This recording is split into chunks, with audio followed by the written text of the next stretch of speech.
do that. It's not that'd be that's over here though. You're here to watch too much. So start the timer. Play the clip. Shit, 1 second. Bro. Terrible. Let's get this going. Alrighty. Wow.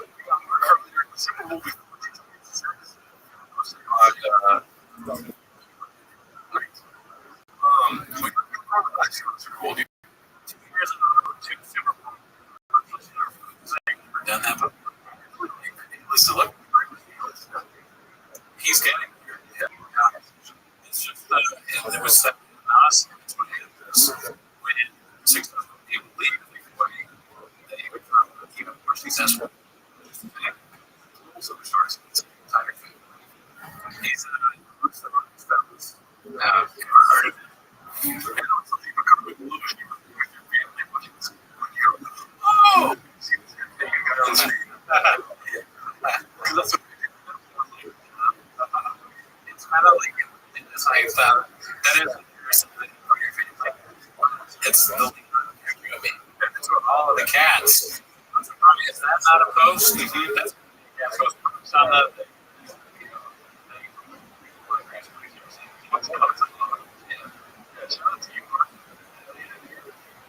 I'm going to send you a text. Here's what I got.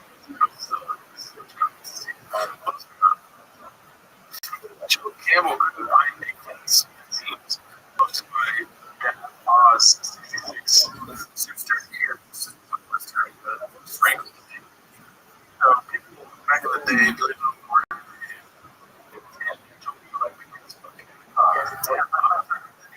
Yeah, just hasn't got his life.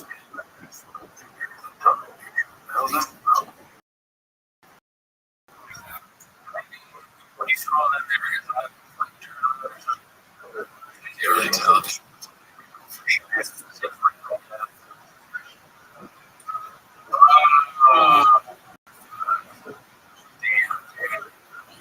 Definitely not in trouble. Or a 70s truck in a blazer. Especially Shabbos broken. Sometimes you just can't. When you're sure his life is falling apart, dude, wait. Oh, damn. That was a little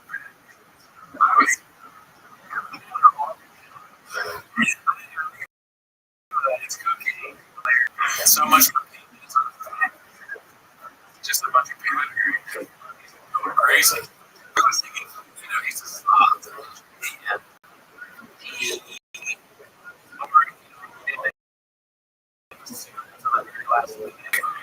George, you've ever seen some guy in the truck? If you have a suit, that you're about the same size. Where he pulls out of his closet and he's like a or something.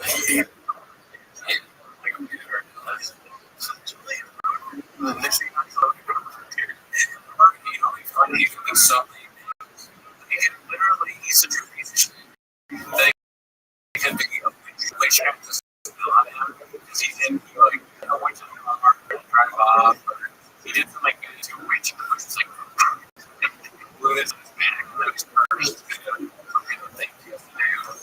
Bad things happen.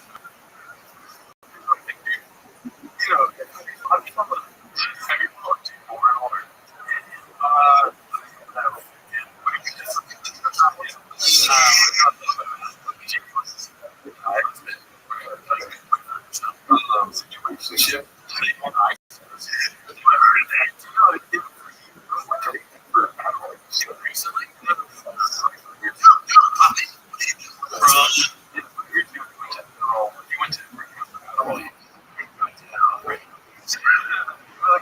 Okay. He just wow. I came back and was like, I took my life. We have never been. He's really impressed. He's tough on when it comes to drugs and alcohol. So, right? He's taking care of each other for a while. They can stop. He doesn't need to go to rehab or he was need to make it done. He just went through a lot. And he's like, you know what I mean? Like,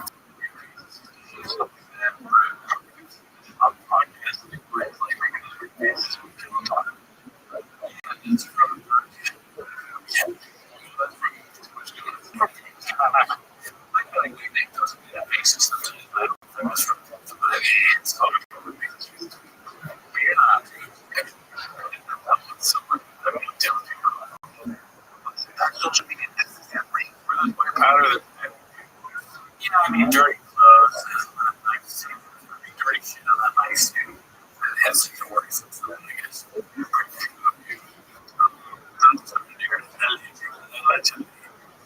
It was totally normal to see 56-year-old girls that grew up with 4 you see the pregnant thing? No, it dawned on her last time. That's true. See it so that we didn't see it from shit. And like, oh my god, that picture is so funny. That's it. You have to send it out for every day. Comedy song. Yeah, it's crazy, man. Like, listen, I get it. You've been buying for a while. What you're going to do is you're going to do it. And we thought about it endlessly for 5 kids. Wake up. Rest. Yes. Signed up for my name. I don't know like that. Just try it better. It's like this. We love that. We don't need enough. Some days they can see something. You want yourself. That sounds like a small person.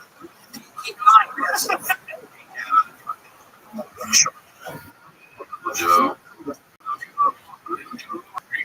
Macaroni. Alright, this is King Toad. How many votes were there? More slows. Yeah. I like that. It's because we try to stay away from like we're talking about stuff here. She seems like this person, I guess. I don't really like it.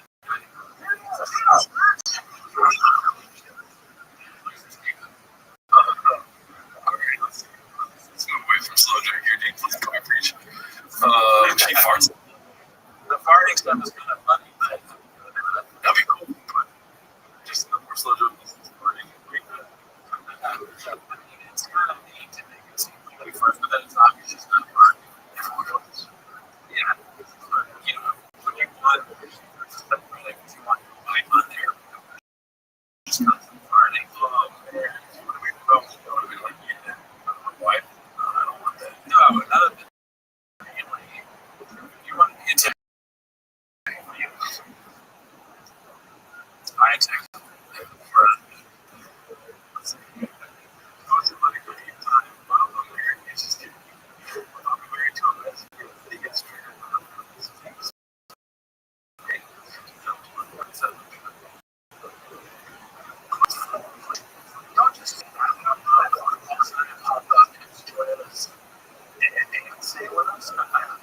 Which isn't great.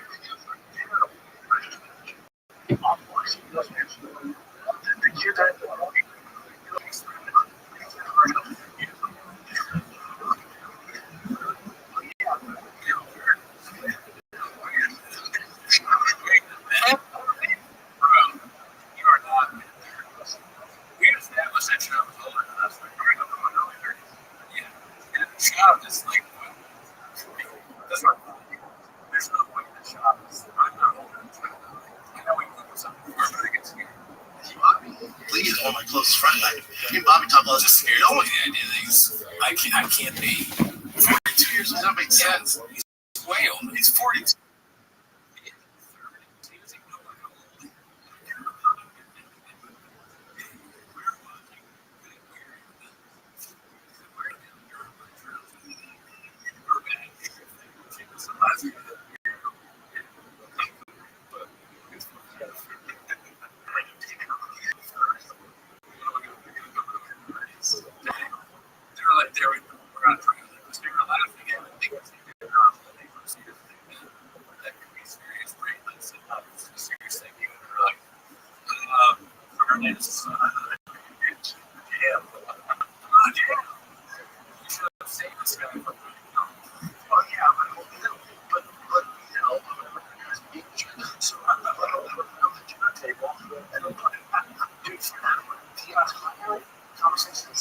I'm just sitting up front of me.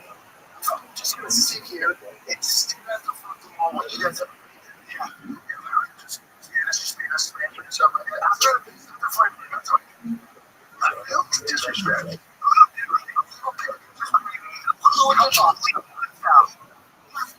So I'm like,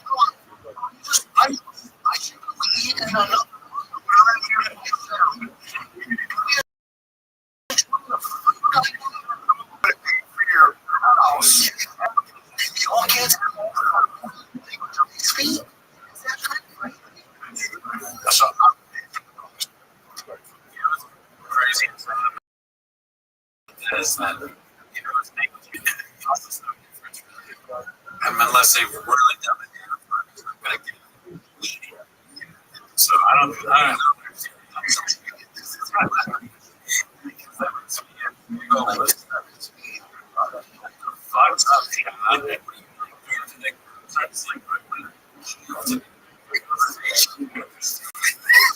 It's impossible. Really, where are you going to get a conversation that much? You're going to see something really stupid. You are going to have to be proper in the move on this in your life. Also,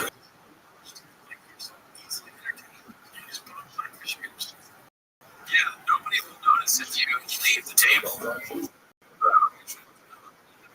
It's just jokes. It's so speech.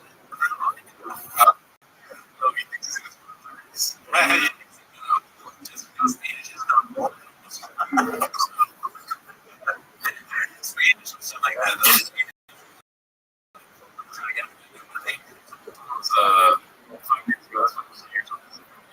I saw.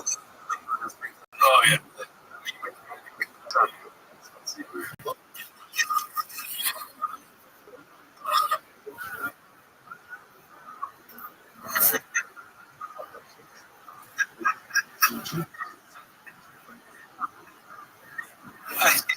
So weird.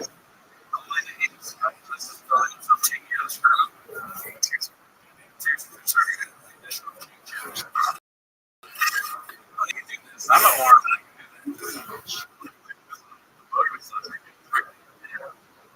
I today,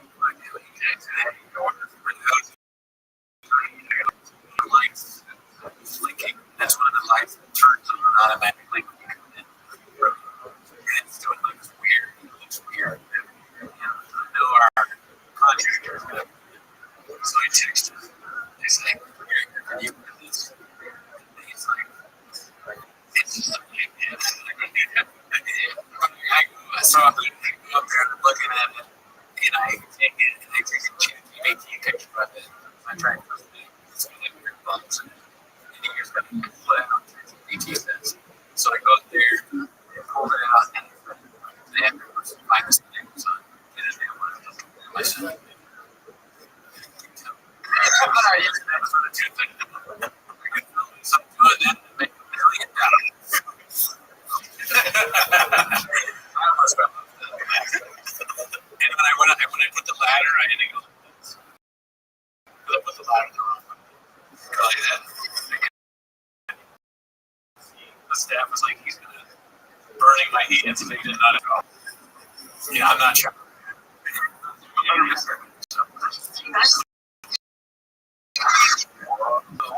went from 17.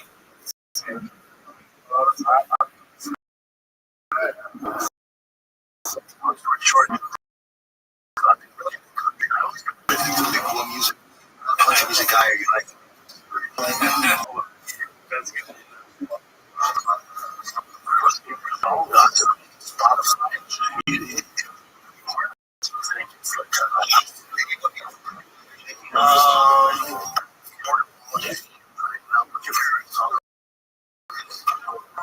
Is this? It's good. He's like.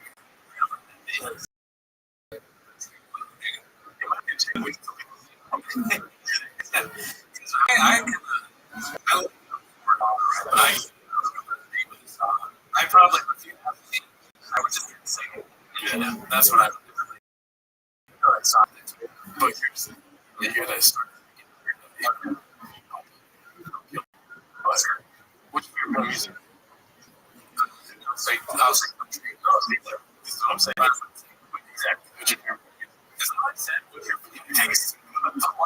Why would you say country? Oh my God. I would use more get somebody that I can rattle off of his song. Yeah, that's true. George Strait.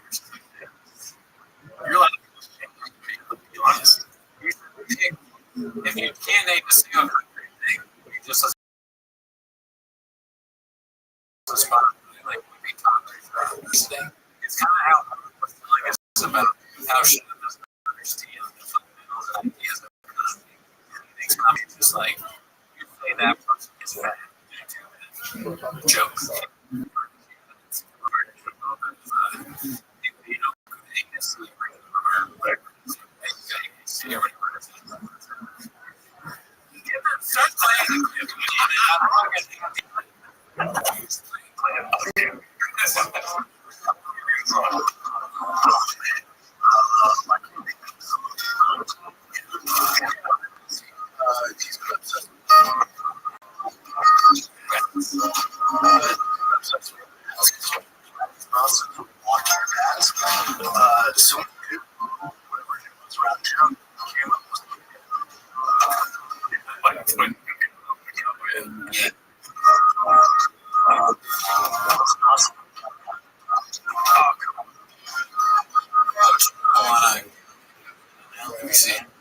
I almost want to carry the cat, but he would know who we were.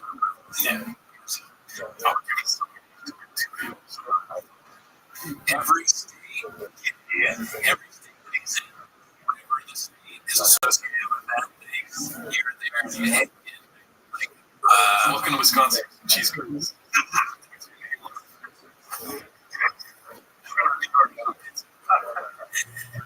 Please do that. If you ever see a shop in a specific state that has something, give it to them.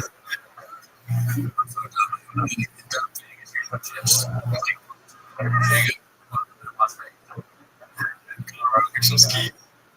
Yes, big ass ski. Shop in Norco. Giant skis. You're not going to believe. You will not believe what just happened.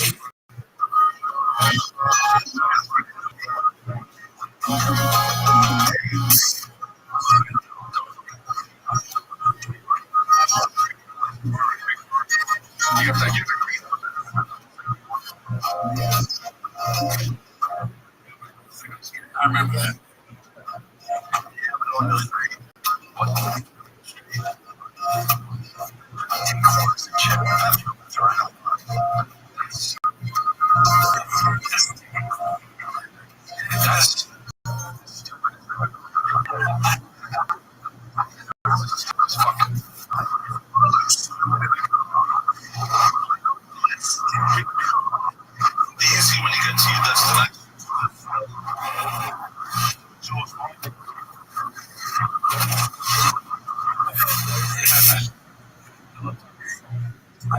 it was, but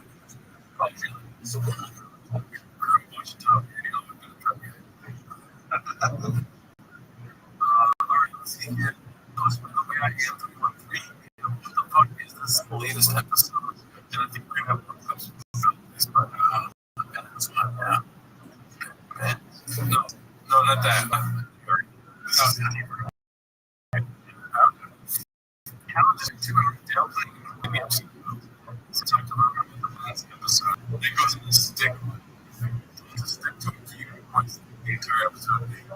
Obviously, these are weird because it was a broken event stuck to it. We kept going.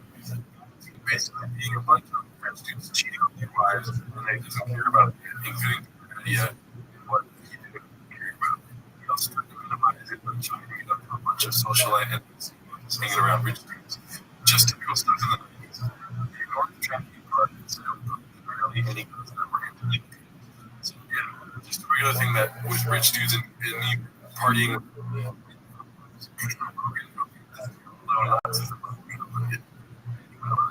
with these he's a piece of shit. Also stood for one Did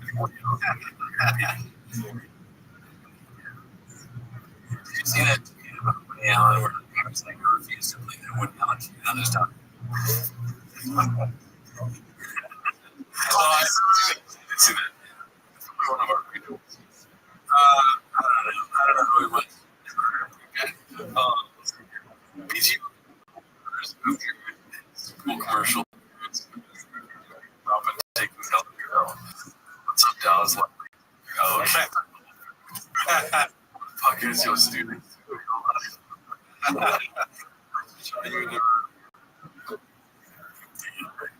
Yeah, that's a big deal. He's obviously got some great comments. Yeah. Big old pussy shop. I heard about this too.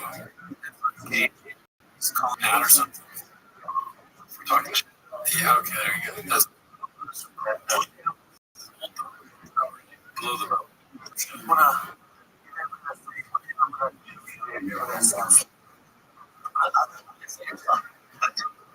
Yeah, 100%.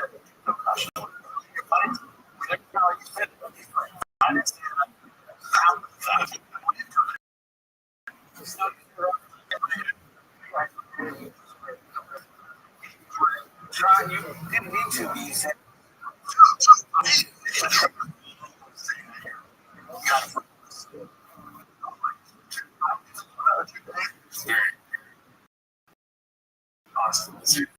Yeah.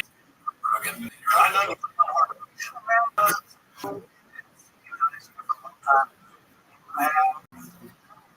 to if you like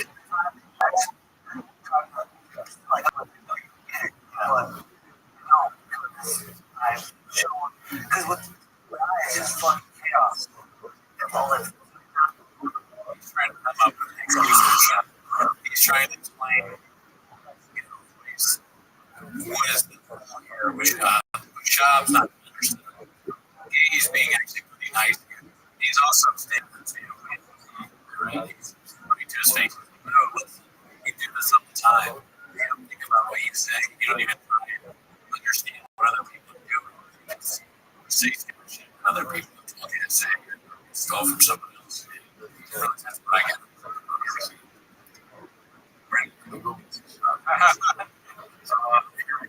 Be surprised. Just like 460 meeting keep defending the person. I don't know. I didn't see the Bill Burr part of this. Yeah, Bill Burr in the probably that stuff. I guess. No, it has to be. There's Burr's like it's in the files. I want to. I think I'm halfway through this video. Yeah, it was one time. What's with Island? Okay. You're paralyzed. Guys, listen, planes are fun. There's no way they said that. But crime is Spanish. No.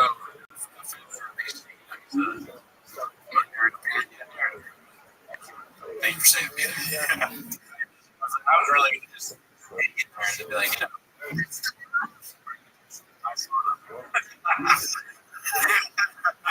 finished. So let's see what he says about yeah. Bill Burr.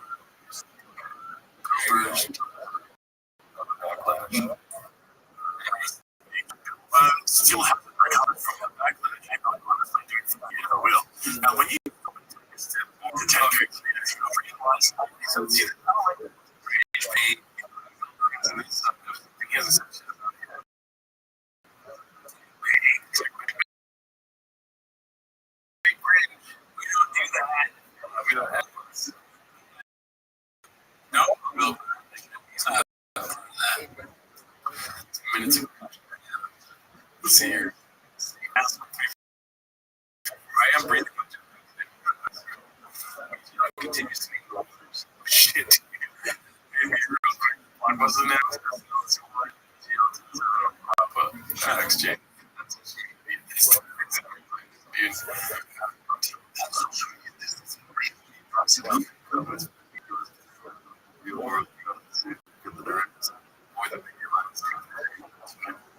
Spice.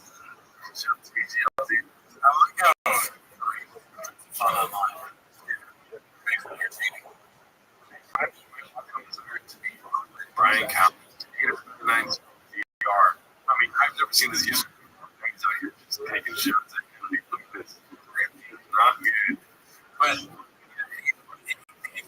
Mark said that's weird. Snake Helen said, you did that. That's crazy. Whatever makes me about race and everything. That's familiar.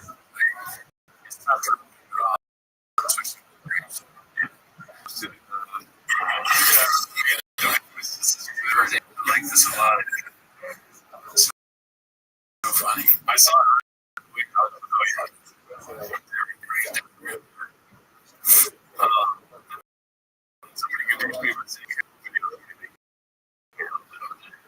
They do. Yeah, this is. Of course, to my job.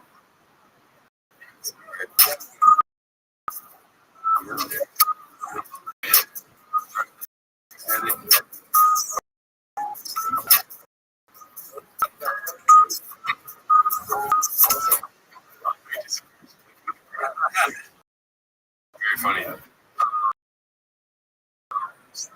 Let's see.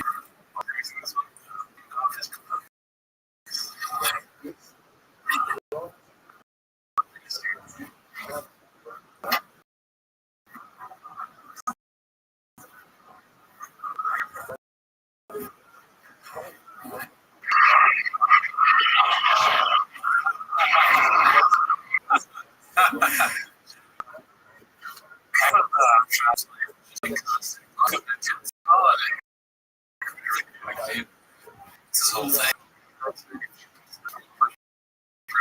We just 2, 7, 5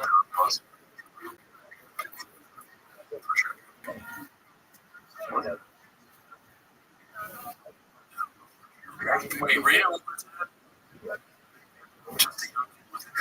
To achieve that dream. I don't know. I have to read the comments to understand what's going on. Yeah. Here's the thing, movie. Just but to achieve that dream, you're working crazy. But that doesn't make sense. So, I was a 6'7", 206 monster and I'm drafted. Just to with a dream to achieve was a 6'7". I don't know. I said I like that.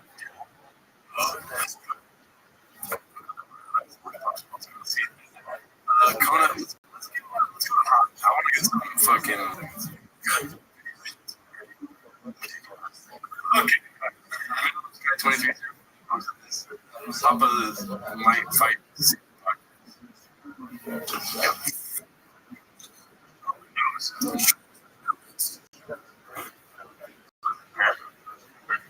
All right, Joshua. Here. Josh Rick. It's a fight.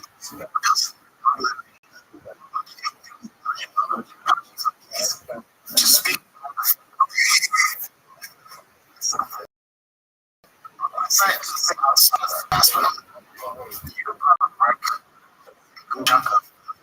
Right now, right?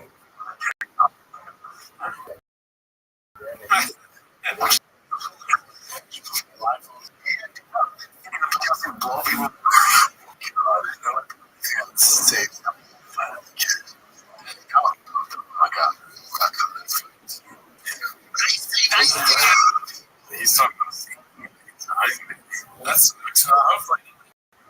what would us? Obviously, us, but yes, I'm a saying he does fighting. Stand first. Yeah. Die for stand up, you can't die. You can do something like a Robbie. Yeah. You make a worse stand, especially Robbie. He needs to get the handler and listen to the handler. And the handler gives him Maddie to die. And then he stays working that time, stays fit, makes jokes. Do your comedy. Like, everyone needs to become like a Matt Rife. That's what I said. Yeah. like, oh, I got 100% or 50% of the guy, 100% of the pro. He tries to like race. He tries to like, he's ready to like an accent. It'd be funny if you go to Joanna and watch something like I'm going on like stage right now. I'm going to you're going to forget everything except what comes up. You become a Brent John. Right? Places. Let's eat. You know? Great. They're like,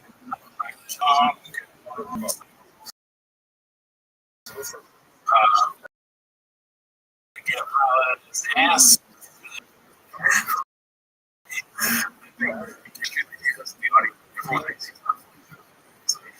It works in his favor. He stopped at the time where he was not for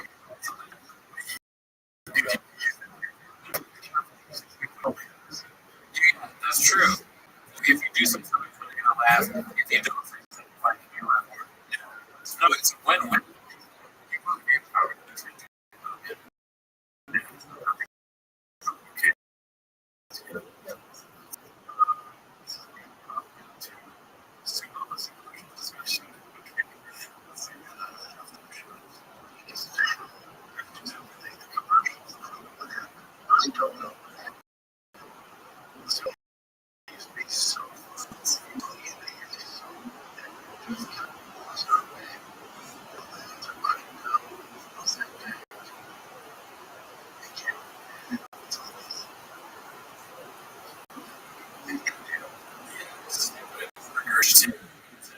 Somehow Coca-Cola and Budweiser are better than most whatever that else he's done. Yeah. Like they're not that much of a difference there. They're celebrities.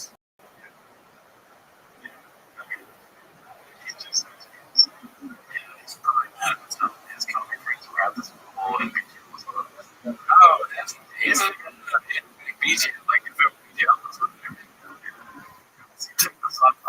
Rothschild. I'm not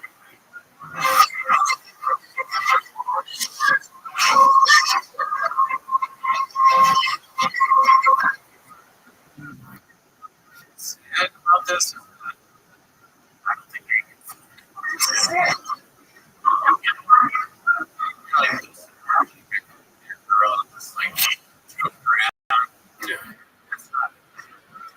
You wouldn't feel like that's in it. You know, if you're doing that last stuff you said, you're like, you know, honest.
fighters hang around the times more.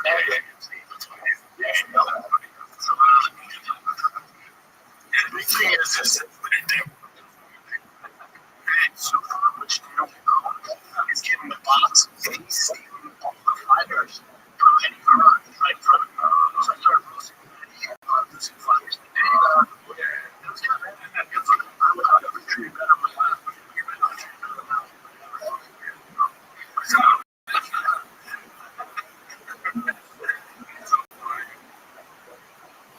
That's what I was like. We're hosting a show. We shot.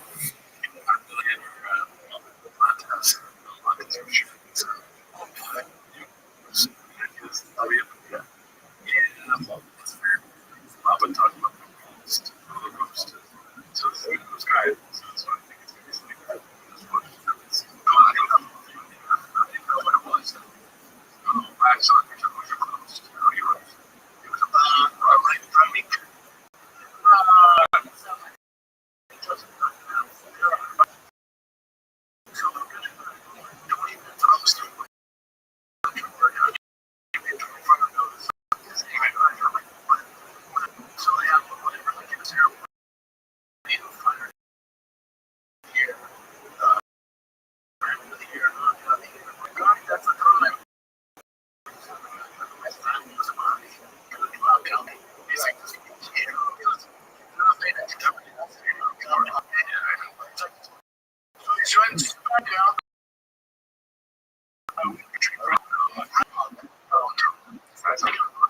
Do my thing. Yeah. Hello, people. And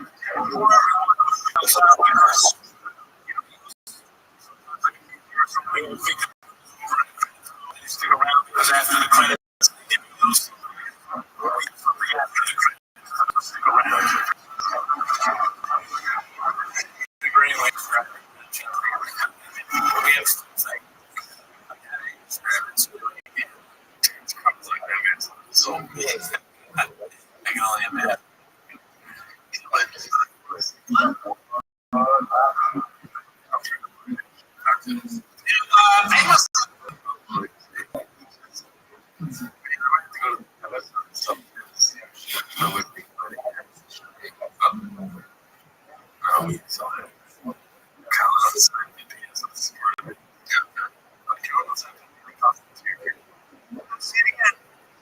Started dating her when she was in high school. High school. Okay? Only 4 years. Okay. You're talking about your 17-year-old daughter in high school. If I started calling 17 a 40-year-old famous guy, I would lose my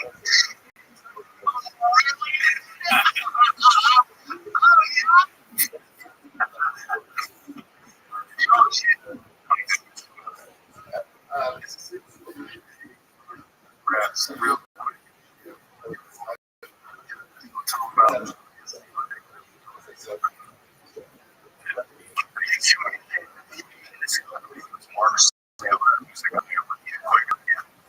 more about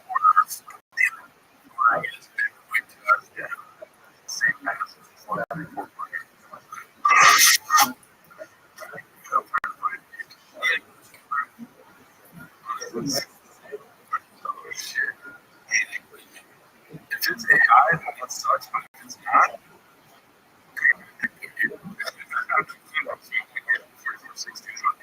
YouTube.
just not like, dude. You watch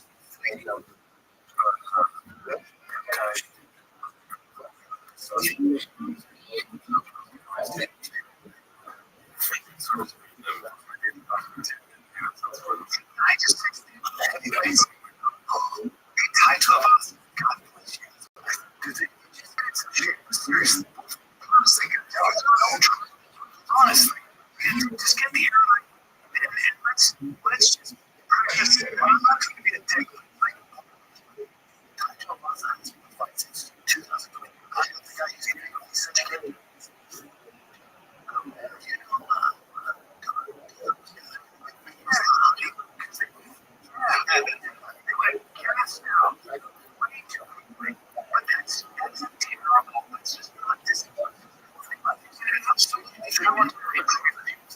Go back 8 years ago. Oh no! Watch the heavyweights. I got those guys. Oh my God! What did it touch? No. Correct. They're not going to the top 30. Correct. Correct. I'm just a different. Backwards. I mean, I'm sorry. Those are funny dudes. We should mention. Those are awesome days. That's a miracle. Having said that, you're right. That it's funny. Either way, you gotta be better shit. You got it. You have to not. It's your job. It's your job. Like us is. You can. I told her.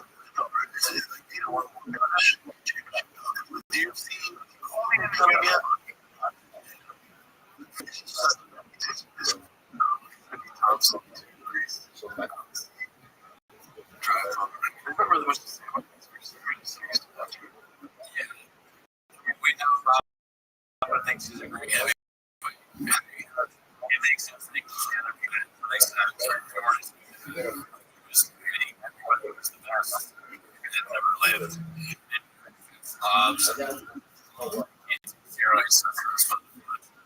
You couldn't even make a championship. Watch UFC as much. Same. Be something. All right, we need some support. We're deep in front. Brian on TRT, Brian Rage Rating.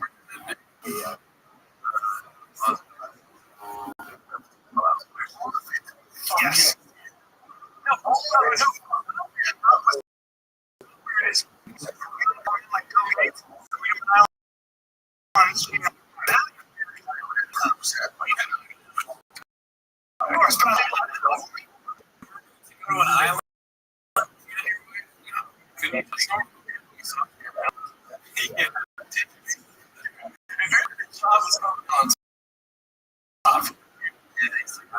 Charleston,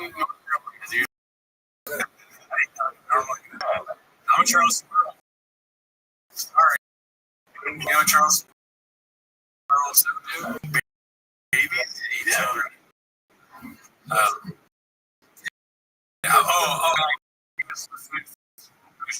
Is to give some but I'm sorry, I didn't mean to go to the island. That's your stuff. There was a mask on the island. Somebody can do whatever. Right? It's everything kind of sense of yeah. Being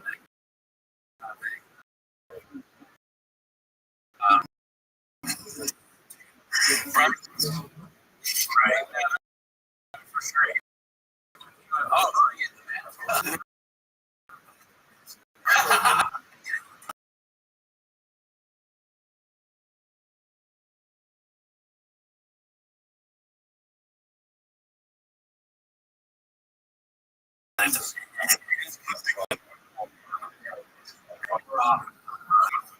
yeah. Tweeting things that looks like was the operation here, right? Well, looks like the right.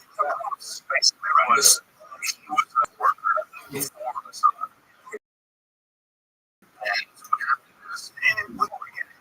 and that's how did he get coverage? And it's kind of you're working for the country, so for them to be specifically washing one laundering money, so it's basically, I mean, technically, it's basically giving. Because you can't just like hire Bill Clinton. Coffee's talking about this where he was hire Bill Clinton. He was hired. So what he did was and now we don't like. I'm not gonna say if they showed up there knew he was a kid. Like some of them, it seems like they. Listen, no. I'm not saying. It's gonna be built up right. One time they get it. One time they get me.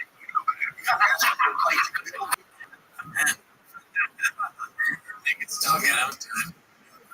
Should I be glad that my 10 words?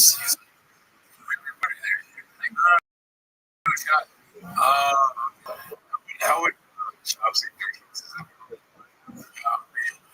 that hasn't come up yet? Probably Adam Dershitz.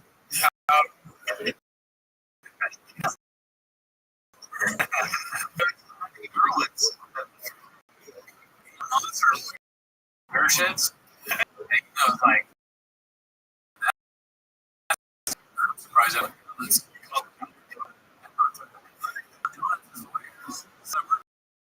trying to think of a way to say it. Okay.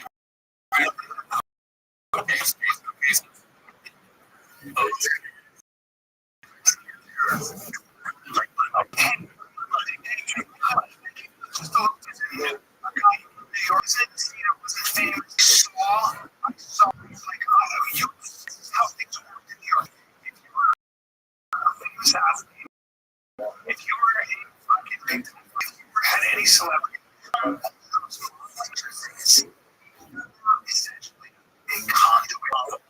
It's like you were just and you went to clubs and those cops. And I mean, by the way, here's the other thing nobody talks about. I love it. But you were a 16-year-old mom. My wife, big mom, first one. She went to New York, I think she was 13. Okay. Austin. Gross. Like, oh, you're in the air, but it's like, morons. It's kind of stupid.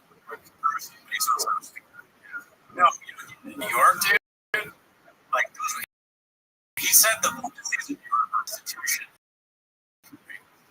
All of them. That's crazy. That's a crazy thing to say. Like that, it's kind of say that it's not. It was a prostitute. I was not like this party. This party. They've been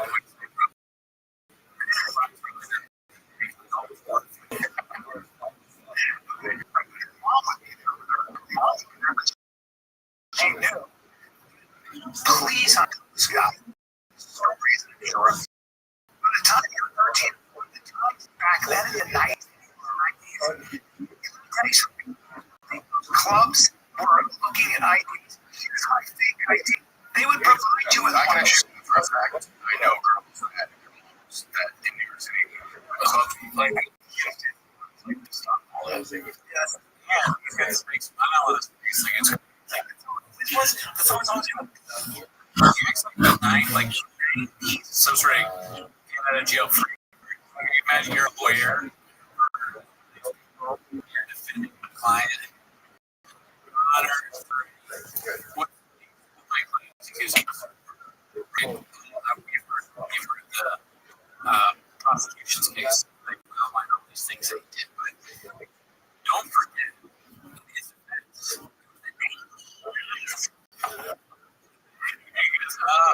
Okay. When you're 13 or 16, it's the 90s.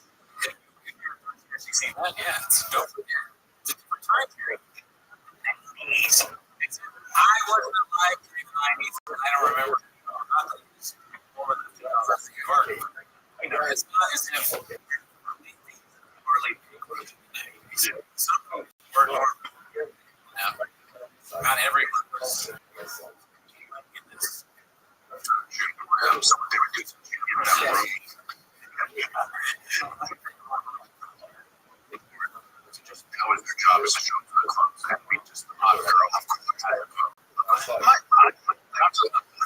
saying. When I did my first one, she was thinking they called it the Irish Web. Like somebody said, she was thinking they called it the Iron Door. Like somebody said, that's the Iron Door. No, that's because nobody. Yeah, you're. The point is that when you were a top model,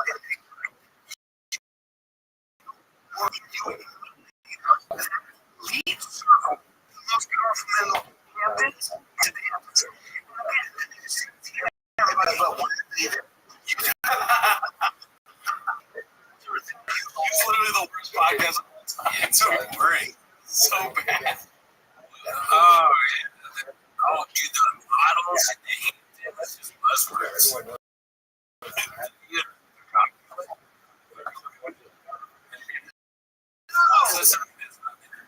Why were they here? That's awesome.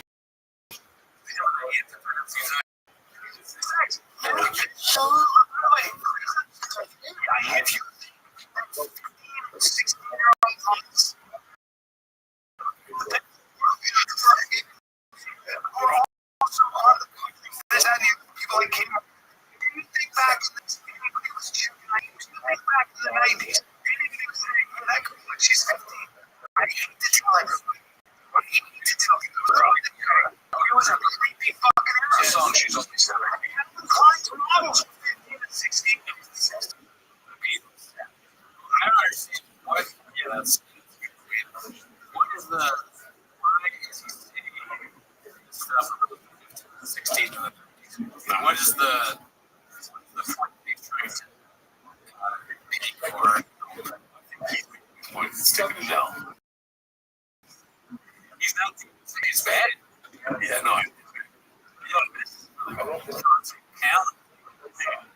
It's almost like saying. It's like, okay, so power. You're talking about modeling. You see that rich people, it's not rich people. People that make up.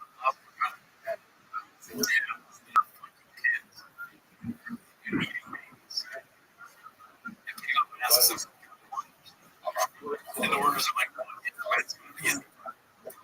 doesn't sound like a good. It's like this before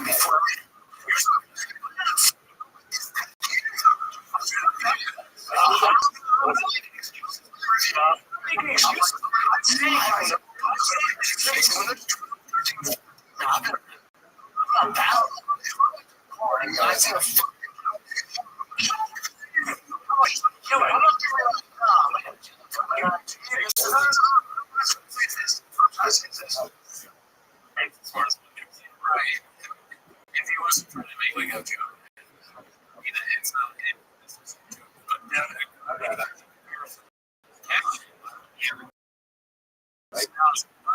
You can be there's a thing. Funny thing. You're gonna make a joke. You see 14.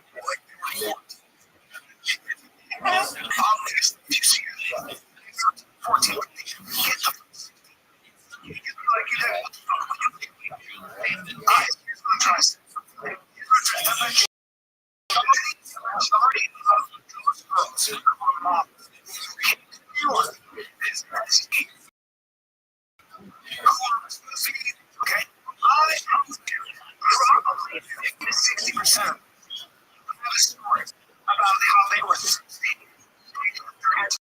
How they were 16. Why are you speaking this? You should be saying it. Let them say it. It's a strange. And they even 50%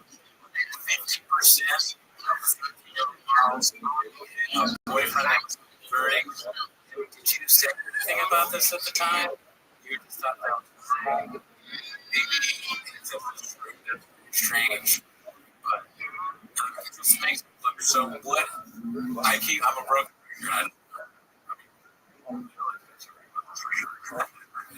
Five-year-old.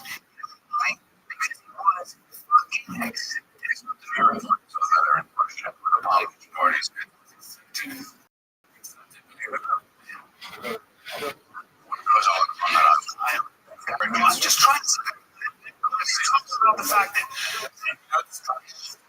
it's missing territory. After everything they say, should have the same response yet.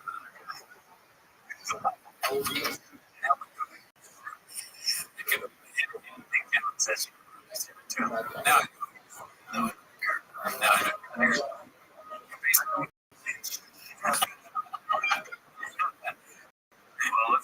let's watch it.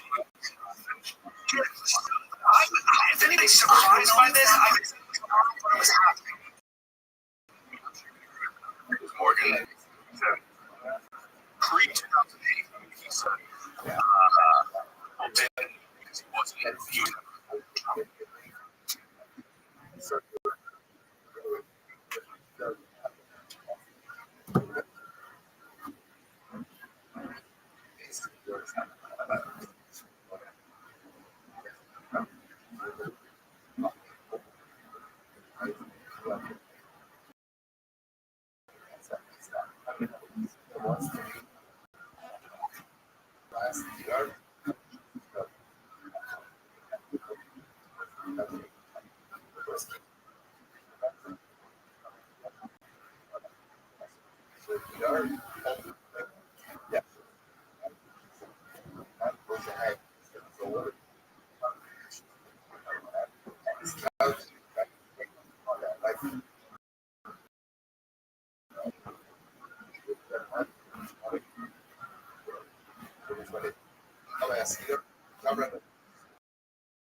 Need for any.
with an opportunity to pull see if you put monsters that bought these first 100 tickets as you did. The world of us were excited. Element show played the rare laser coverage. It's a big birthday for us, including brisket cheesecake. That was cheesecake with brisket. I don't know if you guys can tell that. Actually making it easy for me. 7 pounds since moving to Texas. Thank you very much. We're getting right here in my minute. Thanks to you, the investor, everybody there. And before we start tonight's incredible episode, here's one of the amazing sponsors needed here.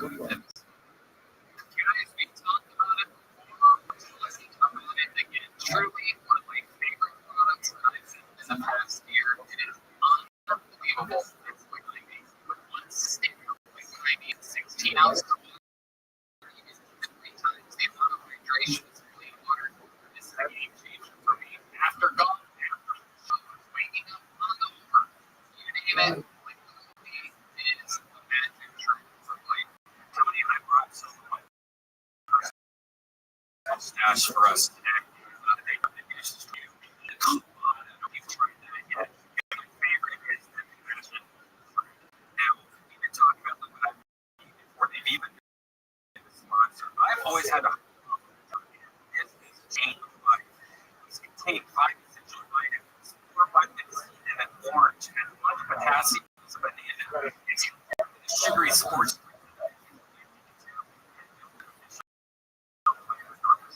Sugar, and then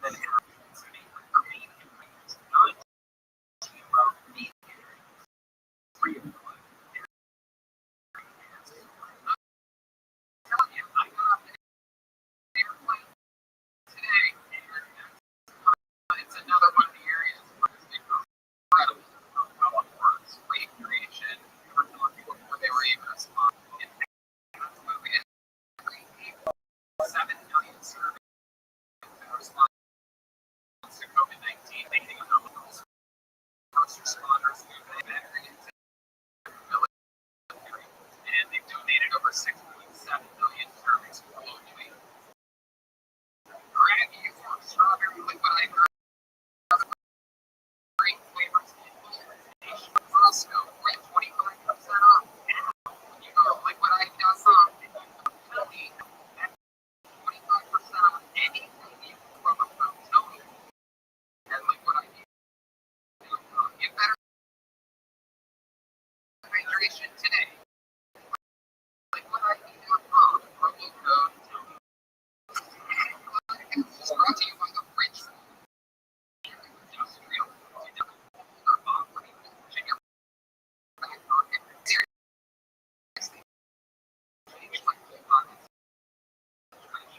It's designed and easily in your front lawn. That makes some problems. That stuff. It needs another. It's designed in the nice carrying around older seeds. Pictures of their, you know about this. You know what that's like. Still carried around. It's up to 12 cars. I got the car for one. It's not enough. So if this wasn't enough, we go check out 40,000 star reviews. Each boy comes with a lifetime warranty. Providers will carry it for life. The Rich team is so confident that you'll like it that they'll give you a 45-day trial. You can test it out. If you don't like it.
group of band members from Los Angeles. Where hey, what's going on with it? No, that's what we all dress like. So we get Harvey Weinstein's back. Nightmare. He's going to be with us all night. We've been fans of the show for a time. You know, we're super pumped. You guys ready to eat like yes, huh? Ladies and gentlemen, one of our favorite guests, one of our better guests here in Austin, Texas, hangs out with us all the time. Loves it. We love him. One of the best comedians in the world. One of all of our best friends. Joe Rogan, everybody.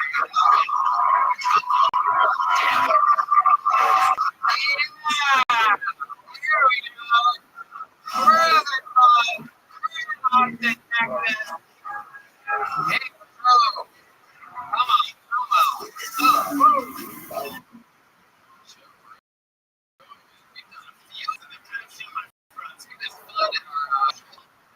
Here we are at the Paramount.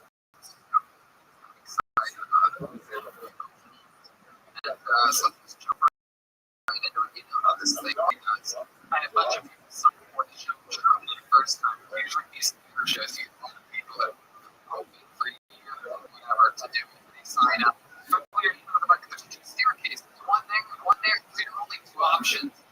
Perform on the microphone for 60 seconds, uninterrupted. Your time is up to the sound of it. There it is. She's excited tonight. Wrap it up there, or she's going to bring it at the end. To the street back up. Here it is. You guys ready to start the show or what? This episode 500. Before we go to the bucket, I think we should give you guys a special treat. You guys like special treats? I present to you a beautiful 6-week from one of your favorite regulars in the history of the show, the longest veteran regular in the history of Tony. It's a big red machine. His name is William Montgomery. Here we go.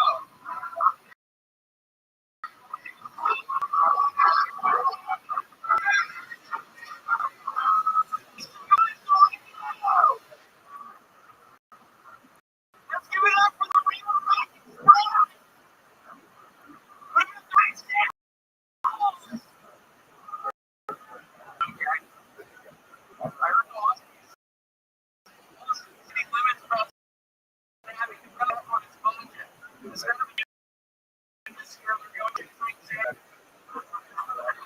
New study finds tripping over airplane stairs reduces coronavirus.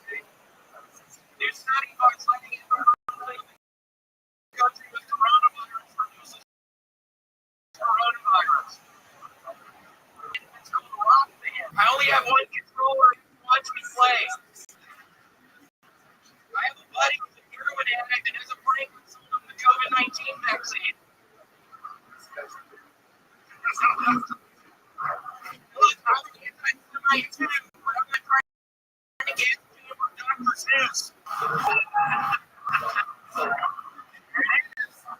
Looking down every week at new 60 seconds. So nice to meet you. I actually took some Adderall earlier.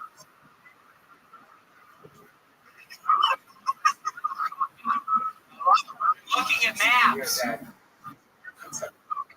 Well, you dress like a little bit of a boy tonight. Like me, except you look like a man and I look like me, Woody from Toy Story. There's a snake in my country. I got this adjacent pig.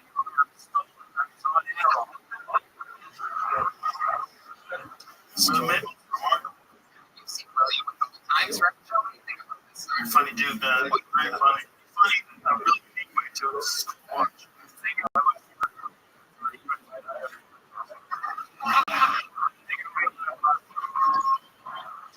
Let's try it again. Sorry. When you were stealing that shirt, did it all cost everybody that they're out to steal the penalty?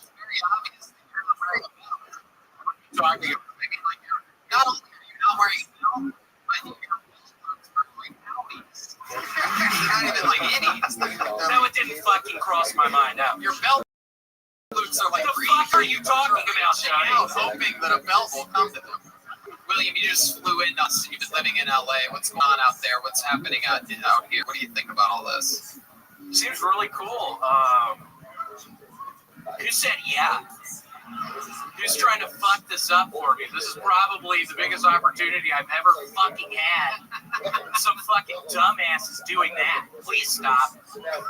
Please fucking stop. I'm not kidding. I swear to God, I'm not fucking kidding right now. I took too much Adderall earlier. I'm totally fucking on air. It's out of my chest. William, Yeah, it's been really nice. It seems like a nice place to be.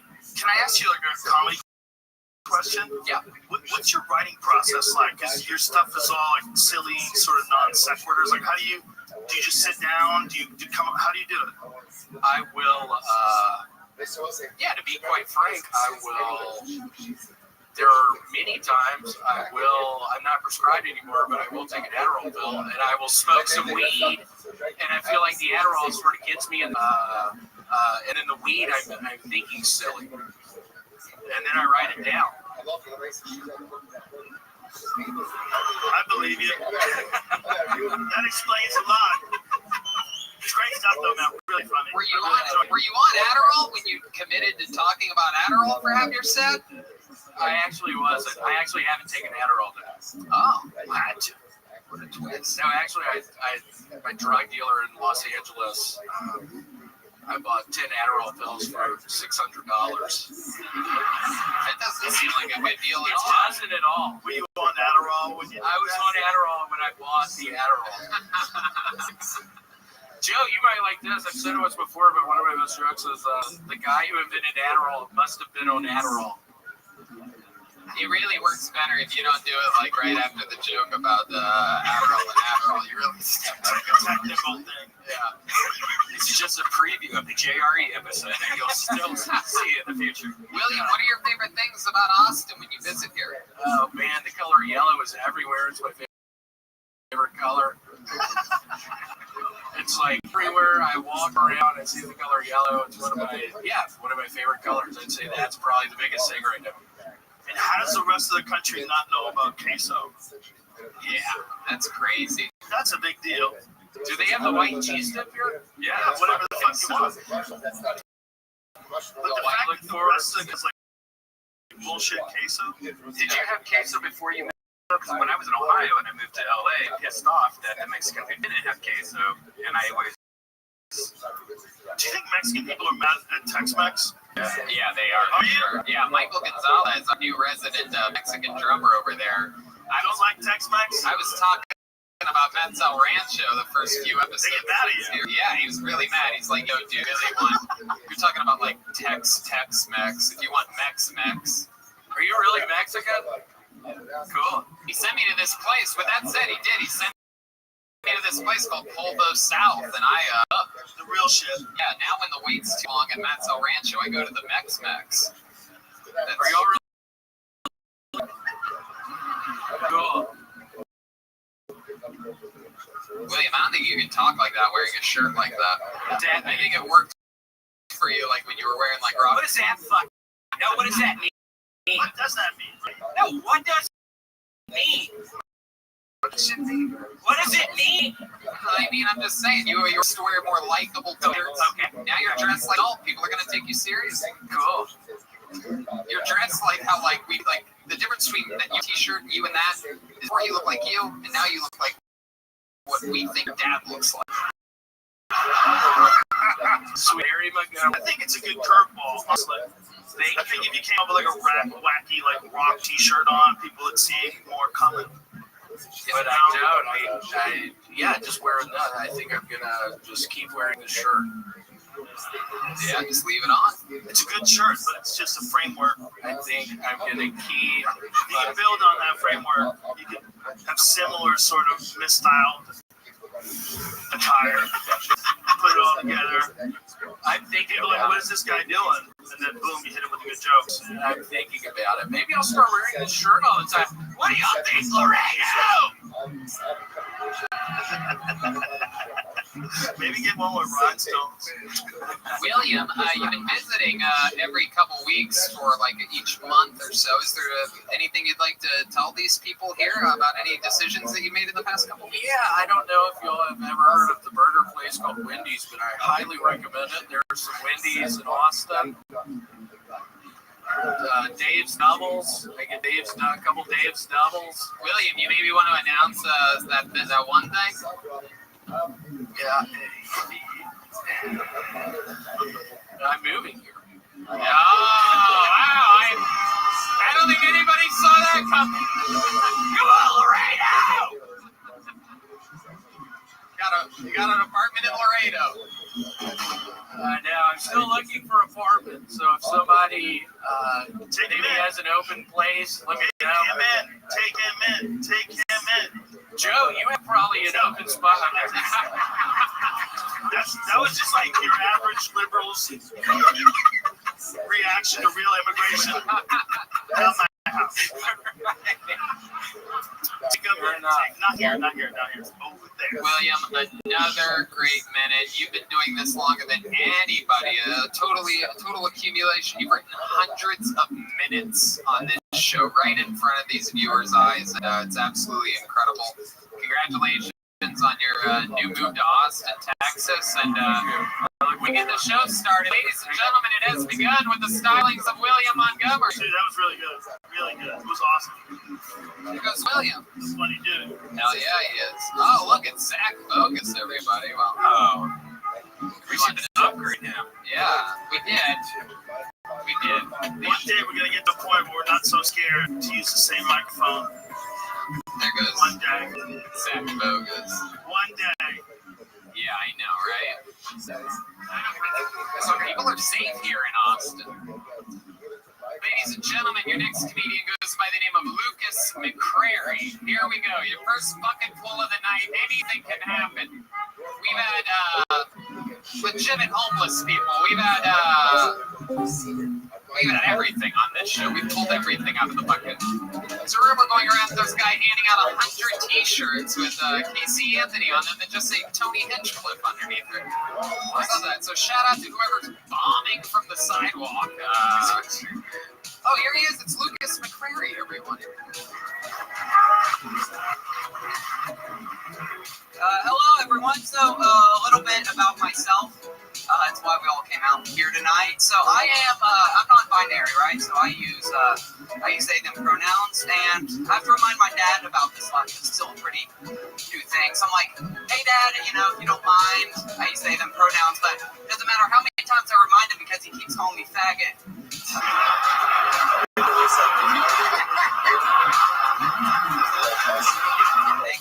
Thank you. It's actually on my birth certificate. Faggot McCrary, that's my name. Better than my sister named Disappointment or my brother named Elliot, fucking garbage name, garbage person. So what's it mean to be non-binary, right? So gender is a spectrum. Take up man, woman, everything in between. So some days I feel like I am a woman, and other days I'm funny. So still trying to figure it out. Thank you. I'll leave it at that. Wow, dude, that was really good. Lucas McCrary. That was very funny. Very funny. Thanks, Joe. Hell yeah, welcome to Really good. Welcome to the show. How long have you been on stand-up? I've been doing it about 3 years. 3 years. All of it here in Austin, Texas? No, Tennessee. So I've been here about 2.5 months. That was some good stuff, man. Really clever, really sneaky. It was awesome. That was really fun. You're doing it all in Nashville? No, Knoxville, Tennessee. Wow. Yeah, what's the scene like out there? Is it just you? Yeah. It's me and like 20 other active comics. It's very small. Okay. Would you guys set up your own shows in bars and stuff? Coffee houses, old movie theaters and stuff. Yeah, it's fun. You really draw a crowd because there's nothing else going on. How old are you? You look somewhere between you look like someone like a young boy and a werewolf. 20. How old are you? It's incredible. No, he might be 40 or he might be 8. Yeah. I'm 24. 24 years old. What do you do for work? I make posters and album covers. Okay. All right. And you make a living off that? Right now, yeah. I live very minimally. So He sells drugs, right? Yeah, it seems like it. I'm looking at this guy, I'm like, get in the fucking car, shut up. Now, do we say he or do we say it, or what do the proper yeah, things for it. I'm trash. If you want to spit on me, then I mean, So is that all true though? Do you really identify as non-binary? Can you just keep the mystery, Tony? I don't know. Let's talk about it. yeah, I do. You do. It's like, what exactly does that mean to you? I think it's different for everyone, but for me, it's just like I don't really care about like what gender stereotypes and stuff. For me, it's just a way to get around like the idea of what a man or a woman should be. Just lets me kind of do my own thing. He's the future. We're all going to be aliens, little genderless aliens with giant heads. And this is just one step. I was gonna say the exact same thing. But listen, man, you know what? You're like the first person who's like openly claiming non-binary that wasn't slightly annoying. Thank you. You're really funny. Instead of like me hearing that and going, oh, you just need extra attention because you just whatever, you were just talented. So I'm like, fine. What do your parents Say it. What do your parents think about all this in real life? Like, what do they really think? Does your dad really call you a faggot? No, they're very cool with it. They're very confused, but they're very Yeah, they live in Knoxville, Tennessee. They're confused as shit. We don't even really know what all this means still. They don't live in Knoxville. They live in Kingsport, Tennessee, even smaller. So, Oh my god. Wow. How small is that? it's like 40,000. Is that one of those places you see on the Discovery Channel where they catch catfish with their hands? You ever see where they go noodling? No, they go noodling. No. They get in the water up to their neck. There's TV shows about it. They're amazing. I'm sure. They get these like muddy water. You can't see shit up to your neck, and you reach your hand in, and these holes where these catfish live, and you grab the catfish in your arm, and then that's where his parents live. You doing that? You're not even doing that here, right? There's big catfish out there.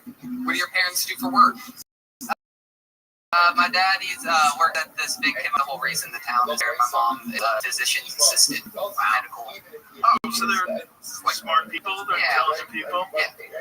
I think it's super brave to just say it, you know, and then it's not even, you're not pandering at all. You're just being whoever you are, and you're fucking hilarious. That's what the world needs, a person who can express themselves just genuinely, where it doesn't even remotely feel performative, but then your comedy's really good. So, dude, kudos, or whatever you want me to call you. I'll go with whatever. If you're that funny, I'll call you they. It is great. hey, okay. Whatever you want, man. I've always hoped that there was more male comics that would talk Not about being necessarily called male. You shut the fuck up. All right, I'm just gonna. Oh, check your privilege, piece of shit. I'm so tired of these cis male assholes with cowboy hats talking shit to my non-binary friends. I mean, stop, man. Just fucking do better. Live your truth. You need to live your truth.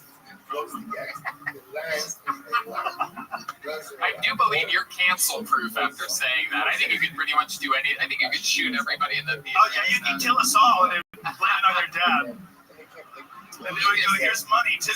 What else you want? You want to move to Mexico? Do you have any special skills or talents or anything like that? Anything, you good at anything other than stand-up comedy? No, I don't think so. Listen, you're really good at stand-up comedy, so fuck everything else. How long are you in town for? I'm living here for right now. I'd like to invite you to the Vulcan on Thursday if you. Wow, look at this. Lucas McCrary just got a spot at Vulcan. Congratulations, Lucas. And a great set. Congratulations, too. We hope you'll sign up again at one of the upcoming shows here in Austin, Texas. Well, I got one coming up at Santa Cruz Theater May 1st. Be on the lookout. Thank you. There you go. All right, there it is. Lucas McCrary, everybody, with a sweet, sweet plug. Follow him on social media at Lucas WMC. Hey, look who it is. It's Kaylee from the Yellow Rose and the Red Rose, the microphone cleaner. Hey. Everyone loves Kaylee. She's been switching up the microphones for us the last couple weeks at Antone's. The Yellow Rose and the Red Rose, the two premier strip clubs of Austin, Texas. And we got Kaylee from the Yellow Rose. Be careful. You don't want to play with it. Those are no joke. All right, your next comedian goes by the name of Noe Lopez, everyone. Noe Lopez.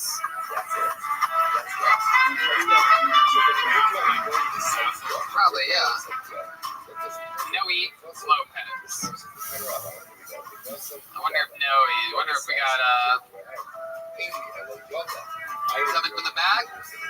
Do you have a countdown until you pick another person? No, we just count to see how long they've been on stage, because sometimes, we're talking to somebody who's like, oh, wait, they've been on stage for 20 minutes. We got to get somebody else up here, Is Noe a real person? Someone coming? Can we get house lights for just a second? You guys having fun out there, huh? Yeah, there's real people out there. Look at you guys. That's what it looks like. Here he is, everybody. Noe Lopez is here. What are we doing tonight? Awesome. So, I was a receptionist, and one day this comes in. And I don't know sign language, so I had her pen and paper so that we can communicate. Earlier in the day, I had some Mexican food, so my stomach is bubbling, and I gotta take a mean shit. Well, she can't hear, and I figured, man, I'm gonna alleviate some of the pressure, and I fucking ripped the fart. Well, did you guys know that when your senses failed, the others are heightened? I didn't know that. Bitch must have had a fucking nose like a bloodhound, because immediately she stops writing this up. And I gave her the same stupid look back. And I farted again. And so, I figured, fuck, she didn't hear the other one, she's not gonna hear this one. Well, and she can't hear, and I can deny the smell. I don't smell anything, whatever. Well, turns out she wasn't deaf, she was mute. She heard everything. And needless to say, she didn't book with us. Noe Lopez, everybody up here talking about pooping. Hi, Noe. How's it going, You've Tony? been on this show before once, right? Yeah, I followed Halloween and Darnell. Oh, yeah. Chaos that was. The internet found out about that today. Yeah. I should have been here for that. Have you seen any of what Yes, I would have grabbed Charlemagne time, but like, we're going to be okay. everybody's been going back? We're like, Take your- I don't know if you guys know, take your lumps. we're like the biggest show in the hip-hop community as of today. I don't know if you guys have been on Instagram at all, but millions of views. Charlemagne, Donnell, DJ Envy, all these people are all... I think Donnell was just over it. But it just makes me sad. Who was the dude? Aloe Me. He's very funny. Golden ticket winner out of He's Iowa. very funny. Yeah. That dude's very, very, very funny. And he had no idea Donnell was going to be there. And he also... Well, Donnell had no idea he was going to be there either. In all fairness. Yeah. That dude's just really good. Mm-hmm. Yeah, it was a powerful experience. Was Donnell intoxicated? Yes. He was fucked up. There you go. He couldn't consent to his own behavior. Noe Lopez, welcome back to the show. What happened last time you were on? What happened during the interview part? What did we find out? That I had a felony, and apparently I gave you guys serial killer vibes. I was hoping you weren't going to say syphilis or something. Yeah. What's the felony from? Criminal mischief in 2013. I kicked the headlight on my baby mama's dad's truck. That's criminal mischief? Yeah. I got a felony. Mischief's a hilarious word It for a is, crime. right? What'd you do, mischief? Yeah. It's like a Dennis the Menace type of crime. He's up to real mischief out there. Mischief. Whole new thing. Yeah. Look at the windows and whatnot. Kicking up headlights. Real mischief. Yeah, man. I think, I feel like the attention was all drawn towards what happened, right before the stage, and so. Oh, totally. Oh, it's not your fault. And I bombed whatever. It was rough. I'm not gonna lie. How long have you been doing stand-up comedy? This is my second time. Your second time ever. So you've only done Kill Tony. You've only done 2 sets. You've done 2 When was minutes. the last time you did it before? Before episode 499. This was roughly, 3 weeks ago? Yeah. Yeah. Do you really want to do this? Is that what Oh, you want to do? I'll be honest, man. I've always wanted to be a comedian, but I didn't have the balls to do it. A 5-minute open mic set to me seems intimidating, more intimidating than this. And I figured, man, if I'm gonna fucking bomb off on here and kill Tony, why not? Yeah, well, maybe you should try to do good. Whole other approach that you could have. I'm trying. Why don't you go bomb at open mics and do good here? I gotta do. Well, here's the thing: you can't just do it twice. You know? Yeah. And because it's just too hard. And when you're doing it twice, and both times you're doing it in front of the whole world. Yeah. But the whole world's not gonna watch, but they could. They all could. I get it. That's crazy, right? Yeah. You shouldn't be starting out like that. Yeah. This show's a terrible idea. I'm a big fan of it. But it's also like I don't want to do flip with a dirt bike. I think what it was is like I figured I can put together a minute, you know. But can you? Let them decide. Here's the thing, man. You can't do it that way. There's no way. It's like I want to run marathons. Well, do you run it all? No, I'm saving myself. Right. Save for I only do. I've only run. I run 26 miles in a row. That's what you just said. I've only my life. It was for 60 seconds each and a few weeks in between. I did watch on the internet. I want to do the open mics. My intention is to do open mics. No, It's too hard, man. It's too bro. That's a professional that's gone on. We had to do it the first time ever on this stage. It's the hardest environment on earth. There's people behind you. That's very weird. Like, we're behind you talking shit. You're like this. And all these people and the internet. It's terrible. Get out of here, man. Don't do this. What's the funniest thing you've ever done, like in your life, where you made a bunch of people laugh, or your coworkers? Or what do you do for work? I work in a warehouse. Okay, there you go. Perfect opportunity to make a bunch of people laugh. What'd you do? I don't know. I couldn't take off the top of my head. How about your family? Anything with your family? Do you remember making your family laugh? Or perhaps a classroom of students? I just have a knack for I don't like the way this prosecutor is interrogating my witness. Thank you, Joe. We're trying to get to the bottom of this case. Objection leading. You're putting a lot of pressure on him. Answer the question. I can't think of one thing. As your attorney, I advise you tell him to go fuck himself. Outrageous behavior. Objection. Imagine you being on stage the second time ever. All of them are on the internet. Hey, this is what he signs up for. I understand, but all bullshit aside, you just gotta do open mic nights, man. Yes, sir. You gotta get out. You just go do them everywhere. Every time you can. Even if you don't want to do it, you're like, oh my God, there's 5 people here. I can't do this. Just do it. Do it. Keep doing it. And eventually you look back and laugh. Or not. That can happen too. It's like everything. You know, it's hard, but it can be done. You know? When you bought that hat, did you think you were going to have magical comedian powers? Because it works for Joe. Bro, you shit up my hat when you're wearing a fucking cowboy hat. Little Rascals hat is what the comedian hat is on it. Only comedians wear that hat. Fuck you, man. It's like when you see a baseball player with a hard batting helmet on. It's like, oh, that guy's about to go to bat. It's comedians and ancient punk rockers. When we did that end of the world party and Bill Burr said it was a paper boy with a Little Rascals hat. I never heard that. The imagery, because it's such a mirror image. You're talking about farting during yourself, like this is a Mexican red band. Yeah, it's Brown Band. Noe Lopez, what does the word Noe mean? It's such a rare name. It's just the fuck are you talking about? Noe? That's just normal Mexican name. Oh, it is? Piece of shit. Oh. I'm back. Trying to get some virtue. What? It's Noah. Like in the Bible, the Spanish translation, it's Noe is Noah, but it's pronounced Noe. Okay, so you're named after Noah, basically. Yeah. He has to fix it. Yeah, exactly. Mexicans are the only people that can name their kid Jesus. Yeah, that's true. Imagine if you're like a regular white guy, even if you love Jesus. But they don't. They name them. You can't name your fucking kid Jesus. They're like, I can't do it. but if you're Mexican, they're like, how do you say it? How about you? You have any special skills or talents, or? I am actually a musician, and I have a reggae band. I play piano, guitar, bass, and drums. I do it decently. Are you better at that than comedy? Tony? I am, man. Probably. I always have pretty But you know that you can do that. So if you got better at that, you can get better at comedy. It's the same thing. It's like anything you do, whether you're doing music or art, or it's just how much time you spend trying to analyze what you're doing wrong. You sing? Oh shit! I sing my songs. Yeah, We sing happy birthday to Tony as if he's John F. Kennedy, you're Marilyn Monroe. No. Don't Please, come on, No, man. don't do it. It's your 500th episode. No, I don't want him to sound like Marilyn Monroe. Happy birthday, Mr. President. I want to see if I want to hear him sing in his real voice. I want to see if this guy's good at anything. Now you're getting mean. I know, yeah. I'm about to I'm get mean. appealing to the 10% of you that's gay to get uncomfortable. Happy birthday. Do it.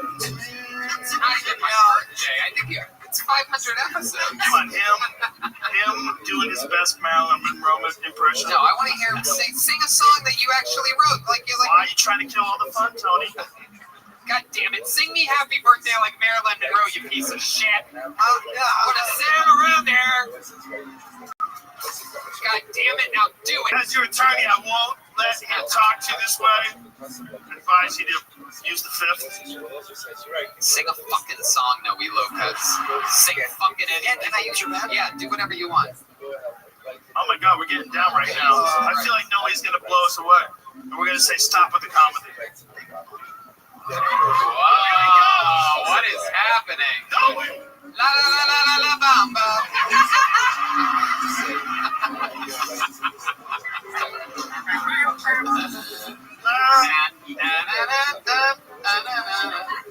Oh shit, it is. Oh, no, stop. Noe's legit!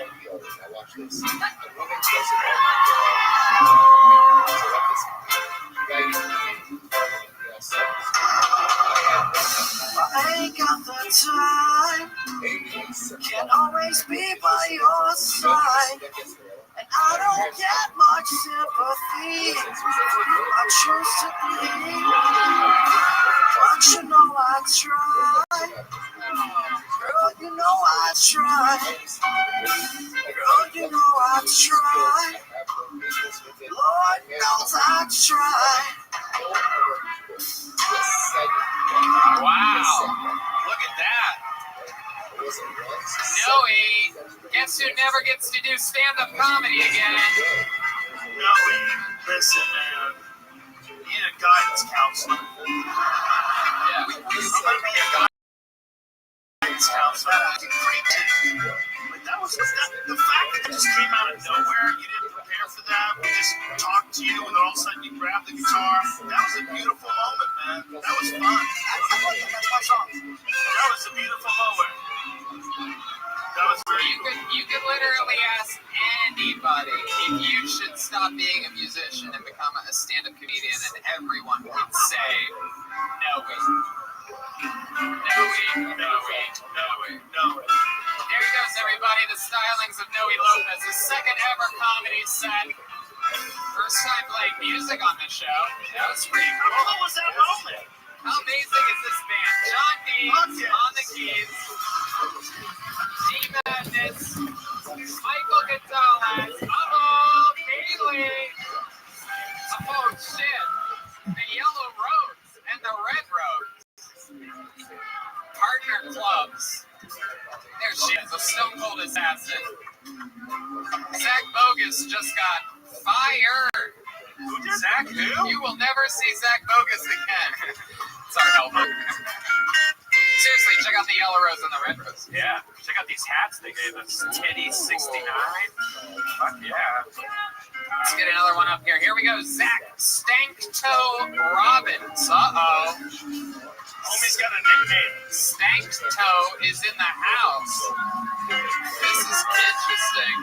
Victor's over there painting also. Oh, yeah. Where's Roger Zard? There he is. Robbins, the local Austin artist. Follow him on the Instagram. Close friend of the band. Chris Rogers Art at Chris Rogers Art. Yeah. And how often does he do this?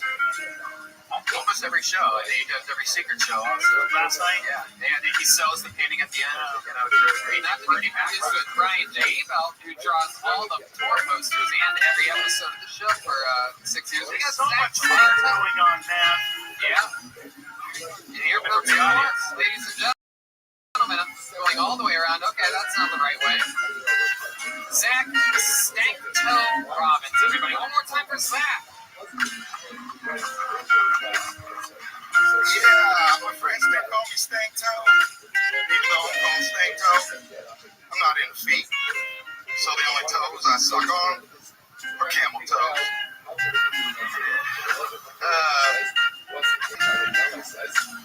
It's true, it's happened. You ever have a girl ask you for a dick pic? So later you scroll through your phone and have to look at your own ugly ass penis? It's like gross. I'm just kidding, nobody has to see my dick. I just keep sending it anyway. Y'all ever see a grown ass man everywhere he goes, he has a fucking backpack on? Yeah, that dude's either autistic or he sells drugs. And if he's not autistic, me and that motherfucker going to the ATM machine later. What you got in that bag, bro? There he is. Zach Stanktoe Robbins has arrived at the show. Zach, you've been on the show before as well, correct? Yeah, March 1st, about 5 weeks ago. We had a lot of fun, right? I sure as fuck did. Happened. Remind me. I did 8 jokes in 1 minute. Y'all told me to slow down. Found out my wife left, you know. Oh, yeah. I love, My younger girlfriend also dumped me in this recently within 6 months. All these women leaving you for I You think told suck camel toes, you would think maybe a little bit longer. When you say you suck on camel toes, do you mean because a camel toe is very famously an indentation over, like under through the pants? Oh, I know it is. So you suck on vaginas through pants? That's a really good question. I'm just not into feet, so those are the only toes I'm into, I guess. I don't know. First of all, it's singular. It's a camel toe. No girl has camel toes unless you're sucking on multiple girls' camel toes through the outside of them. Technically, once you lose the pants underwear, no more camel toe. That's just a pussy. It's like the dumping of eating pussy. Do you hear what he's saying to you, though? Like, there's wisdom in his words. You're just going to take it in. Yeah. And go, oh, I see what I'm doing wrong. Yeah. Yeah. Supposed to take the wrapper off the burrito. Get it? Hey, there you go. That's not bad right there. Now you're on the right track. Now we're all comfortable together. Yeah. This is real. 100%. This is a big part of the formula. Once you remove that wrapper off those burritos, I bet the ladies don't leave you quite as much. Once you start eating actual pussy instead of their fucking zipper, chipping all your teeth. My man's driving the car from the roof. Zach, what do you do for work? He's like a guy that has a real job. I do. I'm a professional videographer for sports, music, and comedy. Oh, cool. I filmed Steve-O's comedy special right here on the Oh, stage. he got you high, and here we are. That's what happened. He was sober. Yeah, he's sober. I love it. How long have you been on stand-up? 4 months now. 4 months. What made you want to start now? I just actually wish I would have done it a long time ago. How nervous are you now compared to regular life? I mean, I'm pretty comfortable on stage. I've Right been now? shitloads of mics, so. But you seemed to get more comfortable when we were talking to you, and then when we were going back and forth, then it was real fun, right? Like relaxing. It's you got to figure out how to get there immediately, right? Like right when you get on stage, you got to be who you are when you're with your friends, and everybody's laughing. You can get, but it's complicated, right? But this is the worst environment ever for it. I'm the worst person for killing Tony ever. I'm like, don't do it. This is terrible. Stand I'm up. just trying to What you're move my saying. feet like last time because Sarah was like, "You're crip walking up here." It's distracting. So I'm You crip walk? No, I just can't walk my feet last time. Yeah, he was very, very nervous. Tell us something interesting about your life that we didn't find out last time you were on. I forgot to mention that I used to smoke heroin for breakfast for about 5 years. years. Oh, that's why you're eating camel toes. I get it. It's like one molecule off. Jared, do you ever shoot it up or just smoke it? Smoking and snorting, I never really shot up. But When you say you never really shot up, when you say you never really, because I never really shot up. You never shot But up. I would never say that I never really shot up. I would say I never shot up. That's like, I've never really sucked a dick. But there was this fucking crazy day. I don't want to get into it. I never sucked a dick because he still had his pants on. See? Yes! Hey, there you go. See, There right it is. there, man. There it is. That's it. That's the spot you want to get to more often. Hell yeah. That is it. That's very funny. 3 years, 2 months, and a week and a half sober, so that's good. I love it. All right, well, there you go. That's the rest of the explanation. We have good news for you. Heroin sober. We have a giveaway. We have a heated. Oh, your heroin sober? Yeah, it's like California sober. What does that mean? You I smoke don't weed? do heroin, but You smoke weed? How much weed? how much you got? Yeah, I'm pretty sure. Cheap bitch, you are not sober. Do you eat weed? Yeah, yeah. I actually smoke so much weed. How much to me? They all say that to give them the right dose. You ever take weed and you ever take weed and you ever take weed up on us and inject it into your veins? Jesus. Ouch. I got some dabs in my truck. I mean, that's the Because I never really have done that. You never really shot up? Did you really shoot up? Man, I'm trying to get, you want to hear the truth? What? Yeah, dude. Okay, I never straight shot it into my veins, but I did like insulin and like would feel the butt cheek, but I also didn't like needles around, so I just quit doing it. It's So like when you did that, how did it make you feel? high as fuck. But I also snorted it and smoked it and shot. Why are you so defensive about these injections? Because he wants another hit. Yeah, you're getting them itchy, bro. I got one. You ever do anything crazy to get your fix for heroin? Fix, by the way, is the official sponsor of the band, Fix Vodka. But you ever do anything crazy to get your fix? You ever, Suck a dick with the pants on? Like tell yourself you're not going to do drugs today, and then you kind of black out, and then you wake up at the pawn shop with your bass amp like $50 is $50, bro. all right. Huh. Is there anything that helps you stay sober? I just came out and told my friends and family, and they're holding me accountable. I also know that I won't get to smoke the weed and drink beer if I relapse again, and that's all I got, man. I love it. That's sort of a good way of looking at it. It seems like you're flying in the face of all those 12-step people. I never even went to one meeting. Isn't that interesting? Like, there's other ways to do it then. That's what you're saying. I was also trying to quit. I was done with it. I didn't want to do it anymore. I was starting to not pay bills. I was about to lose my career, and I have an awesome job. I was like, no. Well, good for you, man.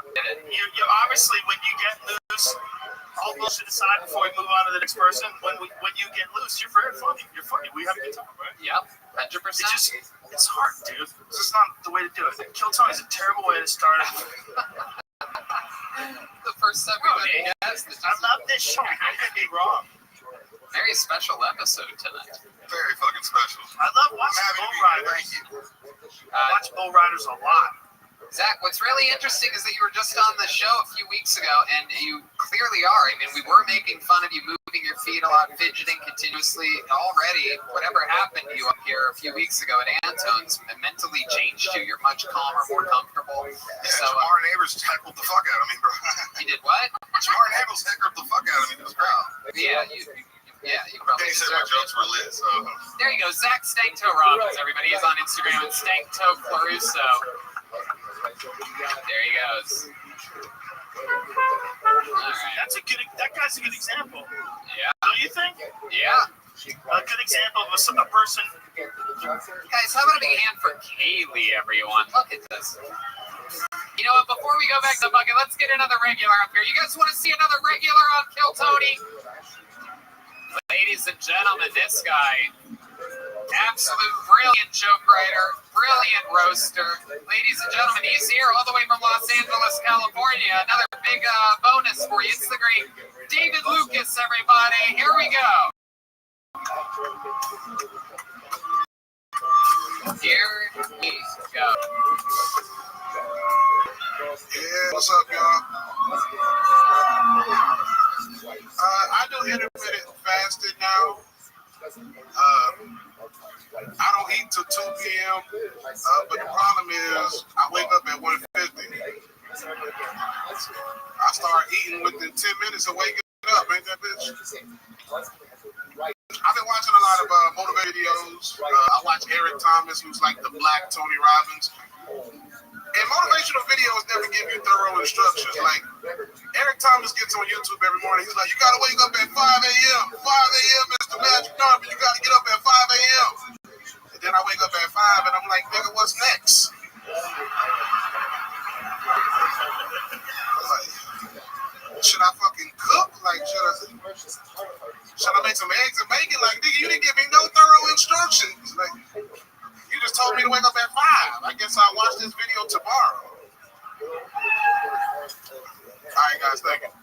Yeah, David Lucas. Yeah. Veteran of the game. Yeah, man. Here he is, episode 500. When I just say when you guys face off, whenever I've been on this show, Ready to you guys are like looking at each other like two dudes at a weigh-in.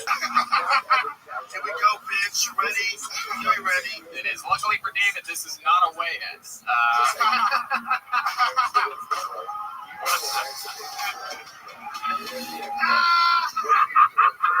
Hey, Tony dressed like he about to do stand-in work for Brokeback Mountain 2. Oh my god. You look like you're about to do work for Broke Knees Mountain. Look at this guy. Yeah. Get your Indiana Mike Jones looking ass up out of here. You're dressed like you're about to shoot up insulin.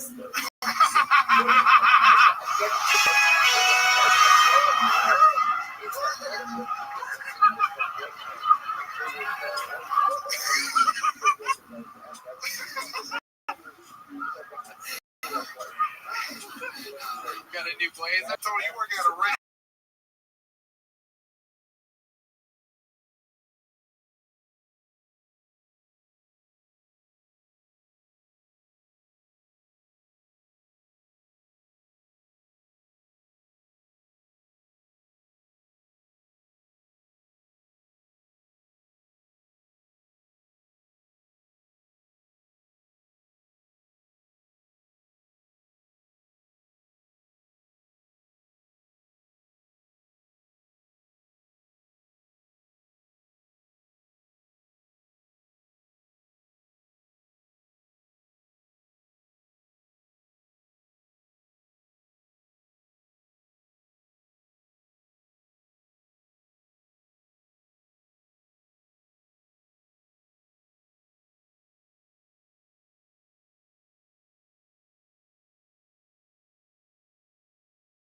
But then again, honestly, the funny thing is, that was almost how the episode tonight started. I almost had the people wear one of those double horse outfits. It was pitched. It was pitched in the writer's room.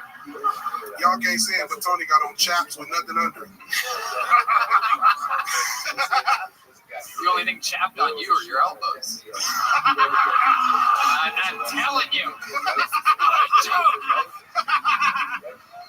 A real gunslinger tonight. The kid's the undisputed king. Is that a pistol filled with glitter and toenail clippers?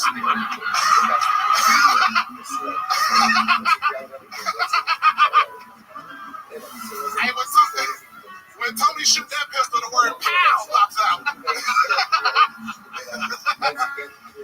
Oh my God, David. Welcome to episode 500. Goddamn sir. right. Another rock solid minute, another fun time. What else is happening? Shit, bro. Just been chilling in Austin. You know what I'm saying? Finally found a place I'm gonna move to. Look at that, moving to Austin. Hello. Yeah. Absolutely. He did. He's moving to a table at Matt's El Rancho. Found the place, table 39. Tony's complaint about Austin is that too many people leave the toilet seat up.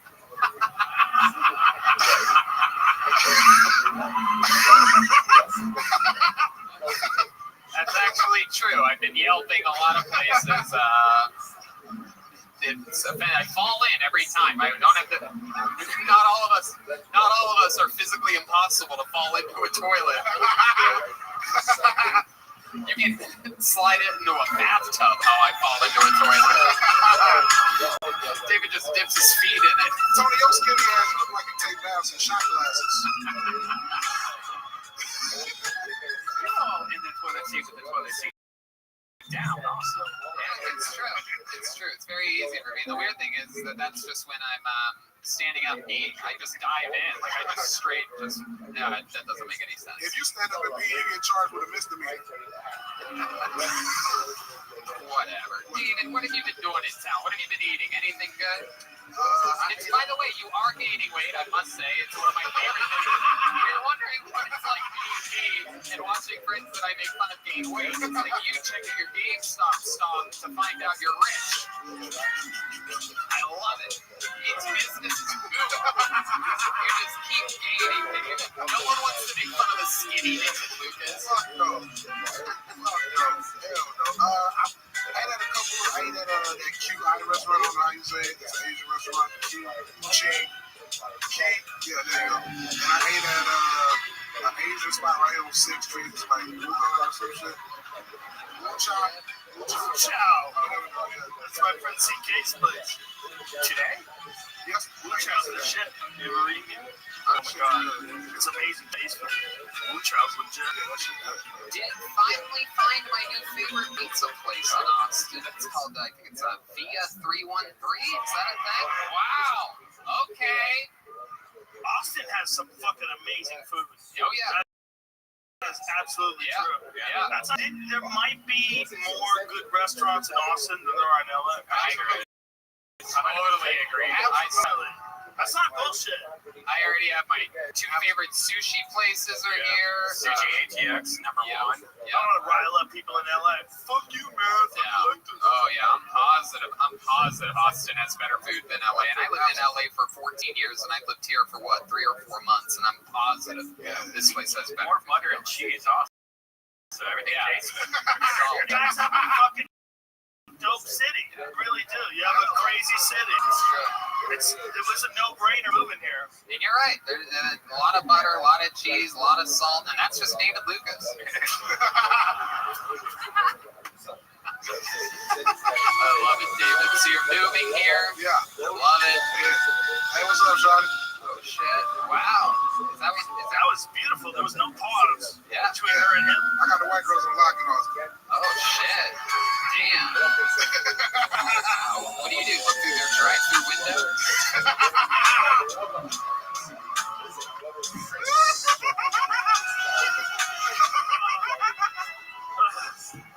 Just peeping through. That was good. I like that one.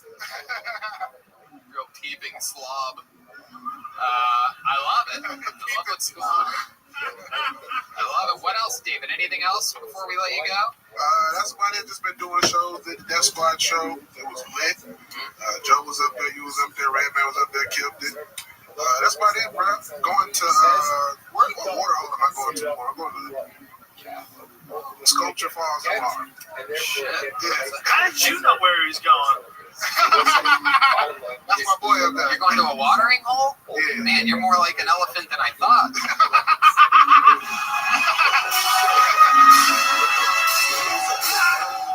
Thank you, God. Thank you, God, for that one. I mean, what a setup. Out of all the years I've seen you, this might be your crowning moment. I mean, what a setup. This night might be Tony Hinchcliffe's crowning moment. Bro, no bullshit. I think this is a set where if I saw this in a movie, I'd be like, shut the fuck up. That shit didn't just come out of nowhere. He scripted that. Like, What do I do with the watering hole, though? Seriously. You're going to swim? Oh my God. Are you going to... I thought you were talking about a bar. You said the watering hole.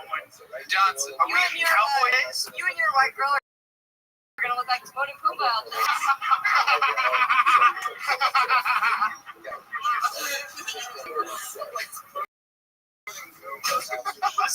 Lion King, never heard of it, Jordan? I didn't know the reference. The Lion King. No, you think I watched that bullshit? Watch it, believe me, I love it. The Lion. You've never seen it, right? Are you joking? things that talk. Oh no! Maybe. It's out.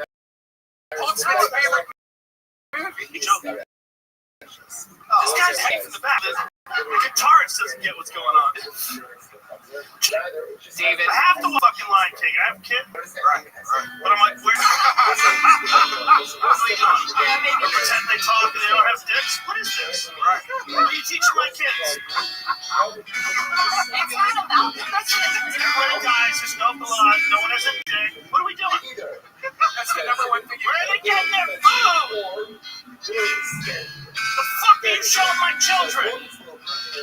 So do you want them to have dicks? Yes, big fat dicks. They're lions. They're killing water buffaloes with their face. So did they just walk All right. Don't lions only fall for like 90 seconds? It's not that long, but they do it a lot. They get fucked 52 times a day. Yeah. When the female tiger is in season, the male tiger will fuck her 52 times a day. Lions are like slightly less. Okay, so it's just not realistic enough for you. In general. The Lion King. The Lion King. Thank you. You understand where I'm coming from, right? Fake. It's a cartoon. No, I watched it, but I have to talk to my kids afterwards. I go, listen, liberals want to pretend that the world is not exactly what it is. They're soft people. They live in soft little houses. They nerve every fucking corner. They're not gonna make it. Guess where? They're not gonna make it. My kid's crying. I'm like, I know you're for, but one day this is gonna make sense. David Lucas did it again. Another brand new killer minute. Another fun roasting. Unbelievable. David Lucas, buddy. Monster. Another one. Austin, Texas. It's a really big deal. No boast, Tony. The two of you together, you should be doing it like everywhere. Yeah. Because I don't know if you would run dry. No. You guys talk so much shit to each other. I don't know if you'll run dry. Every time something new happens in the news, I ask myself, how can I turn this into a fat joke about David Lucas? When I figured out that DMX one, I mean, I'm serious. I didn't tell anyone there to be no way that I could ruin it. Your next comedian goes by the name of Kamal. I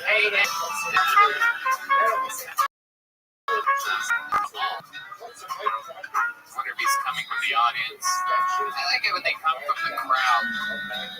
There's an alleyway filled with, I think, 20, 30 comedians that couldn't get a ticket because their thumbs aren't as quick as yours on the internet.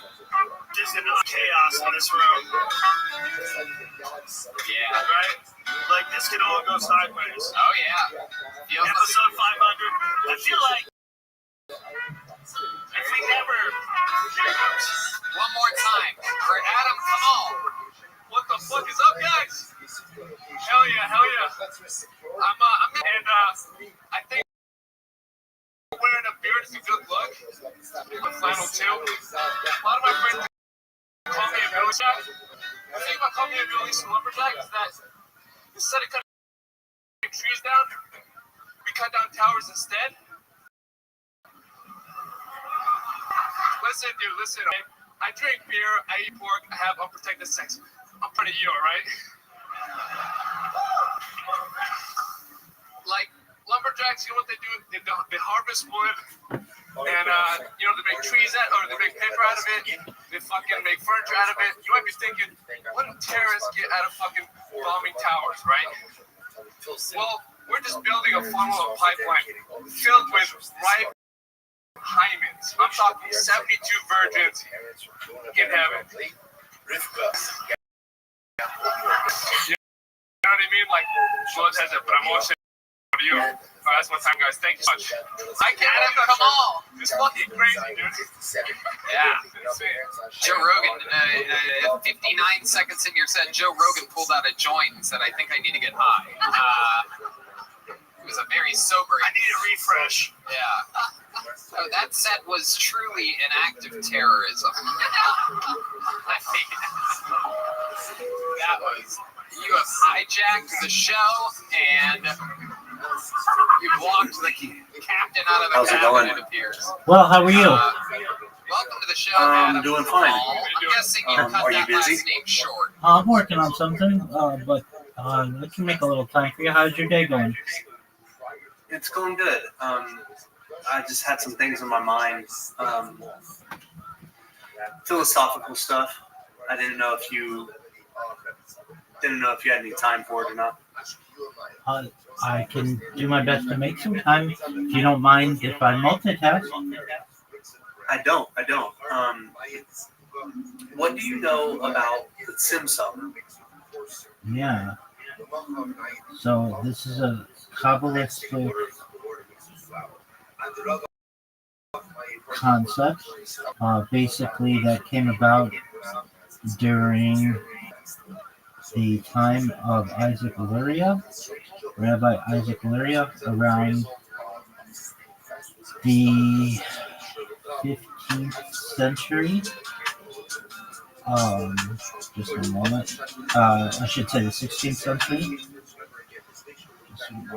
Just adjusting some things in the server.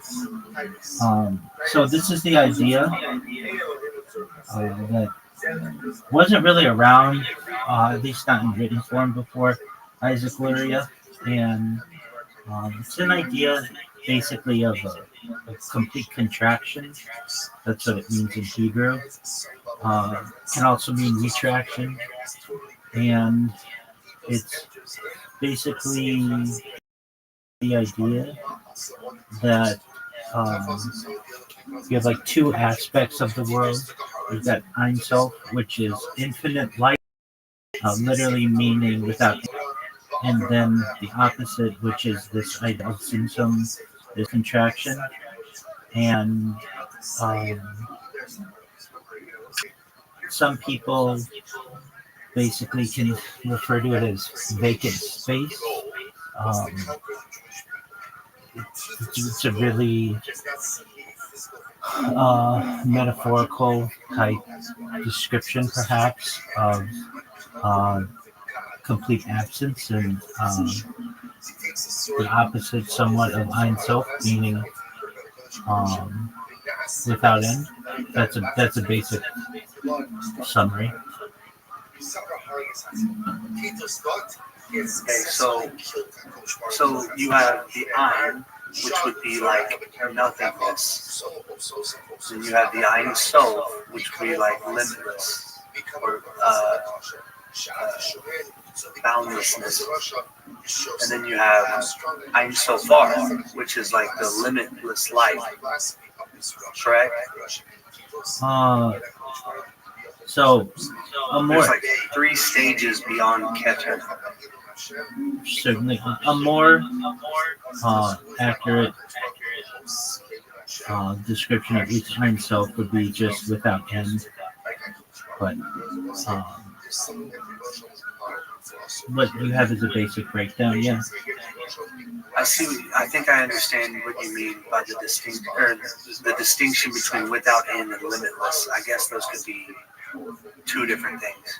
That's correct. So I'm having a problem with the idea that creation is a thing. Oh, well, welcome to the club.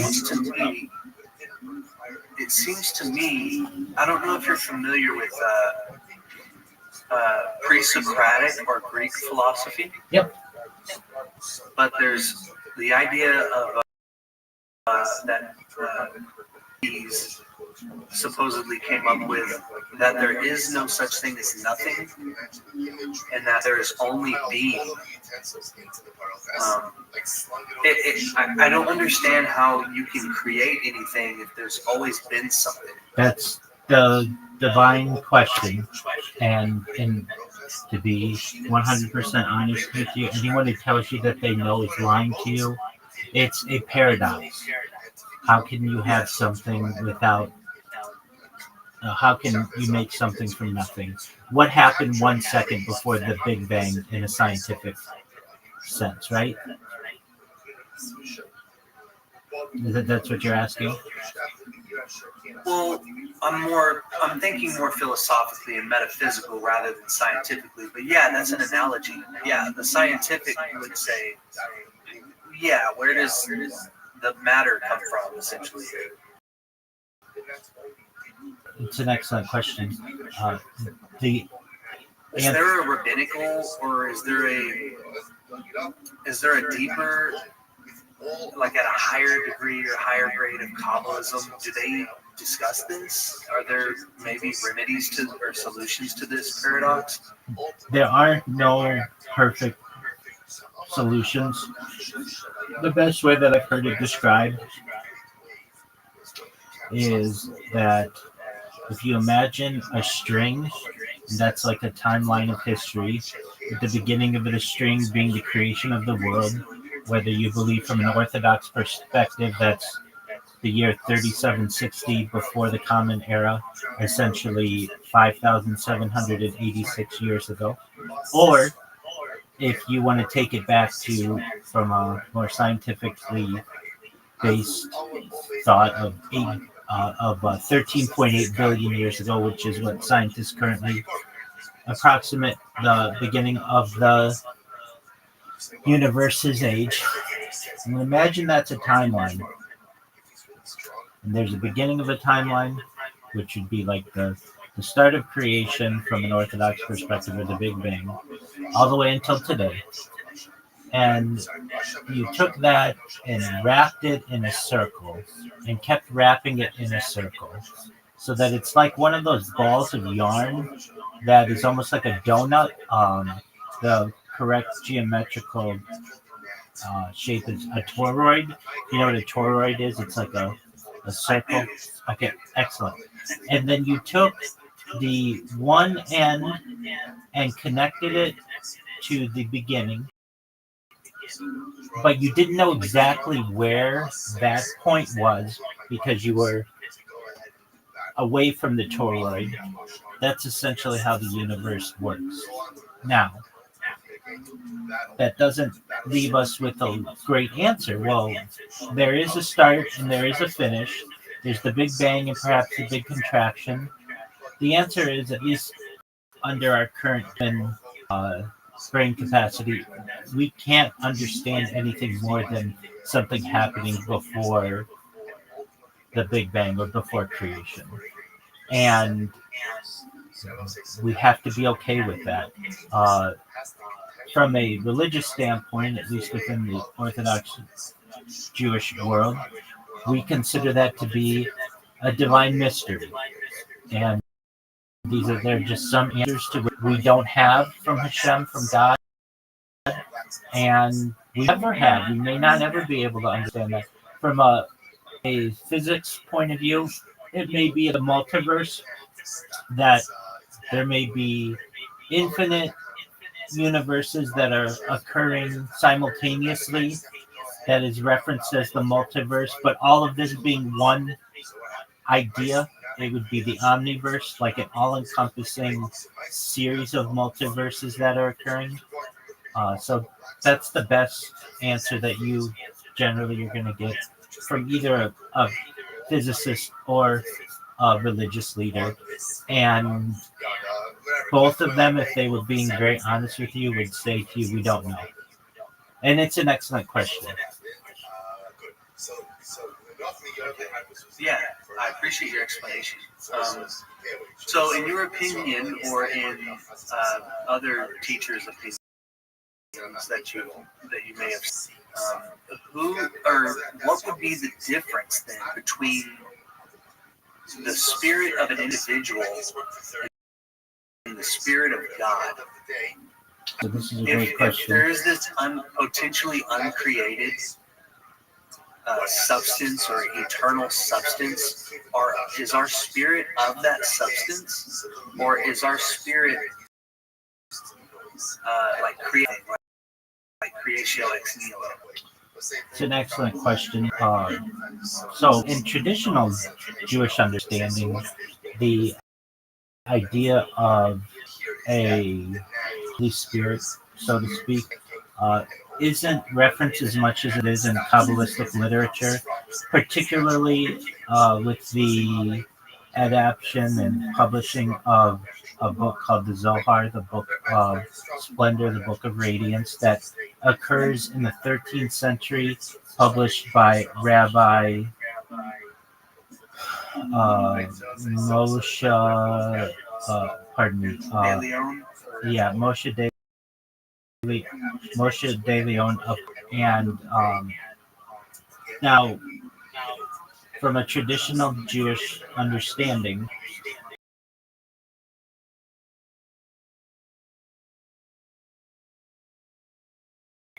this earlier, Bar Yochai.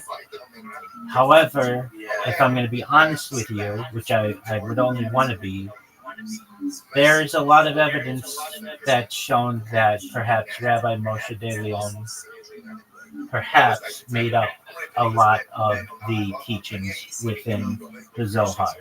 Much of it is written in Aramaic that's very medieval and not from the ancient Near East. Also, many of the geographical references are simply inaccurate.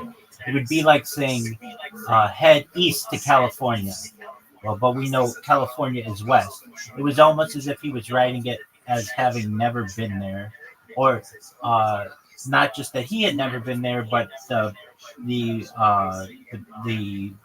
rabbi, specifically Rabbi Shimon Bar Yochai had never been there as well. When we know that that Shimon Bar Yochai most certainly was there. Additionally, there's reference to a lot of Spanish influences that Shimon Bar Yochai wouldn't have experienced. Moreover, upon being pressed on the issue of the Zohar and where Moshe de Leon was getting this hidden knowledge, he kept pushing off anyone who would attempt to inquire, and eventually someone really made a valiant effort to be able to get to the bottom of where these new texts were coming from. And Shimon Bar Yochai, or pardon me, Moshe de Leon said, "Come back in some time, about 6 months or so," and then he ended up dying. And there was no vast library that was found, and so the person inquired with Moshe de Leon's wife, and she said that her husband just made it up. And he made it up because he was making a lot of vast fortunes. And she inquired with Moshe de Leon, why did you just tell the world that you had written it? And he said, because no one would have believed me. Basically, if I said that this was from Shimon Bar Yochai 1,000 years ago, the information is much more powerful than if they just found out that I perhaps was making it up. Now, whether that's true or not, and whether the idea of it is accurate, that's up to the audience to determine. But one of the things that he brings into Judaism is something known as the Shekhinah, which is basically the female divine aspect of Hashem, of God. And this is much more the Holy Spirit that would be referenced. So of any topic that Moshe de Leon has brought into the forefront, or had brought into the forefront, is the Shekhinah. In terms of an individual's spirit, we generally reference this as the neshama, the soul, and generally we think of the soul being broken into 5 different variations. So we have the nefesh, which is action and vitality of a human. We have ruach, which is emotion. There's the neshama, which is intellect. There's chaya, which is the transcendent life force. And then there's yechida, which is the absolute unity with God. And so when you're asking about, is there any type of connection that our spirit has with God, we would consider that to be the Yechida. That's the transcendent life force. That's what we consider to be absolute unity with God. Chaya is the transcendent life force. Is that like an eternal substance? Is that like a?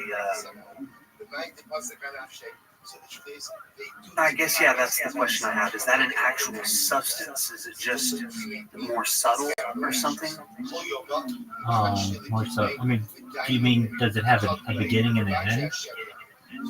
No, I mean, like, is it a thing? Is it actually real? And I don't necessarily mean bound to the spectrum of like matter or whatever, or even like the light spectrum or the electromagnetic spectrum. Is it something outside of that? Is it an actual substance? From a scientific perspective? I get as an analogy, right? I don't want to be stuck to the scientific because I think all these concepts transcend that, right? Like these would be beyond scientific, beyond empiricism. This isn't something that we can like pull out a microscope and see, right? Or like pull out a telescope and see. That's correct. Yeah. So essentially, the best way that is referenced in what the Yechida is essentially it's been described as the spark of Hashem, the spark of the Creator, and part of Hashem itself. You can't see it under a microscope or a telescope, or it can't be measured, and much of this is just traditional.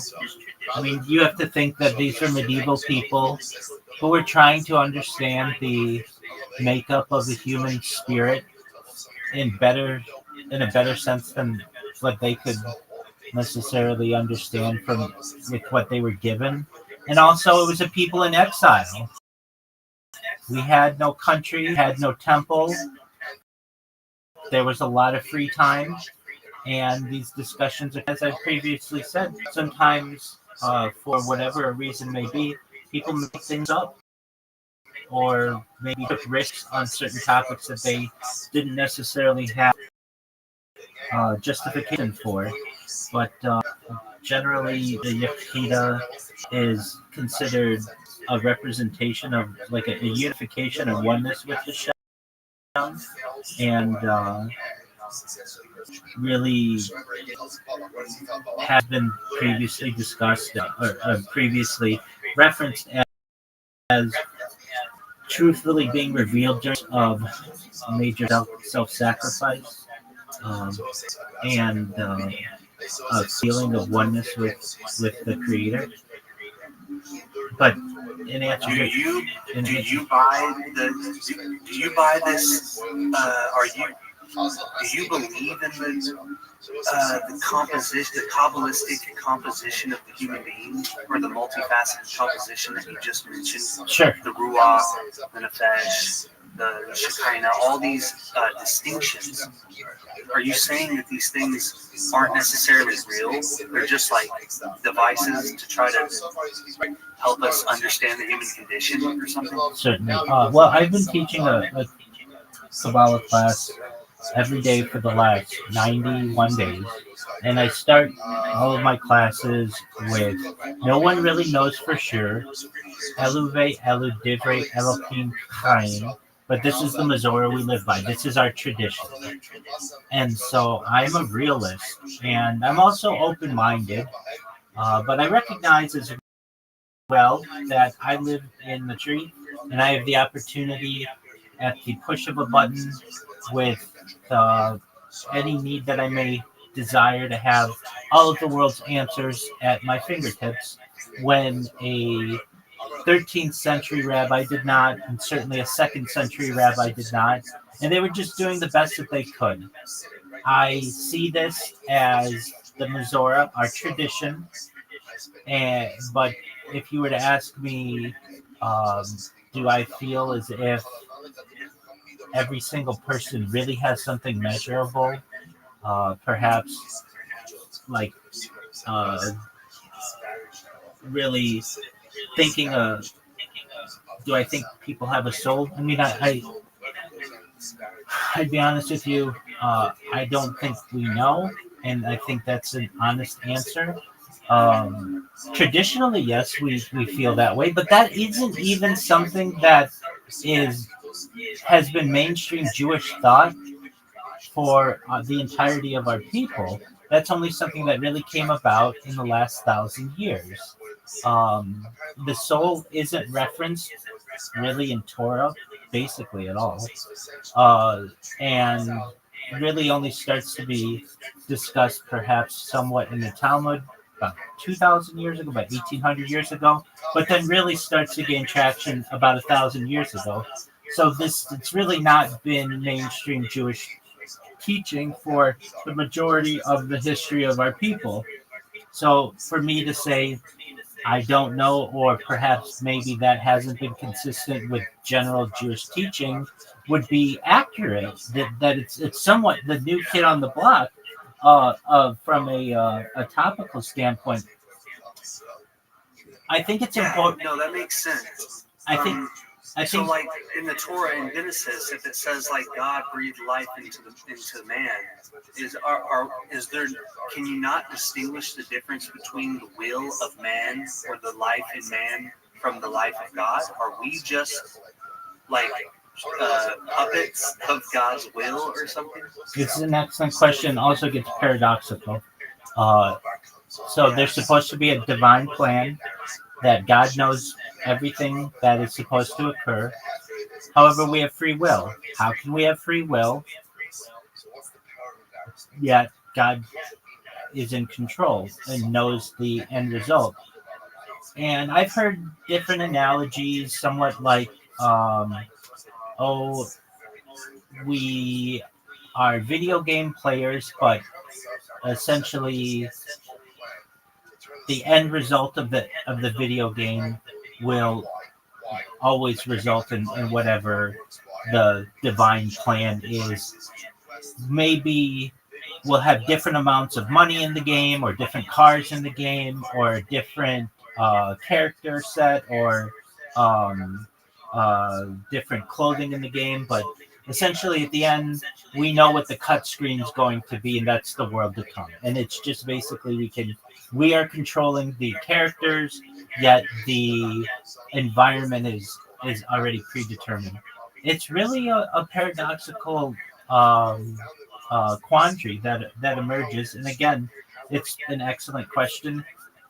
So, do we have free will? Well, traditionally, we believe that we do as Jews, but we also believe that there is a divine plan.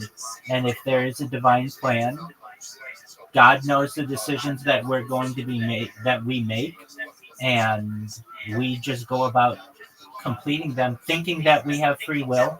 But if you only think that you have free will, do you really have free will? And that's where the paradox lies. If God already knows or could manipulate our decisions, then is it really free will? It's paradoxical. So it's it's the same. There's something that I picked up along the way studying. It's called the Epicurean paradox, and it deals with this. Absolutely. It's a very interesting paradox. There's a flow chart that you can find on like Google Images or whatever, and it's pretty straightforward. I also came across something from a teacher, a French occultist named Eliphas Levi, like 19th century. He says, and he has a book called The Paradoxes of the Highest Science. And in that, one of the paradoxes is, he says, freedom or absolute liberation is the obedience of God. So like free will, absolute free will is actually just being in alignment with God's will, which is paradoxical. It is. There's a lot of paradoxes involved here. So as I understand, the Epicurean paradox has to do with God's omnipotence, correct? And his omniscience, his omnipotence, and his omnibenevolence. Right. And another similar um, paradox is just known as the omnipotence paradox. If God is all powerful, could he create a rock so large that not even he could lift it? Yeah. And it's like, well, okay, when you first hear that, well, God can do everything. Okay, can he create a rock so large that not even he could lift it? It's this idea that it can't be two things at the same time. And that's where we get into paradoxes. And there's quite a few different paradoxes that occur, especially within religion, especially within philosophy. And we have to be um, satisfied knowing that these are paradoxes that we, at least with our limited brain understanding, cannot figure out. When I talk about these things, lend some credence to the idea that perhaps we could evolve someday into a being that may be able to understand these paradoxes in their complete form, but we currently are not evolved enough to be able to have that type of understanding, and it's frustrating.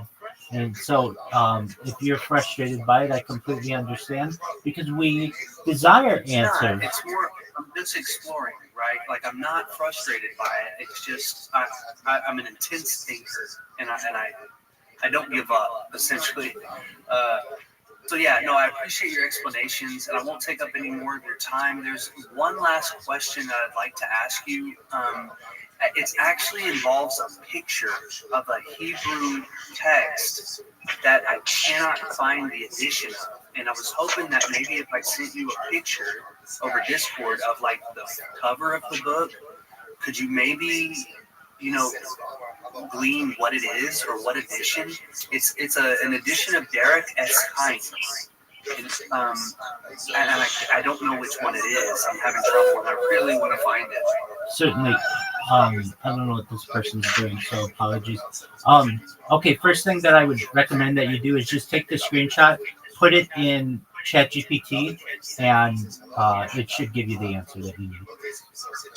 Oh, really? Yeah. Shalom. Yeah, so why don't you do that? And that should tell you far more than I'd be able to tell you about whatever it is you're referencing. And if you still have questions, come back to me, and I'll be happy to help you, okay? Perfect. Yeah, thank you. Excellent. Is there anything else I can do for you? No. Excellent. Okay, before you go, I just am curious, how'd you find out about me? Just surfing YouTube. And I've had one previous discussion with you, and it was Kabbalistic. We were having a Kabbalistic discussion. Okay, excellent. So I noticed you were on live, and I thought to come back and ask some further questions. Yeah, actually, are you the person who told me about another streamer who live streams 24/7? Yeah.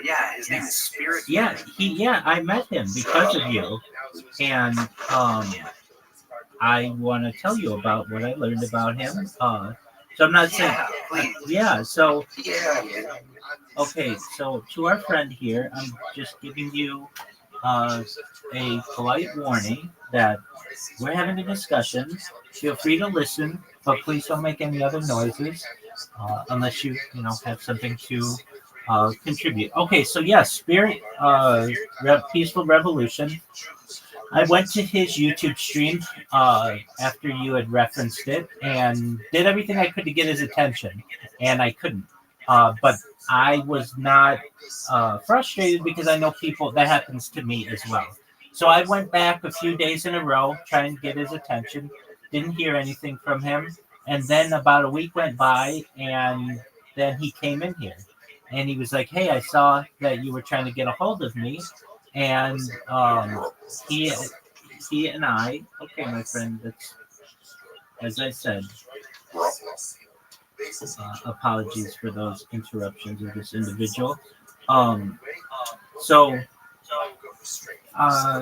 He, as you gave me an excellent breakdown of some of the things that were of interest to him, like the Hegelian dialectic and Hegelian philosophy, and what he was doing. And So I already had a basic understanding, and I'd been to his website and read some of his writings. And I said that somebody came into my stream or saw me streaming, and while I didn't know who exactly he was, he gave me a little bit of a breakdown. And so he streamed in here for like a month. And so we got to know each other pretty well. Um, I know I don't want to get into some of the things that are going on in his life, but he puts them pretty publicly. Like he's going through some stuff with the government, and he's doing what he can to start a peaceful revolution, and that's cool. I'm all about peace, but he wants to perhaps get more involved with the revolution aspect uh, of his project more than I would like. In fact, he was a little aggressive, in my opinion, of like telling me what I had to do, and I'm fine just streaming my life and being on podcasts and doing interviews and creating a community. I don't feel that I have to go to the local city hall and tell them how I feel. But you teach their own. Everybody's got their own um, philosophy. So he and I exchanged quite a few messages and spoken here at length. And he streamed in here for like a month. And I know that he had some. He's still streaming. I actually looked at him today just to hopefully he was doing okay. But I did want to thank you for referencing him. I think he's at like 309 days. So I hope he is able to continue as long as possible. And we do have a lot from a stream standpoint. It was really nice to just be able to talk to someone who understood what I was going through. Like, hey, you know, you have to start your streams every 12 hours. And he's like, yeah.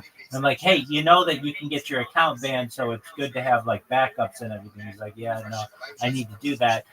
It's good to have someone else out there who knows about the limitations of bandwidth and processors and just computer capacity with all the things that we're doing. And it was really great to just be able to bond with someone over that. And just we were both pretty surprised that we could not find other people who were doing what we were doing. We know that they exist, but it's very hard to find. It's like finding a drop in the ocean of all the content that is YouTube. But I did want to thank you for referencing him, and I followed up and was able to connect with him and build somewhat of a friendship. So thank you. Yeah, you're very welcome. That's very interesting, man. I'm so busy with work and family that, all that time went by and I was unaware. You spent a whole month in here, huh? Oh, yeah. I also am concerned with him because previously he was in better health and he was doing a better job at expounding his philosophy, his interpretation of Hegelian philosophy. Yes. And now you're right, it's more so focused on activism, and his hunger strike, I think, is actually taking a toll on his health. I agree with you. It worries me. I agree with you. And he's really serious about that. And from my perspective, I'm not about that. I don't want to self-harm to get attention to my cause. I feel that it's really important that I take care of myself and maintain my nutrition and my hygiene and all of the other aspects about, healthy living to the best that I can. And he really wanted to have a lot of religious discussions with me as well. I'll just say that he feels that he is a Messiah, and I don't. And he's trying to convince people that he's Messiah, but that's his prerogative. And that's a huge red flag within Judaism that we're awaiting our Messiah, and we know what Messiah is going to do. He's going to rebuild the Beit HaMikdash, the third temple, and he's going to unite the world. And he's Jewish. He comes from the Davidic line. There's like there are some key aspects, but if you don't know that and you're saying that you're that person, okay, well, what can you teach us about Torah? What can you teach us about Gemara, meaning Talmud? What can you teach us about Kabbalah?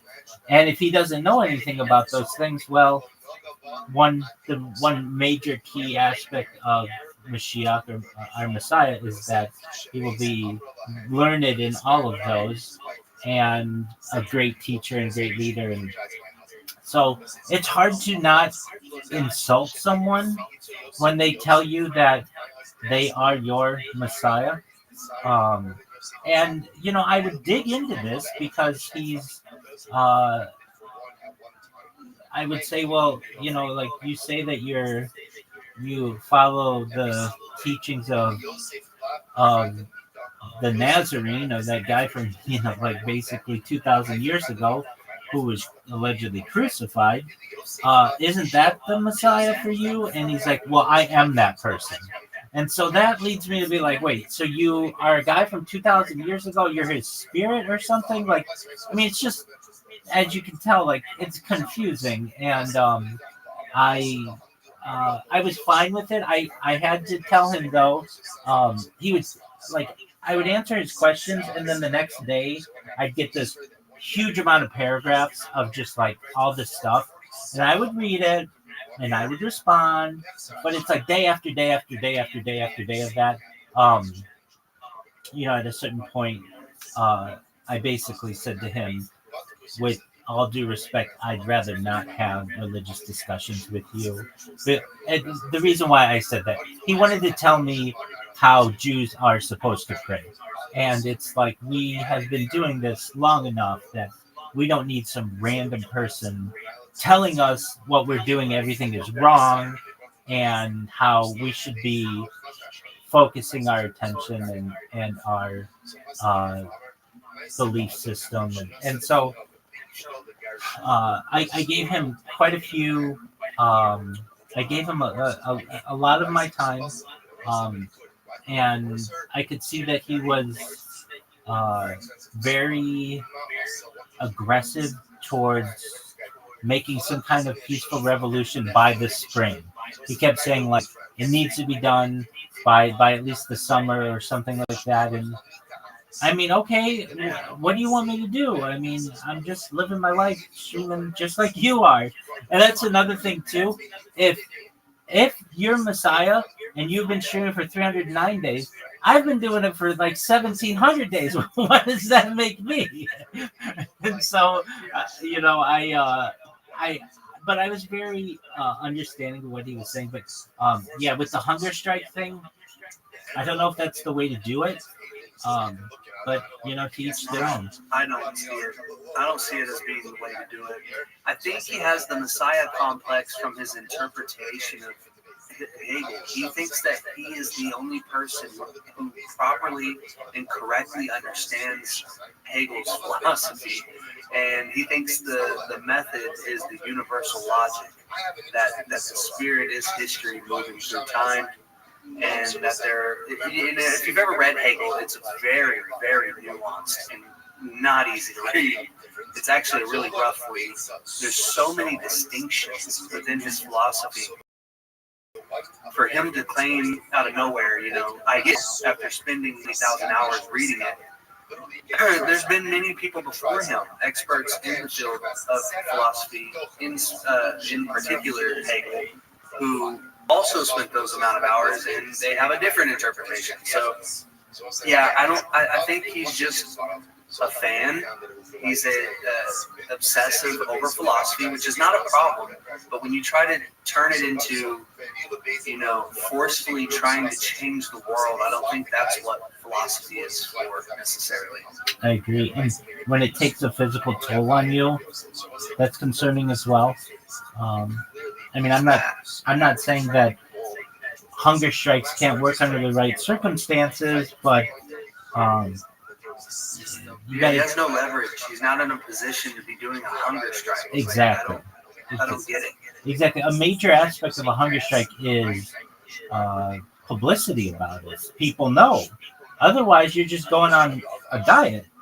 You know, I mean, it's like, it's basically you're fasting, which I'm not saying isn't important and can't have excellent effects. But if nobody knows you're on a hunger strike, I shouldn't say that. He does publicize it, but it almost looks like self harm.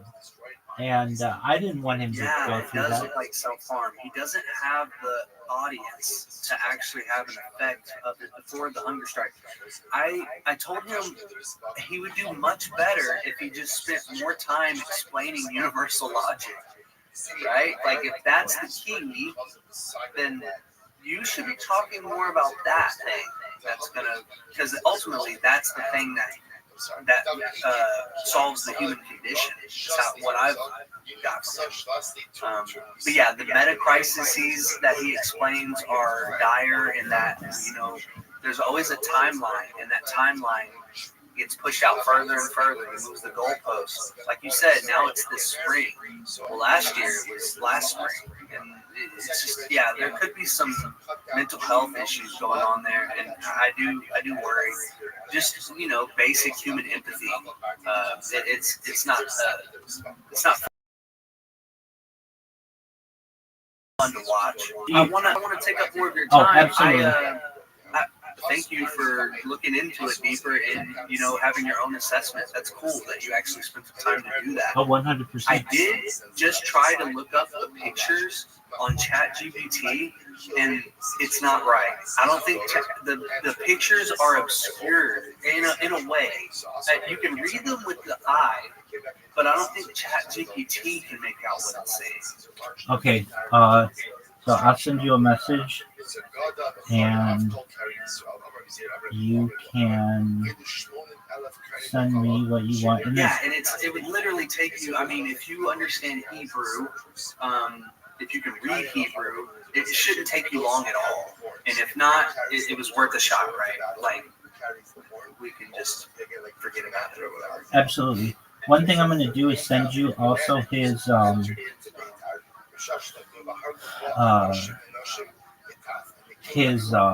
server. If you want to take a look at it, it's just called Genuine Philosophy. And send me that picture whenever you want, and I'll take a look at it when I have a second. And 7 p.m. I'm trying to. I really don't know how to navigate this, so I'm trying my best here. Hold on. that's okay. So I wrote hi, and then I sent his link. And if you don't mind, I have to use the restroom. So you send that, and I'll be back in a little bit. And Yeah, I'll send it right now. Actually, I found the DM. excellent.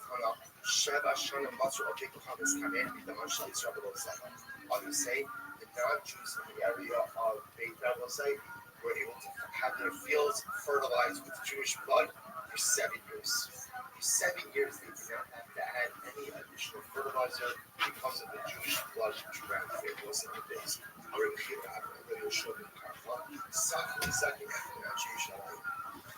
One of the elders of Shai said to me the following: the biggest who is the valley, Harab, Zaran, Rava, Tabachim, Masaida, Masaran, so we say this valley, Zaran killed 2,100,000 people.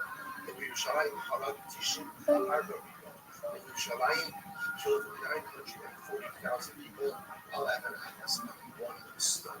What I say, Lord here sensitizing us to this idea that when Yerushalayim was destroyed, the reason the Israel was destroyed, they say it was not simply the loss of a building, a catastrophic loss of life that came when it was something absolutely static.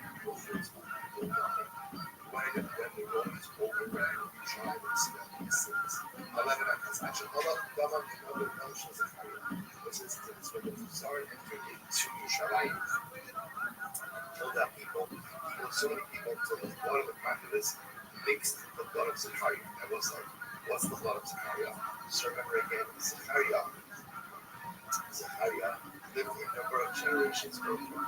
Zechariah was killed ultimately by King Yoash. Why was he killed by King Yoash? Because he was giving muster to the Jewish people and rebuking them for their ways. They killed Zechariah in the courtyard of the Beis Hamikdash. Zechariah's blood remained bubbling in the courtyard of the Beis Hamikdash. They could not get rid of it. Zorn comes into Yerushalayim, kills out the populace, kills out much of the populace, until the blood of the general populace mixed with the blood of Zechariah. So what happened?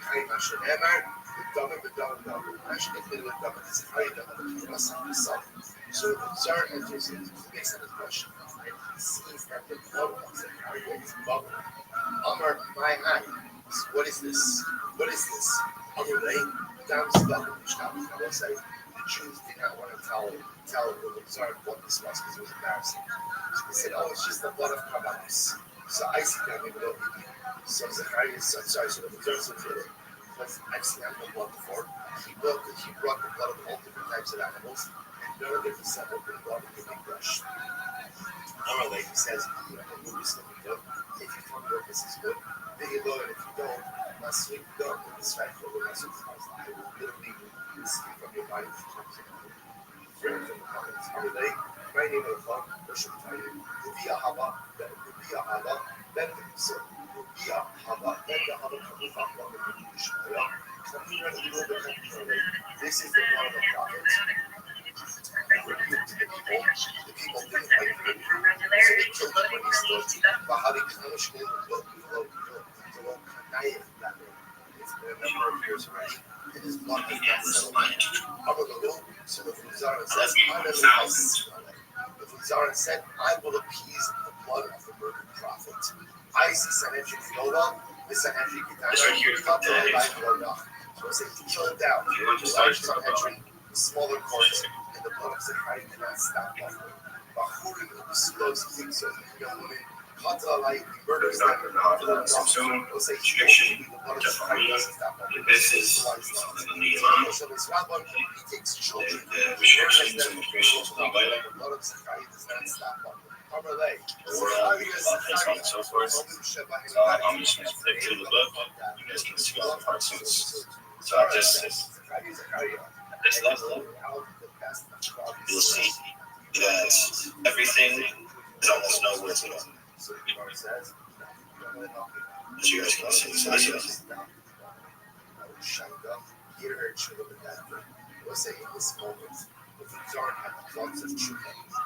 the true Kabbalah looks like it's very advanced. It takes experience.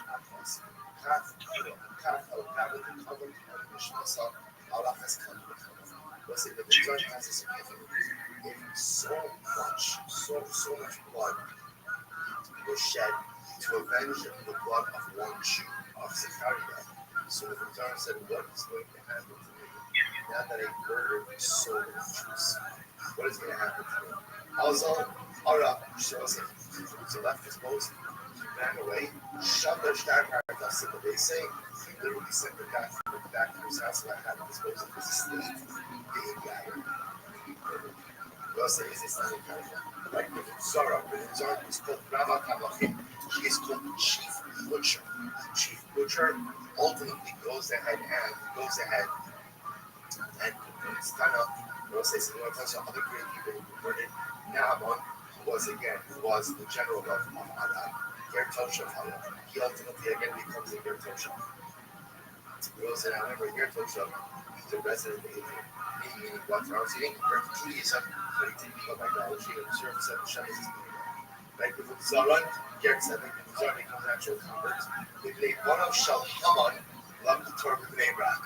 This is not incredible. Haman had grandchildren living in Bnei Brak. Living in Torah of Bnei Brak. One of Sisra loved the Torah of Bnei We'll say Sisra's grandchildren ultimately were rebellion, right? Taught children in Yerushalayim. One of Sanhedrin. Grandchildren of Sanhedrin belong to Torah of Berabim. Ultimately, taught Torah in public. Who's that? Good. Sons of Sanhedrin taught Torah in public. Not people. Shemaiah B'Avtalim. Shemaiah B'Avtalim. And the Seder. And Asadi Estama Atzah Asadi Aksela Levit Axos. So we say, but just as an aside, what's the pshat of this? The pshat is that the descendants of these terrible Rishonim, ultimately again become Jews or become teachers of Torah, was remember again, what these individuals represented was dramatic hatred and animosity, which represents passion. Passion is the strongest of all emotions. And if you can channel it in the right way, it becomes the source of all life growth. These people who caused so much destruction, specifically from Israel, had this passionate nature. So passion was embedded in their makeup. What do their descendants do? What do their descendants do? Channeled it in a passion not towards hatred for Klal Yisrael, but just the opposite, a love for Klal Yisrael. Which I will say, this type of message gives us the greatest amount of hope. Because often when we sin, or say we feel very terrible about ourselves, we recognize that often sin is just a negative manifestation of internal passion. If we just simply rechannel it and repurpose it, there's no telling what we will accomplish. If the children of Sanhedrin, the children, the grandchildren of Hannah, rechannel hatred, the passion of their Zaydah, and Allah has come and come over to be able to do as well. Incredible. So I called for Yaakov and I did the voice of Yaakov, the hands of Esau. I called, we say, what does it mean to call? And we'll say this passage really what the call means is the crying out. Zeh, Adrenos, Kesar, Shagwan, Sancho, Shishim, Shishim, he killed, right? He killed 600,000 times 2. Five kills in Israel. Call Yaakov, Zeh, Asmanos, Kesar, Shaharak, yes, Arba, Males, killed ultimately again, Shaharak, in fact, Beitar, Arba, Males, ultimately killed 4 million people in Beitar. Arba, Allah, let's say 20 million Jews by dying days. So, Zumah was Harashah, Sheikh Ribas, Masin, and Sarfa, Sefalim, and so on and so forth. As well as in the hands of Esau, this refers ultimately again to Rome, which destroyed everything. What is going to call Yaakov? There's no tefillah that is effective in this world, but no one that can struggle now. Like that, the Esau, what is going to hands of Esau? There is no battle that is successful or is reached in this world that does not have the involvement of Esau. Shot Lashon Techabe, Lashon Techabe, Amar Mind Exit, Al Naros Baba, Shavya Shavu, Gambakinu, literally on the banks of the Baba. That's where we sat and we cried when we were a random person from the internet.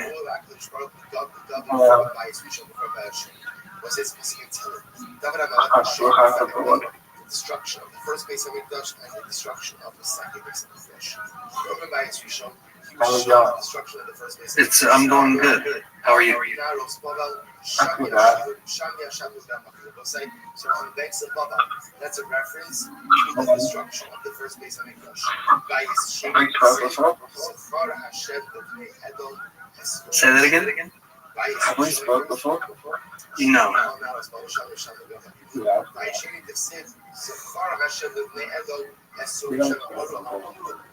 No, we haven't. So what's the point over here is based on this psukim. Destruction of the first and second. You're breaking up. I can't really hear you well. Do you just know right now? No.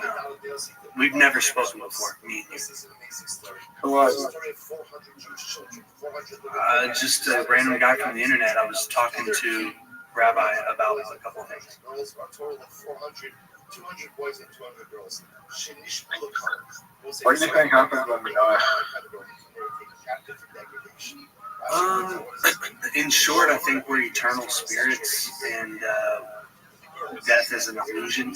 I think that we live eternally, but we buy into that illusion. We think that we live and die over and over again. So what do you mean by that?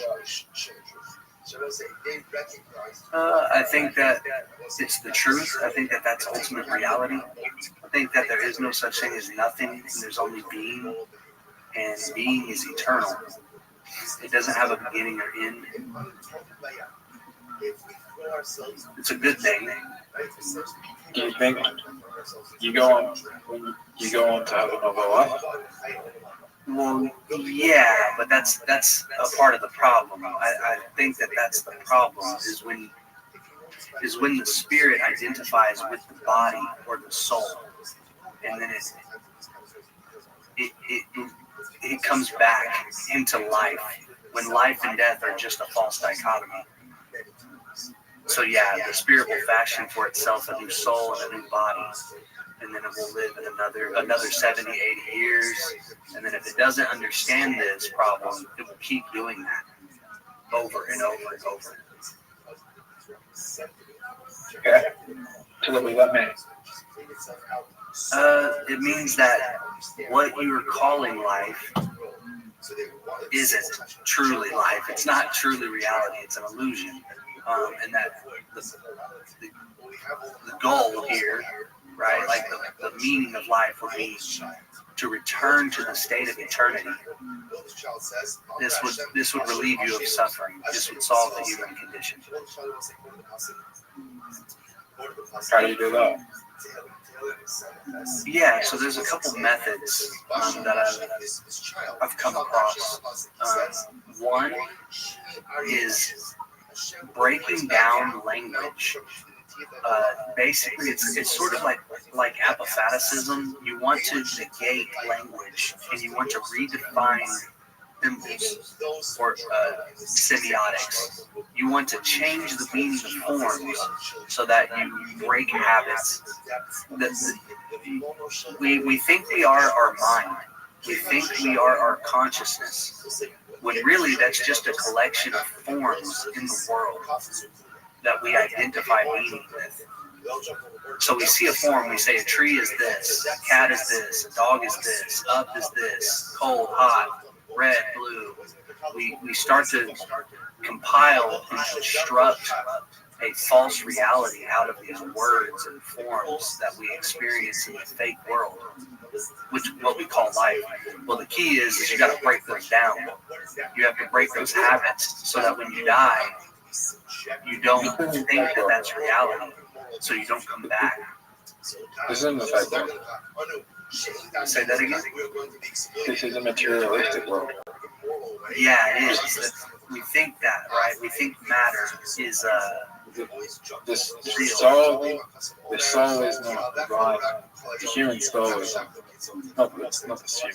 The soul is not designed to be materialistic. The soul is designed to travel.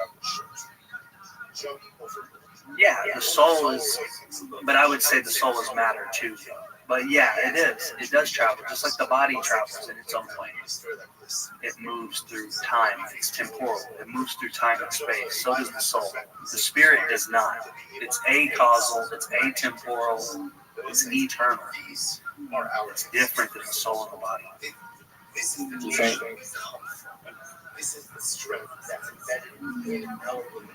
You know? You think you come back to Earth? If you don't break the habit that I just described, yes, you will, over and over and over again, because you think that's reality. So because you're eternal, you come back to this place thinking it's reality, when really there's this other place. You can call it, for a lack of better words, the origin. It's where you're spiritually eternal. It's like a true individual, absolutely liberated individuality. And it's the true state of your being. But you think you belong to the water. You think that trees are real and water is what you need to drink to live and survive and you need to eat. So you come here. This is where you think life is.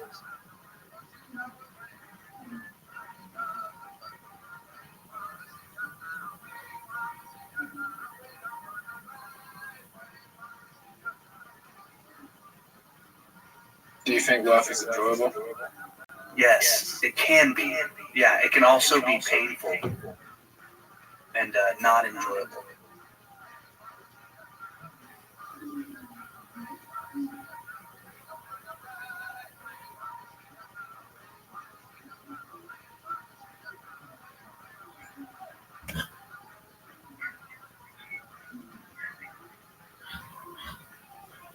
How would you end pain and suffering? Say that again? How do you end pain and suffering? You can't in this world. You can't in the illusory world because it's built off of dichotomies. It's a polar world. So there has to be pain. There has to be suffering for there to be the love and the enjoyability, the satisfaction. Oh, hostile. So looking at those diagrams, those seem to be unique to that edition, but you can get that edition from my Safaria if that's of interest to you. Yes, can you send me that link? I cannot send you that link, but what I can do is tell you that it is about $91, and just go to my Safaria tomorrow after sundown, and you should be able to get it. Perfect. Oh, Saturday. Okay, yeah, you're right. Okay, yeah. I appreciate that. Absolutely, but I would tell you this: that it's probably, unless you know Hebrew quite well, it's not going to be that beneficial to you. I would look at the link that I sent you because it's translated and it's free, and you might be able to get the answers that you need from that. Appreciate it again. Yeah, thank you. You're welcome. Well, it was a pleasure. Absolutely. Come back if you have any questions, okay? For sure. Yep. Have a good night. You as well, Mika.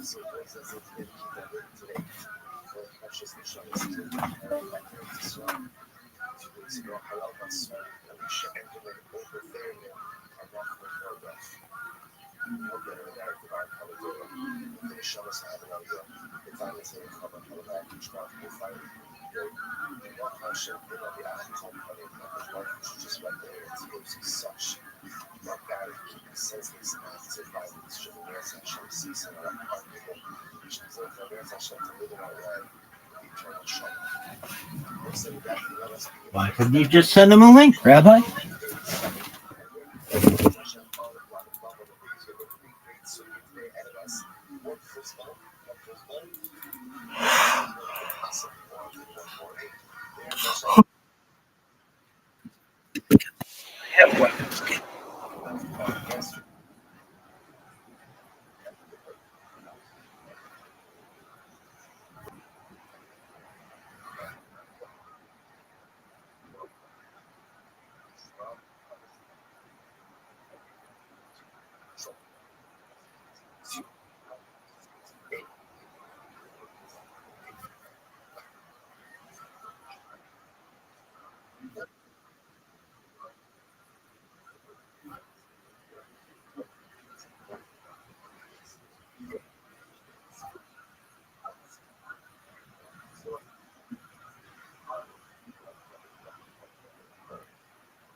Hey,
how are you, big dog?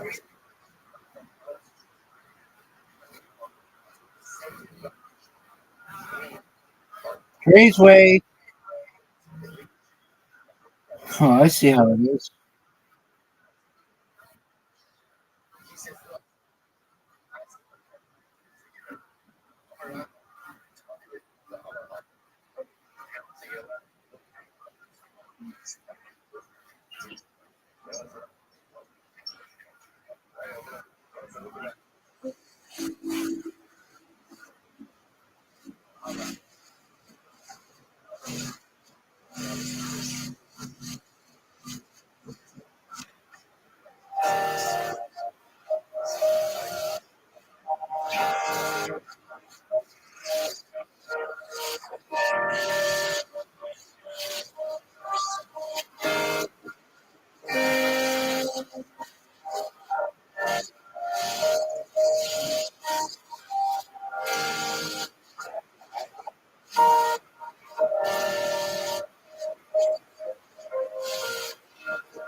Did you do it by heading it sideways with a sword or?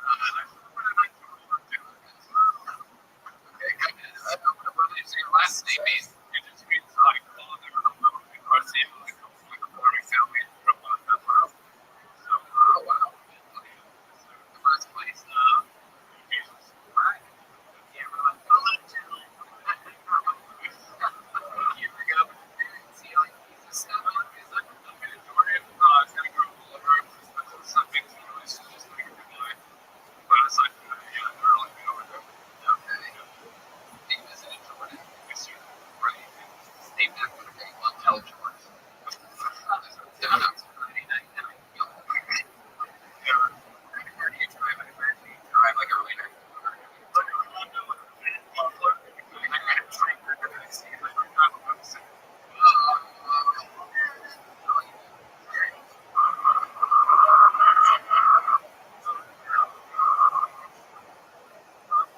Myself. You okay? Yeah, I don't even know what to say. People have an issue. Mufflers. No, I do. Even Asian people see like the whole contact. Yeah, I thought it was sending this much. But nothing more. You really get Cincinnati. Like that's like Hawaii. It's more like a resort, right? Right? It's like a big spot. You come over there, you just have fucking out of it. It's really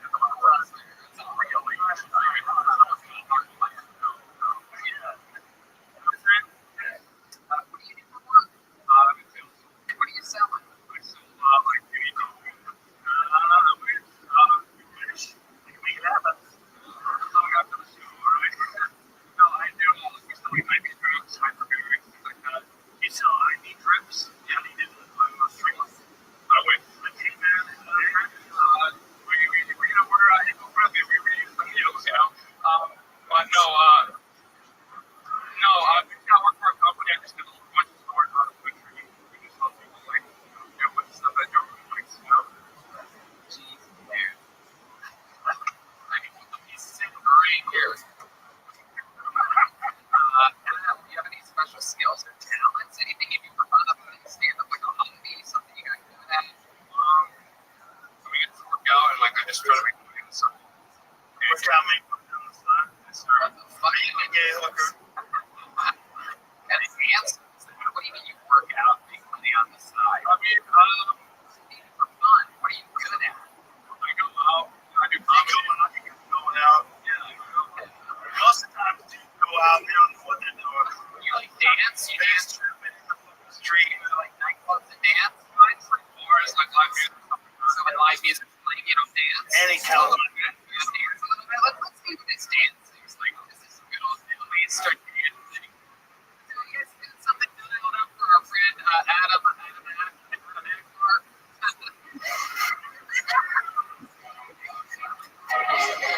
Oh shit. Uh-oh. Oh shit.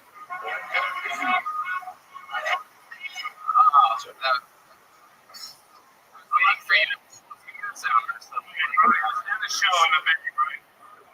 Fuse house? Yeah, it didn't make sense. That was a 10-1 joke. Like a fuse. Yeah. You guys need to see what the strippers went crazy backstage.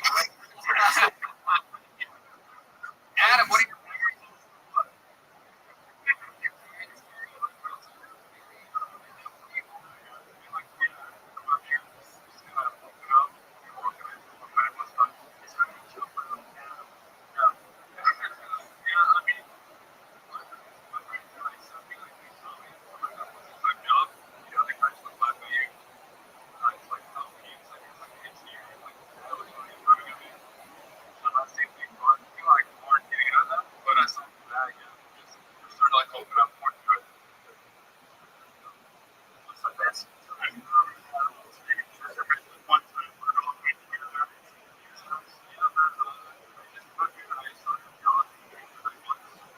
and I just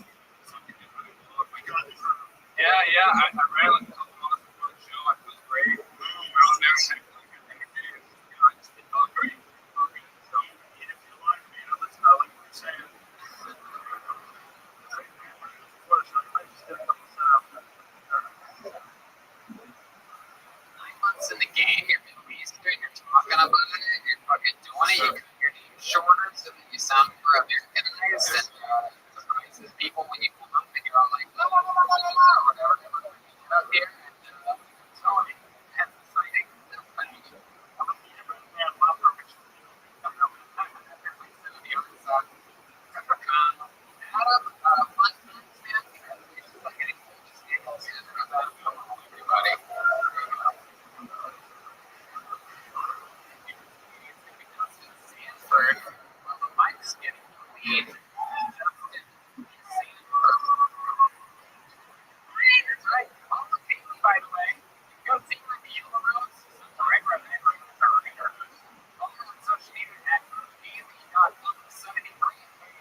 So 45 minutes when he was traveling, I was at 96 plus that he had.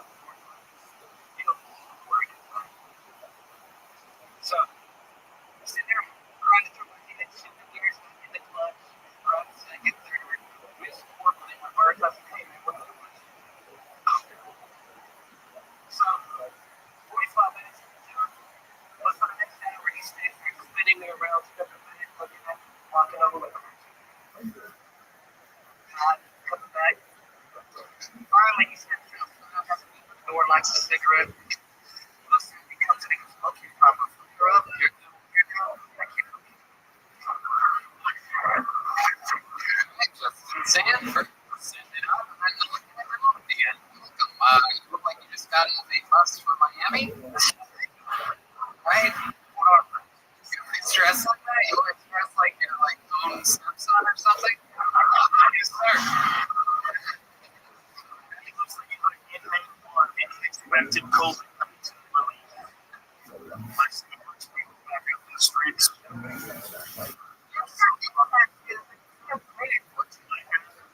Like inmate. What are your neck tattoos? What do you got on you? Wear clippers. Oh, you're a barber. Slash barber slash tattoo. Okay. You just Slash what else? Do we deal with that? I don't know. People are hustling. How's business going right now in the barber tattoo removal world? You're here in Austin? Yes. Even in Boston, where do you normally live? Tell us something about Puerto Rico. Keep learning about these. Jazz chocolate.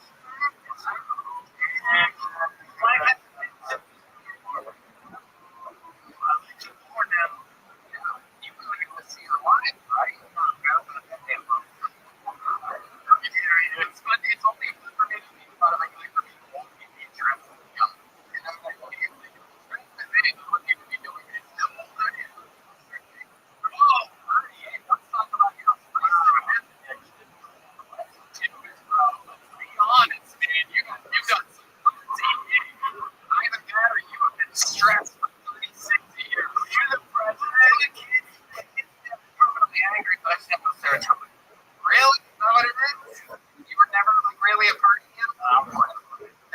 Yeah. Naturally? How do you do this? How do I do it?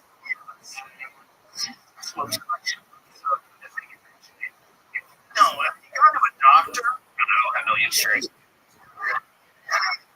So where's this diagnosis? Jesus.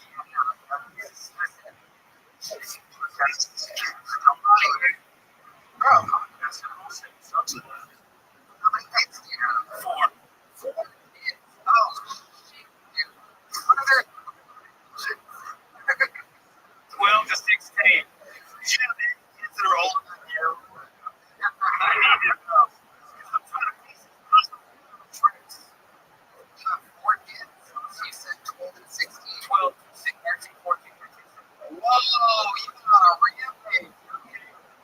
Condom butt granddaughter or something, huh? 4 years.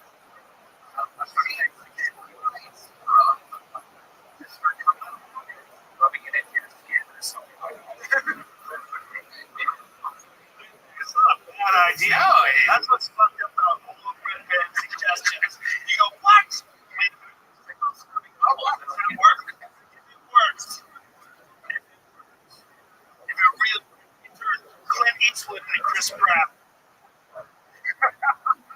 You don't think Clint Eastwood did it off his own face? We totally sort of how like, you know, something seems to be a problem. You have your kids. Actually, you know what? If you knew that turkey, it's making it up. How often? Every day. There you That's go. what's up. That's what's real.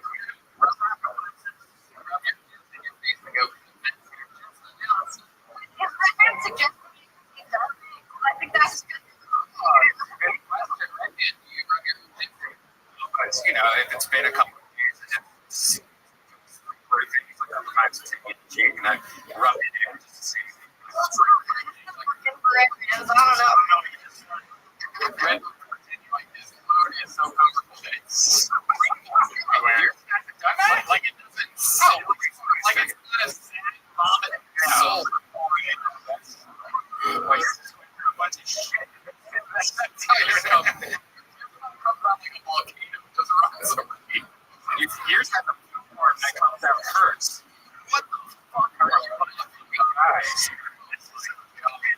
saying police arguments. All enemies to witness. I had some stand-up comedy when they talk about their love. Red band is. Justin, you have any special skills or talents you perform on stages and do anything? Wow. Anything else? You good at anything? You seem like a bowling or anything like that? Like a roll. You can roll a joint one-handed? Really? Let's see. Yeah, let's see it. Can you do it right now? Got a paper. Rolling papers. Rolling papers. Back when I was like other people will roll joints. I stopped. Yeah. Everybody's like, you know, roll a joint. I can see it's not like you're on a manual. You do it with the vibrator, like we can still see it. You can give people more money to just do it for you. That's so stupid. Having on the serotonin, what in the world makes you happiest? What are your favorite things?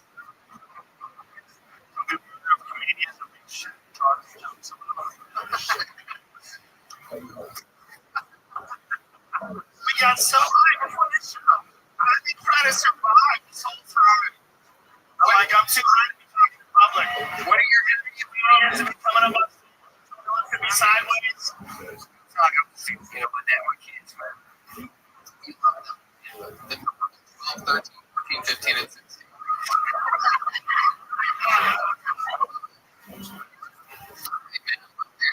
You're out there doing it. You still with the baby mama? You got one here? You got one here. Wait, three? I got one here. Yeah. One 16 years in here. Yes. You have 3 different baby mamas and 4 kids, 12, 13, 14, 15, 16. Whatever. Now it's starting to make sense. This guy almost ended up with fucking 14 year olds. This guy was one woman away from possibly just hitting the opposite of the lottery.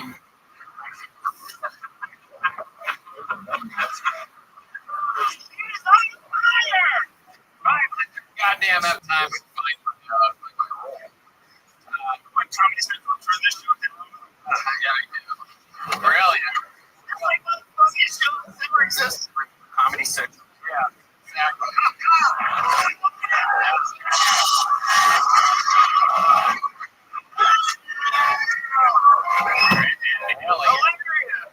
Welcome to Texas, bitches. Ladies and gentlemen, all of us of comedian Irish TV, so we did. You got up, kill Tony. Here we go. We're gonna keep it rolling. This is fun. How exciting! Speaking. Whoa, Caitlin, look at you travel from another city to be here tonight. Damn, that is so cool. Look at that, damn, the hell on this whistle.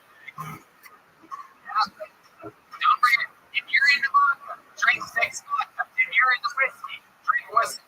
It's a no-brainer. If you're into pussy, go to the gross. Okay, this is really For the fucking door, ladies and gentlemen. That's a real band. That's a legit band. Nick Stopacha is it. Nick Stopacha is the next on Kill Tony. How exciting. And that's Michael Gonzalez on the drums. John Deep on the keys. Pete Madness on the bass guitar. And Neil Lake on the electric. Very exciting stuff. Love this band. Great musicians. Goddamn Austin, Texas.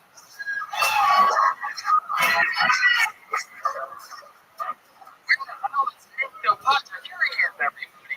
Here he is, number 2. Stopacha. Oh yeah, who was that, bitches? Never doing nothing like So this is Austin, Texas, from Las Vegas. I heard you guys have a pretty yoga scene.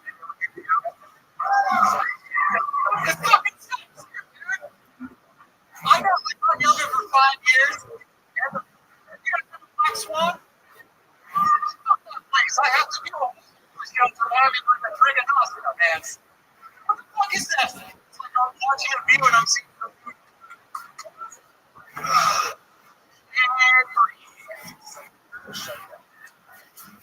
I've done yoga for 5 years, and I think we get a lot in that yoga instructors sexually harass their students.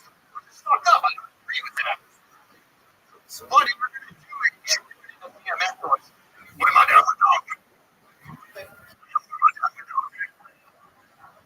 My time, thank you. Nick, I'm going to be honest with you. I absolutely hate.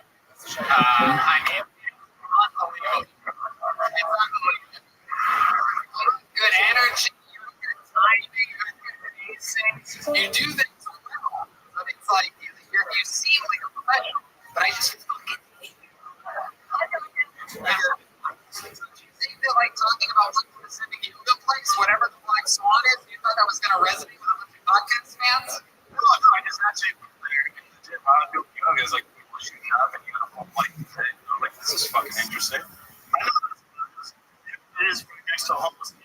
Right? What else do you have that's funny? Because that's like people in life fell apart, never next to you trying to be spiritual, and you're like, how in right. But I'm not trying to connect with the guy in line. You fucking your underwear. You're out. It's like jokes, right? Jokes. It's not that's going to be what we talk about. The saddest people on earth. People that want to say, come on, I'm fucking with them. He's trying to swim. We have to decide now. I mean, how are people voting in May? All right. So let's talk about it. You were on this show a couple weeks ago at Ann's house. We talked about you doing yoga. What else?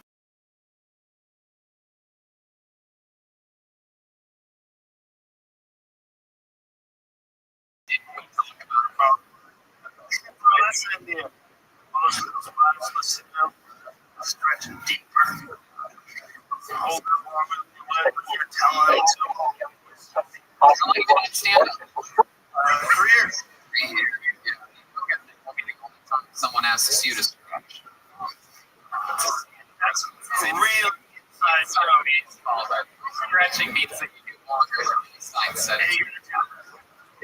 Stretch. Say that for the fucking next ride or something. Fucking irresponsible drug addicts. Let's talk into it. Free only yoga. What else about you, Nick? Give us something about your life, other than the fact that you fucking jump on a mat every day. I don't know, man. I do a lot of things. I was rock climbing in Las Vegas. I got heavy in psychology and utilize psychedelics to kind of like change my brain a bit. Said a lot of things not really related to each other. And I don't believe at all. I'm like, space getting around shit. Okay. So what I was doing, it's to pursue psychology, because I feel like there's a song with like psychedelics. So that was kind of like my original plan of me. I could do some like yoga stuff. Oh, fuck. I hate you so much. You were on a couple weeks ago. This is ladies and gentlemen, thank you so much. Nick Natasha, thank you. Some of these people are jumping down and I can't stand it. Not him. Fuck that guy. Fuck that guy. Fucking damn it, man. I almost killed myself over him at some point during that. Jesus. After the yoga on my microdose, and I think about psychology, and then I think about the yoga, and then I fucking, shut the fuck up. Alright. Unbelievable. Go find yourself, bro. Take a chance. I voted on the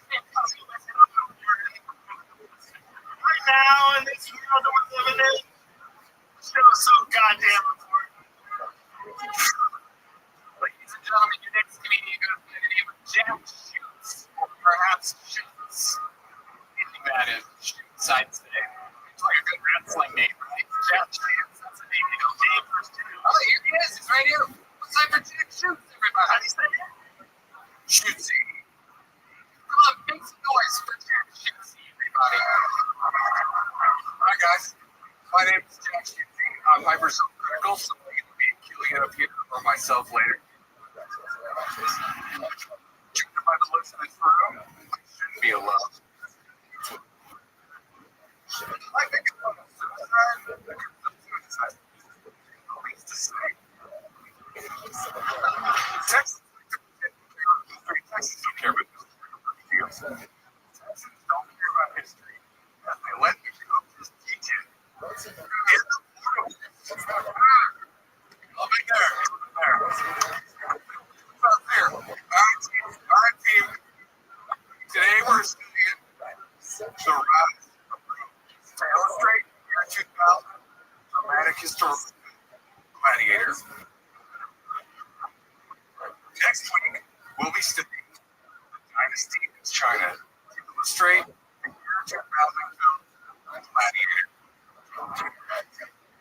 We just passed anything anniversary is really tragic. Kobe Bryant. And we all know he went down on that helicopter. We just hope he has something separate. All right, thank you. Oh, dude, so good. Yeah. Thanks.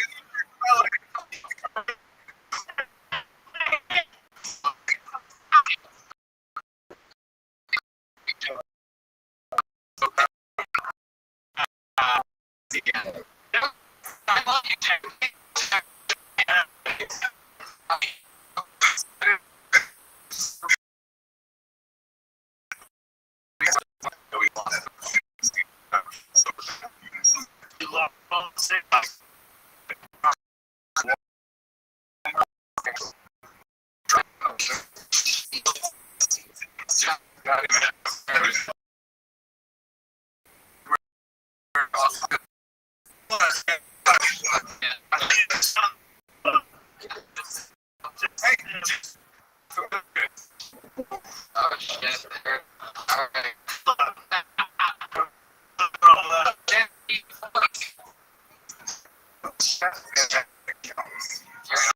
What happened to the whole cooking thing?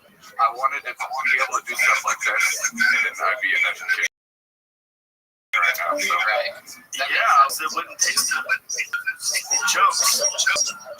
What do you mean? What the fuck does that mean? Yeah, I want to do something just like this. Professional chefs have to work at night. every night, yeah, they have to work. So normally you miss like all your family birthdays. This isn't funny. Let's talk about You just Just trying to figure it out. You said you were.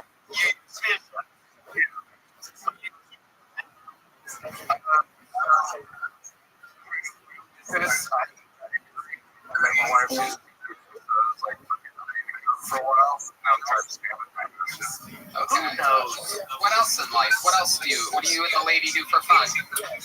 Normally go out. Paramount, see shows, comedy. Yeah, you come to the Paramount a lot.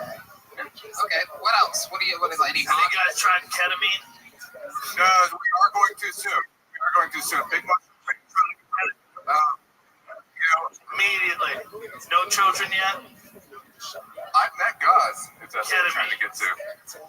How about yoga? You ever do yoga? No. I'm tired. You guys should scissor each other. I might look a little stiff for my third performing comedy. Wow, really good. Really great. The last guy, musicians figure out what you do together. More personal stuff. It's about God. I got a bunch of one-liners that are really brutal. You do. If you only have one arm, jeez. Okay. I got some. I know everybody know any joke. Any joke where you like this?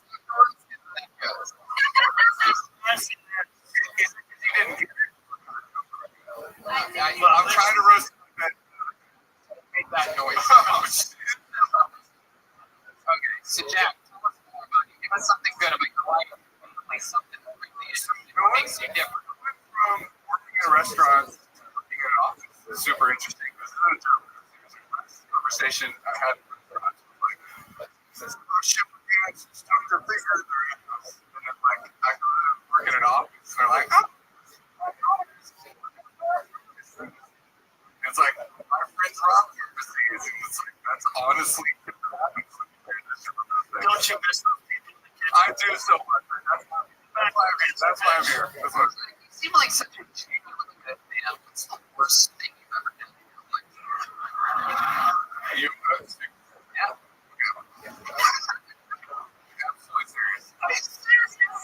So, I had this girlfriend on and off, young, first girlfriend, like seventh grade, around sophomore year, and a friend, in PE, Hold on, stop. Only people over 60. if you're in PE, it just means like you don't have a mascot, so you're not on the team. So you're fucking PE.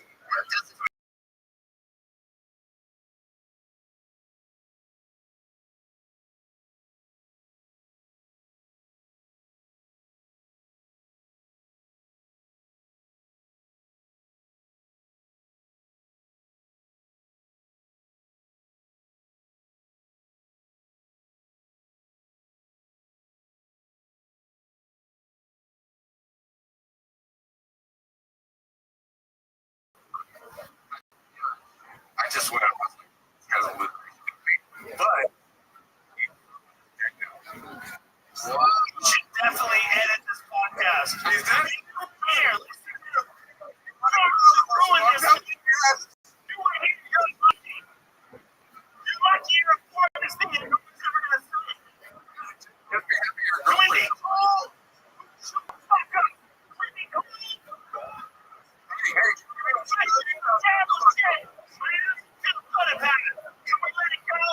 sorry.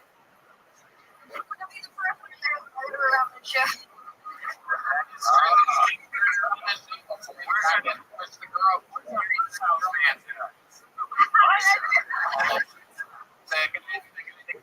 Gary, My joke's I was interviewed by all the like right. Every news outlet putting like Dayline used to kill Tony. Very exciting. It's the best thing we ever got. They didn't kill Tony. No, they didn't even do that. If you were on NBC, they would. Right? I don't know.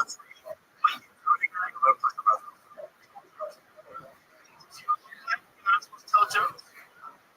It's right.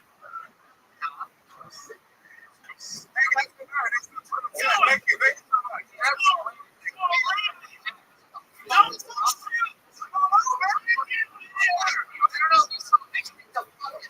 CSU. And then here we are, we're just having a talk on where he's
I'm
gonna give you a normal, like, so our friend, just for you, if you open it up, you're gonna find out that the green ritual is $500 inside of it. Yeah.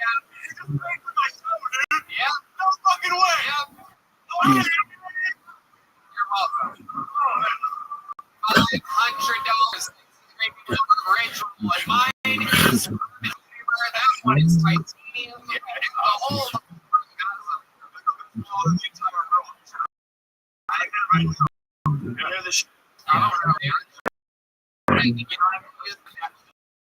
the size of that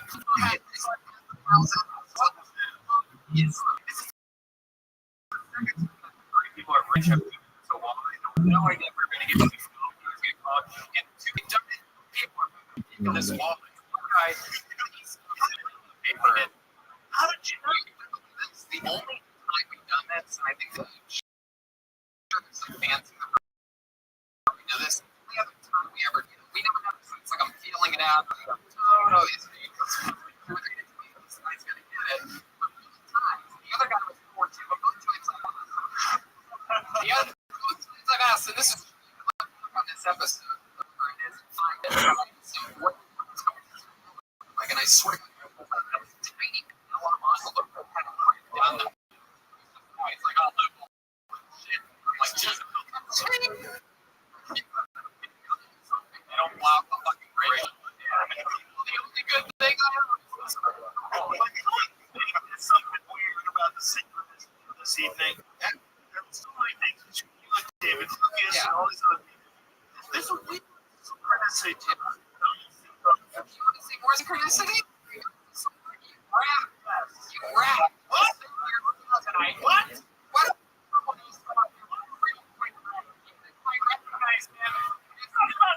One of the most legendary guests in the history of Bill Tony, president of Austin, Texas, for 20 fucking years.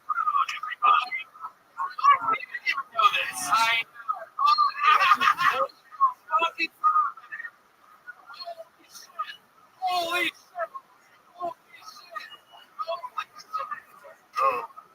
So you know, like that, right? What the fuck's up? Johnny Brown, ladies and gentlemen, Johnny Brown! All right.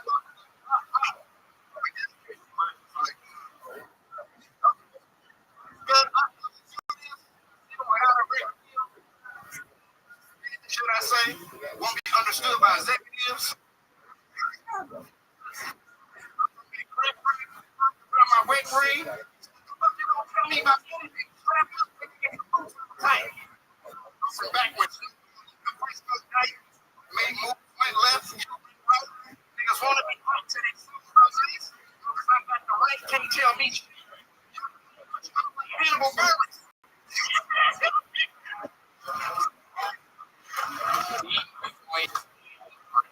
Yeah. The motherfucking house. What's up, Tony? Is there anything you'd like to say to the man who killed somebody? I've never seen you since that he joined us. That was like that time.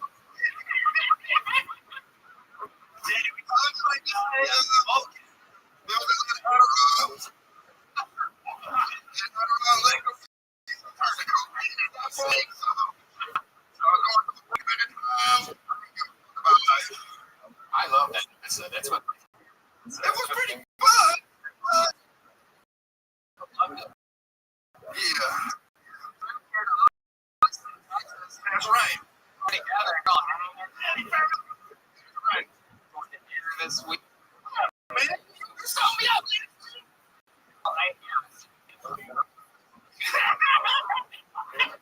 Like this nigga's late. Damn. Trust me, it's very surreal to have to change your plan to anywhere else. Me too. Like what? Say yourself.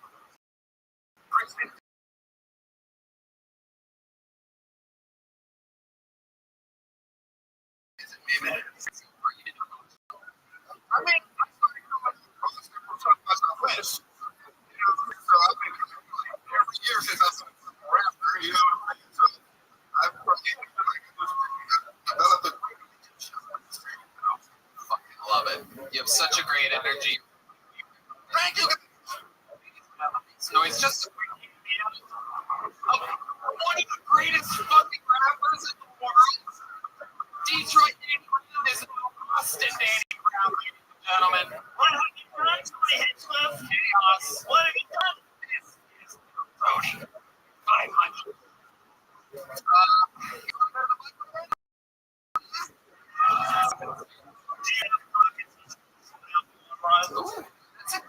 We are working on some bingo cards right now that we think are going to be our greatest piece of merchandise.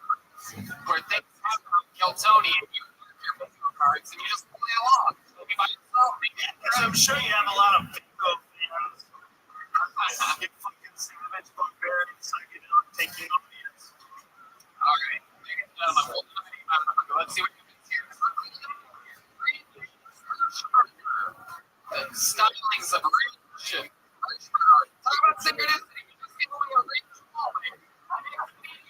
Rich. It's supposed to be. It's rich. Somebody makes rich. It's called rich. It's rich.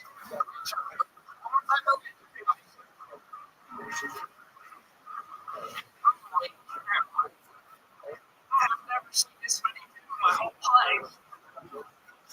I have an interesting family. My uncle was 100% Amish. And it's weird when we have family reunions and stuff. They don't have beer.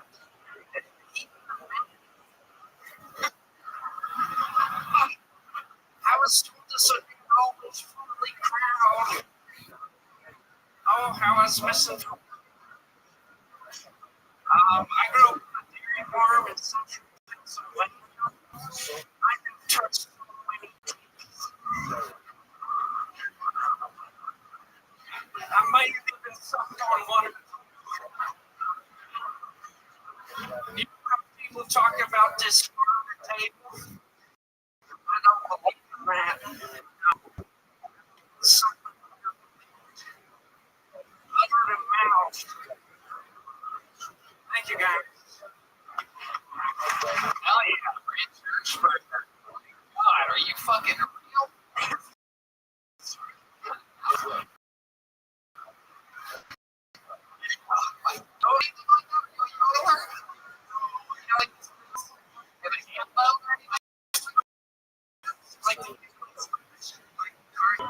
Play that? So, Where do you live now? You've been here from some. Oh, look at that. Everyone.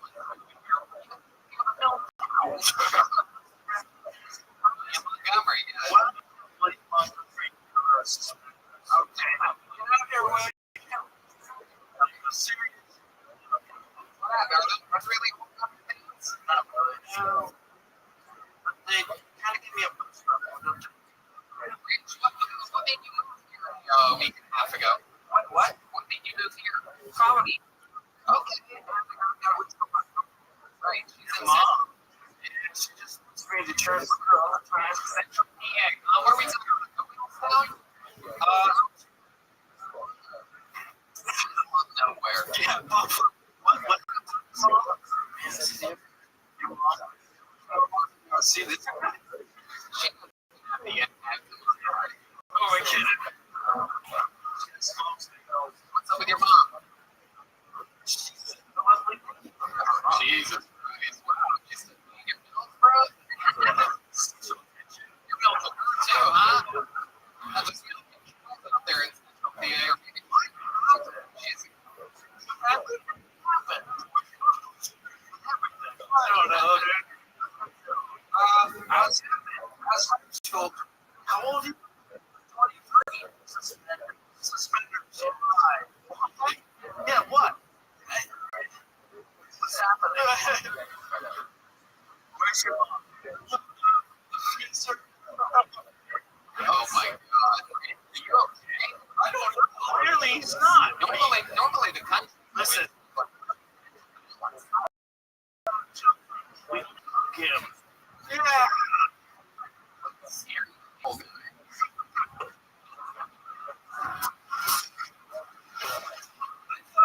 People guy like really works on the prison and stuff. Otherwise. So tell us about your life, other than being homeschooled and in this podcast.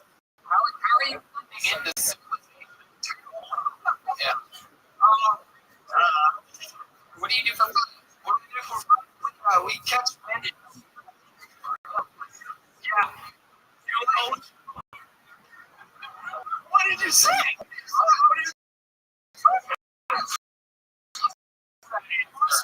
Trust me, it's been almost 8 years. This is fucking Aliens, whatever the fuck that is. 5,000 people. Do you think I've ever got an answer? I catch it. I love it. Just go easy.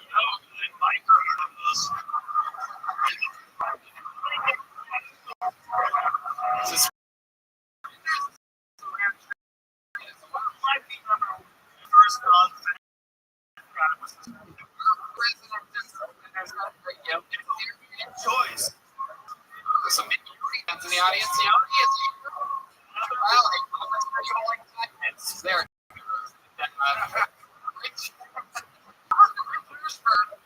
What's something crazy that you've done? You ever get in trouble with your damn it, Ridge? You really Stop fucking me, Mom. And there he is. There's Yoni, everybody. Look, his suspenders are blending in. This guy sleeps with fucking suspenders on all day, every day. It's coming back like the fanny pack. There he is, the suspender king. What do you think of this guy's suspenders, Yoni? He's got the same pair. There it is. So you just wanted to check in with you. We gotta have Yoni every time a guy. I was so pissed when I came here and I saw he had suspenders. He's like my arch nemesis. Yeah. I hate him. Yeah, and he's also, much like you, he's also fucked your mother. Oh, goodness. It is my dad. I just, very rarely do I do that. I just had to do it. It's only funny because he did it. You fucked your mother, Ridge. We know it. Don't let him bully you as your attorney. Ridge, you ever get in trouble for anything? Yeah. Like what? I got a DUI. Really? Yeah. Then I had fucking way. And then I had to go to homeless rehab. I had to go with my uncle and live there with him for a month. Oh my god. They didn't have any electricity or anything. It smelled like shit. Yeah, it did. You've also stayed at his uncle's place before? His name is Serene. Ridge, you have a girlfriend? No. Have you ever had sex with a woman? Besides your mom? Honest question, Ridge. I'm not trying to be funny here. Are you a virgin? There goes my clean comedian. Yeah. You're a virgin? No. Okay. Yeah. So you've had sex with a woman? Oh, wait. Was this a setup? Were you gonna be like, anyway? Jesus Christ. You might be right, Joe. Joe was the first one to say this guy could be a serial He's just, he's, you know, so you gotta be okay. How many times did you stand up?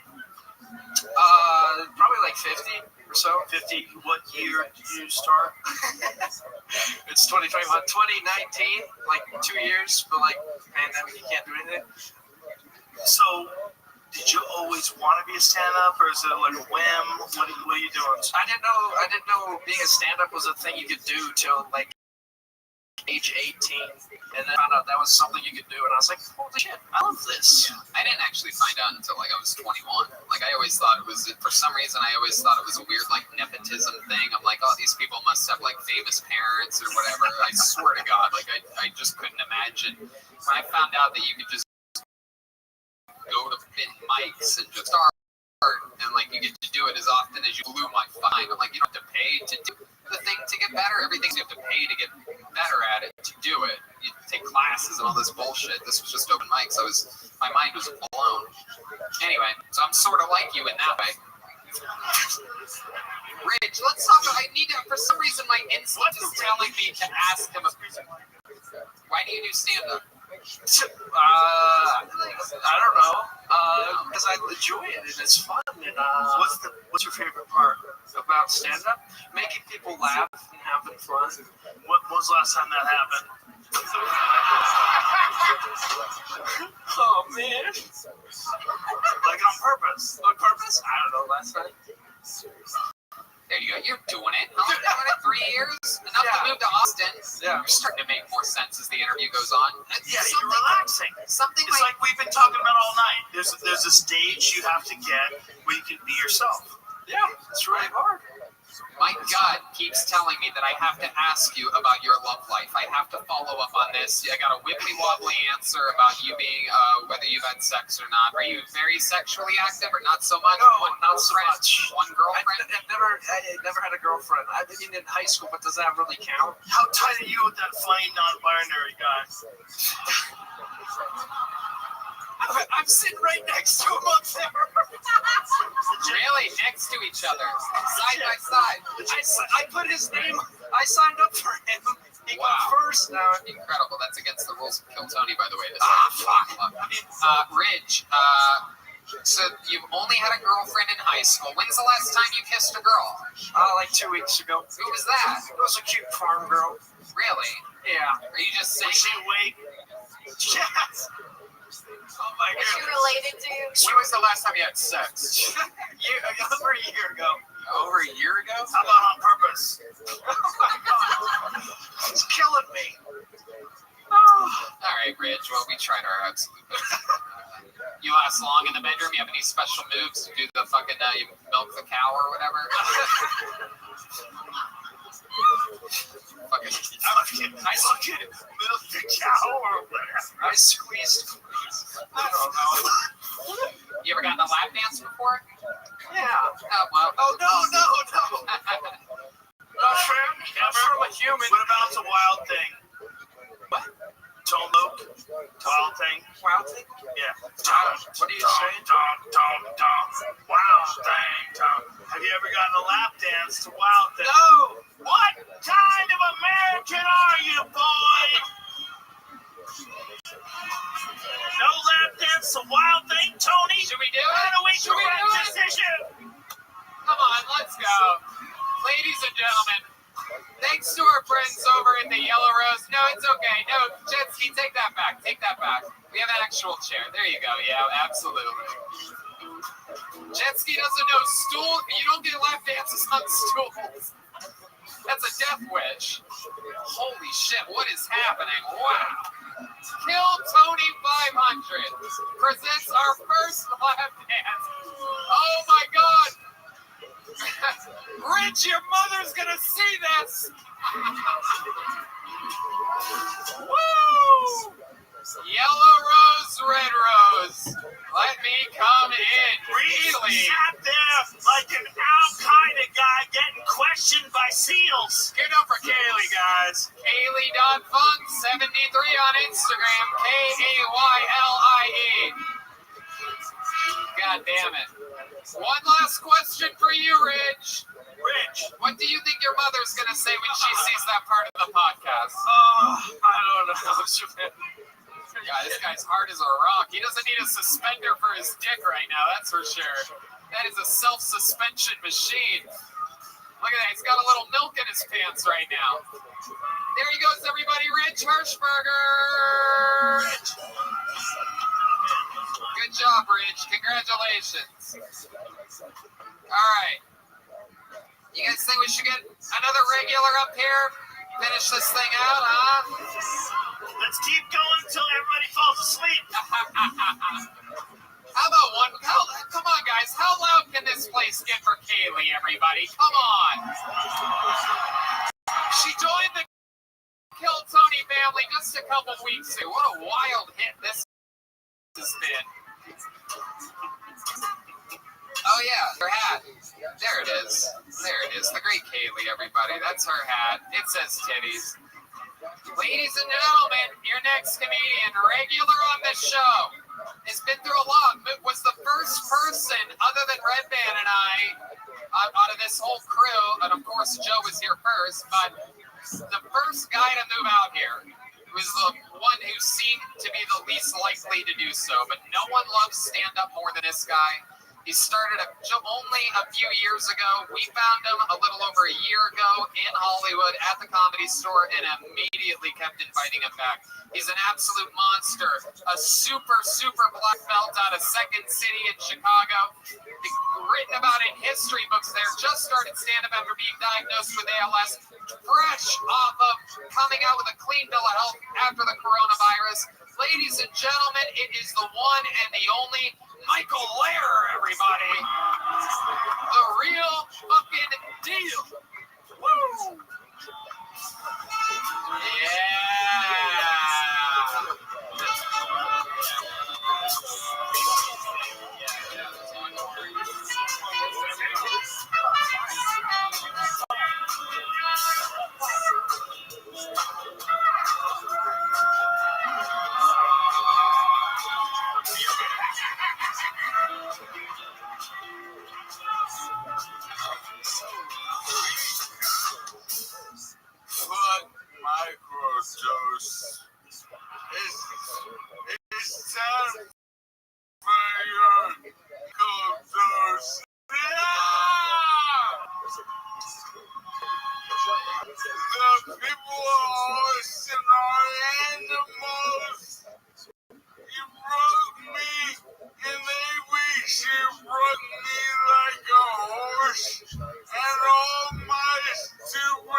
crowds.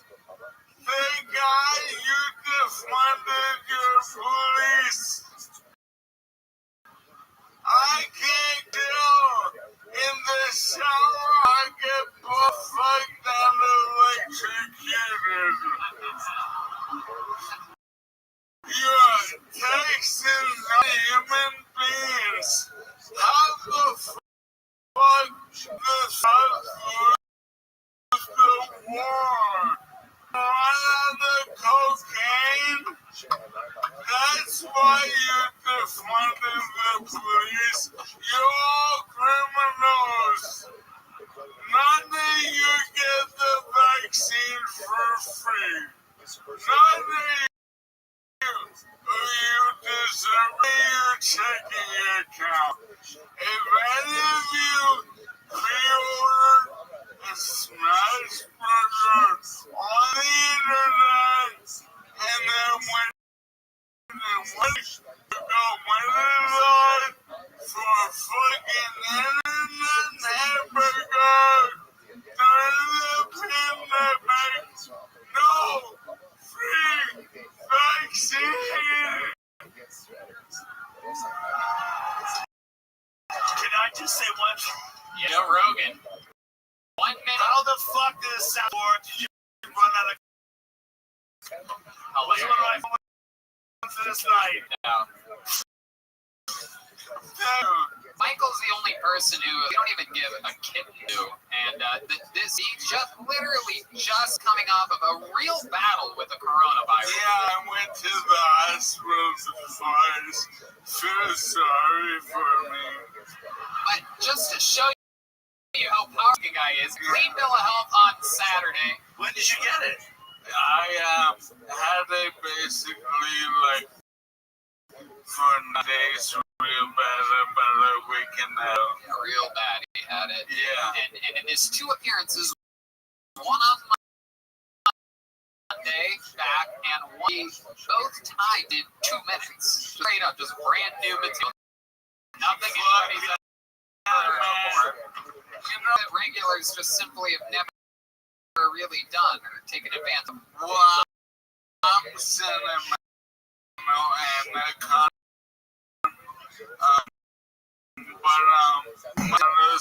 love me ever since I was a fucking little fucking 4-year-old boy, and I got pulled out of this bucket December 2nd, 19.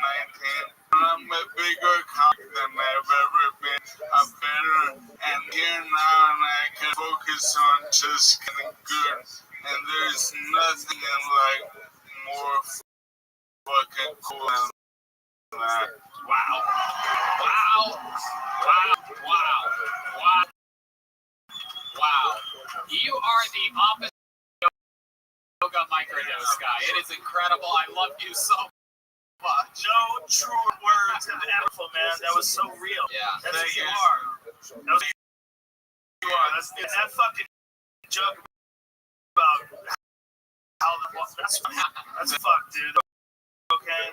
What happened? And then this wild story is every saying is true. He went down like he was on a real bender for a few weeks. He was in wild people, and Austin is fucking, I guess everybody, no one warned me that everybody's on uppers here, but yeah. We need to kill a mediocre homeless person and transfer their energy into your body. Yes. Rise to the ashes like a phoenix. You came back from that, you're back from the coronavirus. What else has happened, Michael? Well, I have a very special announcement. May I take over, Tony? Sure, go right ahead. I love you so much. Now, thank you. Now, ladies and gentlemen, 22 years ago, around now, I had a baby.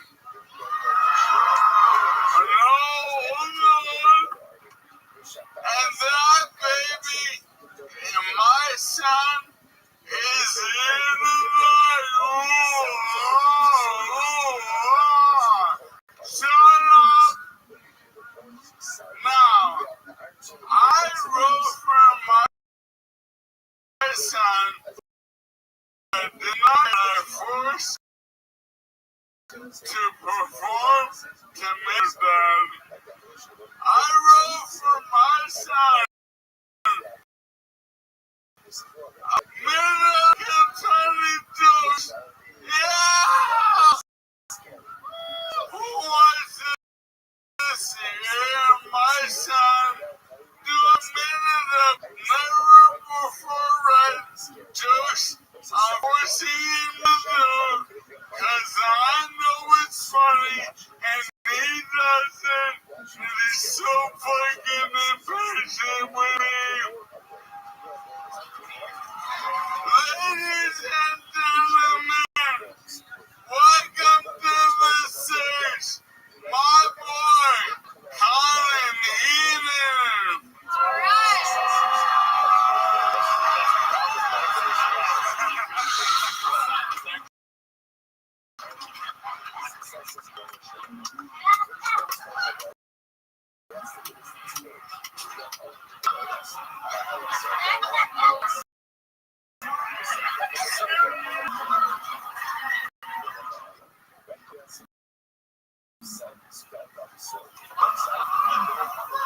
Hello.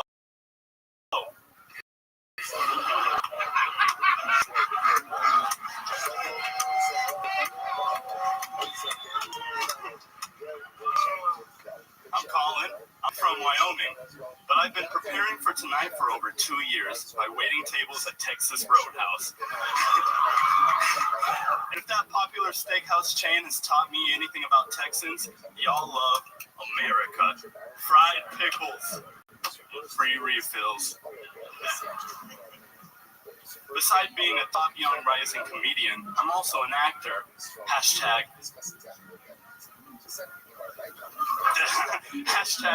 thespians. Do it on stage. And thanks to gender blind casting, I'll be playing Shirley Temple in an upcoming biopic.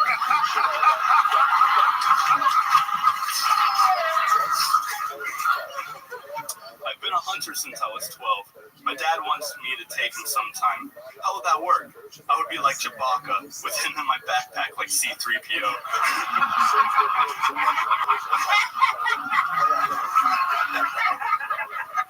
He'd shoot off half my curls.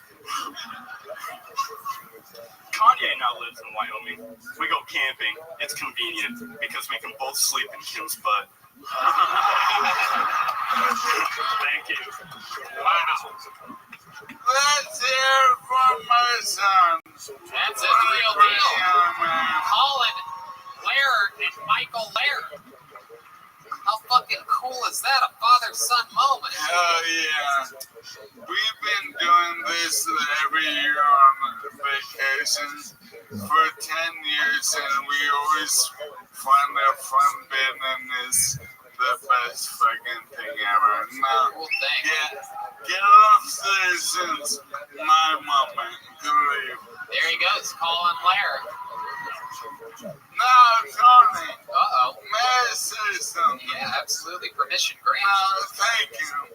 Now, I talk a lot about what garbage people live in this city, but I know that it's a great place.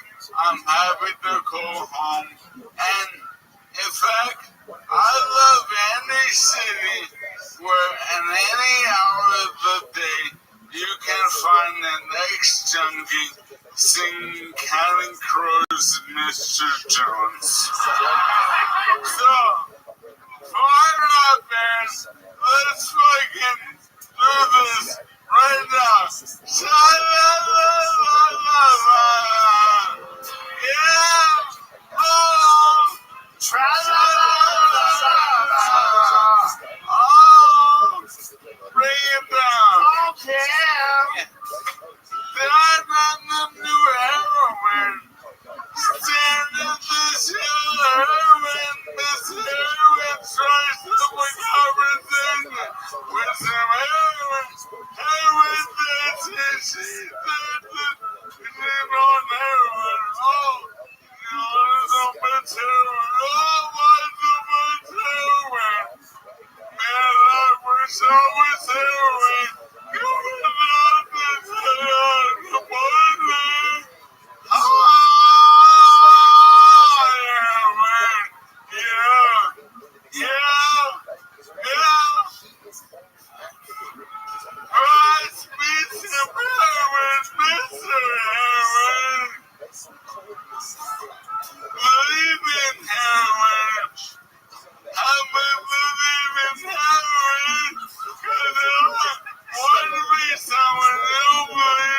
Jesus.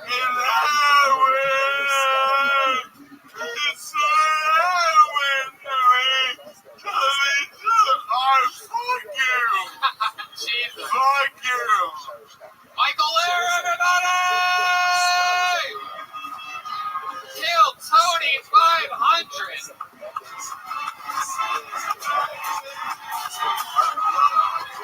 Wow. Unbelievable. MichaelLairComedy.com for everything Michael Lair.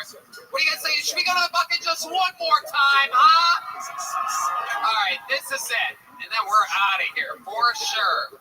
Ladies and gentlemen, your final comedian of the night goes by the name of Ski Mask Pete. Oh boy, this sounds interesting. Come on, guys, put your hands together for Ski Mask Pete. Here we go. Oh, shit, here he is. Come on, one more time for Ski Mask Pete. It's your final comedian of the night, everyone.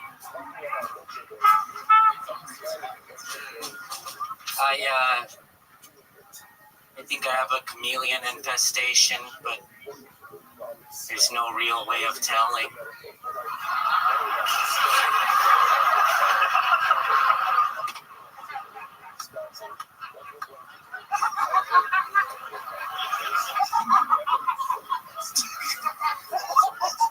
It took them 25 tries to make SpaghettiOs. Spaghetti A. Nope.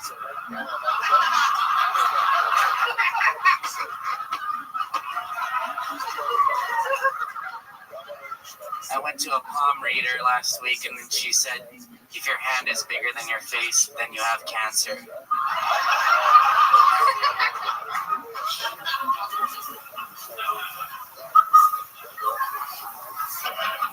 I don't mind pedophiles, but that's just because I hate little kids.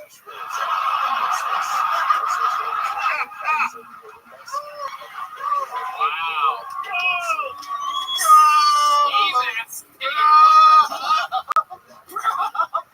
What the fuck, man? Awesome. Wow, dude, welcome to the show. How long you been doing stand-up? 3 years. 3 years, huh? Yeah. When did you get out? 3 years ago. Wow, Ski Mask. That was some funny shit. So cool, man. That was really, really funny shit, man. Thank you. I laughed hard. You're undercover. Wow, look at you. What are you gonna do when the coronavirus shit passes? Probably get AIDS or something. No, you're gonna keep the mask? Oh yeah, I was doing this before Corona. Oh, that's not good, bro. That's not good. You gotta do what you gotta do. You're fucking funny, man. Get rid of that stupid mask. Ski Look like Mask Pete. This is incredible. you're too funny, man. That's too good. What ethnicity are That's you? too good. Can't Anybody can pretend to be you. Yeah, what ethnicity are you?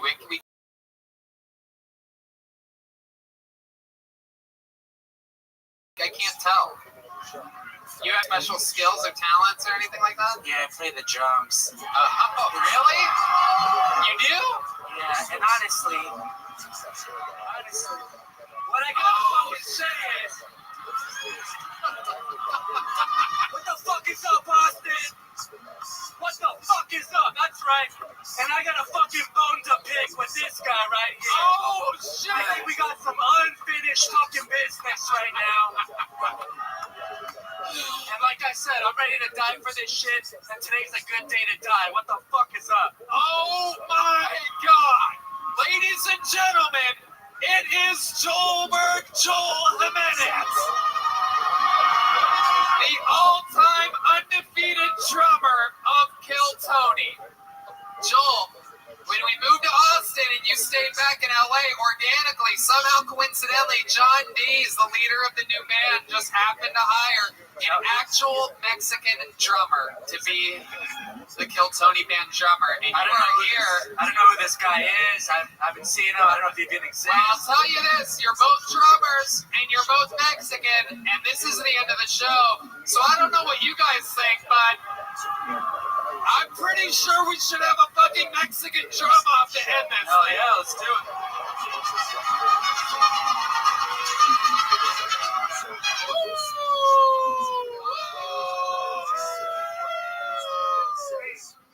Oh shit!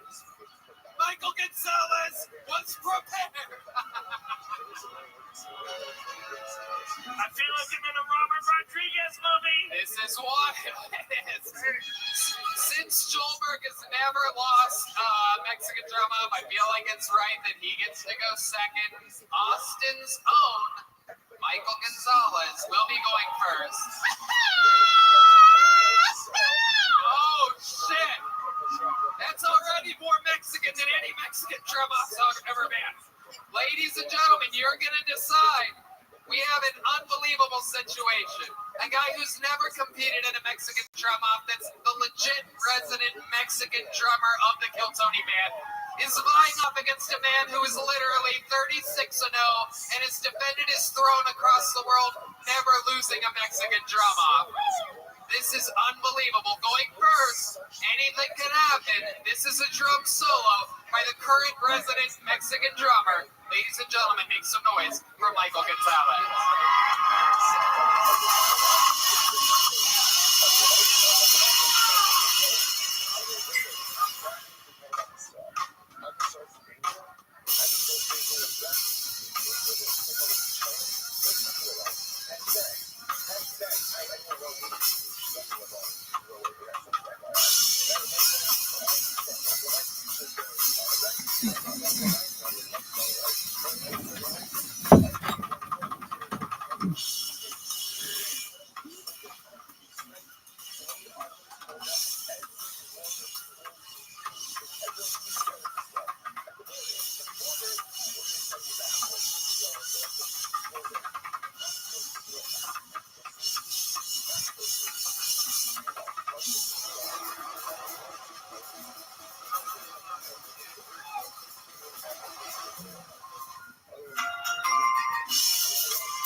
So I say that's the first speech. So the first speech, kind of show the public is that the more Americans is strong, and we're saying essentially the exemptions.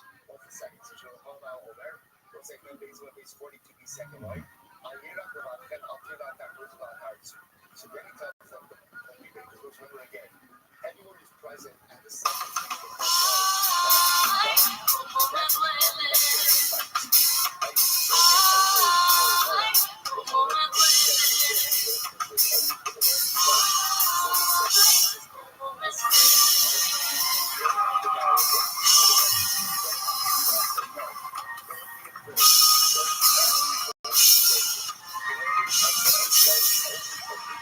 Wow!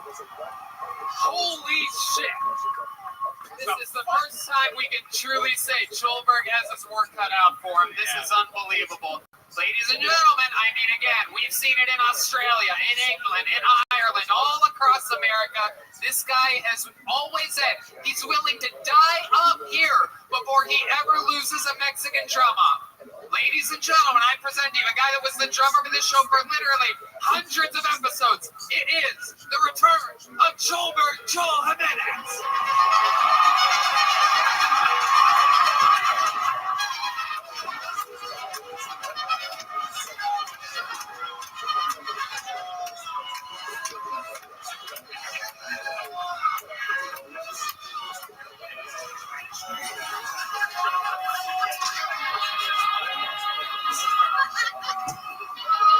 Ladies and gentlemen, the purple dildo we have not seen in perhaps a year.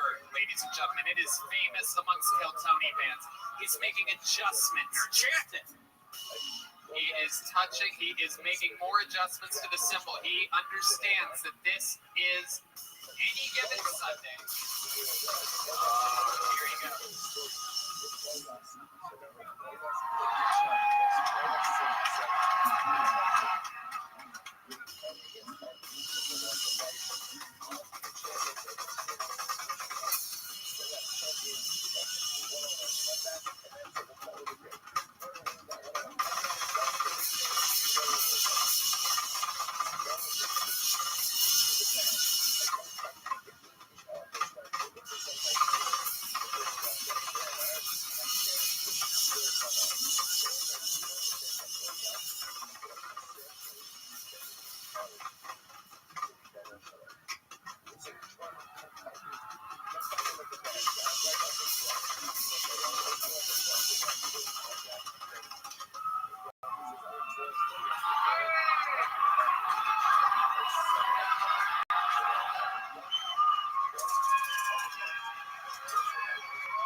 is running through the back of the theater. He just ran out of a door. He ran all the way out of the exit door. Oh my God, he's coming through the other exit door. House lights.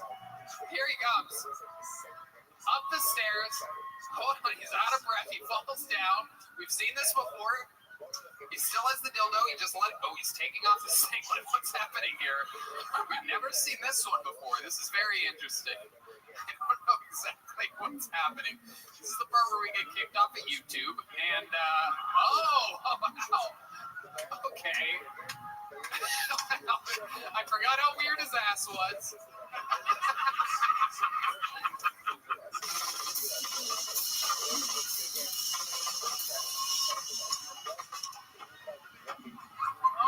It's coming. He's out of breath. He's out of breath. It's been a couple months. Whoa, wait a second. What is this? What is this? Oh. Wait, he's going. Wait a second. This show is over. He's not done. Hold on. What is he doing? He's got a bottle. Wait a second. He's going up to the drums.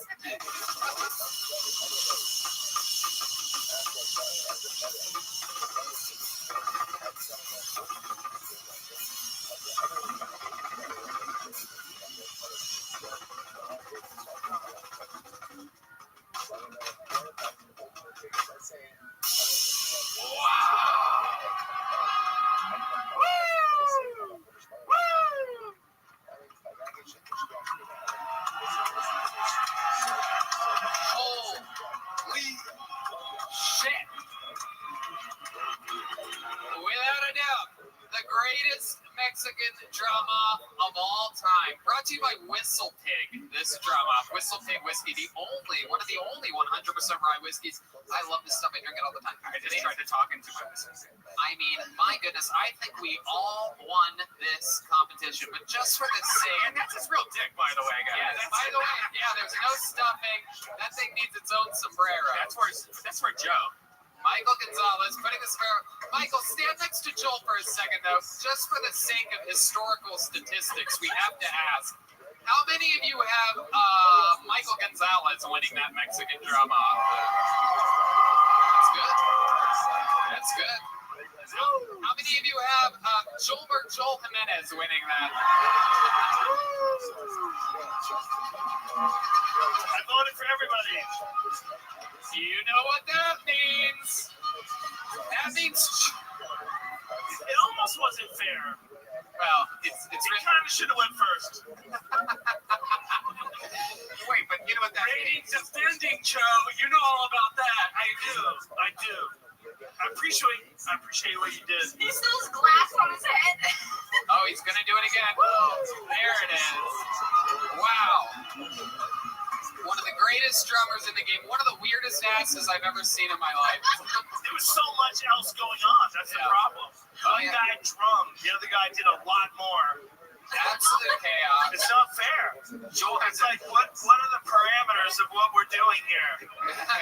You're right, dude. But Joel has a huge piece of glass still on his head. Yeah.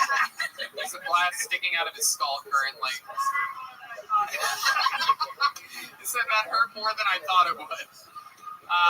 Wow, what a way to end this show. Thank you, Gilbert. Thank you, Michael Gonzalez. Thank you, Whistle Pig, for sponsoring the drama. Thank you, Fix Vodka, for sponsoring the band. Guys, how about a big hand for the band, everybody? Jet Ski Johnson. Also brought to you by Rich Wallet, as well as that incredible giveaway. We have the coolest sponsors in the world that really stepped up for this one and hit some real home runs with us. Jet Ski, this is your first time on the show in months. We're so happy to have you. Anything you want to say? It feels so. I said before, it feels like my parents got divorced. Now I'm visiting dad with his new family. And I love it. I love being here. This is great. And Let's make some noise for Jet Ski Johnson. I know it's real quick. The rest of the band really wanted to be here, but they all died. No, they really wanted to be here. here. They love you guys. We love you guys. And the second thing is we have merch. If you want some cool shit. You'll be out front in the sidewalk. Yeah, right? the sidewalk area. Or There's some gonna be some merch. mysterious Ryan J. Ebelt slinging Kill Tony 500 posters. Ryan, what'd you draw back there for us tonight? Let's check it out. While everybody was goofing around having fun, this guy was at serious work. It's small.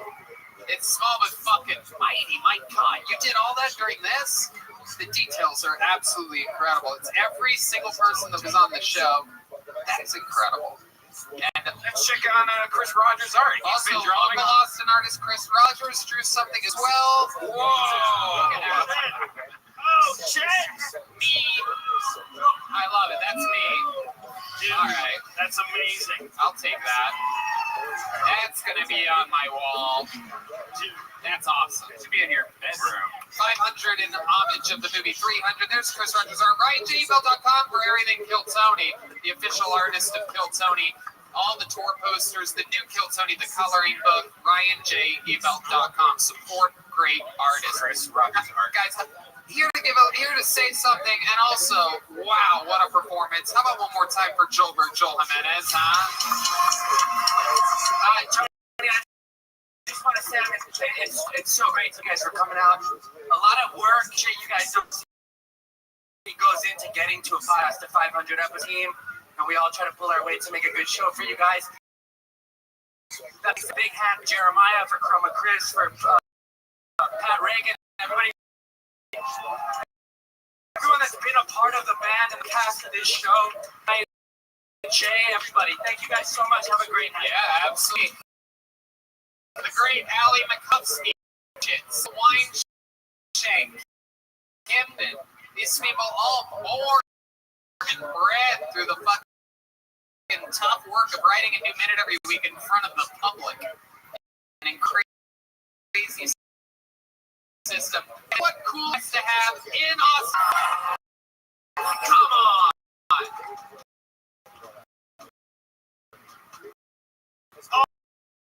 all bullshit aside, it's a wild show. My favorite shows ever, in any format, in any medium. This night was one of my favorite shows ever. And one of the reasons why is I tricked Tony Hinch into moving. You did. Red Band. He tricked us. He said, move here, get away from all the homeless people in traffic.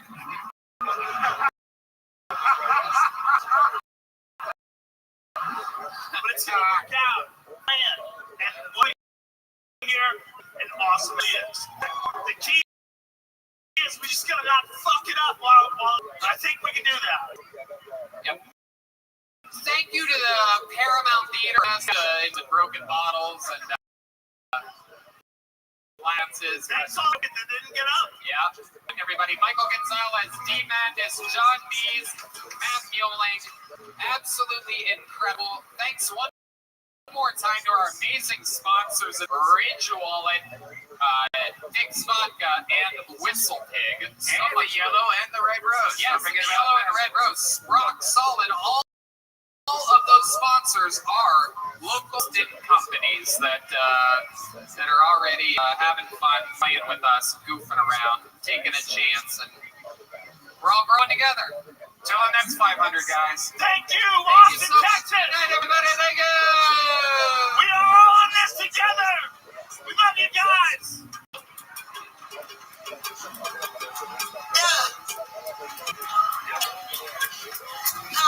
Niggas tell me. Yeah. Let the sons of the wonders of Arba ultimately fall into the hands of the two God, the hands to the one who to the army. It just wasn't standing there for today. They'll pick up the hands so it's not tomorrow. We're gonna put you on. Strangle us up.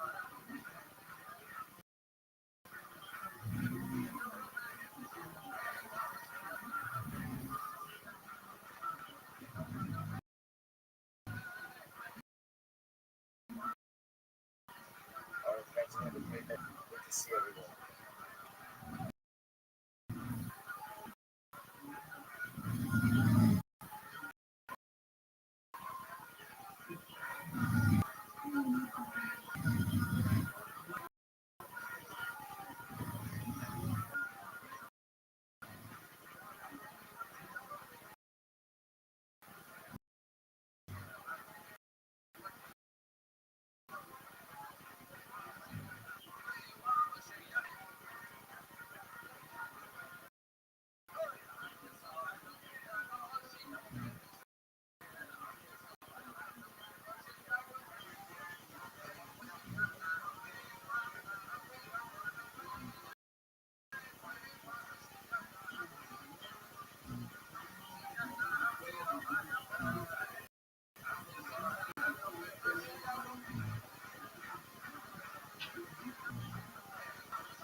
sticking to the real like it's fair.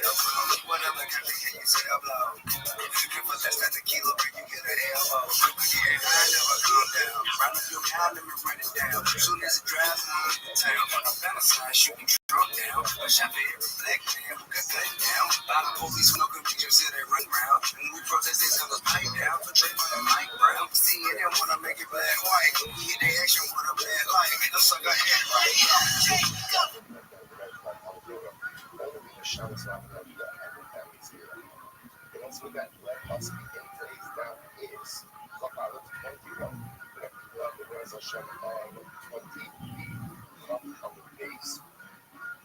So let's just pick up again up to 2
Texas, for a brand new episode of Kill Tony. Get up for Tony X-Men!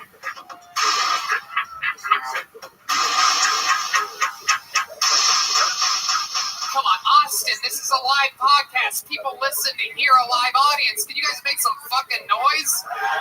Jesus Christ. Didn't realize that we were at Antone's fucking library tonight. What the fuck was that? Man, guys, make some noise. Red Band's here, everybody. You guys have any idea what kind of party you're at? They are, I've noticed since we've been here in Austin, they are a lot quieter than they're very, I don't know if they're trying to not spread the coronavirus or something, but you guys have already had it, I promise. How many of you have had the coronavirus by round of applause? Jeez, what did you just announce my name again? Did you hear the light applause there? How loud can this place get for the band that's been performing for you? Okay, there you go. It's a music town, I guess. Not really a comedy hub just yet. That's John Dees, Matt Bueling, D Madness, and Michael Gonzalez on the drums. How many of you have been to Kill Tony before? How many of you, make some noise if you haven't been to Kill Tony before? Wow, very excited. People are excited that have never been here before. Isn't that interesting? Well, we're going to have a lot of fun. It's a show about stand-up comedy. We meet people, we see how it goes, and things like that. We have the great Ryan J. Ebelt in Los Angeles drawing tonight's episode. He's in LA right now. He drew an amazing poster for Kill Tony 500.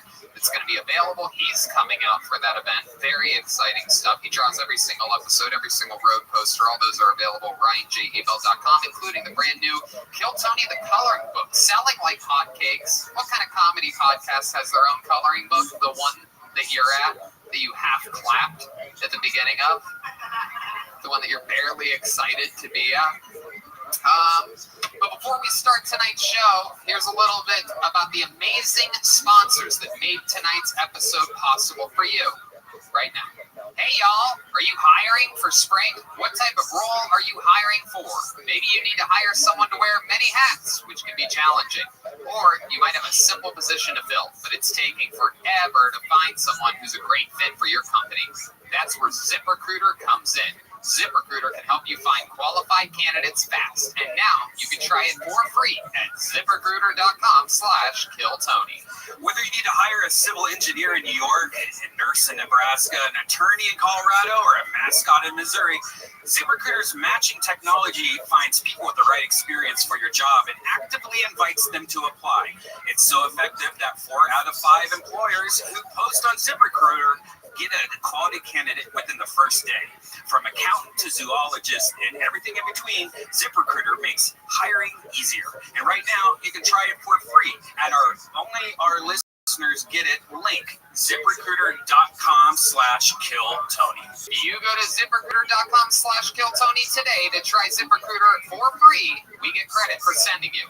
Once again, that's ZipRecruiter.com/KillTony. You know ZipRecruiter is the smartest way to hire.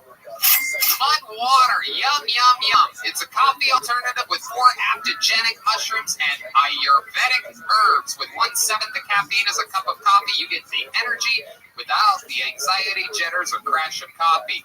Each ingredient was added for a purpose. Cacao and chai for mood and a microdose of caffeine. Lion's mane for alertness. Cordyceps to help support physical performance. Chaga and reishi to support your immune system. Turmeric for soreness and cinnamon for antioxidants. Yeah, it's great. I drink a lot of coffee, but I always get those caffeine jitters and stuff. This doesn't give me that. It gives me energy. I love to put a little bit of honey in there, a little lemon. It's great. Sometimes I use a little nut milk. It's delicious. Mud is 100% USDA organic, non-GMO, gluten-free, vegan, Whole30, and kosher.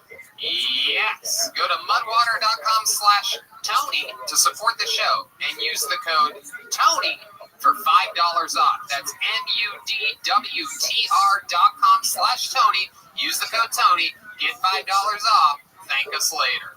You know what we absolutely love? I mean, we swear by it. Morning, noon, and night. Kill Tony Reps Liquid IV.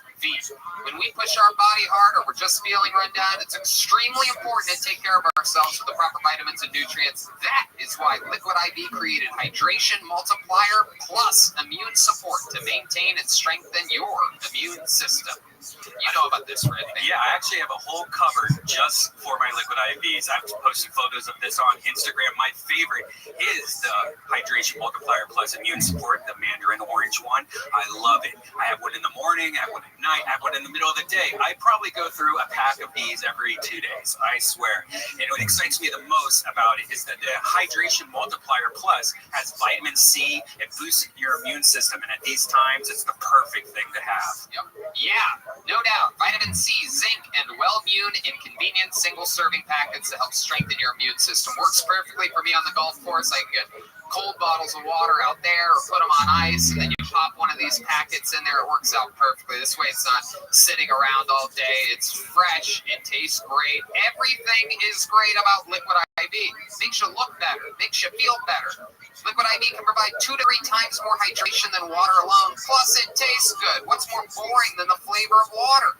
The blend is powered by cellular transport technology, which is designed to enhance rapid absorption of water and other nutrients. The optimal ratio of glucose, sodium, and potassium delivers water and nutrients into the bloodstream faster. It's the perfect balance to help you strengthen your immune system more quickly and effectively. Plus, Liquid IV's great people. They donated 4 million plus servings in response to COVID-19. Products are being donated to hospitals, first responders, food banks, veterans, and active military. The company has donated over 10 million servings globally.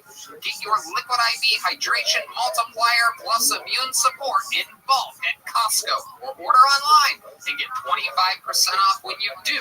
Go to liquidiv.com and use the code TONY at checkout. That's 25% off anything you order. And you get better hydration. Do it today. Use the promo code TONY at liquidiv.com. And we're back. Are you guys ready to start tonight's show? By the way, I forgot to mention, somehow I forgot, that the band is sponsored by Fix Alkaline Vodka. Yes. Some really incredible stuff. They have a less acidic vodka. It's alkaline. And it's distilled 10 times, and it's amazing. It gives you, if you have a lot of like heartburn when you drink or whatever, it really helps with that. And less hangover. Who doesn't love less hangover? So try Fix Vodka. Then plus they support local artists like the Kill Tony Band. Ladies and gentlemen, on this show, we usually have an amazing guest. Today, we've upped ourselves, and we've had the probably the best possible fucking guest we could have in the world. A resident of Austin, Texas, everyone's favorite comedian. Ladies and gentlemen, it's Ron White, everybody! Yeah, baby! Here he is. Oh, yeah.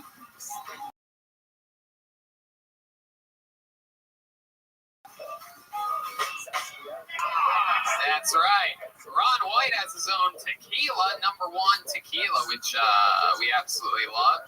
Yes. And that's the name of the game right there. My part of the show is brought to you by number one tequila. Everybody's got a different liquor sponsor here. I'm obviously a White Claw guy myself. You know what I mean? Ron, welcome back. Ron's one of the main reasons why we all moved here. He's basically sold Rogan on it. He sold me on it. Absolutely incredible. And we're so grateful that you did. And you're an amazing guest. You've done this a few times, and we're happy to have you back. I've never done it sober, but I'm sober now, and I can't. I quit drinking 2 months ago, but I still need you guys to drink this fucking tequila because we lost our best customer. How cool is that? How about a hand for him? 2 fucking months, huh? So awesome. I love it. And Ron, it's not all it's cracked up to be.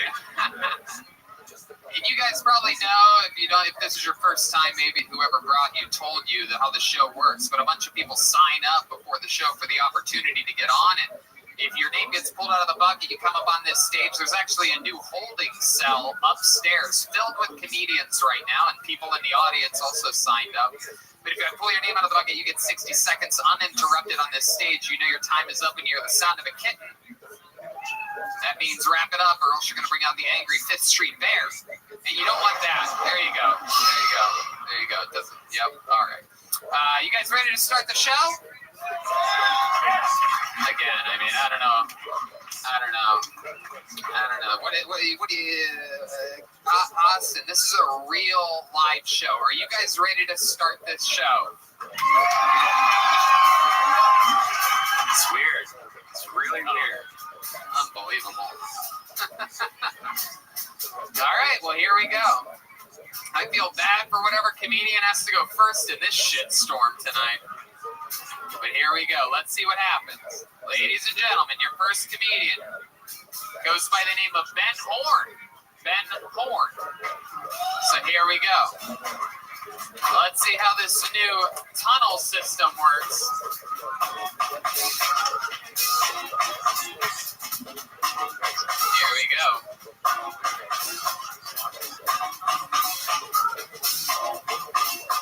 Yeah.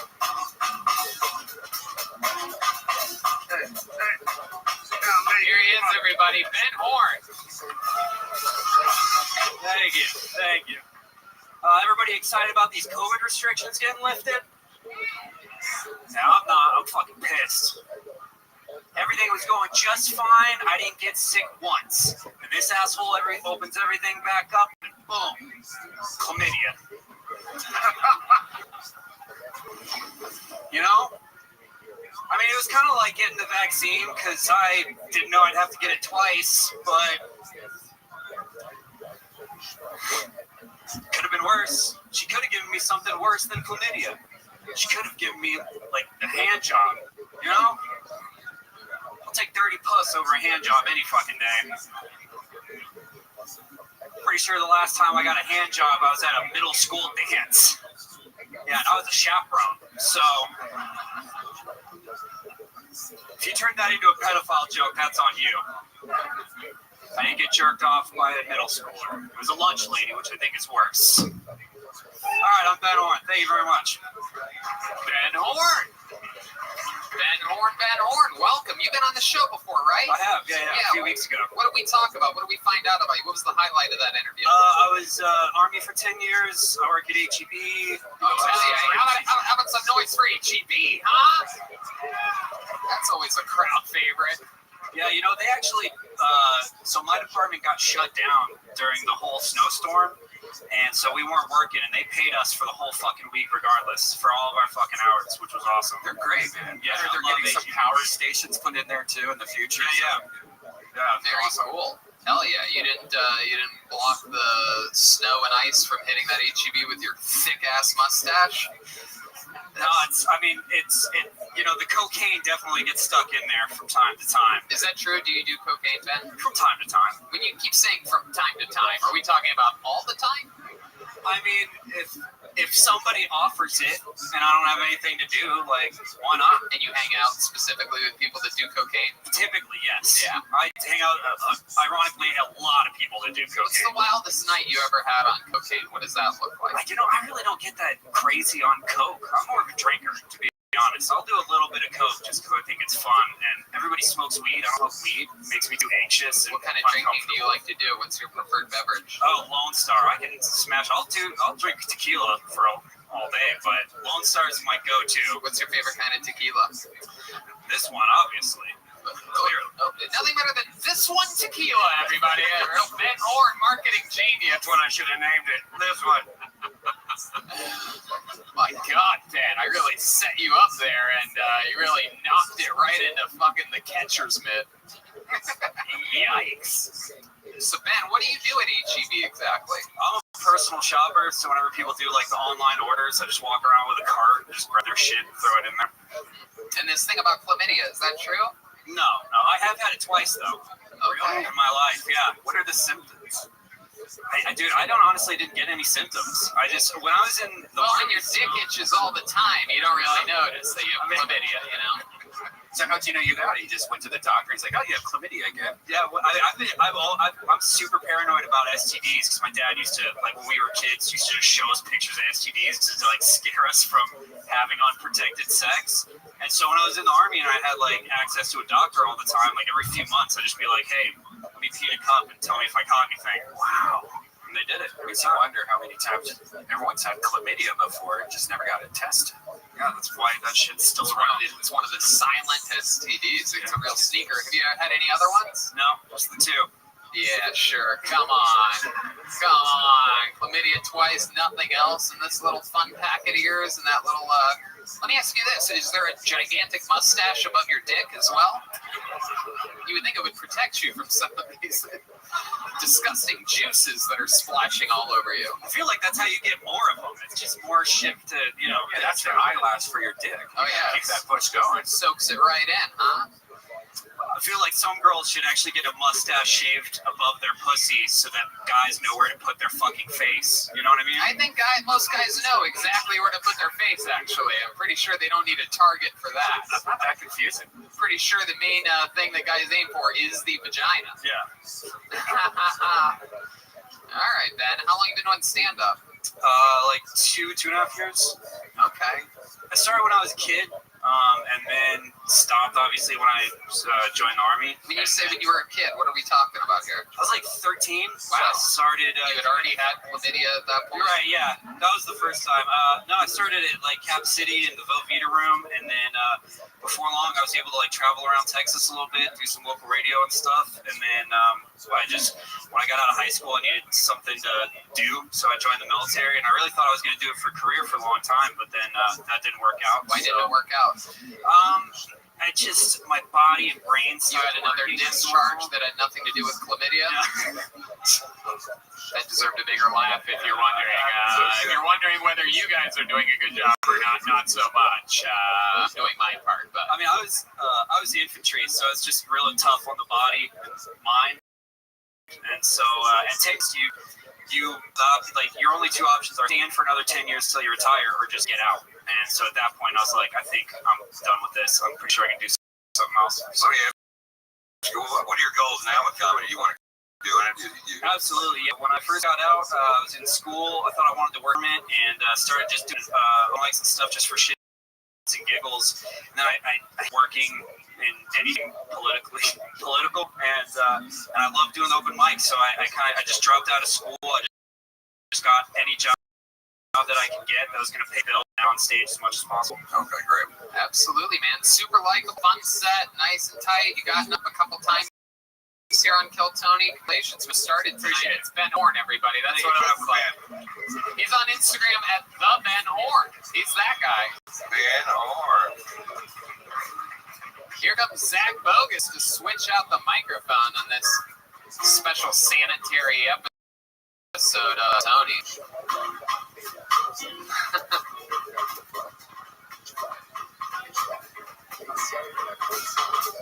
You guys having any fun out there? This seems to be a real... Okay, good. We're getting there. It's building up. Drinks are flowing out there. Let's see what happens next with the comedy stylings of Hayetsky. That's a name. Hell yeah, it is.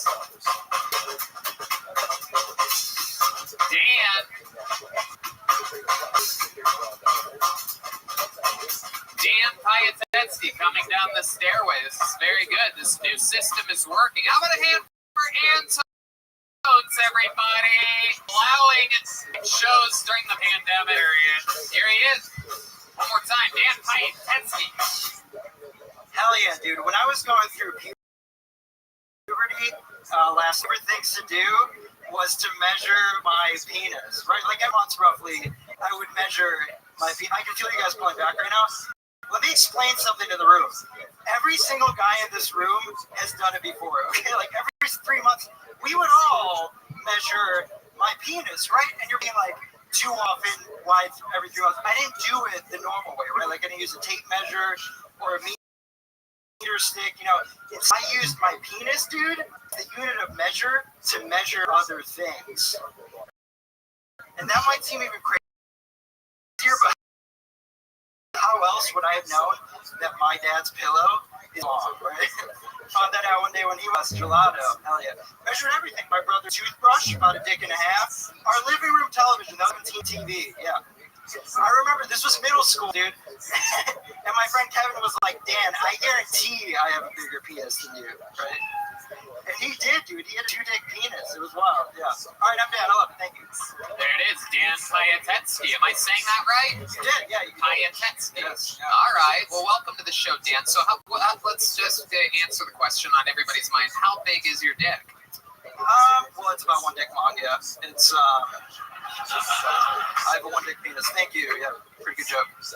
I don't know. League average. Probably the same as yours. Probably not. We found out recently Michael Laris saw your dick. Oh, well, we don't need to bring it up. I don't like to brag about my obnoxiously long penis. It's ridiculous. No one needs. It's not good for comedy. I like to think that they're comedian, nice small dick, and that's exactly what I want you guys to know. I was at your show the other night, and someone said you had little dick energy. I remember that. Oh, that's right, yeah. You educated her. And then what happened to that lady afterwards? You actually tore her soul. Yeah, her soul was taken from her. That's absolutely right. Just for the record, no one gets away with anything like that. So Dan Piatetsky, how long you been doing stand-up? About 4 or 5 years. 4 or 5 years, absolutely. Hell yeah. And all here in Austin, Texas? No, I've been in Chicago for 2, New York for 2, and then here. Awesome. What made you move to Austin?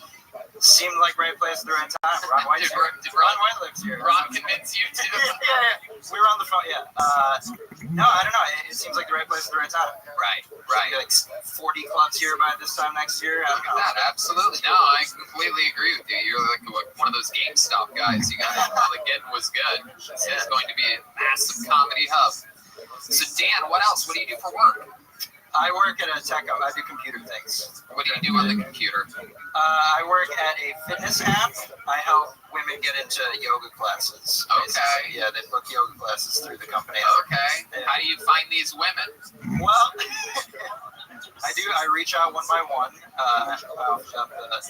No, it's just like, it's called product management. I work with a team of engineers, and we make women just cracking right now. Everyone's laughing. They're like, I love Soul Cycle. This is hilarious. I didn't even say. What do you do for fun, Dan? You seem like a little bit of a stiff to me. So well, here's the thing. I'm feeling stiff right now. Yeah, but I'm. You're about to measure something. Is that it? Yeah. Nice. No. Honestly, I've been doing comedy as what else other than comedy? Like there must be some outlet. Like you like to shoot pitches? I cook a lot. I like to cook for big groups of people. I like having people. What's your big dish, or what's the thing that you really? My big dish, or average size dish. Hell yeah. I like making steak, man. I made crab salad today during the day. Yeah. Oh, okay. The last guy that was on had crabs as well. Yeah. This is a snoozer, isn't it? That's okay.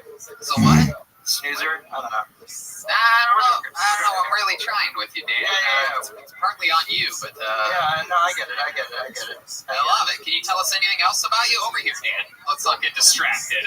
There's drums back there. You're just really panicking right now for no reason. Everything's okay. Oh, you're good.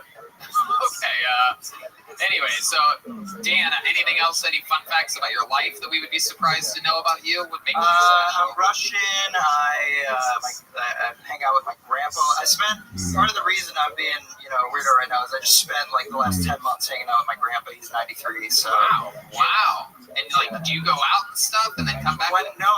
Like I was living basically like for that. Goodness, what kind of Willy Wonka bullshit lifestyle are you living? You guys sleep head to feet together? Yeah. Try to find a golden ticket. Exactly. You have to change his diaper or anything. Exactly. He can't go. Like his doctor told him he's got to go on walks, and he can't even like leave his house. So like he just like walks around his house like a Roomba. I don't know. It's like he's barely alive. You don't ever take him on a walk. You don't ever. No, he's got Parkinson's too, which sucks. Like because he loves soup. So you should make him like a TikTok star or something. You should get some money out of him while you can. So bad at soup. Yeah. Have you measured his pillow? Yeah, that's a 4.5 day pillow. Yeah. All right, Dan. Well, like most Russians, it's hard to interview you. You really like keeping secrets, so. But fun times. You talked about your little dick a lot, so that's exciting. Sure it is. Self-deprecating. Do you actually have a piece? You got a big one? No, we're not going to talk. I literally said I don't want to talk about it. Michael Lair says it looks like a little baby arm. Okay, that's enough. Holding another baby arm. You got a notable piece. Red man, that's enough. I mean, we're just sitting on stage here. Stop making fun of my giant dick. It's really insulting. All right, Dan. Fun times, dude. Way to do it. 4 or 5 years. I can't wait till you're on again. Talk about something else. Thank you guys. Do it. There he goes. Dan Piatetsky, everybody. He's on Dan P Comedy. Hell yeah. All right. Here's Zach Bogus. For those of you that love dudes with serial killer energy. You know, Tony, I found out something about Zach. He used to work for 2 years as a general manager of an Ulta makeup company. You know Ulta? Wow. No. He knows everything about makeup. Wow. It's not weird. Yeah. Okay, this looks like an interesting name. Lane Rubin. Lane Rubin is next on Kill Tony. Here he comes. Right next to the stage. Very good.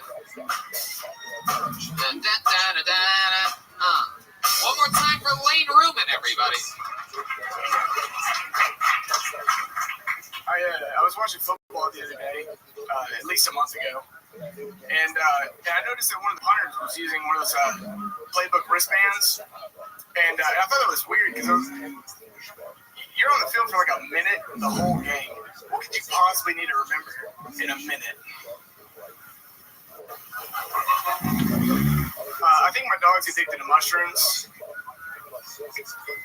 I think he's paying my cat to knock him off the bookshelf. I'm pretty sure he's paying my cat. I don't know how my cat's eating all these sweaters. My cat doesn't have a job. And my dog's done so many mushrooms that he started getting really philosophical. Like he's teaching himself new tricks. And he's getting really snobby about old tricks. Like the other day I went shake, and he goes, you know there's a global pandemic right now, right?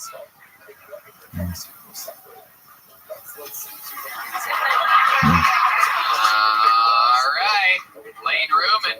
Absolutely. I didn't hear the cat. Did the cat go off? Yeah, it did. It just happened. Very sad. 4 seconds after he thought it would, because he left space for laughter that didn't happen. No, when I was practicing, I paused a lot more, and then I was told not to pause so much. Who told you that? My girlfriend. I practiced. She was right. You think she predicted how unfunny it was going to be? Yeah. You're not going to need those pauses. Incredible stuff, Lane. How long have you been doing stand-up? Roughly 3 weeks. Roughly 3 weeks. Okay, awesome. Congratulations. That takes some balls right there. Absolutely. That makes sense. That explains a lot. If you had said anything longer than 3 weeks, I was going to prescribe killing yourself. So, very exciting. Did you start here? Were you on this show? Okay. I went up first 3 weeks ago. Okay, awesome. Who was the guest for that one? It was the... oh, boy. Sarah Weinstein and Jamar Neighbors. Oh, okay. Very cool. How did that go? Would they go better than this? Yeah. Yeah, it did. Yeah, it went a lot better. Is this only your second time performing? No, I did a couple open mics. Cool. How did the open mics go for you? The first one went really well, and then the second one I bombed because I was getting heckled the whole time. Oh, who was heckling you? Just some drunk girl. Damn. What'd you say to her? Did you try to get her back? Did you respond to the heckles at all? I was pretty new at getting heckled, so I didn't know how to handle it. Right. Start making fun of her like appearance. It's really easy to fuck with a girl. Captain Obvious, Dr. Redman here with, you should just make fun of them. Wow, comedy guru. Yeah. If they're Asian, an Asian woman, they say her head's really big. Okay, Redman, very weird. Jesus Christ. We're trying to stop Asian hate on this show. I don't know if you've been, I don't know. I'm just kidding. I love it. As a lot of people know, I'm just kidding. So you didn't say anything back to her? What was she yelling at you? Fuck you, you suck. Well, I was making a joke about how I talk louder. Sorry. I was making a joke about how I look like I hate Jews. And so she kept like she was walking like almost onto the stage saying I'm Jewish, and then like why was she coming to this? Did you drop a coin or something like that? Why was she? What would make her walk to the stage like that? I don't know why she. We're trying to stop Jewish hate here on Guilty. I don't hate Jewish people. I just look like I do. You should have said she was like coming on the stage. I guess my observation was right, or something like that. Yeah. Okay. It really makes sense. The heckle master Brian Redman again giving more advice. You should have said something to her. So is this true? You have a dog and a cat? Yeah, I have several dogs and several cats. Why do you have several dogs and several cats? I feel like we went over this last time, but just... let's do it again. Okay. You didn't even remember the show that you were on 3 weeks ago. Well, I just couldn't remember the guest names. Okay. But, tell us about your dogs and cats. Yeah, I've got 6 dogs and 3 cats. I did say last time... I misspoke. My retarded cat has cerebral hypoplasia. I'm glad that you corrected that for us. So we had a lot of listeners contacting the Kill Tony hotline asking, what was the name of the retarded cat on that episode with Lane Rubin? Well, palsy sounds a little worse than hypoplasia. Cat cerebral palsy sounds worse than hyperplasia? Yeah, well, you know, palsy's more recognized. Was the cat offended? Like, when you went home, was the cat like, Lane, sit down, we have to talk about this? It's Red Band's impression of a retarded cat. We actually have retarded cat sound effects, but I'm glad that you're doing it. All right. So, okay, Lane, what's something about your life that we didn't talk about last time that you were on and that we might find interesting? Have you thought about that in the past 3 weeks? Well, something that happened in the last 3 weeks was I got bit by a dog on my face. Was it one of your own dogs? No, it's not work. Where do you work? I'm a dog groomer. You're a dog groomer. Okay. What made it bite your face? Didn't like the haircut you gave it? No, it was the owner didn't tell us that it bit, and I was trying to pick it up, and it leapt at my face. Wow. That's awesome. Did you lock lips with it or anything? For a minute. Wow. Was it a Jewish dog? Okie dokie. Really, any second now, this episode's gonna start. I promise. Pretty incredible. So that's fun. Lane, what's your girlfriend like? What does she do? She's also a dog groomer. Wow, 2 dog groomers. Which we also discussed last time. Okay. All right. Okie dokie. Really, really fun stuff, Lane. Interesting. Ron, you have anything else that you want to say about this guy? Absolutely not. I thought I was tired by 2 or 3 weeks. Been doing it, you know. That's if you only do stand up if you think it's fun. So if you think it's fun, just keep going to every open mic you can, and see if it doesn't just come around for it. There you go. I agree. I'm giving real advice. There it is. 3 weeks into his career, there he goes. It's Lane Rubin, everyone. There he is. RUHMANN on social media. Hell yeah. Ron has a great little doggy. Is that your first dog you've ever had, or you have a little French bulldog? Oh no, Mustard is. I don't know. No, I've had 50 dogs. Yeah. Not at once, but I've had 50 dogs. Mustard's the shit. Yeah, Mustard's a great dog. My favorite dog. He's on the bus right outside. Oh, I love it. Okay, let's see what happens now. I have a feeling things are about to pick up here a little bit. Make some noise for your next comedian, Travis Nathan Ray. Travis Nathan Ray, a 3-word name. These are always very promising. Usually either a good comedian or a future serial killer. Travis Nathan Ray. Coming from the upstairs holding station here at Anto's on 5th Street in Austin, Texas. Temperature 60 Hell yeah. degrees. Here we go. Make some noise for Travis Nathan Ray, everybody. People's lips are the same color as their genitals. I hate when people say that white people don't have any culture. Like this one time, I overheard this girl say, "I should have never got that dog. It's an Aquarius." Didn't appropriate that from anybody. I tried to teach myself how to wink my own butthole. You know, like the strippers do. But I ended up just farting on a mirror.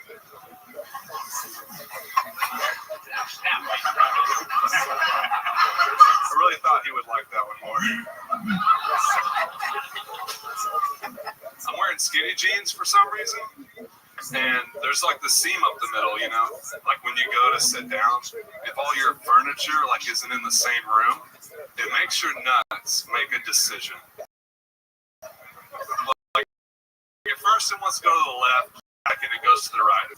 That's called rolling a nut. Don't worry about that. It goes right up the middle, you have a lip on each side, but then it looks like someone tied a bandana too tight around the mouth of a Ninja Turtle. Okie dokie, Travis Nathan Ray, everybody. There he is. Absolutely. Always exciting when we have the top half of a centaur on the show. Very fun. Welcome, Travis. Welcome, welcome. What's the name of your Leonard Skinner cover band that you're in? I'm in a blues guitar band. Oh, you are? So, okay. you called it. All right. I'm not going to say the name. Why not? What's the name? The Briars. Oh, okay. You guys play a lot locally? We play around Texas. Awesome. We used to. We weren't very good. You guys broke up? No, we just stopped getting gigs. What part of the band were you? I was lead guitar. Wow. Okay. Absolutely. How long have you been doing stand-up comedy? About 2 years. 2 years. Awesome. All of that here in Austin. Is this where you live? All College Station, like once a week in College Station. Okay. Driving out here for this. All right. Awesome. I've been doing this 35 years. You want a little tip? Yes. Okay. Look at the crowd when you do it, right?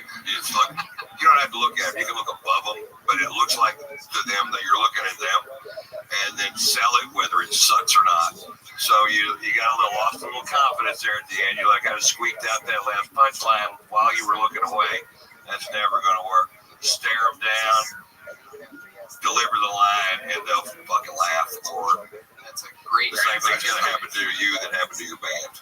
That's which is that's great advice. That's the best comedy advice I heard since Red Band taught us all how to deal with hecklers a few minutes ago. But no, that's really good stuff. Travis, what do you do for work? You seem like an interesting guy. I am a network analyst. Really? Yeah. Wow, So, like, I was not expecting that. I thought for sure fucking pipe shop or something like that. No, there's a reason I pursue other things. Yeah, what does that mean exactly, a network analyst? You're on computers all day? No, like all the digital signs you see menus in fast food places. When the prices aren't right, they call me. And you make the price right. Yep. I love it. What's your living situation? You live by yourself? I live with my girlfriend. Her 3 kids. Oh wow, her 3 kids. How old are they? 7, 11, and 15. Do you have a favorite? The middle one. The middle one? Yeah. Natalie, she's an artist. She's awesome. Very cool. The other 2 are kind of. Which one do you hate? Sorry, Victoria. What's that? Which one do you hate? The 15-year-old, right? We all know it. Yeah, the 15-year-old. That slutty 15-year-old, am I right? I've never had to say "fuck you" to a kid so much. Right? Do they ever give you the "you're not my real dad"? They do that? You just say "fuck you." Wow. I'm going to my room. How about that? Hey, look at that. I like that. Do you do that on stage? Well, it's a garage. I'm at the garage a lot. Yeah, you guys talk about that on stage. But I'm saying, do you talk about? Is that part of your thing? Talking about how you live with your girlfriend with 3 kids, and I'm going to my room. No. It's like that's good. You see, like you said that, and it gets a big pop, and it's really about your life. Well, I tried to do like the quick joke thing. I don't know how to do the 1 minute in my life. Yeah, but it was a weekend stripper butthole joke. Right? So talking about your real life might be interesting, you know. It really. People can feel it, even though it sounds weird and unbelievable. People can feel when something's true and honest, and that you're dealing with something. Although I honestly believe you've seen a stripper's butthole wink. Yeah. I was in the Air Force for 8 years. Right.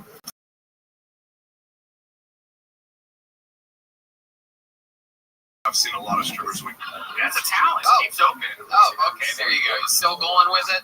Really chasing the dragon there. Anything else? You have any more tags for this winking stripper butthole thing you're doing? Okay. I'll keep it moving along then. How long have you been with this girl that has 3 basically grown-up kids? I've been with her for 2 years. 2 years. How? I mean, like, what is it about her that you like so much that you would deal with 3 kids? I don't know. She's going to watch the show, so. Well, luckily I'm asking you what's good about her and not what's horrible about her.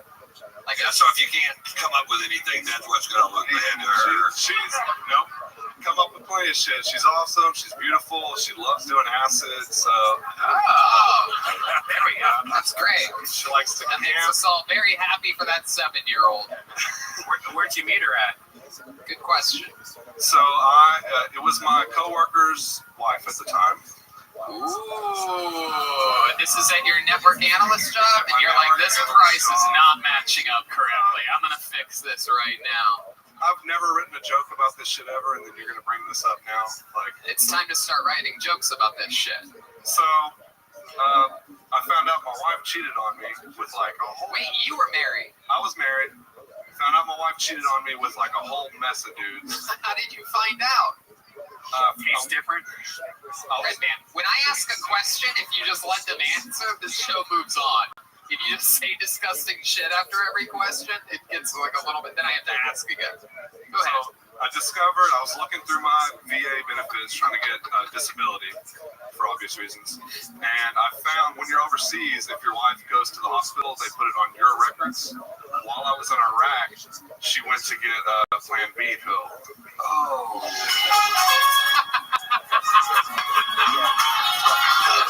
How much was it? What'd you say? I'm gonna guess $39.99.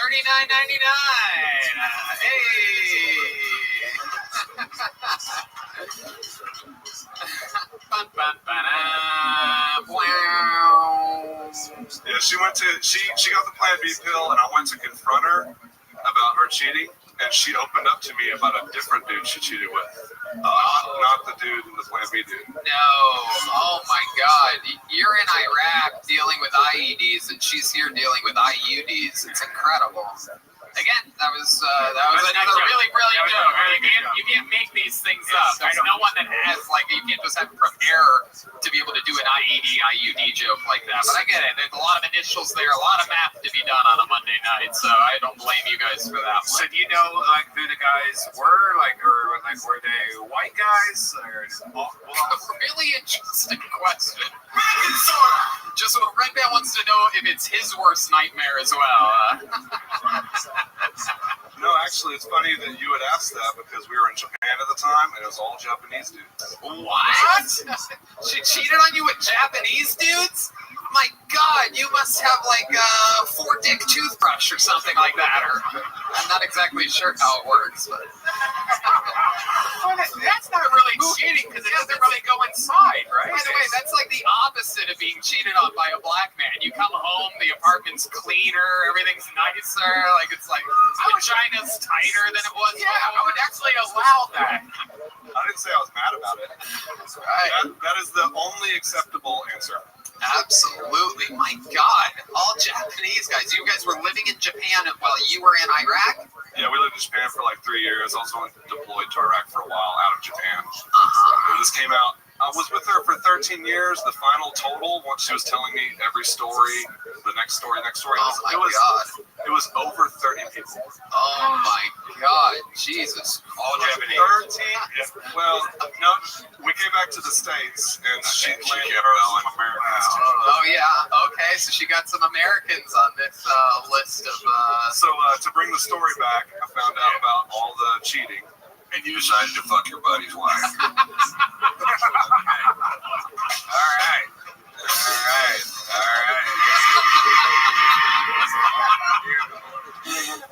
Did she make any money? Oh, wait, John Dees with a question. Did she make any money? No, man. I worked the whole time. She went to school. She never worked. Oh my God. What did she go to school for? Learning Japanese? That's fun. 33 dudes. No, the real fucking answer of what she went to school for is way funnier. But it's to do hair. She went to do and hair? It cost us $10 grand because she didn't want to go to a regular hair school. She had to go to some other prestigious hair school. Wow. Guess what she does now? What? Not cut hair. Oh my God. Oh my God. Yeah. What did she do? Let me guess. A hostess at a Japanese restaurant? No, she works at a tire shop in a fucking small town. So. Wow. She's finally using rubbers. Yeah. That has to. Oh, there you are. Okay, just wanted to make sure. That has to make you feel good, though. Like, fuck you. You work at a tire shop. Bro, my girlfriend's so hot right now. Way hotter than her, so. Wow, that's great. Look at that. What an upgrade for you, huh? And let's be honest, if you were stationed in Japan, you went to that strip club that was next to the base, and you did those things with those strippers that, what the fuck is wrong with you, Raymond? He knows exactly what I'm talking about. Jesus, Brendan, can you jerk off before next Monday's episode, please? Like, you are like the I know a stripper from Japan that worked there, and she told the me one that does the banana show? Yes. What the fuck is happening right now? What type of pig festival am I in the middle of? You guys all know the same strippers? You would never forget her. She puts a banana inside of herself, pushes it out, and it makes a Marine eat it. Yes. Really? What were you hoping would happen? Hi, Coco. Entertainment? I don't know. Oh my goodness gracious. Have you eaten the banana?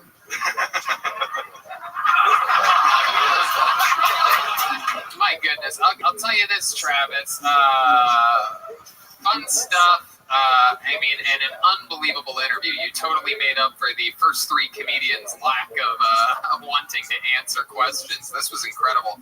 And you've been prescribed some really good doses. All this stuff that you talked about during the interview is infinitely funnier, realer. It feels like you. It's your real life. It's going to make you feel better about these things that have happened. And you got to start really knocking it out, because as you hear by the audience's responses, this stuff's really funny, man. Right on, man. I appreciate that. Hell yeah. How about a big hand for Travis Nathan Ray, everyone? He's on social media at Travis Nathan Ray. Okay. Here we go. Time for a special treat. You guys like special treats? Where's the real Kill Tony fans at here, huh? All right. Ladies and gentlemen, your next comedian, one of the Kill Tony regulars from Los Angeles, California, famous for his incredible roasting abilities and great joke writing. Ladies and gentlemen, it's the real deal, David Lucas.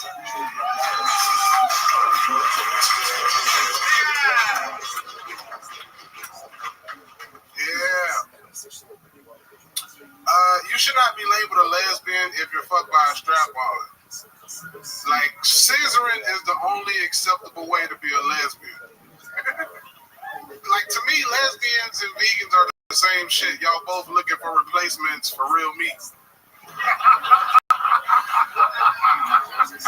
I'm convinced when they get fucked by strap-ons probably eat cauliflower wings too. Like, bitch, just eat a real hot wing, you know? Like, stop playing with the fake meat.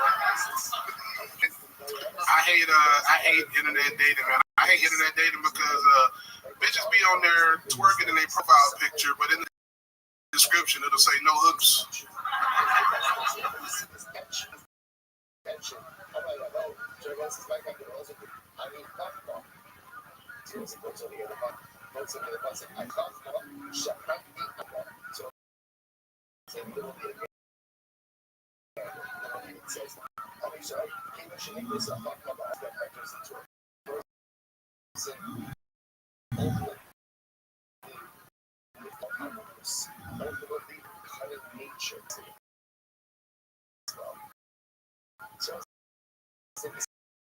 Understand, right? But I see something really incredibly profound. That is incredible as to understand it complicates us. Like, what the fuck did you expect? On the beach, bitch, I don't know what you wanted. Like, show your ass off, but at the same time, you want me to take you by candlelight. Fuck. Hell yeah, Lucas. Doing jokes, laugh.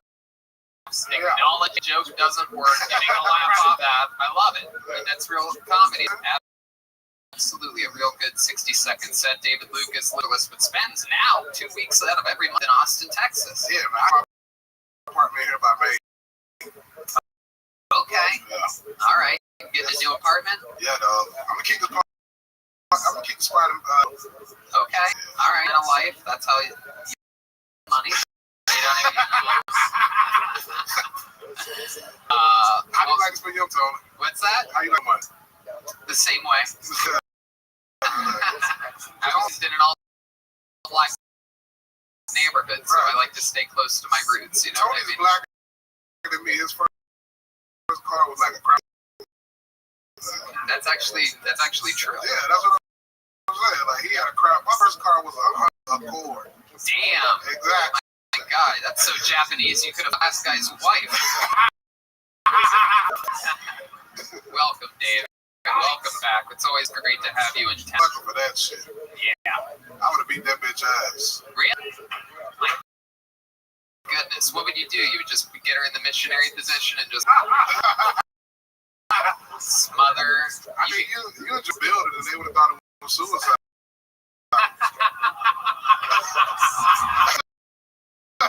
David Lucas. Here.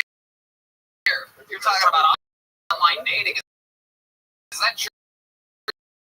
Do you really try that? You on any of the things? Try to. Come on. You look like you eat plenty of fish. And subscribe to Oh, come on. POD. Come on. Over here looking like Lil Nas XXXL. Over here looking like Klondike Black. Tony, I heard you was a silent investor in Grindr. Well, actually, I wasn't that silent about it at all. Hell yeah, bro. No, I love it. That's your also your favorite kind of sandwich, right? You put you like to put them suits on so you get naked real quick. You just unbutton it and pull it to your ankles. Yeah. At least my pants can go to my ankles. Looks like they're gonna hit some real trouble there with those pants and those swole kneecaps of yours. Sorry, baby. Hold on. Let's put my pants halfway on. Let's do it. You keep your t-shirt on while you fuck, like when you swim? No. Girls that fuck with fat experience. Yeah. Girls be telling me, take that shit off. Afterwards, too? Oh, God damn, Tony. Oh, I always miss it when you go away for a couple of weeks. It's so much fun to have you back. Hell yeah, bro. What else has been happening, David? It's been a couple weeks since we've seen you. Let's see, that's about it, bro. Same old, waiting for LA to open up a little more. It's just wide ass open. I love this shit. You know, hell yeah. Still doing the same shit, eating barbecue, see smokehouse, bodegas, still going there. We accidentally forgot to mention that. Best brisket in Austin, I might say. Brisket in motherfucker. See him on Lamar. Yeah, I gotta take you there. Ron introduced me to Terry Black's, my first meal here. I was just visiting the see the play. Trust me, and yeah, I guess the other. I ate that like spots in Austin. Well, you're really good, man. You just wait for LA to open, spend more time, and you're gonna focus on this career, doing stand up, and. I'm a stand-up comedian career-wise. I'm a door guy at the Comedy Store, so it's just having a balance because I like what I'm doing in Austin as well. I got like a show that I do at the Booking that's pretty good. Very good. And also, a lot of big things coming to Austin that I want to be a part of. So it's nothing to fly $90. So to plant seeds over here and then still be in LA. I love the honesty. You're absolutely right. It's $90. You can't beat it. No, you can't beat it, bro. It's weird. The costs more to drive here. It's so weird. It makes no sense. Yeah, but it's less. I saw JetBlue flights for $45 round trip. Don't get on that jet, bro. That's Soul Plane. No, JetBlue is not so bad. That shit ghetto, bro. It is not. That shit one step above Spirit, dog. It is. You're totally wrong. You must have been on one flight from like Atlanta to fucking Detroit. Right. I don't fuck with JetBlue.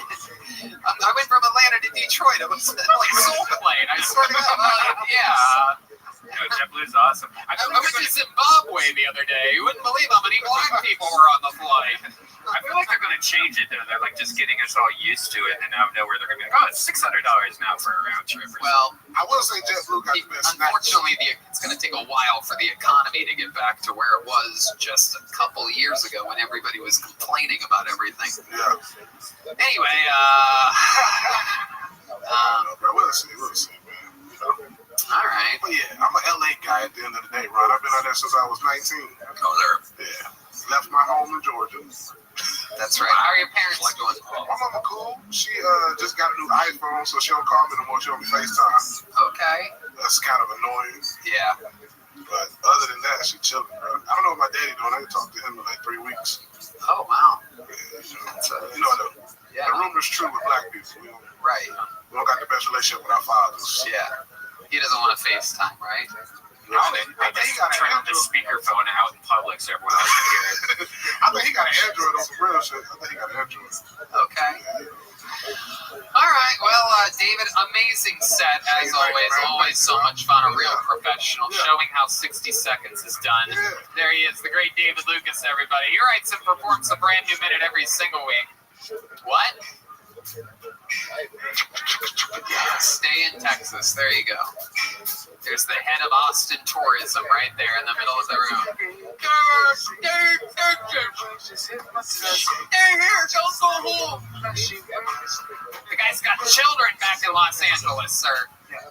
Let him go see his kids every once in a while. All right. Okay. Corey Wolf. Corey Wolf is next on Kill Tony. How about a big hand for the band, everybody? Come on. Yeah. Out here just killing it. Who knows what can happen? Hopes and dreams on the line here at Kill Tony. A lot of people prepped months or years for this. Some people decided today that they would sign up.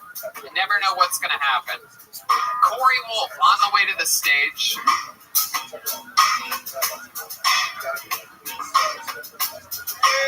All right. Here we go. Oh, yeah. Here she is, everybody. Come on. One more time for Corey Wolf, everybody.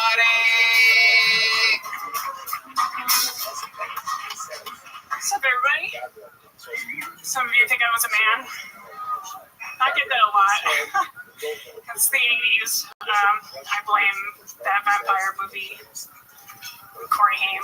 Yeah. Anyway, Jesus fucking Christ. I just moved to Austin like 4 months ago. I'm feeling like a fucking character in a biblical movie almost.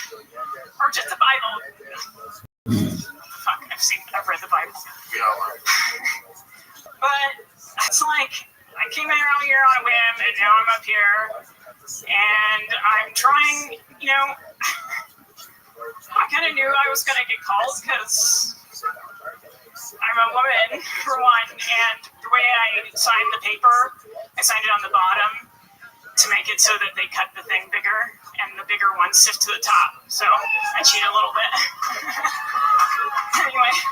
Actually incredible. You are actually right about that. There is an extra, like I would say, 1/4 of an inch in width to that, as you see, compared to the average size piece of paper. Very smart. Incredible that you would so strategically try to get selected on the show and prepare less than nothing for it. I know.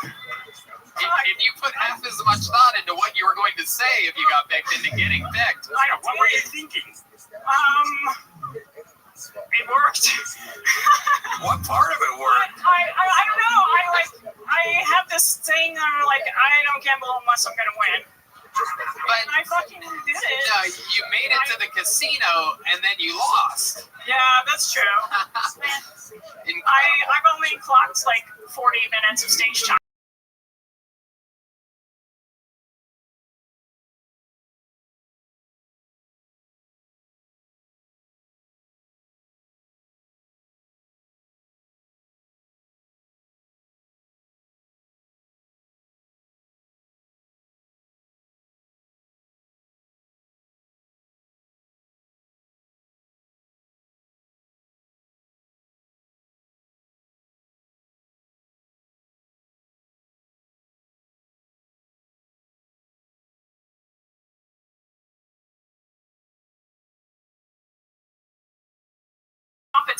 Competent. I thought you said competent. Me too. I'm like, oh, you live with a bunch of black people. That's cool. Wouldn't have guessed that. Yeah, I balance it out. What does that mean, a competent house? What does that mean to you? It means they brush their teeth and they do dishes. Oh, good ideas. Okay. Yeah. All right. I don't know what's happening tonight. This is a wild one. Yeah, are you on meth or something? Are you on meth? I drank a cup of coffee. Oh. When I hadn't drank a cup of coffee in like a year, and now I'm like dissociating on stage. When did you drink this cup of coffee that has caused all this disruption with you tonight? Like 7:30. Like, it was terrible. 7:30 tonight? Yeah, and yeah, it's not cocaine, I swear, Austin. What made you do that? What made you decide to have a cup of coffee at 7:30? I was gonna go gamble. Okay. All right. What's your love life like? Yeah, I'm single. No, we know, but what's your love life like? Oh, well, I've been proposed to 7 times in my life. You've been proposed to 7 times in your life? How? Why? What the fuck?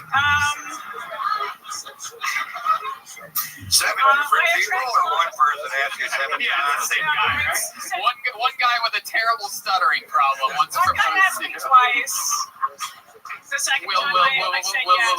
you marry me? No. Go ahead, explain us 7 times. Well, I date people, and I'm like, I'm not gonna marry you until we hit the 5-year mark. And they like asked me before, and they're like, will you marry me? And I'm like, not yet. And usually about year 3, I figure out that they're lying to me. About what? Well, I remember one time I was talking to my boyfriend, and he revealed to me that he didn't know what the sun was made out of. And I just like, Did he what a fucking nerd you are. What are you talking about? Is that what this is? You date like nerds, right? I trade low lives, dude. Like what? Like former meth addicts. I'm not kidding. How do you end up with these people? They're funny. I mean, sometimes. They're funny? I don't know. I let the devil into my house. What can I say? What do you do for work? Well, they're not that funny. I guess it's like. What do you do for a living? I'm currently unemployed, and why am I going to quit that? It's pretty awesome. What did you do for work before you were unemployed? Well, I worked for Burning Man. I could not get a fucking read on you for the life of me. I keep going back and forth thinking you're a drug addict, thinking you're a nerd. She's a drug addict for sure, right? Well, I mean, do you do drugs? That's why you're asking the question. On occasion? What kind of drugs do you do? Well, I can tell you what I haven't done. Why don't you tell us what you have done? Weed, mushrooms, LSD,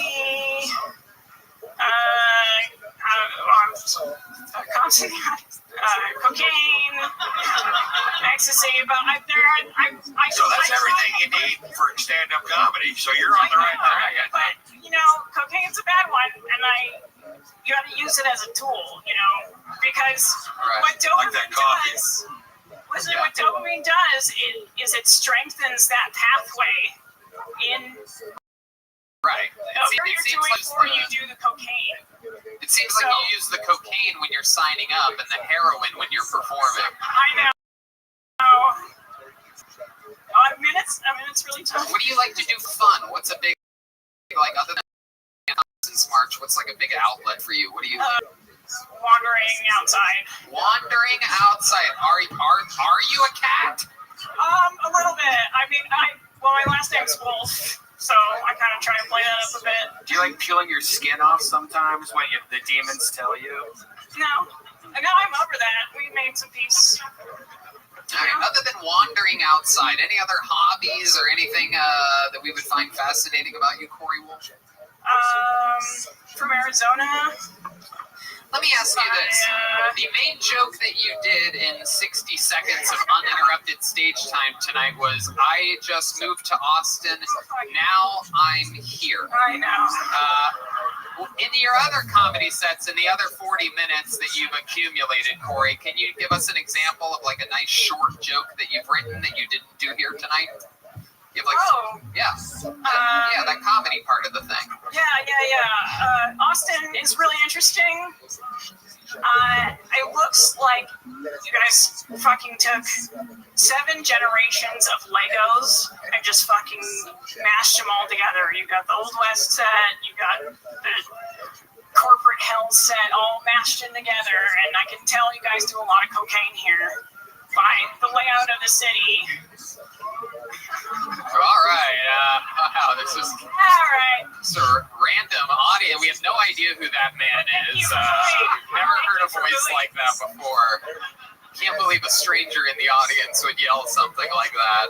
I can't believe that guy doesn't love horribly written Lego jokes. I think that's the guy that I like photobombed outside. Like they were taking a picture and they're like, and I gave him the Texas Cross. Boy. My goodness gracious. All right, Corey Wolf.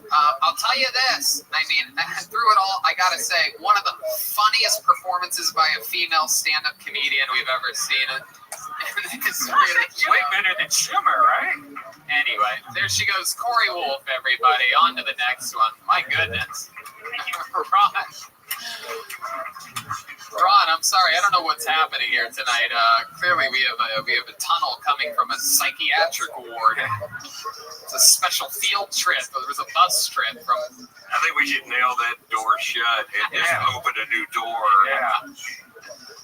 Pretty wild.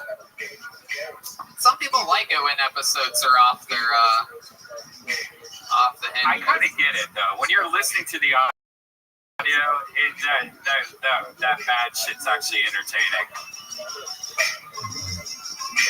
Yep. Okay, pulling out a name out. How about Ben Buck? This sounds like a real comedy name. Ben Buck. Ben Buck. Oh, look, it is a Ben Buck is next on Kill Tony. Very fun stuff happening here. We have a couple more special treats coming right around the corner here. Here comes Ben Buck. Oh, look at this. This is the front door security guy. This is very exciting. Here at Antone's, everybody, the guy that let you in, make some noise for Ben Buck. check, check, check. Knock, knock.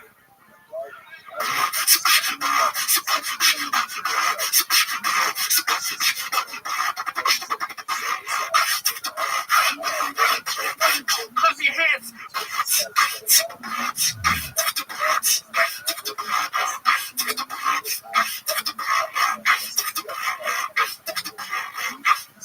From the front to the back, where you at? Where you at? Where you at? Where you at? Hey, hey. From the front to the back, where you at? Where you at? Hey, yeah.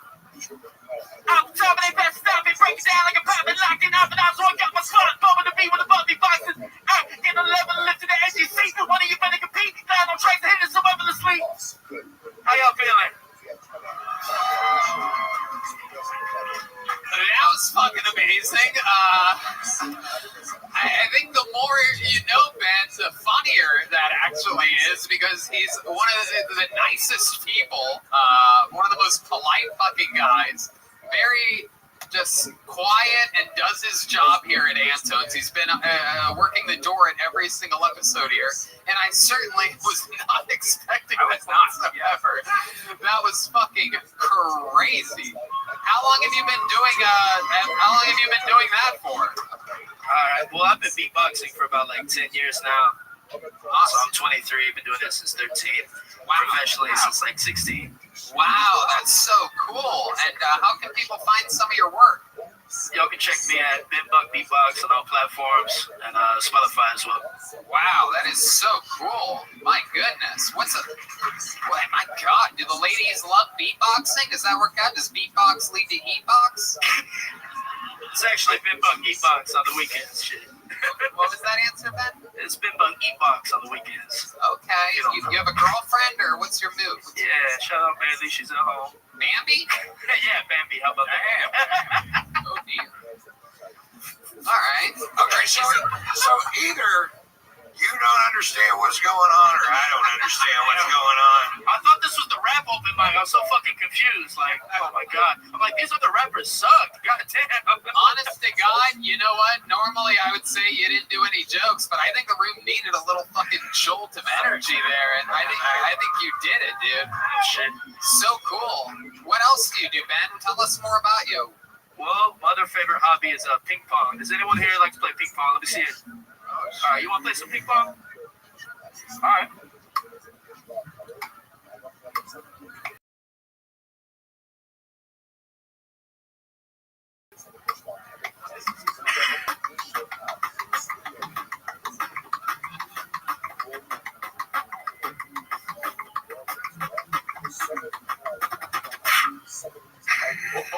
Wow. Jesus Christ. My mind is completely blown. How does he do it? Wow, Ben, that is so fucking cool, man. So do you perform shows? Like, do you do this like during shit? Yeah, this was what I did before quarantine happened. Wow. I had to pivot, get a real fucking job. Wow. You were doing live shows entirely as income. Yeah, for sure. Incredible. Do you have Thursday night off? Yes, I do. I would love to have you open up the show. Oh man, I really appreciate that, man. Thank you. Wow, look at that. Ben getting a little gig. And now that we know what he does, maybe every once in a while you can come up fucking. If we ever need a jolt of energy, I'll just bring you up here and fucking shock the audience. Hell yeah, thank you.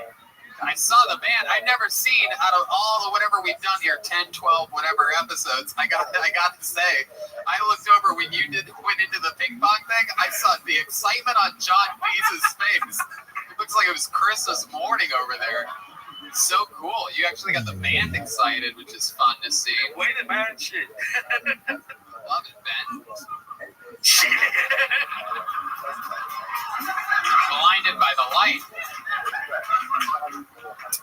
D Madness said he almost saw something. For those of you listening to the podcast, we don't have a mic for D Madness for sure. So Ben, where'd you meet your girlfriend? Met her at a rap show, actually, South by 2 years ago. Very cool. What does she do? She works for Apple. She speaks French for Canadian tech support. Damn. Sounds like a weird bit, but it's not. No, that's perfect. And do you ever do any of your beatboxing tricks in the bedroom or anything like that? I tried. It goes. She has a big vagina. Oh, shit. Great, man. I love it. Ben, so fucking cool, dude. Very, very interesting stuff. I've never thought beatboxing was so cool until you just did it. Shit, thank you. Is there? I already asked you where they can find your stuff, right? Yeah, you can find me anywhere at Ben Buck Beatbox. I have stickers at the front. Holler at me.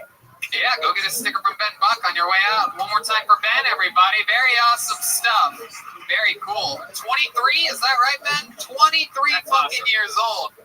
This guy's going to be a huge goddamn star. Yeah, I can't wait to watch you Thursday, man. He already is one half of Run the Jewels. Not the half that you guys probably know. How cool is Actually, that? let's bring up the other half of Run the Jewels, right? You want to? Yeah, let's do it. This guy won the extremely rare prize in almost 500 episodes of this show. Only 7 people ever have won a thing called the golden ticket, which means you have to have an absolutely perfect 60 seconds. And last week, he reemerged for only the first time since winning the golden ticket in Iowa. There's only been 7 people with 1 in England, 1 in Australia, 5 in America. This is one of those guys. In his appearance last week, things went so off the fucking rails. It got so crazy in here that people are going to talk about it. Fans of the show are going to talk about it for years. This is his 3rd time ever on the show. He's an anomaly. Let's see how it goes. Make some noise for the great Halloween, everybody!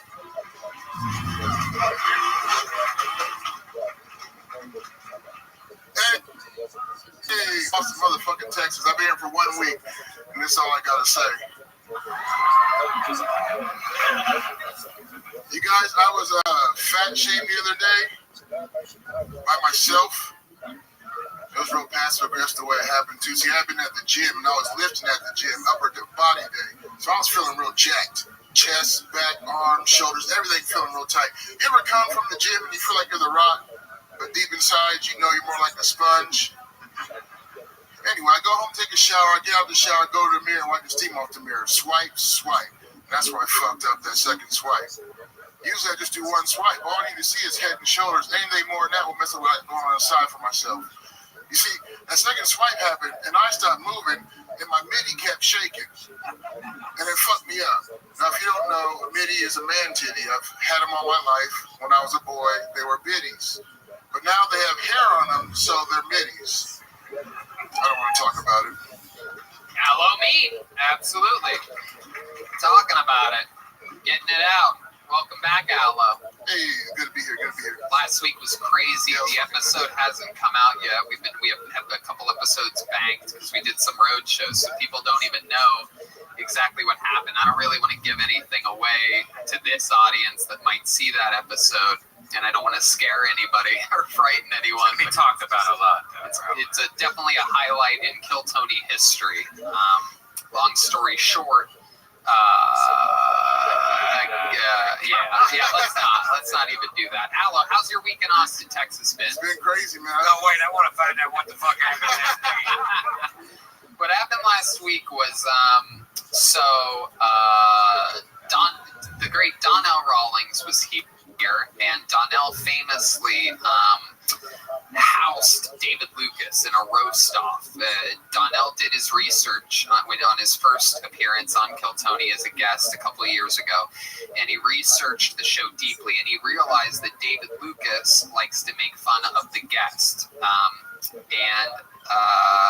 Donnell decided to get ahead of it by making fun of David and not letting David talk, and since then they've gone back and forth and whatnot, but Donnell specifically did not want to get roasted by David Lucas. And last week David wasn't here, but Aloe Mead was, and Donnell made a single joke about Aloe Mead, something about his genes, and Aloe decided to summon all of the gods and devils that have ever existed in the world, and he made fun of Donnell until basically Donnell left in the middle of the show. He went to the bathroom, and then the eternal bathroom of the exit door. It was, I guess everywhere's a bathroom out there, according to the homeless population. But pretty wild, Aloe. You are the first person in Kill Tony history to make a guest leave the show. Yeah, that was intense. I really wasn't planning on that. I didn't expect him to be here. I saw him walk on stage when the show started, and my mind just flipped into, if he comes at me, I got to be ready to come at him. And it was wild. He didn't have time to prepare. He did not know Donnell was going to be the guest, but when the moment hit, Aloe absolutely went into survival mode, and it was pretty crazy. It was awesome. Aloe, what else has happened this week in Austin, Texas that's interesting?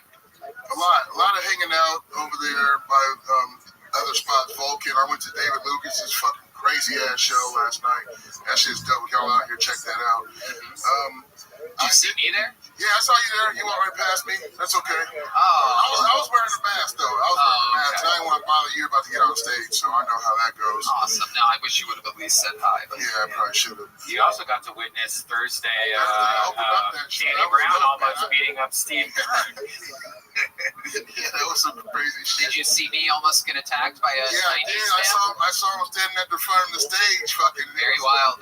Thursday night, we did a show, and I was doing jokes about Chinese people. Just jokes. You know what I mean? No big deal. And it turns out that I deeply offended a Chinese man, and he decided to come right up to the front of the stage and stand there staring at me like he was going to physically do something, which in turn led me to make fun of him and the Chinese people relentlessly, thinking that he would eventually leave angrily.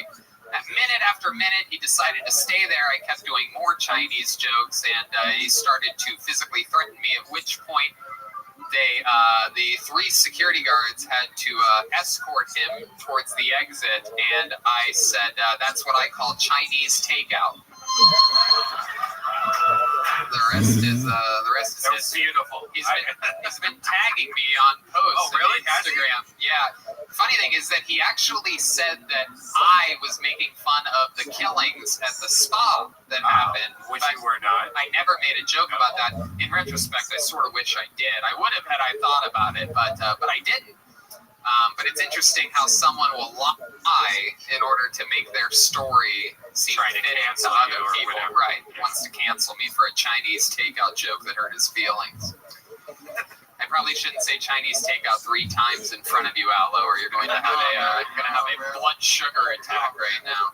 So you're leaving tomorrow. Aloe lives in Iowa, by the way. I know if I gave you 100 guesses, you probably wouldn't guess it in Iowa. And that's where you're born and raised? Yes, sir. Yeah, we grow black people out there and corn. There's a few. It's a small plot of black people, but we're out there though. Okay. Like, what did your parents do for work? Like, what did they do in My Iowa? dad, he did a lot of stuff that I probably, I can't really mention, but my mom was a teacher for over 25 years. Okay.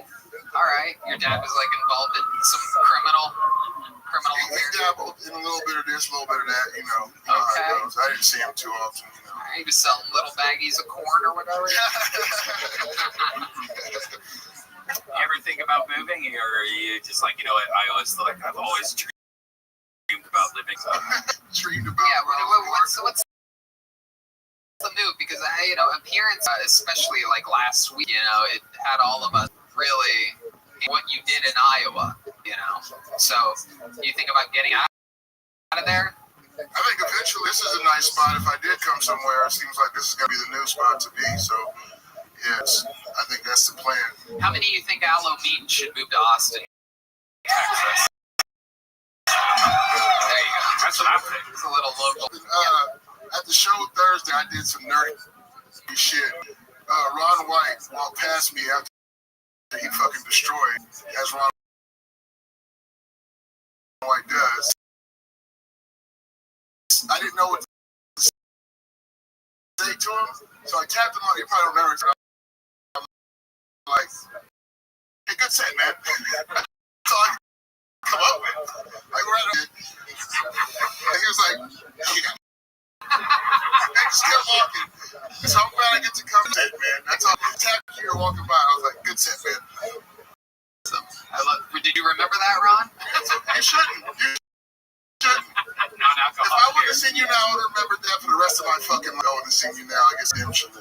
So cool, man. Well, you just had a good set in front of him, a fun interview, fun times. Aloe Meat, thanks for coming all the way from Iowa. Golden ticket winner.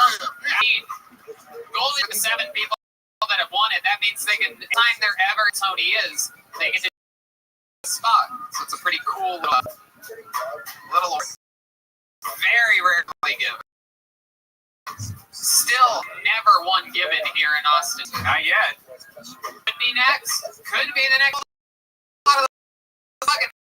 The odds are only like 1 in 2,000, but it could be. Hey, your name sort of sounds like a familiar name. Here. Everything moving smoothly.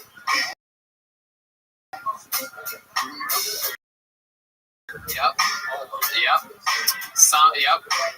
We only get through about 7 or 8 on average names, and that's always how it's been. It was more at the comedy store. It used to be about 100. Oh, we know this guy. At one point. Oh yeah, this guy's back from last week, ladies and gentlemen. Buddy. 2020, I kind of think was more a hope.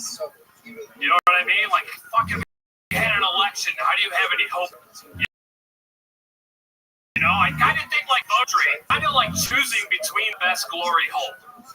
You know what I mean? Like, no matter which one to be frightening. Right? Taking the right, the minded, then you got who's picking the independent one. You're like I am, but nothing's happening. This seems like a waste of time. Right?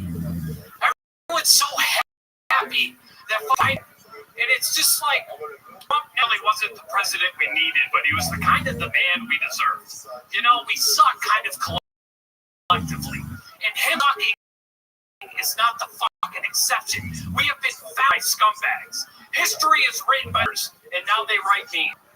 There you go. A little bit of a deep cut, little manifesto by Tim Warner. I thought he was going to pull out a gun and shoot all of us at the end of that. Pretty exciting stuff. Such Stanhope energy with it. Yeah, you're a real prophetic type of delivery. Yeah, I've been writing a lot. Hell yeah, man.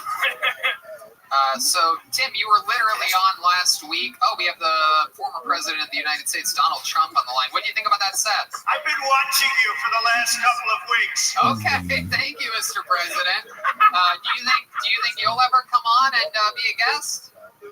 It can happen. Wow. All right. That's very fun. What do you think about the job that Joe Biden's doing? That is a huge problem. Oh, okay. Wow. So quiet there, Mr. President. You're not a nice person.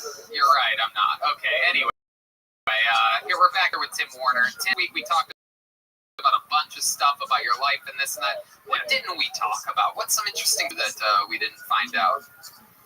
Oh, wow. Let's see. Homelessness. For those of you who weren't here last week, I said that his barber is an Oompa Loompa. Or no, one of the from Munchkin Land. Yes, I'm a Nazi. I performed at the Capitol building on the day of the insurgent. What else are you going to do? I'll 8 Mile this shit and get the jokes out of the way of all the stereotypes. It's okay. Answer the question that I asked you. I mean, I don't know. We didn't really, other than just like traveling around after I escaped New York on election day and just go to like day meetings in the shit at night and the perspective ring, this medicinal martial law. It's just been so fascinating, and it's been such a because I just don't think there's a lot of, let alone people, let alone comics that are able to at least formulate the premises. Hopefully, I can put some punchlines on. Okay. How long have you been sober? Oh, geez. 7 days. Good for you. But when you go to these AA meetings during the day, is there like a your story that I know AA meetings? They tell great stories about like how they ended up in the. I don't want to dwell. I don't want to put me on a past that was successful. I was a loser, so I fell on now, and then hopefully what I can do in the future. Like the idea that like gratitude is an action word. So it's like gratitude. Gratitude. Yeah. There's a very silent G on that. Yeah, it's it's an action word, and like being the best version of you is saying thank you to the universe. You know what I mean? Like this is a fucking gift, and like being in New York, especially this past year, it's like you're not even guaranteed the next fucking hour, and then it's like going to places where. Like New York, you can't fucking do this. They ban fun. And like to go to places where you can have fun and watch people take it for granted. I don't know. It's kind of a beautiful thing to watch and also heartbreaking. Wow. It's one of the least funny answers we've ever gotten in the history of the show. Sorry, I got real for a second. I just started thinking of all my boys back shit. That back in New York. You get busted doing a show outside by cops fucking. Right. If the governor catches you, he's going to grab your breasts. Yeah, they gave him the fucking Clinton rule and all of this, but they're all scumbags. All right, Tim. Well, you got up last week. You got up again tonight. Yeah, we're just going to speed through it. It was so much fun to have you back. Definitely a different type of style. Ron White, what do you think about Tim Warner? Great stage presence, and that's always a great place to start. So you got that going for you. I could understand every fucking thing you said. I just didn't understand why you said it. Perfect. Tim Warner is online at I am Tim Warner. All one word. There he goes, Tim Warner, everybody. All right. We're doing it. We're getting through it. What do we do? We started 10 minutes late. Right? Let's go back to the bucket again. Let's see what happens here. We had a couple quick ones that we're coming around the mountaintop here. Zach Bogus, a little bit of extra sanitizer on that one this time, huh? Just kidding. Kidding, Tim. Okay, let's see what happens next. Hunter Stower.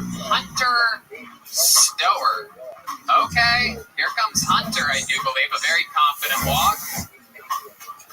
That might be Hunter. Could be Hunter. And it's not Hunter. There goes That was L. Cool J. a random human being getting through security is just watching him walk by him. Yeah. Just letting him green room. Very interesting. Okay, here comes Hunter Stower. Hell yeah. Guys, make some noise for your comedian, Hunter Stower. All right, let's get it out of the way immediately. I look like Shaggy and Velma had a kid. Yeah. Like Yankees and Zoinks. I can solve the mystery, but only the mystery who smoked my weed. It was me. It was me. I do smoke a lot of weed. I smoke weed at a competitive level, you know? Like, if there was an Olympic category for weed smoking, I would definitely forget to qualify for that shit, you know? Yeah. I'm way more productive when I have weed, too, because when I don't, I spend a lot of time looking for weed, and that's counterproductive. I don't know anybody else.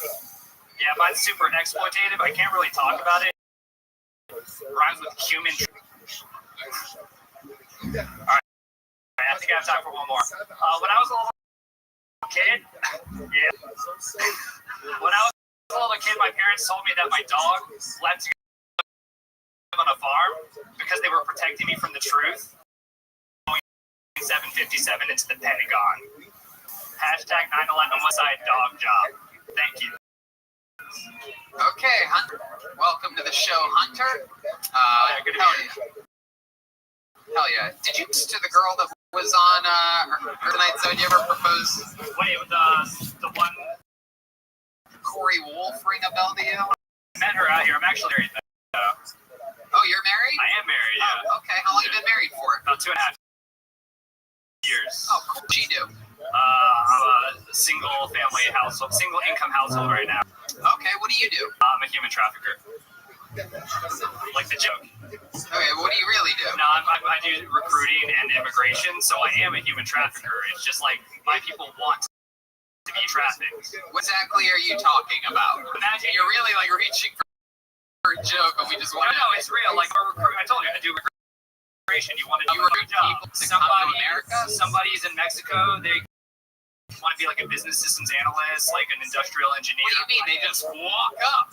No, I can help them get a visa. I know how to do immigration work. Did these people ever hit you up? There's 100,000 people a day that just go over the border that don't. They tend to not have industrial engineering degrees. Oh, I see. They're the smart ones. They're the ones that we want. They're the ones that Trump wanted. All right. I'm so confused. Until somebody comes across with a case and you talk to them, is that? Yeah, it's actually how I met my wife. She got a briefcase. Yeah, she was the one with the briefcase. Yeah, it was love at first sight. I love She's from Colombia, so yeah. Oh, cool. Yeah. Colombian women are beautiful, right? Yeah, she's probably way too good looking for you, right? She is, yeah, absolutely. Does your wife have a juicy butt? Yes, by American standards, absolutely. But by Medellin, Colombia standards, she's like a 7.5. Yeah, that's good. That's good on Colombian standards. Red Band also has a 7.5 size on Colombian standards. I kill it in Colombia. Hunter, how long have you been doing stand-up comedy? 4 years. 4 years. I like it. You have charisma. I didn't really get the Boeing 757 joke. It's just 9/11 was an inside dog job. I really like saying that. Okay. Yeah, it works sometimes. What do you like to do for fun, Hunter? You seem like a guy that has some real hobbies. This and I rock climb. That's it. You climb rocks. Climb rocks. Yeah. Boulder. Urban bouldering. All right. The gym. There's like several gyms. Boulder. All right. Fucking weirdo. Okay. I like it. You have what scares you? What are your biggest fears? Do you have any fears? You afraid of anything? Okay. Do you think you have it a lot? Well, like every single time I have like a burp or get like any kind of indigestion, it's like straight work. Yeah. I'm sort of with you on that. I deal with that 100%. Oh yeah.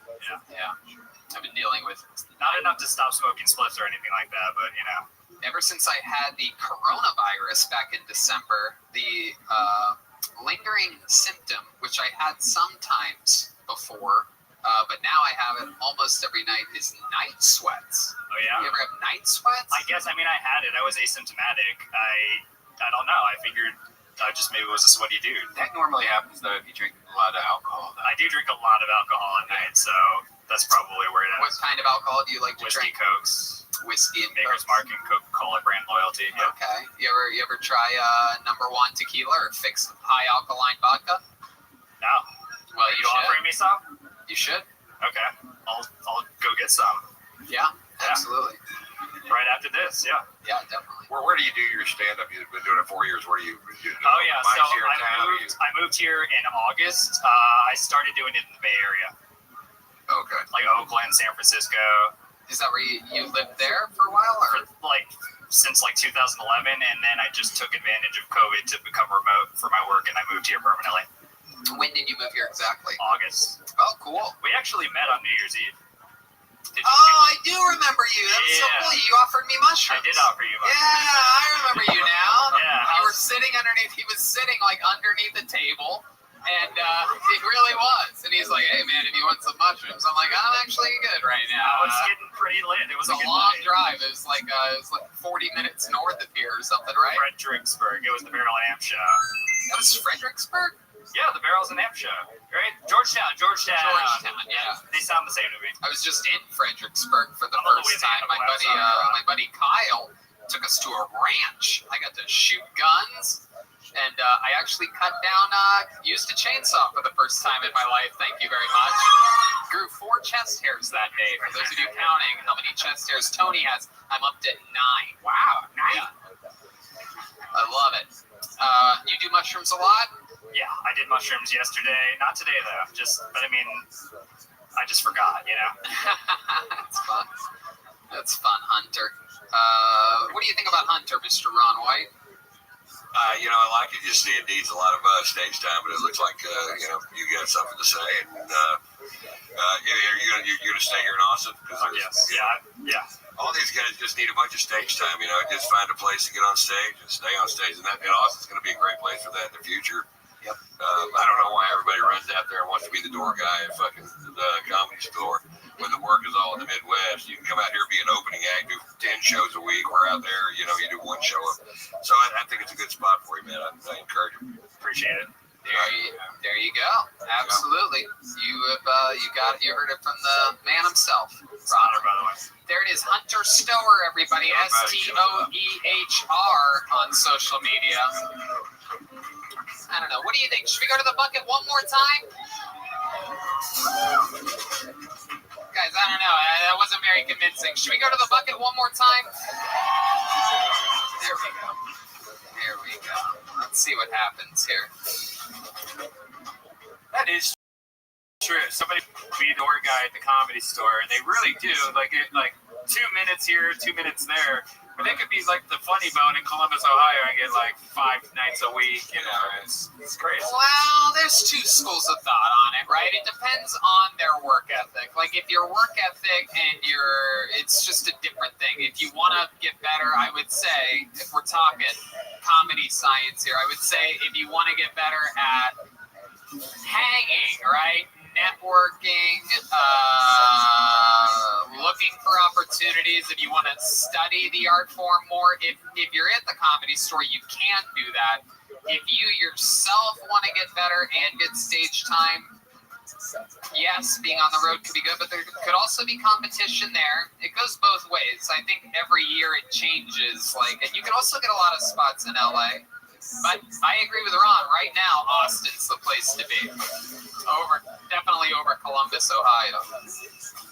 A lot of people, it just depends on the person. It's weird.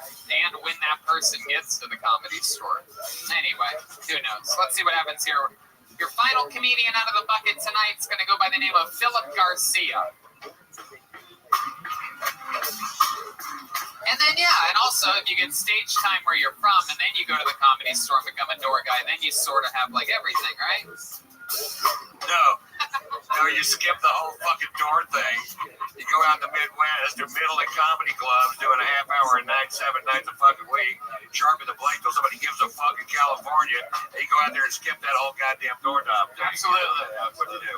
All right, well. He's brainwashed. Yeah. I got a career from working the door at the comedy. Oh, it's Philip Garcia. My dog just died, everybody. Yeah, every family dog that's ever died, we've made sure to bury in the backyard. Anyone else? Yeah, I don't see a problem with that. But we've been renters our entire lives. Been leaving a slew of dead dogs in every house we've ever lived in. We're like a family of 3 boys, too. So there's going to be 2 goldfish, a turtle, and a Boston Terrier in some backyard in Austin, Texas. An archaeologist is going to be digging that shit up and be like, what the fuck happened here? Lone Star Beer just came out with the 24/7 brew. It's 2.2% alcohol. So you can enjoy the shitty taste of Lone Star all day now. What the fuck? Can't help but wonder how many stepkids are getting beat half as hard, though, you know? But twice as long? Are we solving anything? How much are water bills and trailer parks going through the fucking roof, you know? Two birds, I'm stoned. I've been Philip Garcia. I feel like that's, yeah, there we go. Wow. What a performance. Perhaps that's that I've seen here in Austin, Texas. That was incredible. Even D. Madness and the band agreed. D. Madness said even he sees greatness in you, Philip. Thank you. Incredible. How long have you been doing stand-up? I've been doing stand-up 3 years, about like 2 weeks ago, too. Yeah. You hit your 3-year mark 2 weeks ago. 3 years, yeah. Actually, last time I was on, you told me to break up with my girlfriend of 3 years because love wasn't real. I was 23. Is this true? How long ago was that? I was in Dallas. We were in Dallas Highness. And this was like 3 years ago? No, this was a year ago. Okay. Almost. And you told me, you asked me how hot she was, and I said 8 out of 10. And when we broke up, she's like, I couldn't believe you would rate women on a numerical scale. I told her, I was like, that's kind of bringing you down to a 6 right now. So, but you told me to write more, and I have been. So I've been on my shit for you. Wow. Yeah. Look at you.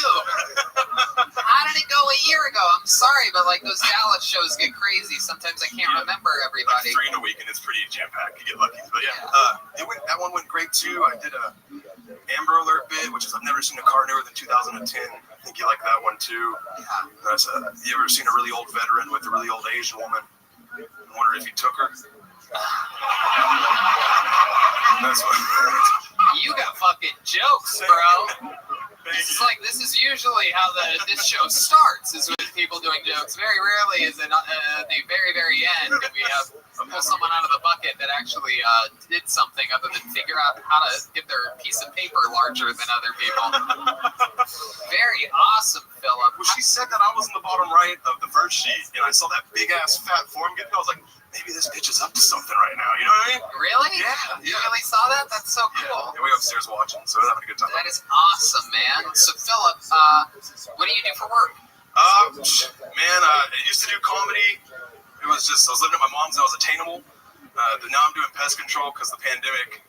I hate digging through rat shit, but I'm just getting out every night and still trying to go up and do my thing, you know? Yeah, I gotta do what I gotta do. At least it's a day job so you can get out at night. Yeah, for sure. Pest control seems like one of those things that I just simply, no matter what, and I bust tables and bag groceries. I did fucking every miserable job when I was growing up, and but pest control seems like one of those things that must be rough, huh? It smells fucking disgusting. Yeah, you just have to go to the most disgusting people's houses. Yeah, and they wonder why they have bugs. I'm like, it's because you keep having watermelons and leaving around the house as decoration. Like, this is bug Hawaii. Like, other bugs are saving up to come here with their families, lady. What the fucking tell these people? You know?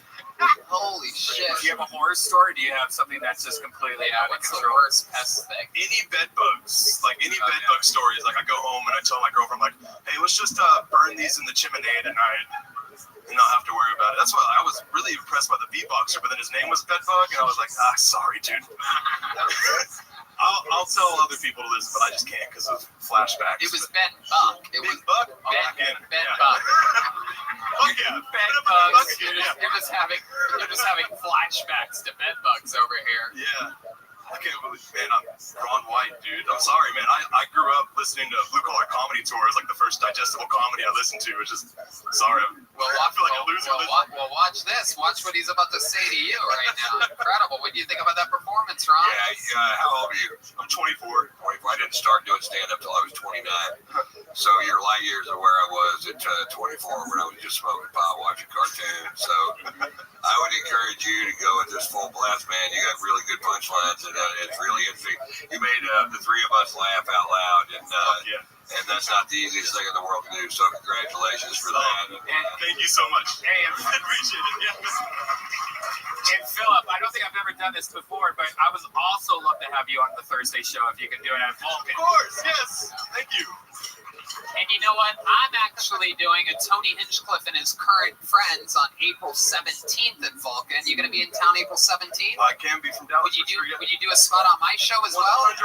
I'd love that. Yeah. Awesome. Thank you Well, so then much. you'll do a spot there as well. Thank you. And also, I'm doing ACL Live in December, and I just want you to know who's doing it.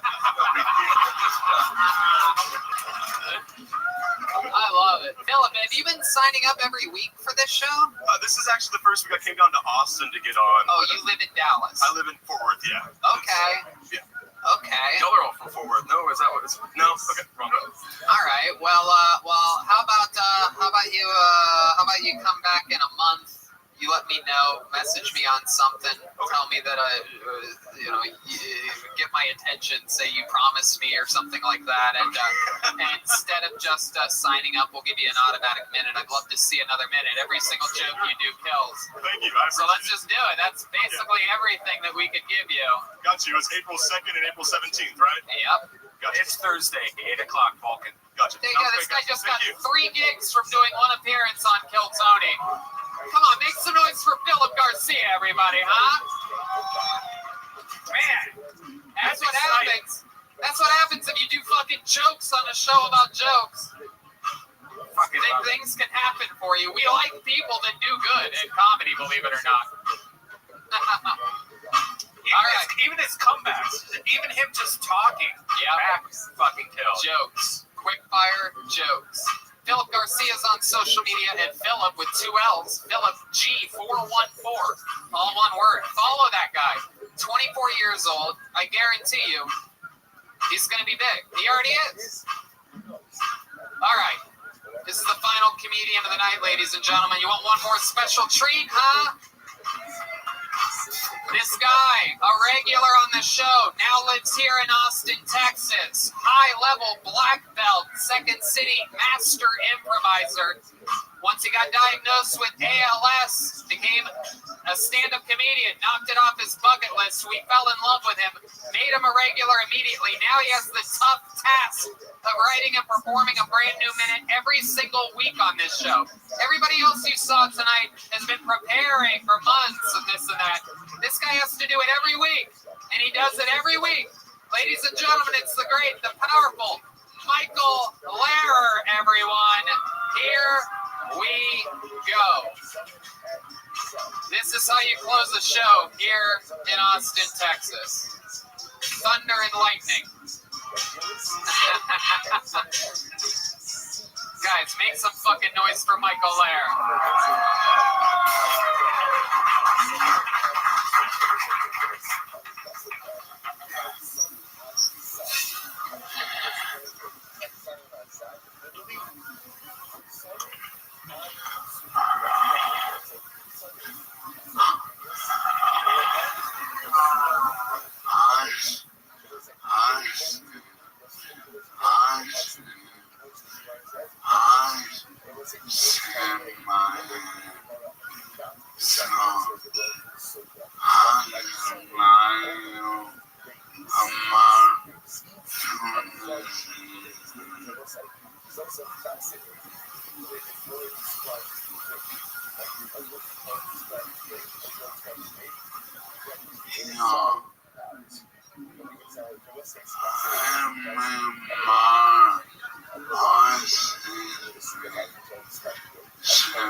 Okay, Michael Lehrer, everybody. All right.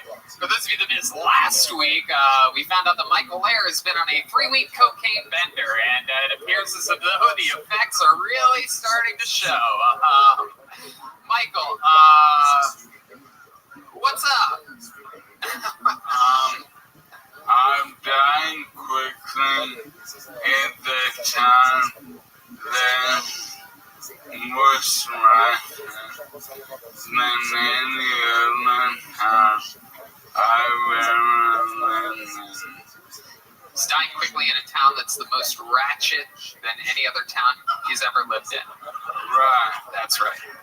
Right. That I live a quarter mile away from this venue, and I try to take my time. It was Indiana Jones and the cocaine. Okay, Michael. Wait, it was Indiana Jones the last cocaine? Is that what he said? Yeah, he lives a quarter mile from here. He drove here in his wheelchair, and it was like Indiana Jones and the last cocaine. Wow. When we understand it, it's quite incredible what's going on in that brain of his. Yeah.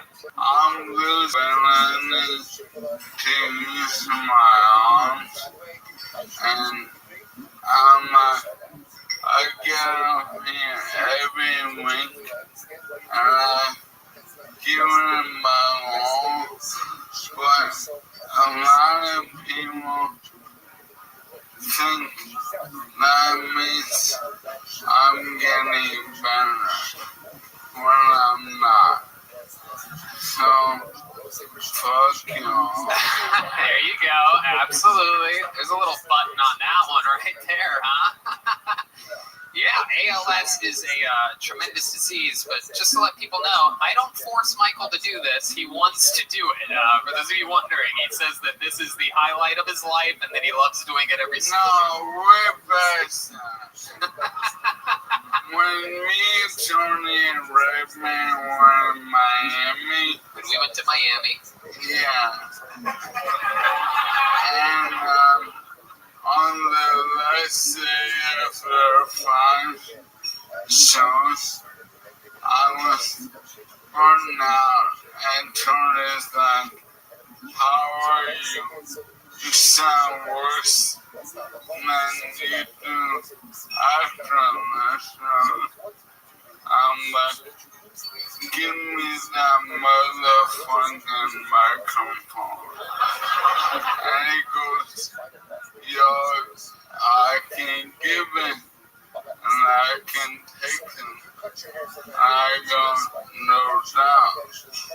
And I'm getting sick enough where after KT 500, I don't know how many shows I'm on, but Austin, I love you, and your reaction is one, and I've never been to a city so fucked up as Austin.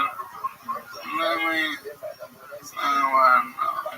It is true. Your disease has progressed 1,000 miles an hour since moving to Austin, Texas. Yeah.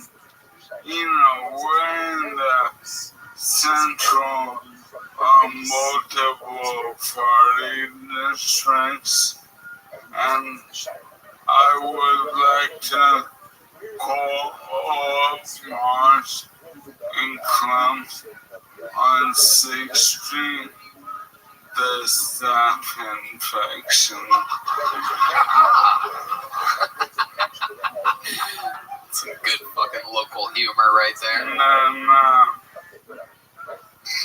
But I'm having the time of my life.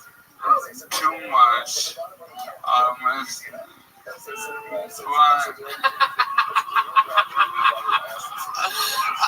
Don't make that sad face. Oh, he's looking at his notes. I thought he was looking down sad. Yo, hey, I know I feel you're during my minute, and my life is a nightmare. No, I'm not fucking around anymore. Like, I get family and friends, or like, oh, you're traveling, you're doing these cool stuff, but 99% of my life is having fun tonight. And I don't know how much I've left to get me on, but I will do it until I can't do it anymore. There you go. Absolutely. Absolutely. But I would like to say this.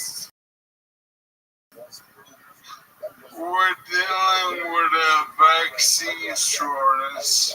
I, crazy enough, have soon I got it. I make rules for people who should not get the vaccine.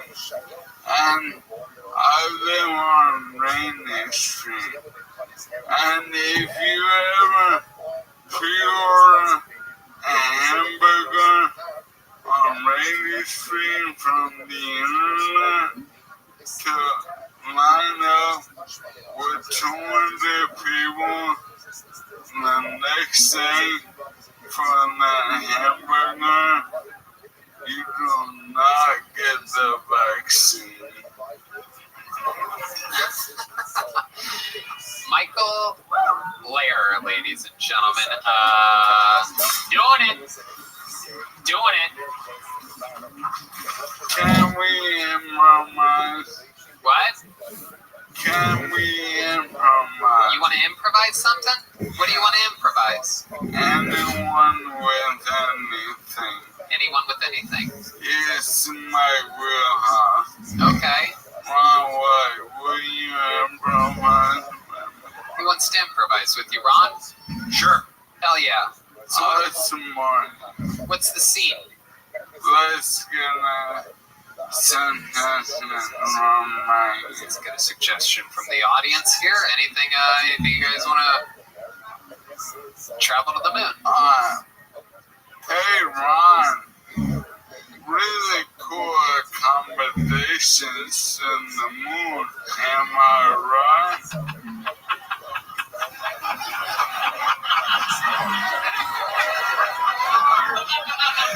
Yeah, I think it's one of the nicest Airbnbs on the moon, and I'm glad you could make it out here.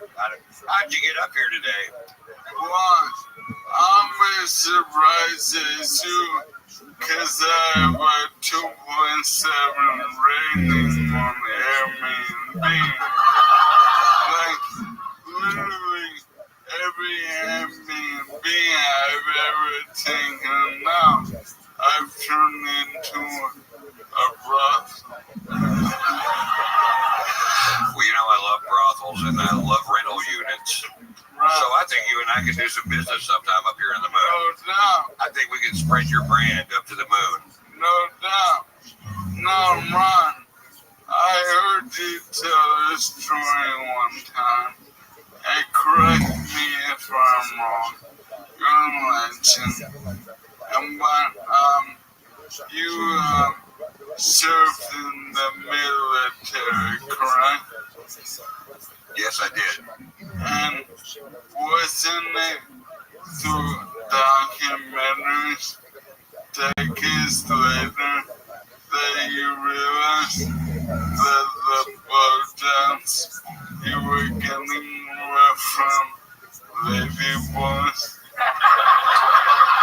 I think about 150 men sucked my dick while I was in Hawaii. If that's the story that you're getting to, I think it was about 150. I don't know what the record is, but I know that I was right on up there. Philippines is a weird place. Yo, I shave my head so I can lie about having cancer too. I'm just kidding. I'm dying really fucking fast. I don't know, because I've actually watched your condition improve over the last 10 minutes, so it's actually pretty wild. You're actually the only person tonight that I've watched get healthier as their set went on, so it's pretty ironic that you're the one dying. Michael, we absolutely fucking love you. we're gonna end tonight's episode. How about the improvisation talents of Michael Lair and Ron White? MichaelLairComedy.com for everything Michael Lair. It's got a bunch of really cool stuff there. Guys, how loud can this place get for the great Ron White? Come on! Come on! Tony Hislop, everybody! Thank you, Ron. Thank you. And make some noise for the band, everybody. The Fix Vodka. High Alkaline Vodka Band. John Dees is on social media. Follow him at John Keys, JONKEYZ. Matt Muling is at Mutation, at MUEHTATION. And Michael Gonzalez is at Mike A. Gons 13. D Madness, ladies and gentlemen. D, you have any shows this week? Thursday night? At Sam 1? Sam's Town Point, ladies and gentlemen. Go see D Madness play some music. Michael and John, Matt, any gigs this week that you want to plug or anything? Check in with the great Ryan J. Ebo. See tonight's drawing with Ron White. Oh my God, Ron, check this out. Ryan, zoom in on that Ron art. Look how fucking cool. This guy drew this during this episode. That's the guy that used to draw every episode in LA. So I look like Moses. Well, I got bad news for you, Ron. You look like Moses. Moses is a badass motherfucker, though. I love that picture. Yeah, it's so cool. All those prints are available at RyanJEbelt.com, and that's another one. How about one more time for Michael Lair over here? He's, you guys slowly fling everybody off here. It hurts more when it's really like he does it like he says it. Fuck you. Thank you guys so much for coming out. Every Monday's been absolutely insane. Everybody.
Hey, this is Rabbi coming to you live from Antone's in Austin, Texas, for a brand new episode of Kill Tony. Get up for Tony X-Men! Fuck yeah, Austin, Texas, we're live. Make some noise. Here we are. This is it. This is where the magic happens. The great Brian Redband is here. Hey, everybody! How about a big hand for the Kill Tony band, everybody? Brought to you by Delicious Fix Vodka, the first ever alkaline vodka. Less hangover, more fun. That's John Dees on the keys, Mike Gonzalez on the drums, Matt Muehling on the electric guitar, and our boy, D Madness on the bass here tonight. Let him hear you. There you go. Magical, magical stuff. Fun stuff happening, and a fun episode is right ahead of us. How many of you out there, this is your first time being at an episode of Kill Tony, huh? Wow, a lot of first timers. That's very interesting. Excited to be here. Fun stuff. Every show's been crazy. We got the great Ryan J. Ebel drawing tonight's episode all the way from Los Angeles, California. The new coloring book, a bunch of shirts, a bunch of road posters, a bunch of fun stuff, all available at RyanJEbel.com. So that's exciting. Chris Rogers of Chris Rogers Art behind us. We don't even know what he's doing tonight. He might be making something for the guests, might be doing something for an audience member. Anything can happen. So we'll find out more about that a little bit later. And yeah, the new band, the new Kill Tony band, brought to you by Fix Vodka. That's alkaline vodka. It's really great stuff. Absolutely love it. Clearly the best of what they do, and they support local artists. So it's an Austin brand. Yes, it's delicious. I have it. It's distilled 10 times. If you have, like acid reflux issues, it's great vodka that helps you out. A lot of fun with new local sponsors coming in. Austin loves Kill Tony, and Kill Tony loves Austin. You're going to find out more about that in just a little bit. But before we start tonight's amazing episode, here's a little bit more about the amazing sponsors that made it available for you here on this day. Hey y'all, you know, Redman and I just moved to beautiful Austin, Texas, and I'm gonna be honest with you, it's a lot more rural and suburban than Los Angeles was. We have lawns now, and you can see your lawn thrive this spring with your own custom lawn care plan from Sunday. Sunday is more than just a lawn care product. It is a custom lawn care plan with a variety of ways to help you grow a beautiful lawn, control weeds, and remove pests. They take out all the guesswork and unwanted chemicals so you can grow a beautiful lawn that's better for people, pets, and the planet. Redman, you've got it. You've already been using it. Sunday lawn care. It's amazing, and it came at the perfect time. My new house, when I moved in, the lawn hadn't been taken care of for a couple months, and I had spots where there was no grass. I had so many weeds. I had these weeds that I stepped on. It felt like a snake bit me. It hurt. I didn't know what to do. And then Sunday sent me this big package that had all this amazing stuff on it. One, you go online and you put in your address, and it's so cool. They have like a satellite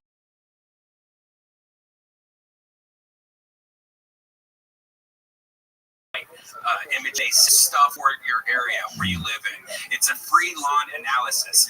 And when you get it, you also have a soil sample that you can send back to them to even get better results. And they have weed control. They have seeds for your lawn. They have pest control. It's amazing. And this is the first time I'm going to get serious about having a lawn. Yeah, absolutely. It is incredible. It's like all these incredible technological advances lately. You know, Postmates for food and Uber, right? Uber for cars, and they really nail it. Sunday makes taking care of your lawn easier than ever. I just went to get Sunday.com, put in my home address, and their free lawn analysis took care of the rest, all in just seconds. So mine's about to go down. You are already a huge fan. We absolutely love the idea behind it. It's just incredible. And to think that they're doing it all chemical-free, clean, and safe for pets and animals. You can have your little doggies running around out there. And it's easy to use. You just put it on like your hose, like this little pouch, and you spray it. It took me like 10, 15 minutes for my whole lawn. It was simple. And I saw it. Your grass looks better than ever. Let Sunday take the guesswork out of growing a greener, more beautiful lawn this spring. Visit getsunday.com/killtony to get $20 off your custom lawn plan at checkout. That's $20 off your custom plan at getsunday.com/killtony. Listen, take care of your lawn, people. Getsunday.com/killtony. Mud water, yum, yum, yum. It's a coffee alternative with 4 adaptogenic mushrooms and Ayurvedic herbs. With 1/7 the caffeine as a cup of coffee, you get the energy without the anxiety, jitters, or crash of coffee. Each ingredient was added for a purpose. Cacao and chai for mood and a microdose of caffeine. Lion's mane for alertness. Cordyceps to help support physical performance. Chaga and reishi to support your immune system. Turmeric for soreness and cinnamon for antioxidants. Yeah, it's great. I drink a lot of coffee, but I always get those caffeine jitters and stuff. This doesn't give me that. It gives me energy. I love to put a little bit of honey in there, a little lemon. It's great. Sometimes I use a little nut milk. It's delicious. Mud is 100% USDA organic, non-GMO, gluten-free, vegan, Whole30, and kosher.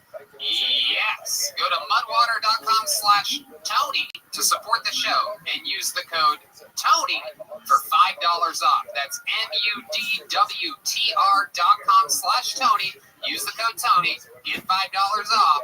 Thank us later. And we're back, everybody. Are you guys ready to start tonight's show? How exciting. Me too. Let's do it. Tonight's guests, everyone, 2 Comedy Store paid regulars, 2 what I consider classmates of mine, high-ranking people at the Comedy Store that worked their way from the back of the lineup of the toughest comedy club in the world all the way to the middle, and they're here for you right now, all the way from Los Angeles, California. Make some noise for the great Adam Ray and Jade Catapretta.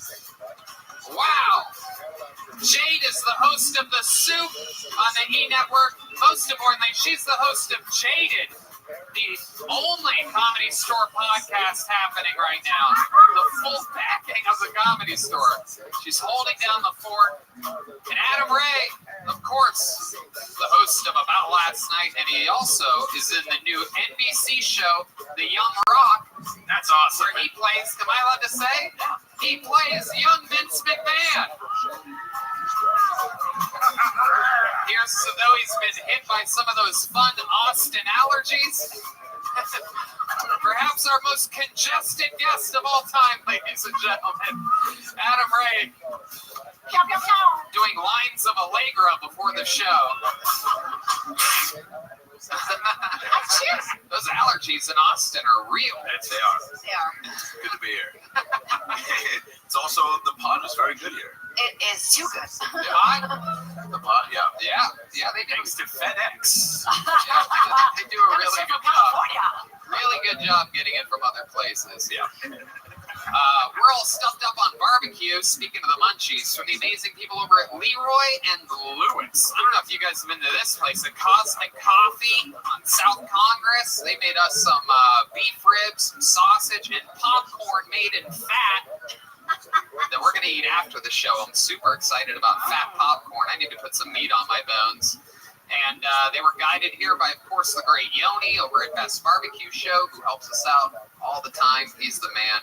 And a special shout out. I have a special guest here, everyone. I have the coolest graphic artist / propagandist in the world. Make a noise for the great McVader, everyone, visiting from all those fun Kill Tony promos you've seen over the years. They're made by him. He just sends them right to me every week, monster of what he does.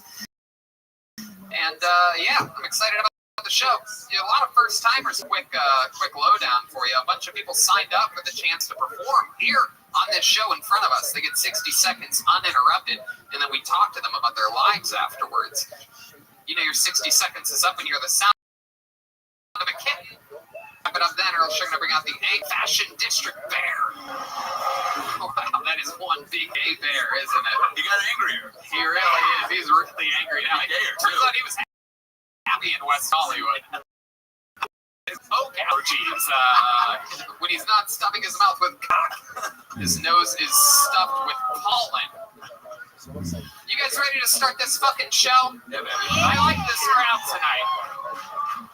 crowd tonight. It's a big upgrade. Feels like the energy is up there. Almost feels like a Tuesday in here. You know what I mean? Yeah, I can see that guy's knees. It's really getting crazy. Wow, here. yeah, look at those. Knees look like just really long thighs. There's barely any bone or anything there. These big Texas knees, they're just blown out. There's no more joints. Lots of salt on them. Hard for me to get my Silverado, Tony. Pull the name out of the bucket. Let's fucking go. Your first comedian, shaking. I'm sure nervous as hell right now to get things started. Make some noise for Leo Konopka. Leo Konopka is first on Kill Tony. Anything can happen here. A few weeks ago, we had a completely homeless guy go first. Turns out he just signed his name on a piece of paper.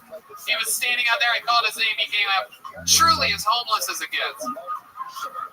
Anything can happen here on Kill Tony. Anyone can sign up. There's a holding tank of comedians up top, some comedians on the sidewalk, and some people signed up, I'm sure, that are sitting in the audience right now. Here's Leo Konopka, everyone. What the fuck is up? How we feeling, Antones? Hell yeah. So I've been working on my discipline. So I have one cheat day a week, but I never tell my girlfriend. Yeah. Sometimes I want to eat a pizza by myself, and I also don't want her to know that I'm fucking her sister, so. Cool. I'm 5'8". I found out recently men who are 5'8" and shorter are 2 times more likely to kill themselves than men who are 6 foot or taller. Yeah, I think it's because men who are 6 foot or taller, when they try to hang themselves, their feet still touch the ground.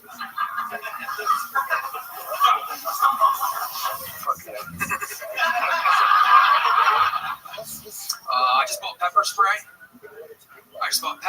So in case I ever rape, I can blind them too. They won't even be able to see me coming.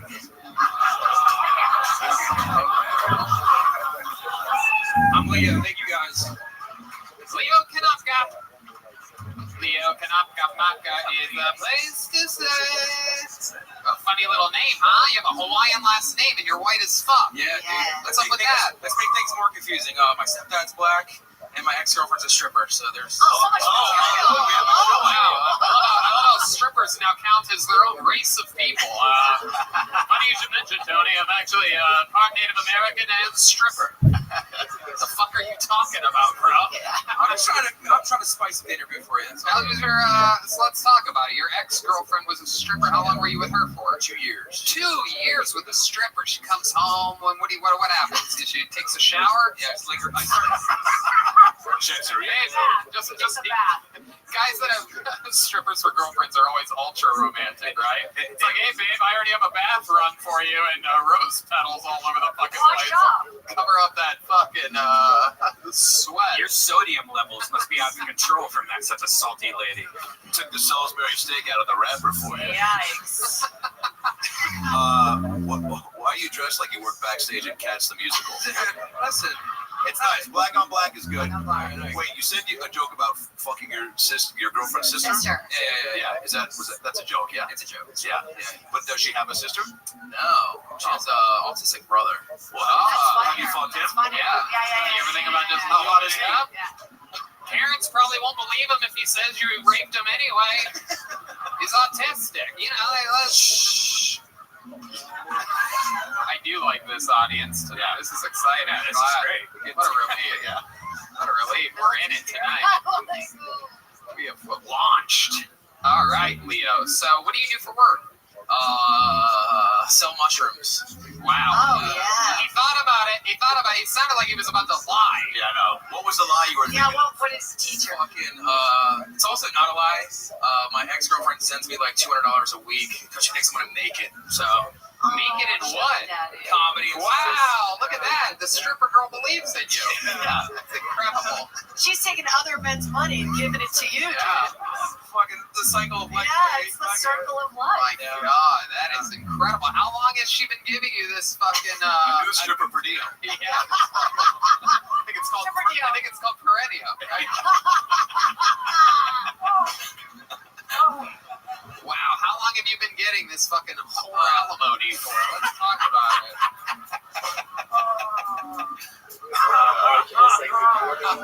I moved here on the 1st, so it's been twice. Wow, that's so cool. Where'd you move from? How many dances is that? Baltimore, actually. Baltimore. She's a Baltimore stripper. Yeah. Wow. Sure, yeah, that's good. Oh my God.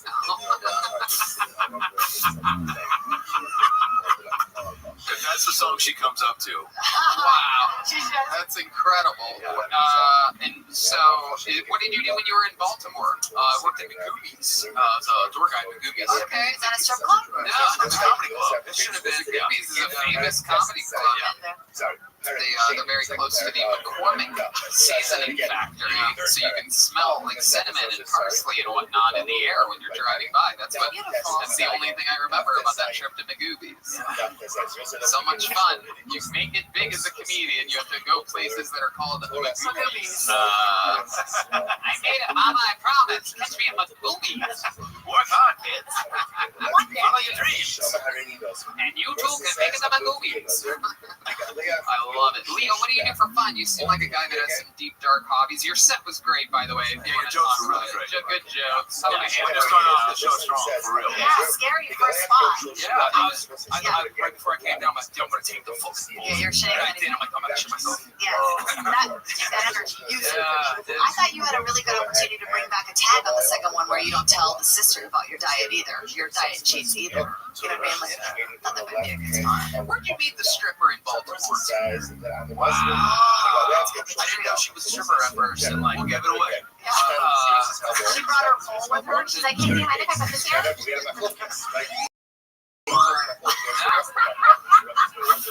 didn't bring it up for the first month that we hung out, and then And you're like, what are all these dollar bills in your phone? why do you people pay it once for dinner, woman?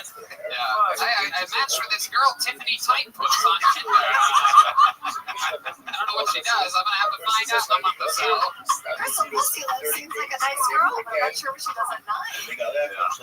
Wait, so did she? What was your response? Do you remember? Were you like shocked? Were you excited?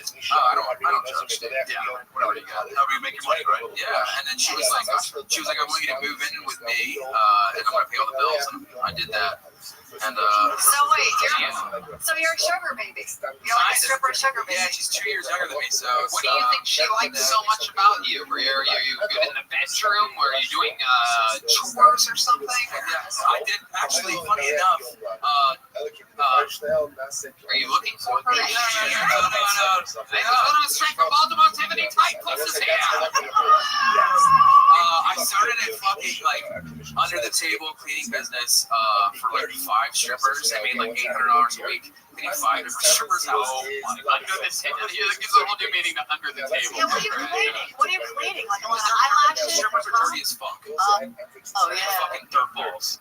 They are. Jesus, I thought it's all true. It's all true. I mean, come on. I dated a stripper that used paper towels as a tampon. You know, Okay, Red Man. I want you to watch this. That's a testament to who you date, not who strippers are. I mean, oh, paper towel tampon, Red Man.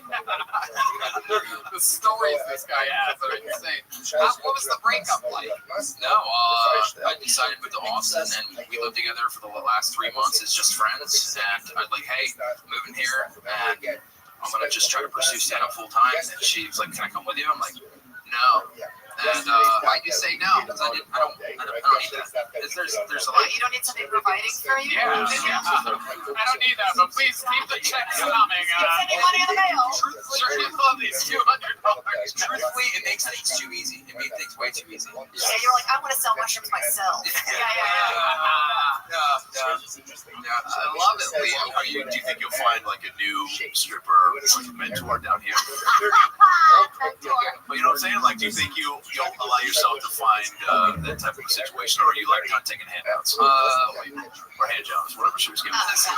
Also, does the couch come in ones, or is it a Venmo situation? How is it? A little bit. Okay. No, but no, just a linear focus on trying to sling jokes and shit. Leo, I love it. You're in the fucking game. Clearly, you're a lucky guy. You got pulled out of the bucket. There's like 70 names in this Mamma Jamma tonight. You made the best of the situation. You got the show started with a bang. I believe in you, buddy. Just keep coming back. Leo Kanopka, everybody. Follow him on Instagram, .comedian. That's him. Yeah, he's got a face of a tall dude and a body of a tiny dude. And now for something you guys will never even guess is real. I'd like to introduce our new microphone cleaner and microphone switcher outer from the Yellow Rose and Red Rose, our favorite local strip club. It's Kaylee, everybody. This is a real life catcher at the Red Rose. Catcher at the Red Rose. And go to the Yellow Rose and Red Rose, Austin's premier strip club. The Red Rose celebrating their 1-year anniversary this upcoming Thursday, April 29th, and the Yellow Rose, an Austin legend for 45 years. They have a world-famous cheeseburger. Most places have complimentary limo service 7 days a week, and the hottest dancers from around the world. Fuck yeah, they do. How about one more hand for Kaylee, everybody? Huh? Yeah. It really is the best strip club in the United States of America. Yeah. It really is. Yeah, if you're wondering if that was just a smooth segue into a real strip club advertisement that was scheduled for today, and then the first comedian pulled out of the bucket coincidentally talked about having a stripper girlfriend. That just happened because the comedy gods love us. So the Yellow Rose and Red Rose. Go to www.redroseaustin.com, www.yellowrose.com. Find your location. Red Rose is at South Congress. Yet you all know where the Yellow Rose is. I'm not going to say it. Except the people with their wives. All right, ladies and gentlemen, your next comedian goes by the name of Andy Harter. Andy Harter, everyone. Here we go. How weird is that? There's a random pro wrestler walking around. Oh, okay, he works here.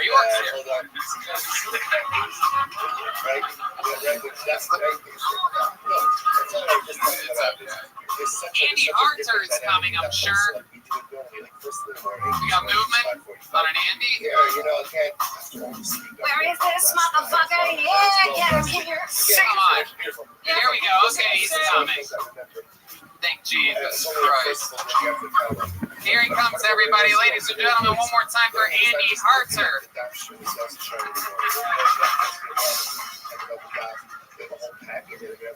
So I recently had to come to terms with the fact that I'm poor. I got fucking creditors calling me. You have a negative balance of $14,232. The way you can take care of it today is Visa, MasterCard, check my phone. Like I just missed $10, $50 payments in a row. It makes you think I got 14 grand later. Well, we're willing to offer you a settlement. You can pay $9,000 now.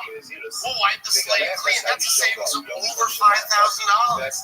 Oh, I bet you, yeah. If I don't pay you at all, that's a savings of $14,230.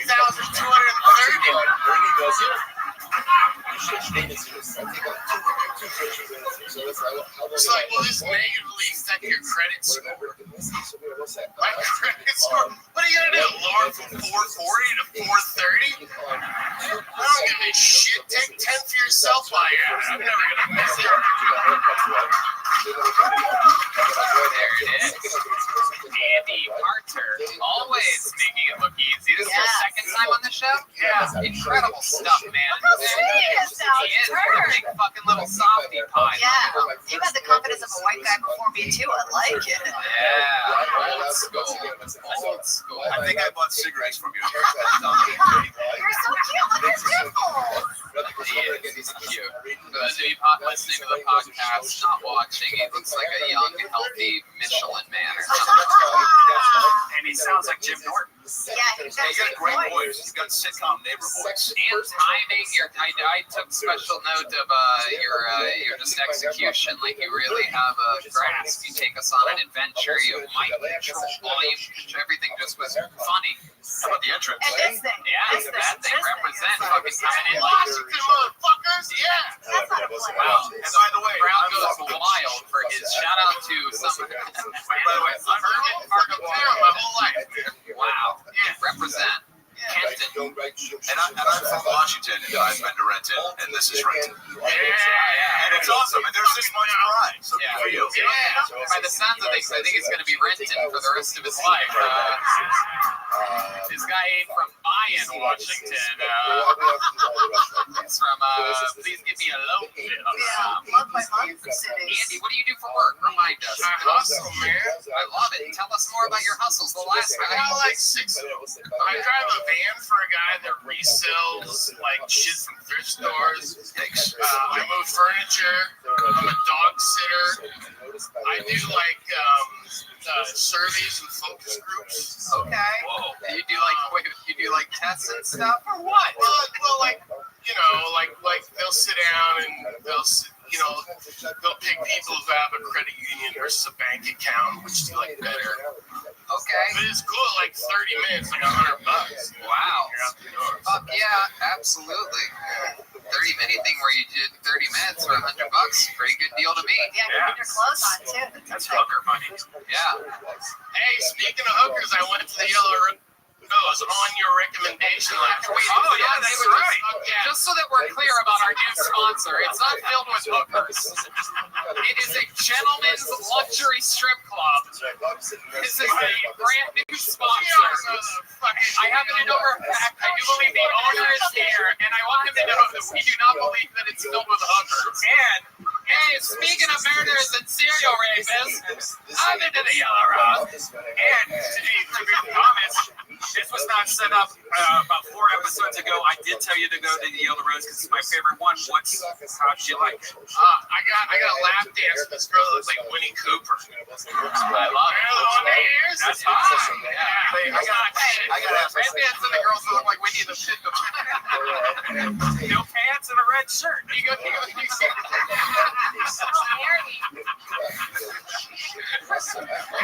Red man goes to the Yellow Rose just for the cheeseburger. He's broke, but he spends all his money there. Okay, he tips the burger like, oh, you fucking dirty bitch. He's like, this is negative 14,000 right here. You have like a really affable quality to even when you talk, and I feel like there's info coming out that should, like, how many times have you done wedding speeches where you've been like, hey, remember when we double teamed that midget in Cancun? Anyway, to the bride and groom. But people are like, I like this guy. You know, you're like, I mean, real life, like I'm the guy that sits in the corner and won't do the speech. Right. Everybody else is so fucking hacky. yeah, but you should be right. Are you writing better shit in your head? No. Oh, okay. Let me ask you this, Andy. It's an interesting one. What's a time that you you seem like such a likable, good guy. What's a time that you almost got into a fight or like really were like, you know, yelled at someone? Well, real early into doing open mics, there was this guy. I don't know what it is about like guys that are like 55 and in that range. Oh, I know what it is. Fight me. They're bitter. Yeah, well, it's like they still want to feel like a man. You know what I mean? I'm like, I ain't the one, man. Sorry, but the thing is he was just talking like he was in his fucking living room, and I was like really polite, like, hey, You were on stage? No, I was behind him. So you're about to perform at some point. Yeah, so right. Sure, yeah. But yeah, I mean, he was just being rude, and I was like, hey, man, there's a show going on. And then the whole rest of the night is all stomping around and fucking Look at that physical comedy. Yeah. like showing, you know, he'd like hug everybody in the bar and look at me like, look, we're friends. You know what I mean? Like, and I'm friends with this big dude, too. So, to answer your question. Wait, what was the question?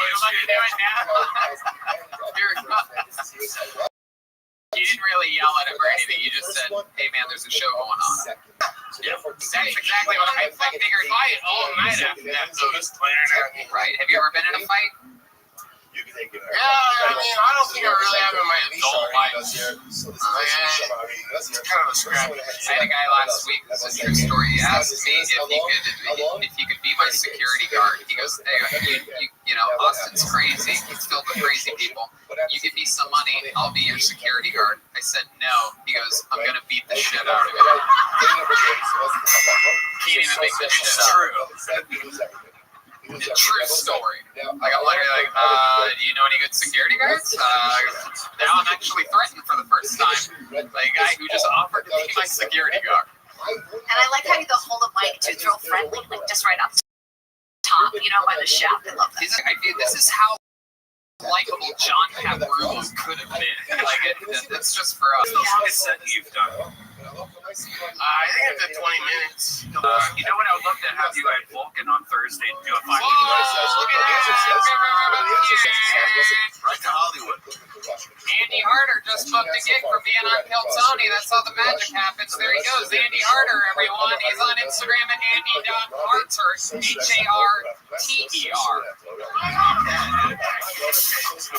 Yeah, you can let Fahim in. Hey, Fahim, can we let it? Okay, so we got it. Okay, Fahim's in. So many white. All right, here we are. We're cleaning on beforehand for Kaylee. Again, you can find her at the Red Rose. Red Rose and Yellow Rose, they work together. What's the difference? Is there a difference between the yellow location? Yeah.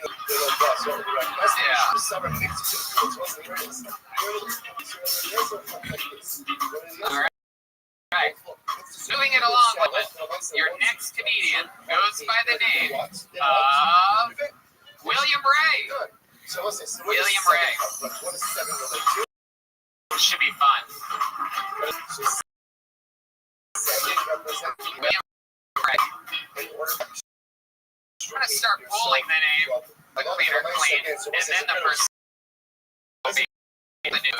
And maybe she shouldn't be wearing clothes? Red band, that's an alright. Red band's alcohol starts kicking in, everybody. This is it. We've made it 25 episodes.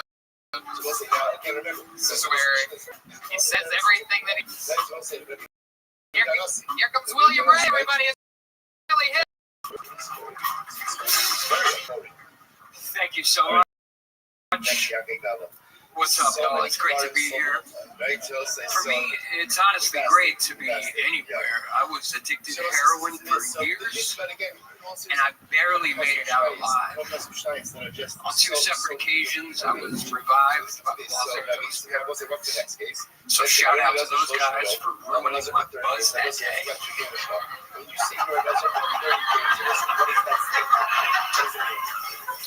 A little bit about my life. My ex, who's also the mother of my She was recently diagnosed with autism spectrum disorder. So now she has a legitimate medical excuse to be a cunt.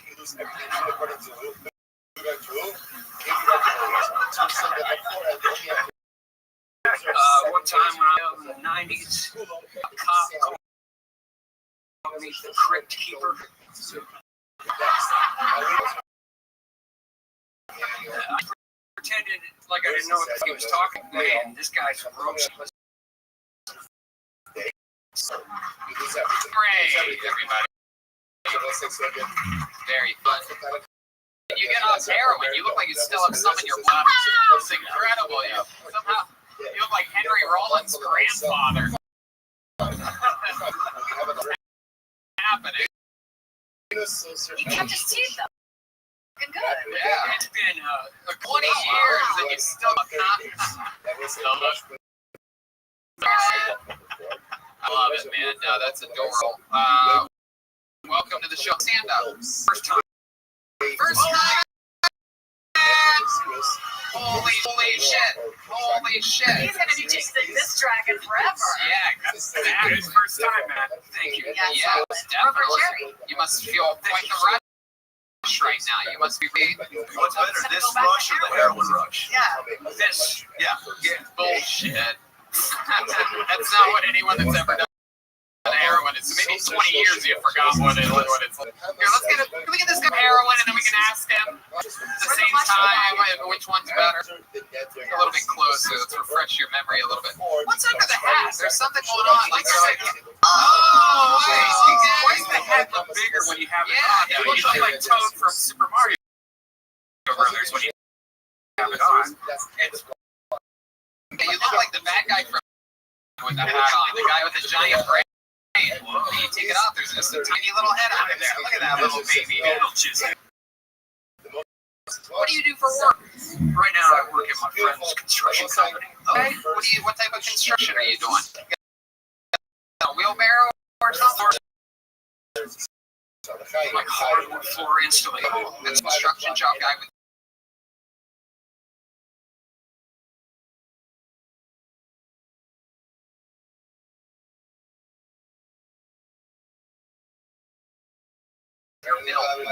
So William, this is something that you know, right? How old are you?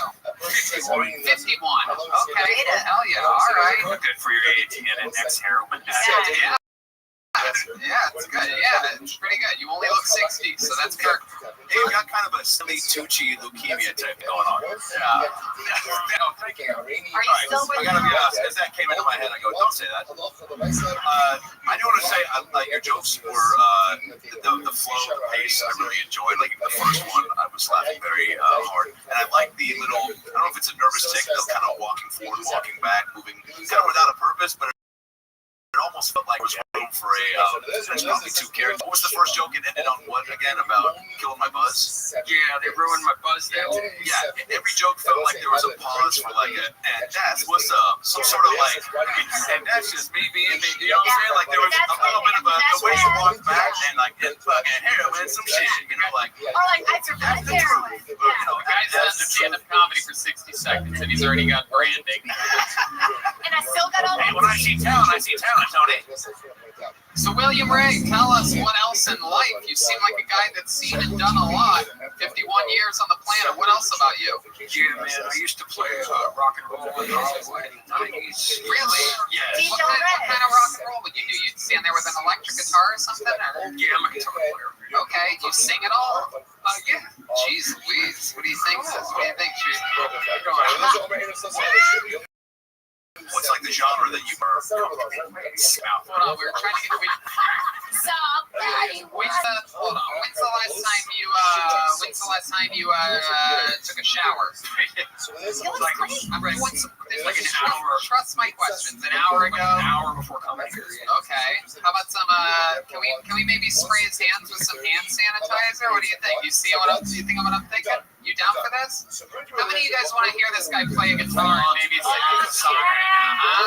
Alright, how about a big hand for Matt Mueling sharing his weapon out here? Grab that mic stand right behind you. Throw the mic in there. Put it up to your Just a quick disclaimer, I play guitar left-handed, so I'm about to play this guy's guitar upside down. Oh, okay. Can you do that? Yeah. All right, okay. William Ray, these former heroin addicts can do some crazy shit, I'm telling you. All the comedians I know that used to do drugs that are not drugs are the best. You can't fucking... Wait, the sanitizer. Okay, there it is. Oh, look at that. Straight from rags or rag. Oh, I see what you're saying. All right. Here we go. Sprayed him. Shout out to Matt Mueller for his happened. Follow him on Instagram and Twitter. UTBHTATION. Very big deal for a musician to let someone else play their instrument, especially upside down, especially when they've done heroin in the past 25 years. You gonna sing too, William? No, you're just gonna play us a little diddly upside down. He's grabbing a stool. I guess he plays like Mark Maron. He's asking for some backup too. Wow, there's a whole thing. What note is this in? Just in case, we could always. Do they speak heroin? Do they understand what you're saying right now?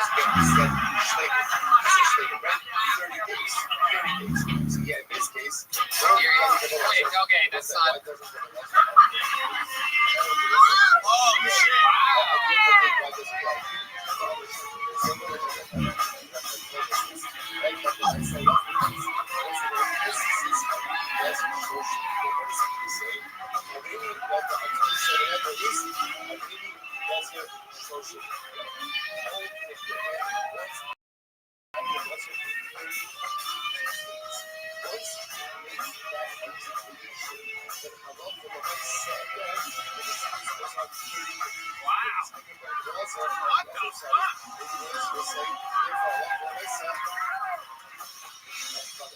Wow! Ladies and gentlemen, his first time doing stand-up comedy. This guy fucking shreds on a guitar. What? He's into music. That was really fun. I'm telling you, dude, you rip it like that, and then you look at the camera and go, "And that's what's up." Come on, man. The toys. Did heroin do that? I love it. William Ray, you're a part of the Ray family. I just realized Adam Ray is our guest tonight. Oh shit! I was hoping that wouldn't happen. Wow, that would be fucking nuts if we're related somehow. My last name's Hamilton.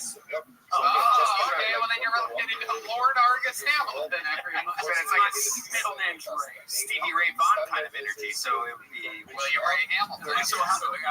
There you go. How come you got rid of Hamilton and went to Ray?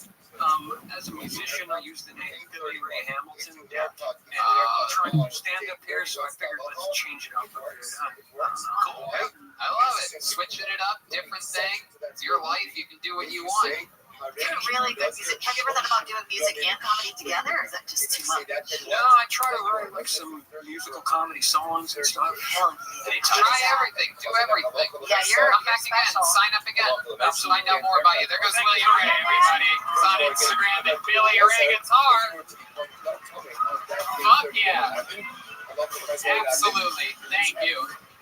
Thank you to Matt Mueller for letting him play his guitar. That was so cool. Next up is going to be Nick Nopuja. Nick Nopuja. Or Nick Dopuja. Can you put the microphone in the middle, dear? You just put it up there. It's so hard to see all the different I like how she cleans the bowl, though. Red Band, you're disgusting. Stop it. That's pretty good. That's good. Can you lift it up a little bit too? You just squeeze the base of it. Right? And then, no. Just, all right, that's perfect. That's perfect. Hey, here's Nick Dopuja, everybody. Here we go. Hell yeah! What's up, Austin, Texas? I'm from Las Vegas, so this is all still new to me. This is so fucking dope.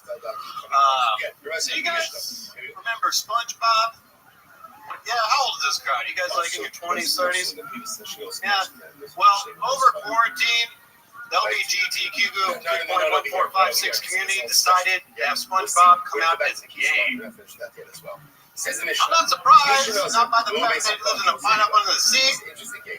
I just had no clue he's getting butt fucked in it, dude. This changes the whole perspective of the show. I just wanted to watch an innocent kid show, get some laughs. Now I gotta think about Patrick behind SpongeBob. Little Lee! Yeah! Little Lee! I didn't know SpongeBob fought him, bitch. He's covered in holes.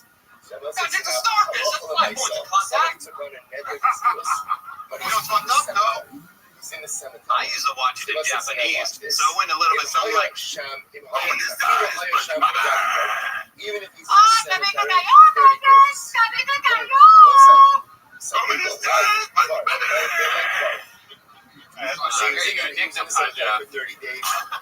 What's your name? Nick? Nopuja. What ethnicity are you? Croatia. Croatia. You have any stripper in you? I dated a stripper who was also a dominatrix. You did? How long did you date her for? 6 months. Wow, what was that like? Hell. Why? It was like a drug I never experienced. Yeah. Is dating strippers a gateway to comedy? What's happening? It might be, I'm not gonna lie. What happened? Where did it go wrong? What was the worst thing that happened? You said it's like hell. So there must be one example of a time that you remember it was like eternal flames. Yeah, there's one. This isn't why we broke up, but one day I was just like sitting down reading the book Sapiens. You know that book? Yeah. I know. No. I was just reading that shit. And nothing's going on that day. She just comes in, grabs the book, and fucking throws it across the room and starts screaming. I'm like, I don't know, it's a stripper thing, or you're just throw a book. Yeah, across the fucking room. Yeah, they don't like. Did you say it? They don't like books very much. I hate books, man. What are you trying to learn for? That's what it felt like. What are you doing, dummy? I love it. So Nick, you're from Vegas. What brought you to Austin, Texas? Comedy, man. How long you been doing stand-up for? 3 years, and the past year was like the pandemic year, so I've been trying to get up in San Diego. What do you do in Las Vegas for a living? Teach yoga and do body work. Really? Wow. Yeah, we do like yoga, CBD, psychedelics, and yeah, I would like kind of combine it all into my own thing. I think you should lead with that. Like, I feel like you should lead more from your truth rather than from like, hey, he's gay. You know, like. Yeah, is all of your material like based on stuff that would kill in front of 10-year-olds? SpongeBob be like, at the point in time, yeah, my material's great. I feel like even as you are right now, I'm more intrigued than when you were like, you know. I think like that guy's more intriguing than the comedian. The comedian's still like in infancy. You know what I mean? This guy's cool. I want to know more like about the yoga and the I don't really want to know more about this is what's ovulating over here. So more about your fucking yoga pose. I want to know about your breathing techniques.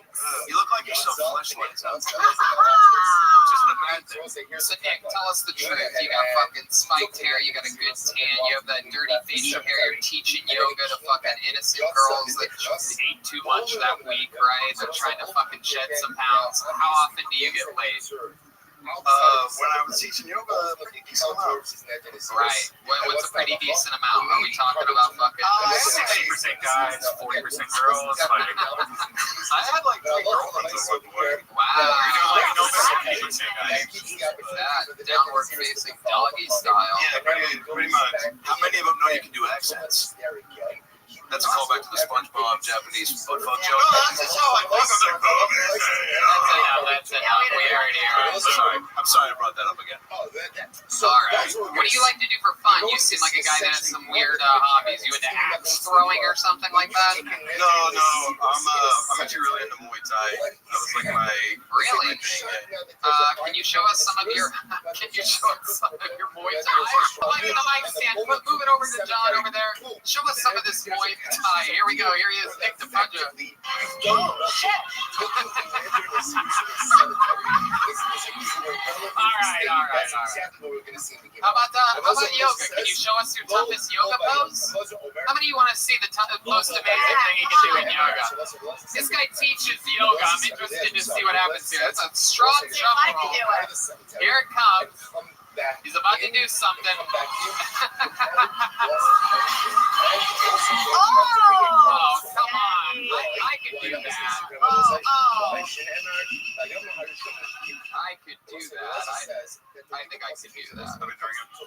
All right. That's so Nick, how long have you been in Austin? 3 months. 3 months. What do you love about it? What's your favorite thing about Austin so far?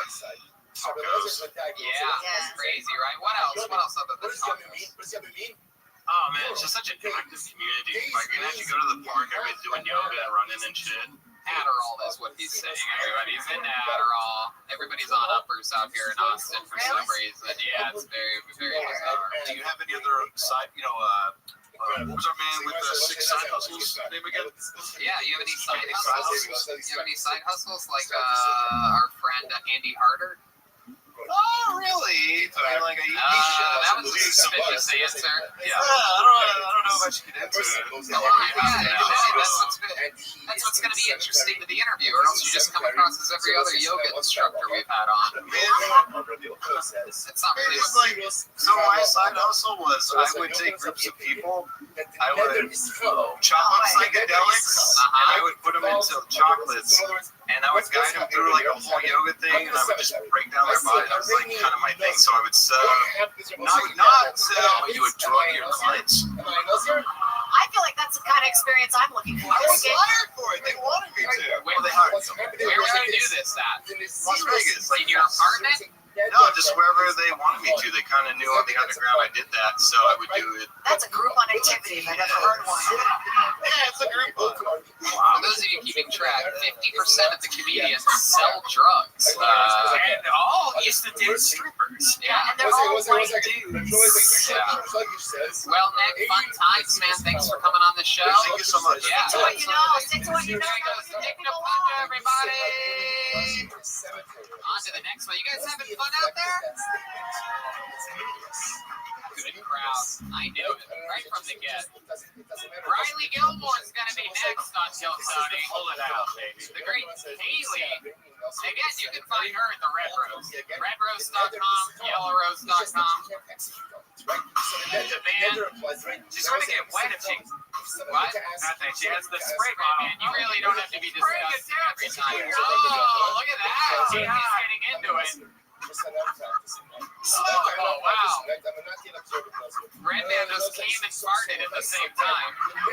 Riley Gilmore! Here he is. It's Riley Gilmore. Thank you so much. So I've been dating online. You guys dating online? Here we go. Makes sense. No, I just met my girlfriend on 23andMe. And we have a lot in common, actually. So I think it's going well. Thank you. Speaking of family, I just got into a fight with my aunt.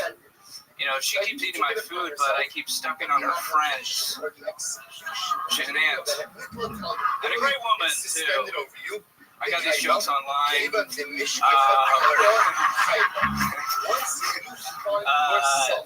I'm bad at talking to people. The other day, someone told me they're on the spectrum. I said, I'm on the AT&T. But, you know, it's great internet all around. I'm starting a Christian R&B group. It's called Men Into Boys. Check us out on Spotify and various porn sites. Thank you. Wow, Riley Gilmore, what a performance. Incredible. Everybody's bringing the heat today. Thank you. Hi, Riley. How long have you been doing stand-up? 2.5 years. 2.5 years. All the way here in Austin, Texas? No, I just moved here like a week and a half ago. Sweet. From where? Everyone wants to be my friend. North Carolina. Awesome. Raleigh? Yeah, that area. Okay. Raleigh, Durham. Yeah. Thank you. Absolutely. You had great recovery. How North Carolina are you? Like, what do your parents do? They are, well, I'm a child of divorce. They're both therapists. Oh, wow. That's got to be super fucking annoying. Riley, why don't you sit down and talk with me about your feelings? Damn, that sucks. Jesus. Comedy instead. Yeah, they wanted me to go into business, but just this. Wow. My God. So you came here with no buds, you said? Well, I have some friends. You guys are my friends. Wow, this is getting really I'm like that's a therapy group right there. Yeah, I'm deflected. I'm just. When you walk off the stage, they're staying here. You know that, right? Like, I'll be outside. come on, let's go, everybody. Let's get out of here. Me and all my new friends. Oh, it's just me now, walking alone. Yeah, no, that's great. So, Riley, did you drive here or did you fly from North Carolina? Drove here. So, I drove a Kia Optima. Okay. Okay, you came solo in the Optima? Solo in the Optima. I got room for one more, though. Oh, still looking for a friend. This guy will never give up. Always swinging. He will never give up. Just him and his blow-up doll, all the way.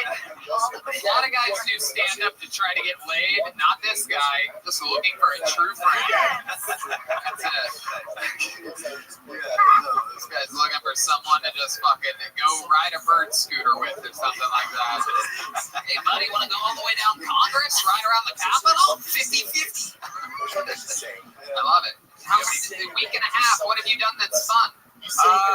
I went for a bike ride the other day. I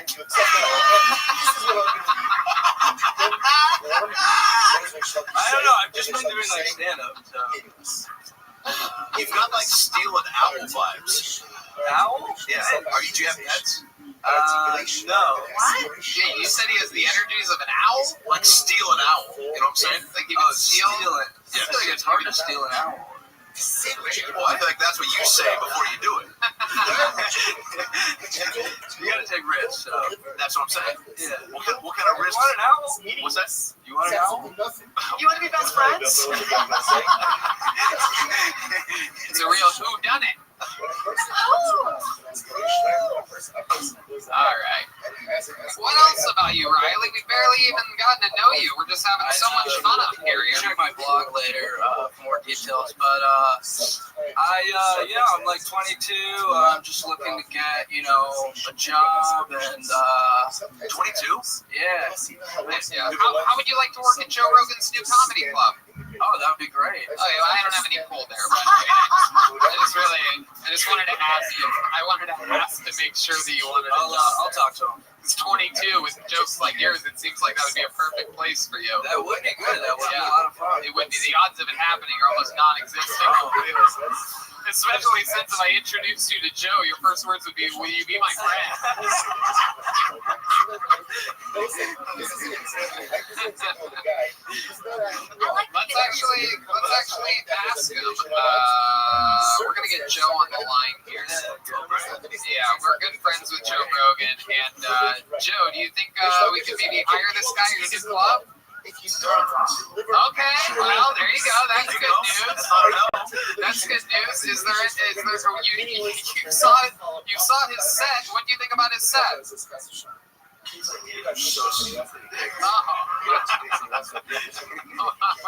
Wow, Joe. Yeah, is there anything you want to specifically ask Joe? Joe, how'd you meet your wife? Jesus Christ. See, this is why it'll never work out for you. Can you imagine that actually being the real first question he asked? You're supposed to ask for a job, you fucking Nimrod. I'm playing the long game. How'd you get that person to stay with you? Yeah. Guys like Joe love it when people play the long game. They just don't have enough friends, so they keep a bunch of buffoons around for as long as possible. Ask them for a job. Hey Joe, can I get a job?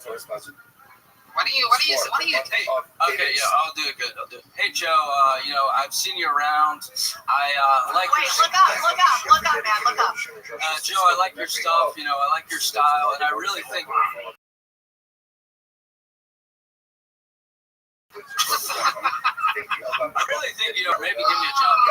All right. I don't think he wants to listen to this. I don't think it'll work. Riley Gilmore, any relation to Happy? I wish. No. What's your love life like? Do you ever ask a girl if she wants to be your friend? Sometimes. Once in a while. When's the last time you got laid, Riley? 2 months ago. Okay. Yeah. What was that? How did that happen? Well, I met her on 23andMe, so. Now, come on, real life, Riley. I think, I don't remember. I usually have sex with, like, my friends.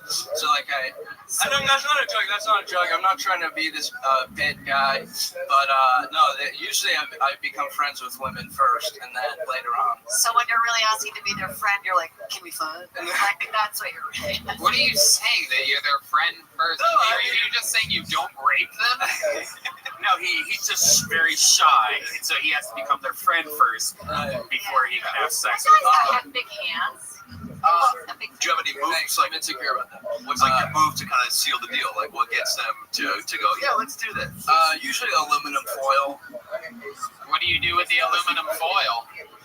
It just maintains freshness. So, no, I don't really have a move. I just kind of wait for someone to come to me. Wait, explain the aluminum foil joke to us. No, he's talking about keeping it fresh, right? You said something like that. You should seal the deal outside. Oh, right. Seal the deal. That's more of a plastic. One person that loves fucking like condiments and shit over here is losing their mind at the tinfoil joke.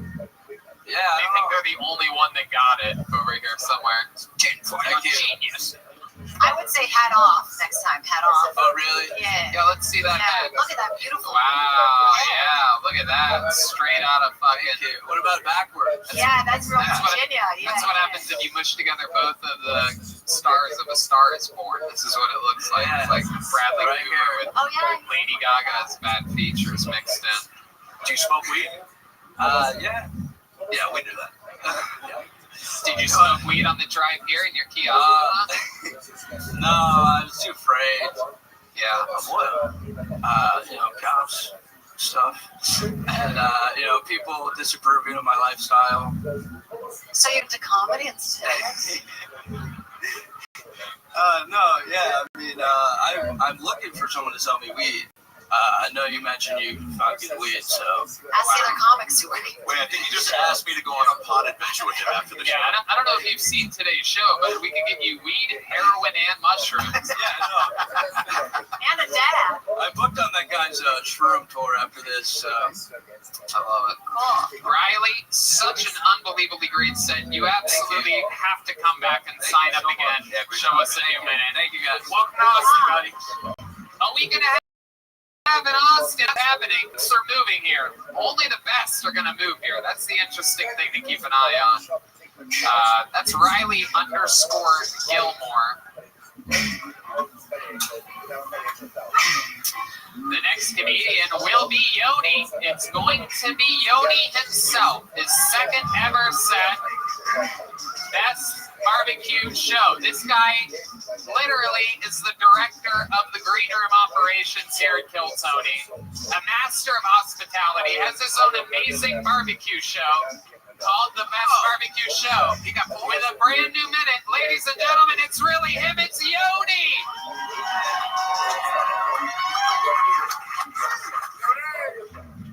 I was hitting on a girl the other day, and she said I look like I use barbecue sauce as lube. And I was like, well, if you're into that, I got a million views on TikTok last week, which means I'm popular with 10 to 18-year-olds. And with this mustache, I really shouldn't be popular with 10 to 18-year-olds. But there's a lot of crazy stuff happening. SpaceX has more money than NASA, which I feel bad. NASA's like the poor space program. I had an idea for him. I was writing him an email. I said, hey, all these famous people are doing merch or making candles. Y'all should make a candle that's called This Is What My Black Hole Smells Like.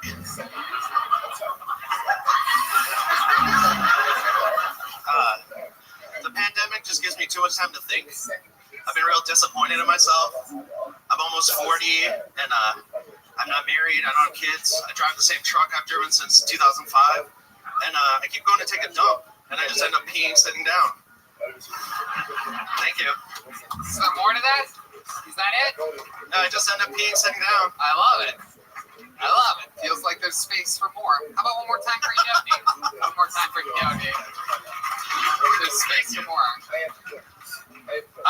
your second time ever on Kill Tony. You've been doing open mics for a few months now, right? Yeah, got a couple dozen under my belt. I love it. It's awesome. You're going a little bit, you're going a little bit fast. That'll probably naturally, you're nervous. You're trying to squeeze the classic mistake, trying to squeeze a minute 15 into a minute. You know what I mean? There's some fat to be trimmed on the setup for the peeing sitting down thing, for sure. The pandemic's happening. I've been really disappointed in myself. I'm 40. I don't have kids. Like, the reason why I didn't get it is because there's so much setup. And then in the end, you're like, I pee sitting down. You know what I mean? Accidentally. Right. So, Yoni's one of the few comedians that look like both Mario and Luigi. My jokes. And Mario. Ooh, John Dees has that shit on lockdown. The hard left hand. Yoni, have you ever done any plumbing? A little bit, not much. Wait, is that what happens? Wait, jump again. Wait a second. Wait, what else can you do? Do something else. Do the start. You don't think you have a start? Wait. Yeah, what's when you get the fireballs, right? When you're running in. This is so stupid. And people at home cannot see it. That's the best part. That's the end of the level. Wait, how about getting a one-up? Hold on, what else can you do? Yeah, getting a mushroom and growing into a what's the mushroom one?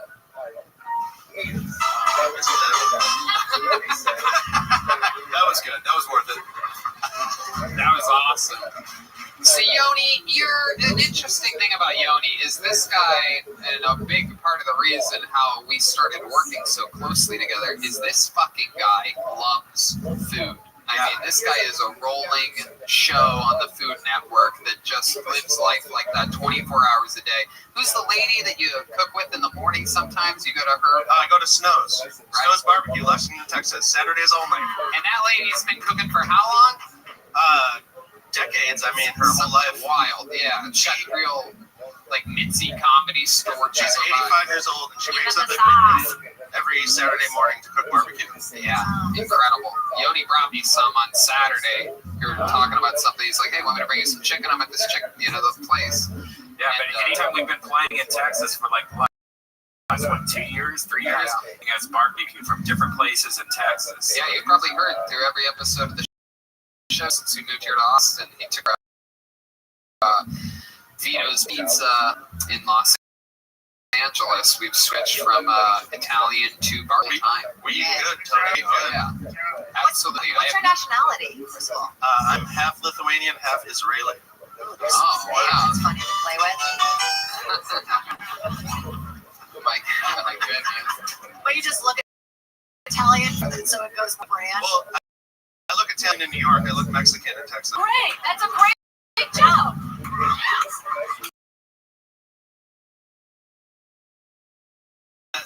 The first week I moved, I love how much more comfortable you are now. It's just flowing out. Look at that. See, un poquito. What the fuck does that mean?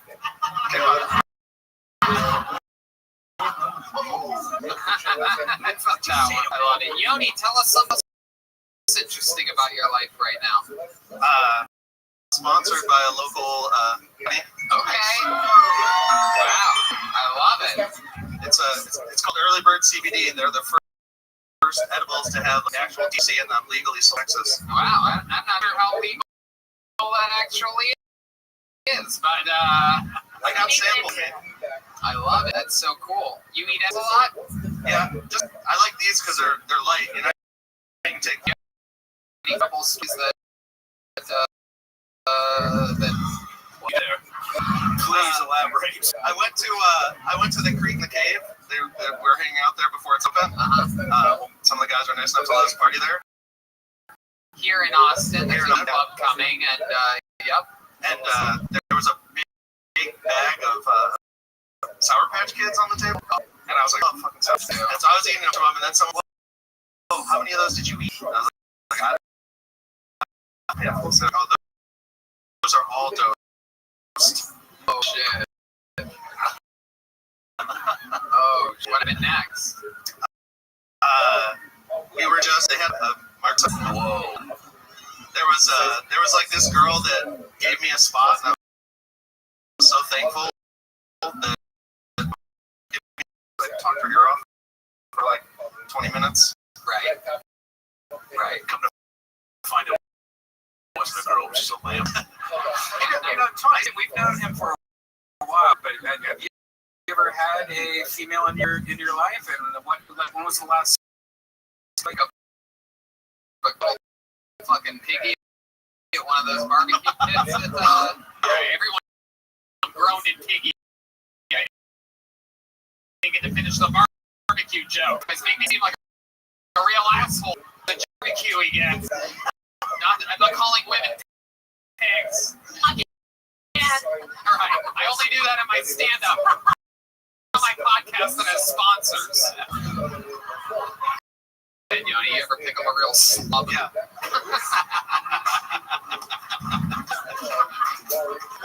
Come over my shoulder, walk him home. Come on, Yoni, tell us your love life. I was dating some moms. I had some. Hell yeah. As soon as stepdad, it's party time. Oh shit.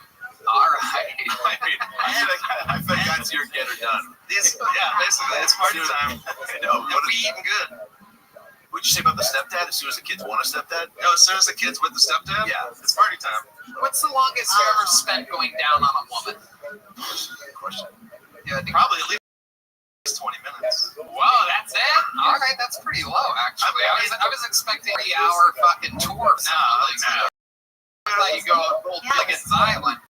You gotta build it slow and then. You have any special tricks in the bedroom though? Any special barbecue things? You ever put the fucking trisket in the brisket? You ever the old fucking hit in the shit? Or do the old fucking turkey leg? Ever do the old Venezuelan pussy? Yeah. You ever, I don't know. The old creamy stuff? Very funny, writing it down. I'll give you $50 if you actually. For real, no? Any special news? Suspenders on the whole time? Yeah. Underwear? Mustache on or off? Pants come off, suspenders reattached to the underwear, penis through the dick hole. Very rare. I can see Yoni being one of these guys. Very rarely does a guy pull the penis through the dick hole to fuck with like Yoni. Anybody that wears suspenders, you have to be suspicious. Most chafed nipples ever? He's got bloody nipples. Alright, I got question at a time, I think is good. I got these pants when I got fat over COVID and I lost the weight. So I just dropped the straps and everything goes down. Costco lets you return them. Yeah, exactly. Actually, I go to the feed stores and buy Wranglers. Wow, look at that. That's what's up. Yeah. How about a hand for the staff here? Put your hands together for this guy. Are those for us? That's Tom. It's a little bit shy, I guess. I do the standing up.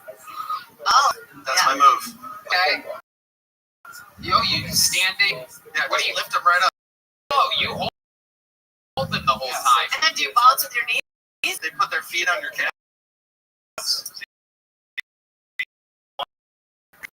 Where your hands go? If you spread the cheeks up as you do it. Play with this.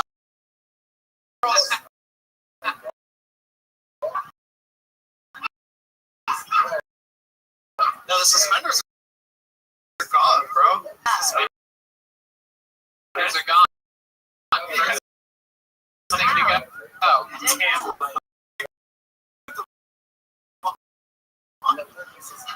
You take your shirt off and rock the suspenders only. Yeah. Like, that's a thing, guys. Like, right? You're like a real. By the way, I was at a thrift store the other day.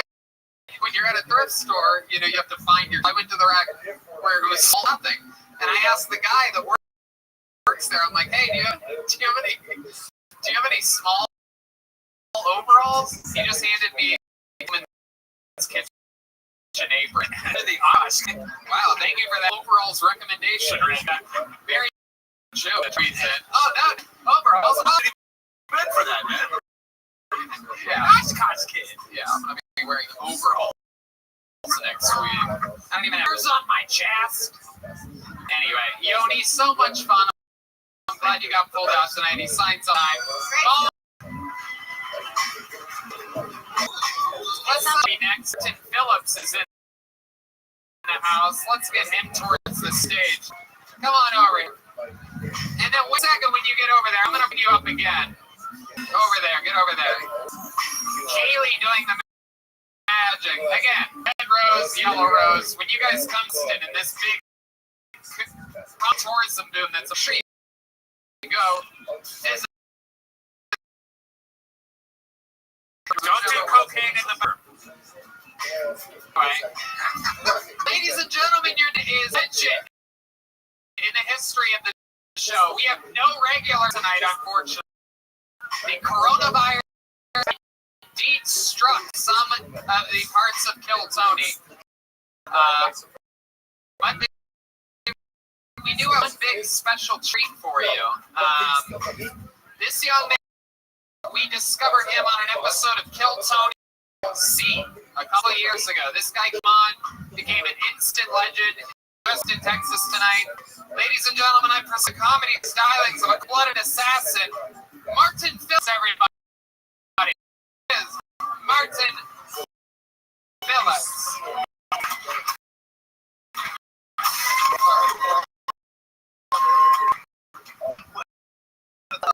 Hey, things that it's like comedy and therapy. The only difference between them is in therapy, all the people are in my head. This person killed the child. That's not the joke, but they found out they called how to kill the baby, which is crazy. Because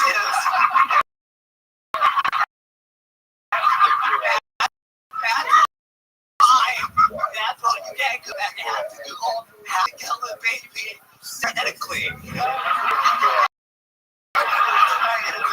I have this guy today had an roll, and that's the closest ever come to saying white power. Wow, Martin Phillips still got it, baby. Perhaps stronger than ever. Wow, this guy has a 1,000% batting average in his history on Kill Tony. And he does it all. Cerebral palsy, Washington, D.C. What brings you this? Spring break, baby. Hell yeah! Spring break, motherfucker! And stuff like that strip club, I guess. Hell yeah, absolutely. Fuck yeah, they like it when you shake back at them, you know what I mean? It's for both of us. Absolutely. When did you get into town, Martin? This afternoon. I love it. I love it. You're already up here smashing. How long are you in town for? I'll leave Wednesday afternoon. Okay, quick little trip. Just quick thing. Hell yeah, I love it, dude. I love it. And DC, what's been shaking up there? Got that crazy for back when I was back in DC. That's how Yeah. Certainly. Absolutely. Again, what do you do for work? I'm a substitute teacher. So a substitute teacher. Yeah, that's why I'm on. Yeah, so all that. For what grade? Yeah, what grade? I actually substitute at a middle school. Oh, scary. Yeah, kids are scary. I love it. You guys doing it over Zoom, or are you back? It must be weird being a substitute teacher on Zoom, right? Because instead of playing video, you must just go. Video yourself. Yeah, go play the video. I would play the video, but I just went for it because going to work is like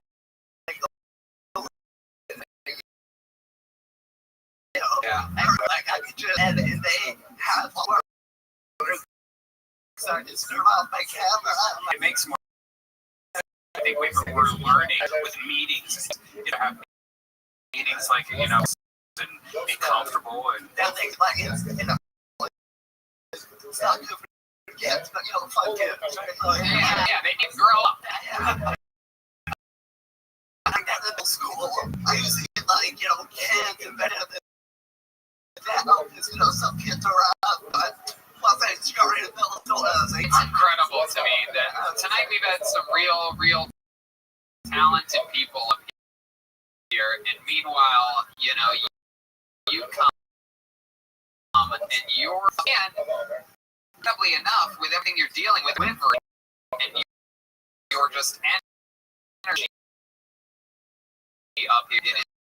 It's just absolutely easy to follow.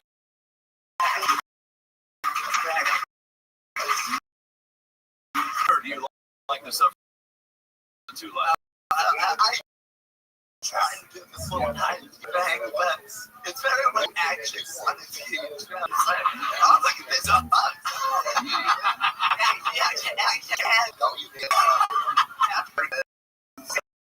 Recently, I did pose on TikTok, and I got these comments like, hey, I think you something. Like, what do you remember this guy? I'm pretty sure something sticks out. Pretty sure that guy was my substitute teacher. I remember that shirt. So what you're talking about wasn't me. Must be a different guy. So let me ask you this, Martin. The pandemic's been crazy for everybody. How are you doing hobbies or any new patterns of things? I started playing golf, I'd imagine. I played range last week. You did? Yeah, my friend said he might as well let me play 9 holes with him. It's gonna take he's your friend. Said he do it. So hopefully we can go this week. I love it. Those videos of you at the driving range.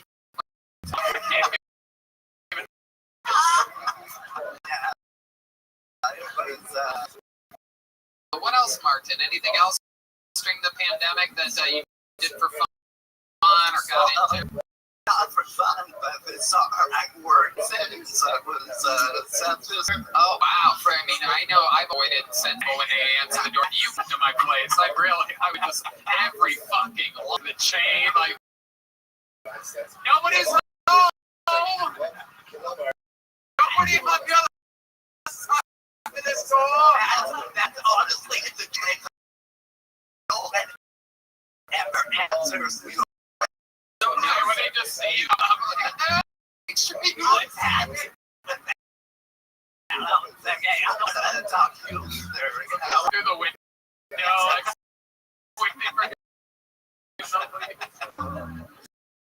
so that's just one person that lives here?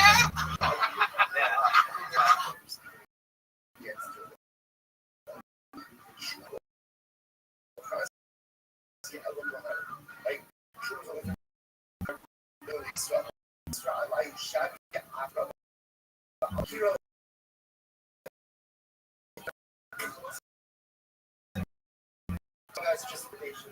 So once I get this interpretation, and Thomas Handel is normal, that's not normal. If that's the case, as a monetary value, case number one is you ask your children how money.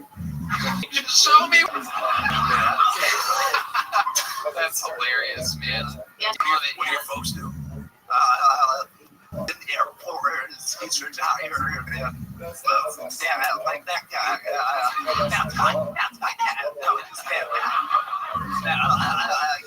He's like a college actor. My mom's actually a okay. Super cool, man. They're pretty pumped. How old are you, Mike? Actually, it's up for actually turned 30 years old. 30! And you got off an air day in Austin, Texas. Yes, actually for my 30th birthday. Really? You did? Oh my goodness. So that's how you got the cerebral palsy, huh? Rough landing indeed. My God. That You gotta be fucking kidding me, bro. Did you anything when you jumped out of the plane? It's like a scary moment, right? I don't think any quick jump scared my head. I was like, Did you pay for the video of yourself? That's pretty cool. Oh, makes sense. That's pricey. My birthday. Oh, yeah. We gotta spend big on a birthday. Oh, you probably had some connected to you, right? That fucking guy early that. Next. The funny thing is, the guy is a parapigment. It's like flight jumps too. It's at like autism speed. So it's like, okay, I understand why we're a parent together. That's fucking perfect. I love it. Fun to die with a dude's boner on your back, huh? Yeah, that's how it happened. I love it. Yeah. Well, man, I mean, like I said, it's so fucking cool. I love that you're in Austin, Texas. Come back anytime. Let us know when you're coming, and we'll throw you up. You move here. Yeah, man. Anything else? Anything else you want to plug or say or anything? The same thing. Flying Marty with 2 eyes. Flying Marty with 2 R's. 2 eyes. 2 eyes. 2 Y's. Flying Marty. Y. Double Y. That's wow. I think you actually just lost followers by fly with 2 Y's and then Marty with 2 Y's. All one word. There you go. I love it. Were you when you were deciding your screen name? Was it the cerebral palsy that did that, or you're like, I fucked up? I really wanted Fly Marty. Fly Marty Fly flew in today, came up and destroyed on the show. Martin Phillips, everybody. Batting 1,000%. Yeah, let's do that.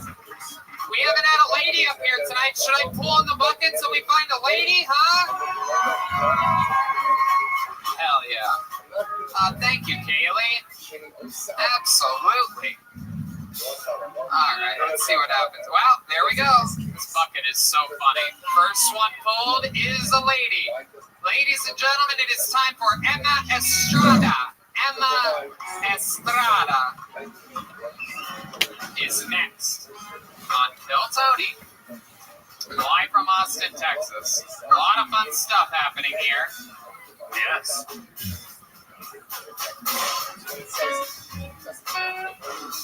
Hey, remember how I talked about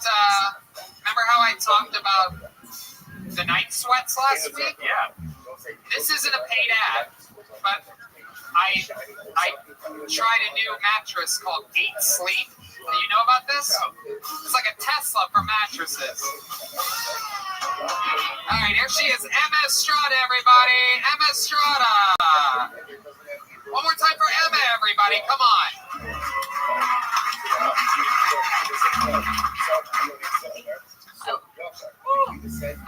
That wasn't a burp.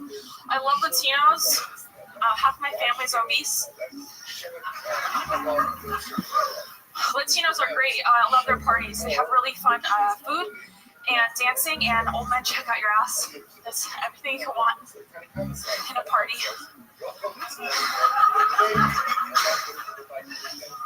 I ran here. I was a mile away. I love Latinos. The woman, they say to me, do you have any kids? Do you have a husband? And I say, no, I don't make mistakes. And then they show me their young man of the group, and I say, and then I say, oh, you're my cousin. And then we had sex. He wants to be a firefighter. Wow. Another very, very strong performance. Emma Estrada, welcome to the show. How long have you been on stand-up comedy? I've been doing comedy since high school. It's in my blood, but I started doing stand-up last year. Okay. When you say it's in your blood, what do you mean exactly? Well, I'm Jewish, and we're very neurotic, and Yeah, you you have the look on your face like you just found out you were going to be straight. Yeah. 9/11, yeah. Yeah, you're actually the first person who's made eye contact with me here up here, so that's cool. A little bit too much eye contact. Let's square up to the audience. So Emma, that's so fun. So you've been doing stand-up for a year. What do you do for a living?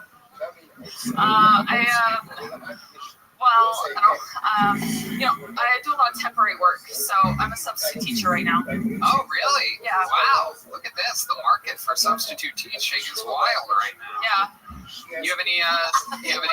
What's your move? Like you play videos too? Is that your thing? It's like a video day. Like play TV shows for the kids? Yeah. Educational videos. Oh, I don't do shit. I just stand outside the room. Okay. Yeah. How'd you get the job? I showed my boobs. No, I applied for this good education, and it's like a temp agency for substitute teachers. Huh. That's a very, very honest answer you just gave. Are we talking about like kinder care or like an elementary school or middle? These kids were 10 to 12th grade. Okay, so grown-ups. Yeah. Yes. High school. Like not legal, but What else are you into, Emma? They're hot. What else are you into? What do you do for fun? I'm a dancer. I love to dance. Really? What kind of dancing? Contemporary hip hop, jazz. Okay. What kind of contemporary? You guys have any contemporary hip hop that you could muster up real quick? I don't even know what that means. And I think that's what Jewish people call rap music. It is. I can confirm it. I'm into contemporary hip hop. Play some of that Macklemore. Oh.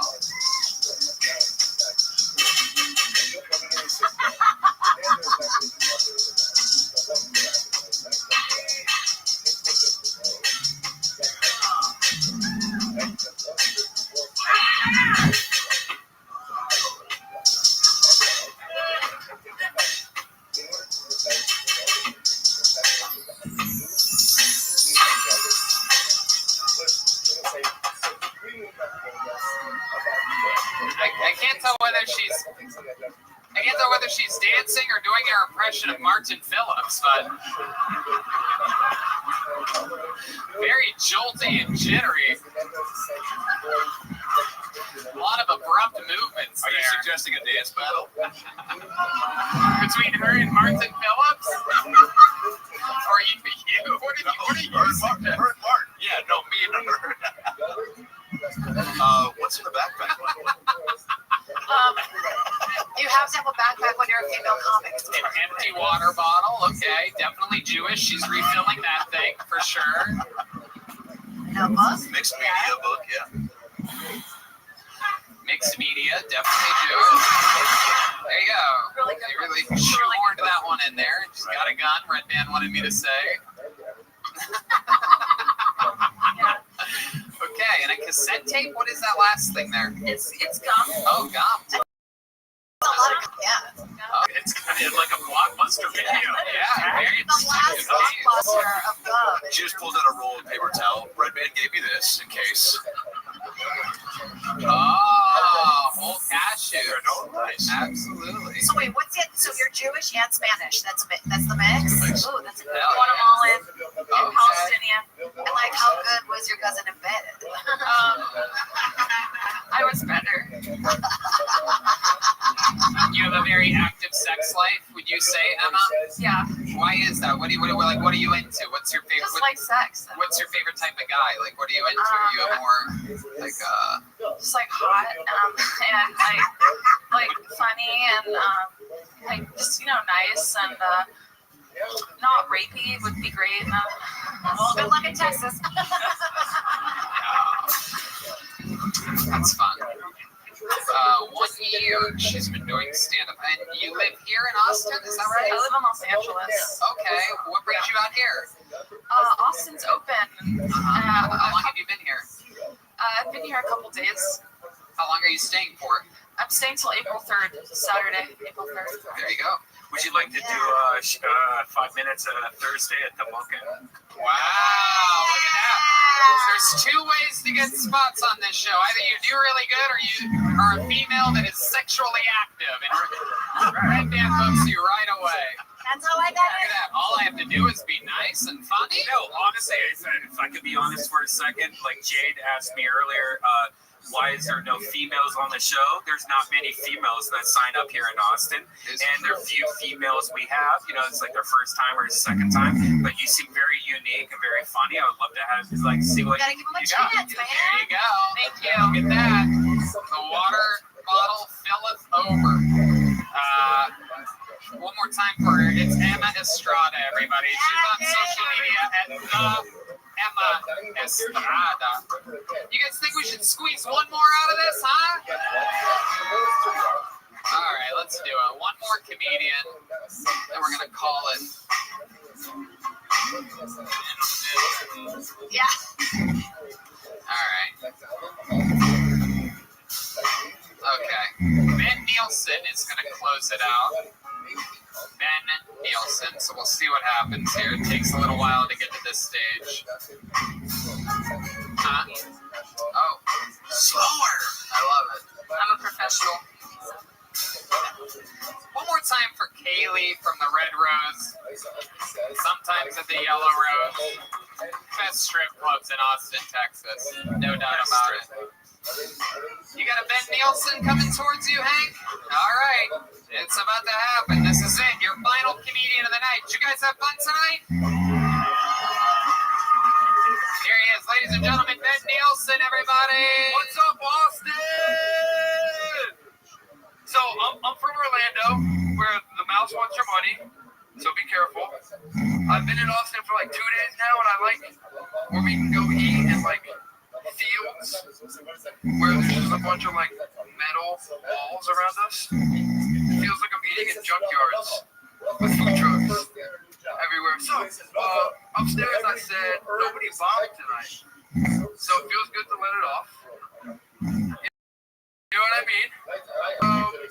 But yeah, we out here. I came from Orlando. It's my fucking birthday. And that's the only laugh I get. You're goddamn right. I got purple shoes on. I feel like Austin, Texas is the place to wear them. So thanks for having me. I'm keeping it fucking weird. And the best part about tonight is this goddamn moment right now.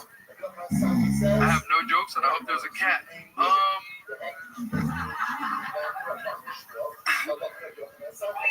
Hey, goddamn right. Thank you. I'm Ben Nielsen. There he is, Ben Nielsen, everybody. I think we finally found a friend for Leo Kanopka. Leo! What's up, bro? How are you, Ben? I'm good. I'm really good. What are you on right now? Love? I took some mushrooms earlier. Okay. Yeah. Well, that's a I took some mushrooms. I bought them from the second comedian. Okay, there you go. We've now just witnessed a felony, everybody. That's exciting. It's a misdemeanor in Texas. I looked it up. Most people rat out the dealer after they get arrested, not this guy. Not with the second guy. He made me buy him. He told me I had to. I love it. So welcome. It's your birthday. You flew all the way from Gilligan's Island to be here. Thank you. I made that joke last night. I love it. How old are you? I'm 30. Happy 30th birthday. Thank you. This is your first time attempting some form of stand-up comedy? Yes. I get a performer vibe from you. I'm a rapper / poet. Really? Can we hear a little bit of can we get a rap? Can I go a cappella? You want to go straight a cappella? I do. Okay. You're outrageous, but you banged the bus. And I met that girl on a party bus. Didn't tell her my name because she heard of us. Smoking blunts is a must if you want cunts to lust. But notice I said you because I don't fuck with sluts. I'm a gentleman, telling lies again. A motherfucking hypocrite for no time to mend. Yep, that's just Ben. I got some fucks for friends, but I know I got my back until the very end. And let me begin where you fell off because that girl's on my dick, even though it's soft. The week before my ranch, your salad toss. Jesus, man. Wow. You should have asked for the band, man. Yeah, you should have. It's always good. Yeah. I should have asked for the band. Hey, let's do it again.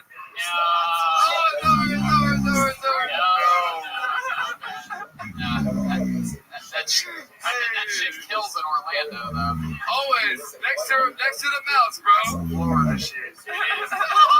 It is Florida shit. The crocodiles go crazy for that. Goddamn right. You got a question mark. Go Gators. Guys in their 60s love you, yeah? Yeah. Yeah. And their wives. Oh, shit. There we go. Go Yeah, on. some swinger shit going on in Orlando. Really? I was at a club once, and the guy next to me, his wife had huge fake titties, and some other guy like my age was next to her. And I said, "What's up?" And she goes, "This is my husband, and this is my boyfriend." And then the husband looked at me. He goes, "You want to see your titties?" And this lady in the middle of the club showed me her tits. Wow. Show me the face you made. And did the boyfriend punish you after that for looking at his girlfriend? No, they invited me over, and I did. No, I went home and smoked weed. Come on. What really happened is I went home. Why you cut that, man? I was fucked, man. Do it. Yeah. With those things, are you a risk taker? Yes. I'm here. Yeah. It's not funny. I have no jokes, and I signed up. I wrote many jokes too, and then I got to Austin. I'm like, these are not going to work. I don't think signing up for this show is really a risk. We were just talking with the guy that jumped out of a plane that has cerebral palsy, so that's where the bar has been set for the night. The bar is super high. So you got to, you say you thought the jokes were not good enough. You were like, fuck it. Yeah, I'll just get on here and talk about what I saw in Austin. And it was a bunch of... Thanks, Rabbi. Absolutely. I love it. So what do you do for work in Orlando? I'm a logistics manager in a warehouse. Oh, shit. Okay. Yeah. Amazon? No, I work for a cabinet company, but I'm doing the cabinets. Okay. Yeah, Like pretty big. Modern Family. Yeah, sure. We install cabinets and...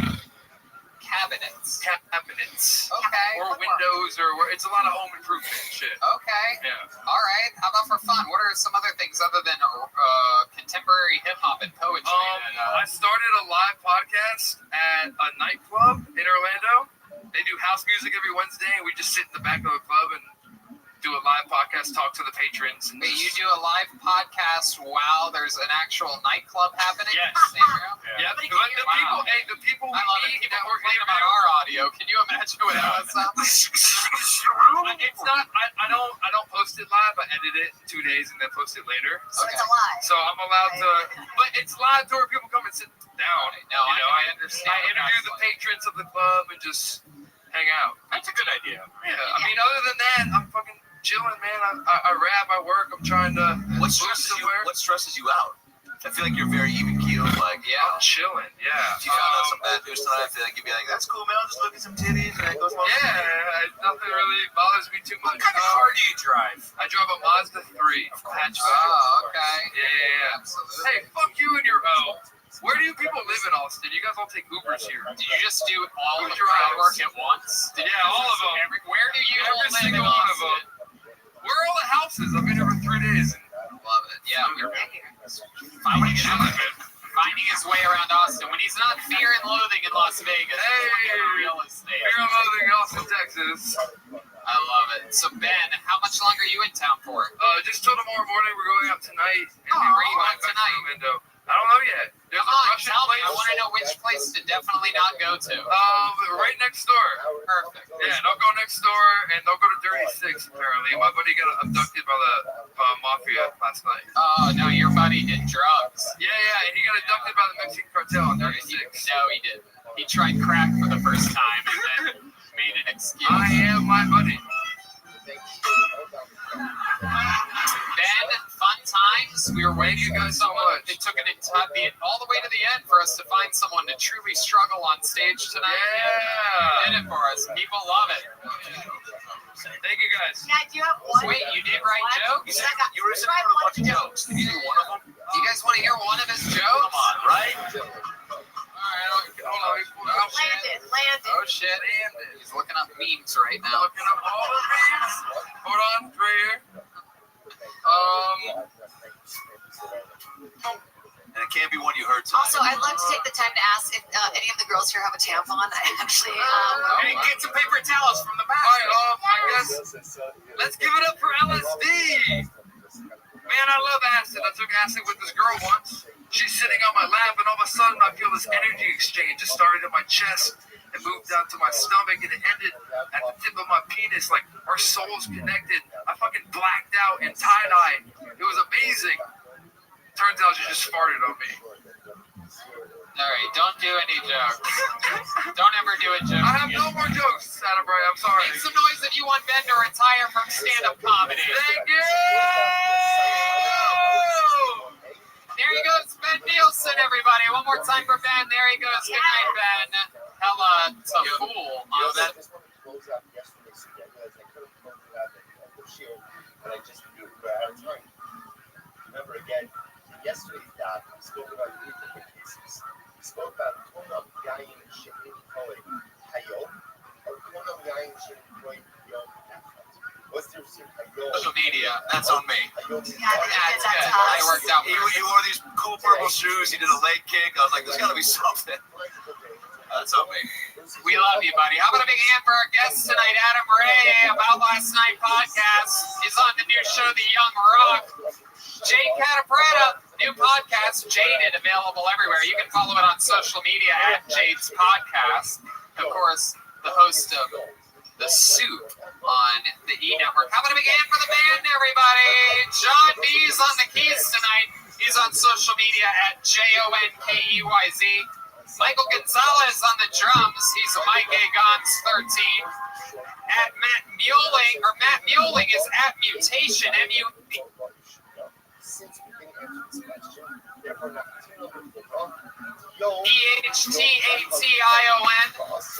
And D Madness on the bass, huh? Right?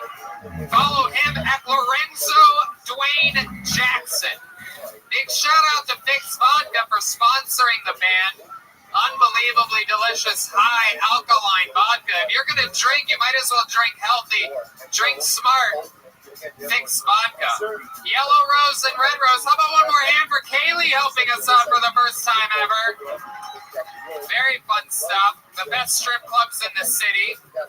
And yeah, we're checking in with a drawing from Ryan J. Ebelt. Absolutely incredible. That's Adam Ray. That's Jade Catapretta. That's me. That's Red Band. Mind blown. RyanJEbelt.com for all those prints, including the brand new Kill Tony 500 poster, selling like hotcakes everywhere. The new Kill Tony coloring book. So much fun stuff happening. And yeah, every week it feels more and more like home in Austin, Texas here. I think we're having a lot of fun. Red Band? And don't forget, every week we have a show at Vulcan. As you see, 2 of the people are going to be on the show. We have a lot of surprise guests every week. Vulcan Gas Company. Thanks a lot. Secret show at Vulcan. Live audience, you're the ones that make this a whole different ballgame, so we appreciate you guys coming out. We just got word that they're adding 4 more tables here for next week's show, so it's going to get a little bit more wild, a little bit more fun. And yeah, thank you guys so much for coming out. Good night, everybody. Thank you so much.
Transactions that are reversed as well.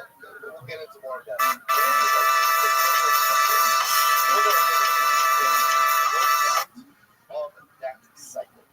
Of that cycle. The Nobel year does not of the next cycle. That was like, remember, why is there detention? The detention is because you're thinking is technically right. First, you have the next cycle. Again, that's what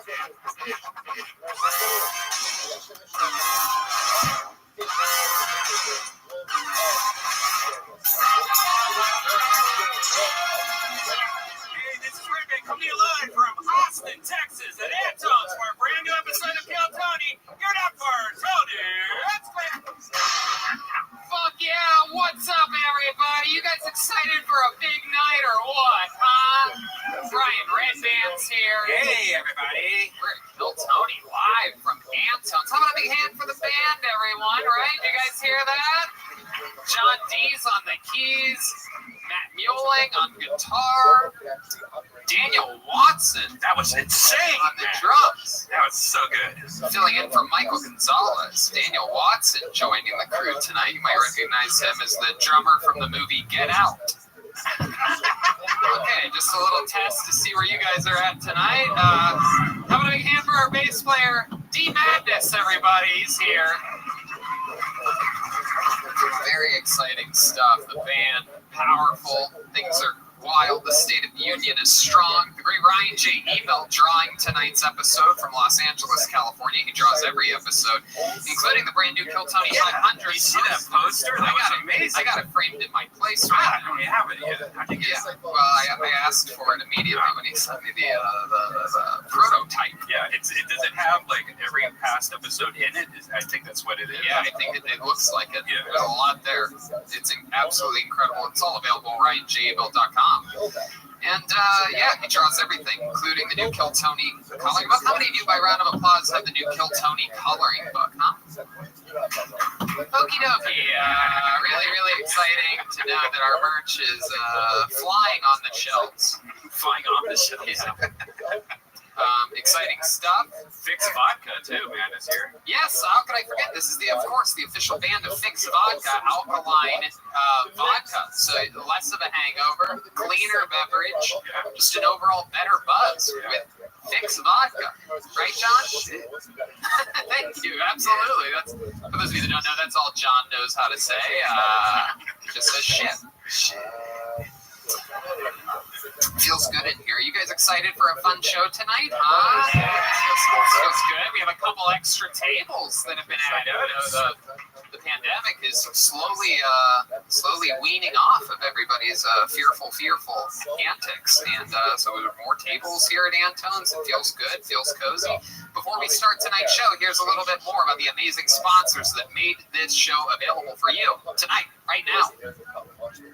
We here at Kill Tony are indeed supported by ZipRecruiter. Recent data shows that out of all the female-owned businesses, it is estimated that 1 in 3 is owned by a mom. And we love moms here, don't we, Brian? You ever wonder how these amazing moms and dads find time to hire for their businesses while juggling their families? Simple. With ZipRecruiter. And right now, you can try it for free only at ZipRecruiter.com/KillTony. That's right. CEO and founder Talia Goldstein is one such mompreneur. Besides being a mother of 2, her personalized matchmaking company, 3-Day Rule, is constantly growing, and she needs to hire several matchmakers a month. So she uses ZipRecruiter. Right, Dan? ZipRecruiter's powerful technology helps her find people with the right experience and actively invites them to apply. But Talia is not the only employer who loves ZipRecruiter. 4 out of 5 employers who post on ZipRecruiter get a quality candidate within the first day. Within the first day. Yeah. And right now, you can try ZipRecruiter for free at this web address, ZipRecruiter.com/KillTony. This special offer is only good at ZipRecruiter.com/KILLTONY. Why? Because they're the best. It's ZipRecruiter, the smartest way to hire. Squeaky doors, clogged sinks, finicky engines. When things break around the house, you take care of it. However, when something's off in the bedroom, you just try to not think about it. Come on, man. What are you waiting for? Take care of it. Go to GetRoman.com/Tony now. With Roman, you get a free online evaluation and ongoing care for ED, all from the comfort and privacy of your home. A U.S. licensed healthcare professional will work with you to find the best treatment plan, and if medication is appropriate, it ships to you with free 2-day shipping. The whole process is straightforward and discreet. Getting started is simple. Just go to GetRoman.com/Tony and complete an online visit. Take care of your ED without leaving your home.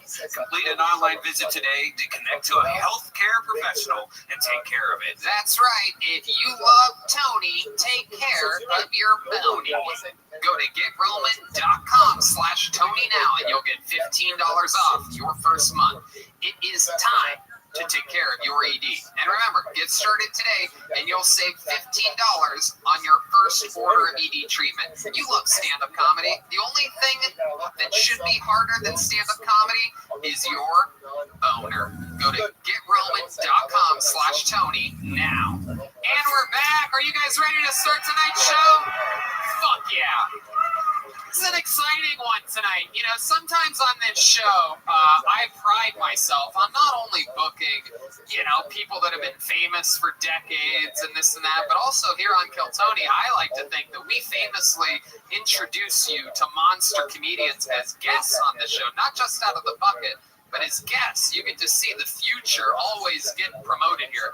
I feel like we were one of the first podcasts to have like Tim Dillon on and Preacher Lawson, right? Like, he was on here all the time. Monsters come from here, and this is one of the guys that has been rising through the ranks. This is his first time as a guest on Kill Tony. But years ago, he was working the door at the Comedy Store, watching it.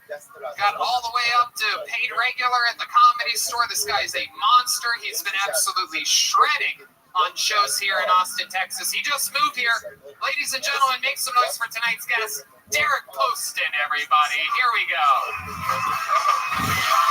This is the future. Hey. Derek Poston. This is a crystal ball episode because you're looking at the future right now. And Derek, how are you? I'm good, bro. You're too good to me, dog. He's so likable, isn't he? Just adorable. So likable. You're just crushing it. You've been crushing it lately on the local shows. It's amazing. Thanks, man. I love it out here. This. Oh my God, I can do 2 spots in a night. I'm loving it out here. What's your favorite thing about Austin? You can do live shows. Oh, food. No questions asked. Food, bro. Everything's good here. Every single flavor. Barbecue, all shit. It's like, you know. More cheese and butter. Eric, we're gonna have so much fun tonight. I'm excited to pull names out of a bucket. Meet new people. You guys might know how the show works. If I pull your name out, you sign up. A lot of comedians and then a holding tank up. If I pull their name out of the bucket, that means they get sick. On this show, you know your time is up and you hear the sound of a kitten. Give it up then, or else you're going to bring out the Yang Fashion District. Air! Oh, Fashion district. I thought it was the warehouse district. I don't know. When we're there. I don't know. Yeah. No one wants to admit that they know where the gay part is. It's a weird thing. Like, I'll ask, what is it? And then you just get 20 your bottle stated.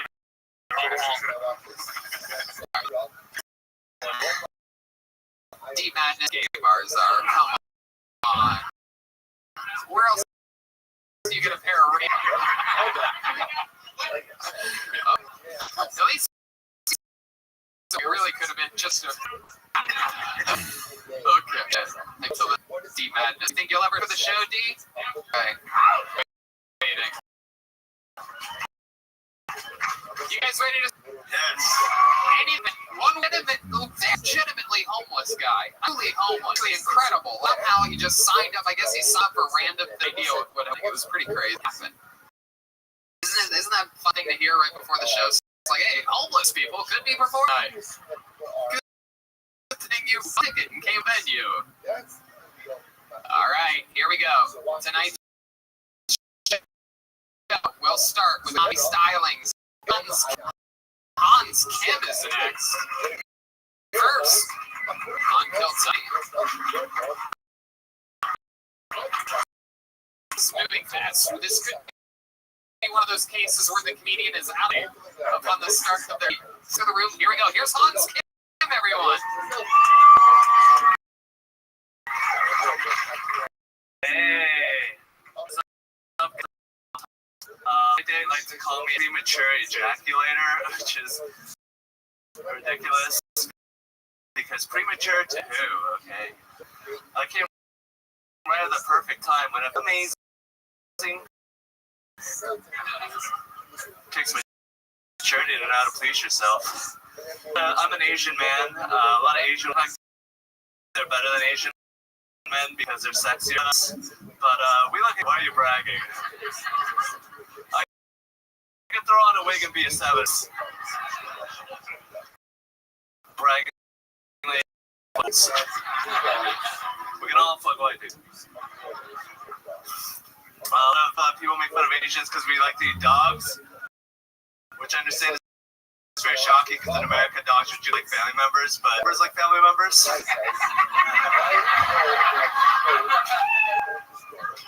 Wow, what a great set. Great start to the night. Hans Kim. Hell yeah, he even bows like an Asian man. Look at that. That is incredible. Fuck yeah. Welcome to the show, Hans. Thank you, Tony. How long have you been doing stand-up? 8 years. Fuck yeah, man. It really shows. I love it. I love it when people with real comedy experience that are really good at this show sign up, because look what happens. People get to fucking find you and you kill, and it feels good, right? Hell yeah. I watch this show all the time. I love it, man. Hey, you born and raised in Austin? From Seattle and New York. Okay. Both of them? Which one first? How long were you in New York? 3 years. Okay, and that's when you started stand-up? I started in Seattle for 5. And then moved to the program. Asian of you.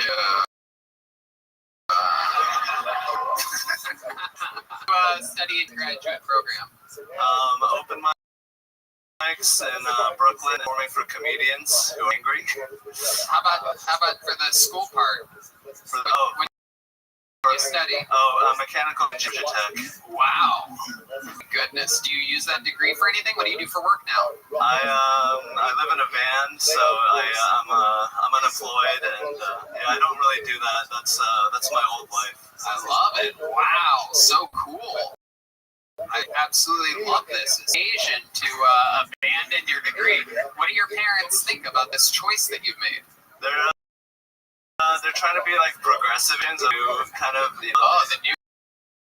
Yeah, I've seen the new line from Honda. It's very sleek, progressive.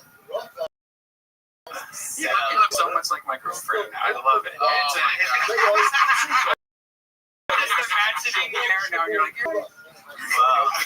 Yeah, you really painted the picture for Red Band. It's hard as a rock right now. I love it. Derek, what do you think about this guy? Bro, that was a great set, dog. Thank you. The tranny thing was the wig on that was great. I like tranny points. I was feeling you, bro. You look good. Thank you. Who doesn't love tranny porn, right? I mean, I don't. Anyway, I do tranny porn or transgender porn when it's like it's a girl with tits with a dick fucking a normal girl though. Yeah, I've always said that's straighter than a guy that looks like a guy banging a chick. Yeah. All these homos out here watching dudes fucking chicks. Fuck that shit. I love it. What's your favorite kind of porn? What's your sneaky type of? You seem like the kind of guy that would be into like a step grandmother or something like that. It's definitely toilet porn, right? No, I'm into tickling, man. Whoa! Oh, Redman goes wild over here. My goodness, what are we talking about? Like, what's your favorite porn? Like, what does that look like? A guy just, like, his pillow explodes and feathers are everywhere. I can't really get into tickle porn. Not really my thing at all. I'm into more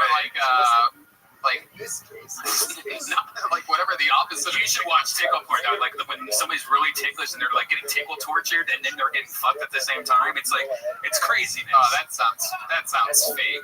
No. who can laugh and really get fucked at the same time? Like one of those things isn't working. If you're really ticklish, it works. Wow. Are you ticklish? Yes. I'm very ticklish. Come over here. Our Redman finds out how ticklish you are. Just ignore the tickle stick in his pants. Hans, what do you like to do for fun? You have any Asian hobbies? Karaoke or collecting salt and pepper shakers, perhaps? I'm into basketball. I like StarCraft 2, a real-time strategy game. Keep going. No, it's okay. Tell us more. I'm into watching a lot of podcasts. I'm into living in my van. Like finding a good place to go to the bathroom is pretty exciting. Yeah, that is a challenge. How long have you lived in the van for? About 3 years in New York, and then here. How long have you been in Austin? About 2 weeks. Okay, cool. Where do you park it? By Zilker.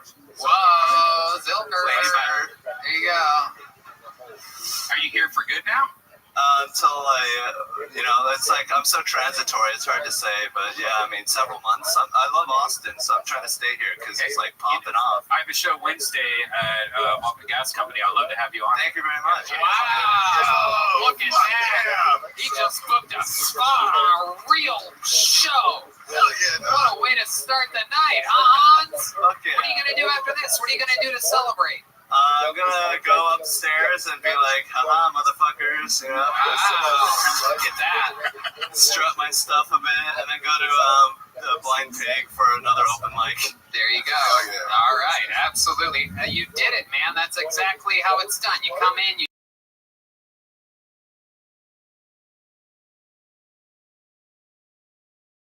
Dude, it's my favorite part. It came out of your mouth in that order. I'm an Asian man. Everyone was like, ooh. I know. I was like, look at this nigga before he said it. I'm like, look at this strong black man. He's got a spot on Wednesday. You found him here, ladies and gentlemen. One more time for Hans Kim, everybody.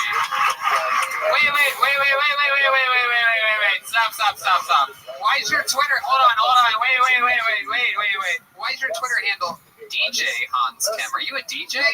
No, I just thought it was funny. Like, you know, like who? It's like the same thing, DJ comedian. You're right. It works. There he goes. DJ Hans Kim on Twitter and probably Instagram too. Hans Kim. That's great. I was gonna say, very rarely do you see an Asian DJ. Oh, look who's back! Hey, look who's back, everybody, from the Yellow Rose and Red Rose, the two best strip clubs in Austin, Texas. He's back. The greatest hat ever is this Titty 69. Fuck yeah. The Red Rose. Very famous in town. How many of you have been to the Yellow Rose or Red Rose by round of applause? Some very happy people there. Look, it's everybody. I mean, I wish as many people bought our fucking coloring book. Instead of out there at strip clubs. I forgot to pull the name. Let's pull another name out and see what happens here. Make some noise for Dean Stanfield. Here we go. Dean Stanfield is coming to the stage. Dean Stanfield. You guys understand the show? You having any fun yet? How many of you think the next comedian's going to do great? Wow. How many of you think the next comedian's going to bomb? Wow. All right. Anything could happen. Oh, you're wrong. Oh, shit. Here he is, Dean Stanfield. You want to hear a hot take about a chicken restaurant for the Mullet Man? Woo, I love chicken restaurants, man. They're my favorite. I love Popeyes. It's not giving any bullshit at the Popeyes, right? You get in, you get your shit, you get out, right? That's what I love about it. If I want a good Christian conversation, I go down there and put the pickle juice on the chicken down there at the Chick-fil-A, right? But this is Popeyes, right? So yell at me through the microphone and put the butter on the chicken. That's how I feel about that. Love Church's Chicken. It's the best place to go if you want to have a black lady call you baby. I'll do it right there at the counter. Show up, can I get you anything, baby? No, that's it.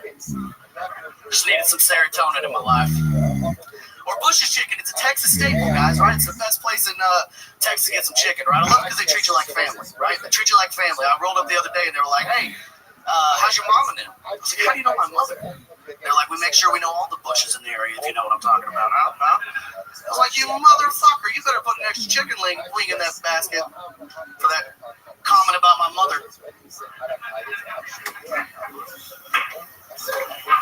Absolutely, there it is, Dean Stanfield. Gotta try my best at chicken restaurants. Got an extra 5 seconds there. You've been on this show before, right? No. Wow. We've done a couple shows together. We did, you came to my the New Year's Eve show. Yeah, the New Year's Eve show, and we did Shakespeare's together. Okay, absolutely. It's all coming back to me now. Look at you. Shaved it off. I used to have a mustache, that's why. I love it. Absolutely. Look at you now. Like if Theo Vaughn had crossed with Bert Kreischer. Fred Reichert. Absolutely, you have the body of a retired pro wrestler. I'll take it. A lot of steroids in their past. I love you. Were on steroids? No, I said they had a lot of steroids in their past. Okay. I guess they were ribs. Okay. What's your story, Dean? You look like you could be anywhere between the age of 17 and 75. I keep guessing, baby. Keep guessing. 27 years old. 27 years old. You're a real Texas boy, right? Yes, sir. Born in Alpine, Texas, and moved to Florence, Texas when I was 3, and then South Texas when I was a sophomore in high school, and I finished up high school there and moved back here 6 years ago. All those places sound like they're at least an hour away from here.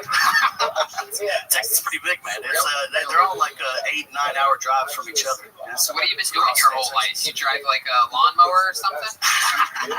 So I built power lines for 9 years, and then started doing stand-up comedy 3 years ago, and then just quit my job in January to do stand-up comedy. Okay, you quit your job, absolutely. Hell yeah. Chase a dream, man. You living in a van next to an Asian guy yet? Not yet. I got a little money saved up. I think give me 2 years in, and then we'll figure out where it goes from there. Heck yeah, that's awesome. You live by yourself? No, I got roommates. We got a house in Georgetown. Okay. Right up there next to the show. How many roommates do you got? One roommate and his girlfriend. She's living there now, so. That sucks. Yeah, no. You ever try to sniff her toilet when she goes to the bathroom? Jesus Or Christ. Oh, man, we're that bad. Forcing a toilet sniff. Is it just you and the girl in the house? No, it's me and my roommate and then his girlfriend. Oh, God. You, your roommate, and his girlfriend. Is there a lovely lady in the life of Dean Stanfield? You get yourself someone to... I'm talking to somebody for like 2 months. Nothing official. You guys hang out, brush each other's hair or something like that? Yeah. It's very sexual. Have you always had that hair, or was that something new? I've had it You for inherited a year and a your- half. Did I want Okay,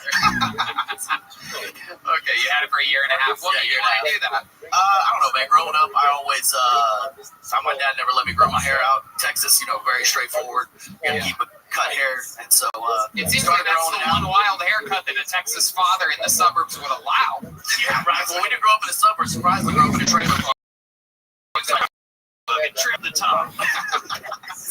Old Marine style. No, he didn't. I think he didn't want like the staple, like look at that redneck, Right. white trash. So when I grew up, that's exactly what I did. You do exactly what your parents told you to do. So Right. Wow, I just pictured him without the mullet, and he does. He seems like a whole different guy. No, it's seriously like Alex Jones or Fred Eckert. super crazy, right? Look at that. It's like some type of magic mic or something. He puts that I went from old WWE wrestler to Magic Mike. Yeah. About 6 inches of hair. Yes, you did. You son of a bitch. You're wearing a what does that shirt say? Wrangler. Yeah, that is interesting. A real Wrangler brand shirt. That is. What are the jeans Wranglers? Jeans are cinch. Okay. I don't Cinch really. white labels. If anybody wants to see them out there. And a real Native American belt. Yeah, did you see that? Did you take that? Texas Scope. Yeah, Scope. I mean, yeah. Did you I go with the Texas vibe. Wow, look at that chewing tobacco in the back pocket. Absolutely. But what's your flavor? What's your flavor? They're like a Texas Build-A-Bear or something. You said you worked in power lines for a long time. Any crazy stories, like a friend get electrocuted, or you? Oh yeah, I watched a guy blow up like 5 feet from me. He went to reach in the junction box where the 7200 to 1400 power lines come in and out, and he reached in there without his glove to grab something and blew himself like 15 feet back. And I called the ambulance. Yeah, it messed him up pretty bad. Damn. He's alive. Yeah, he's still alive. He's still building power lines too.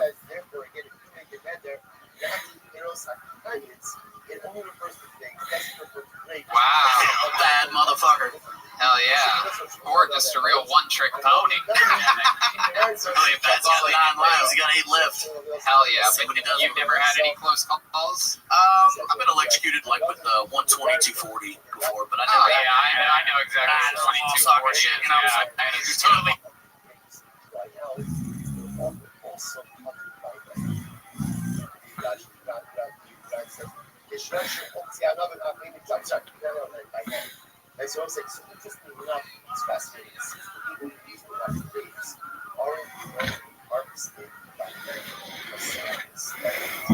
The dad growing You up. your pants, but you figure it out. You know? Okay.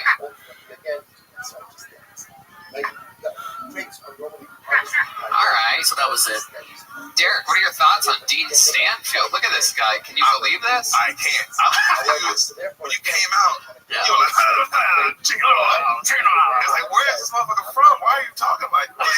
You keep going back from talking normal to be like, it's like, It comes out. I try to like fight it back, and then it keeps coming out. what is this? What, Is it this Cajun? accent? Yeah. I mean, most of my family's from Louisiana, and I'm like, you're Cajun. I'm like, what's going on? and then most of it's West Texas, South Texas. I mean, it's my accent. It's my vibe. Wow.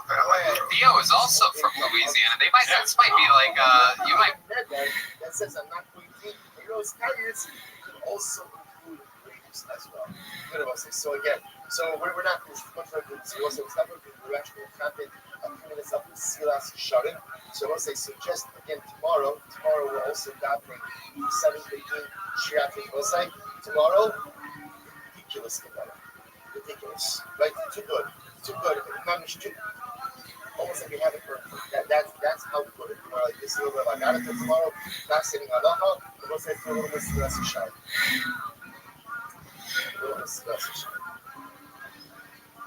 could actually literally be related.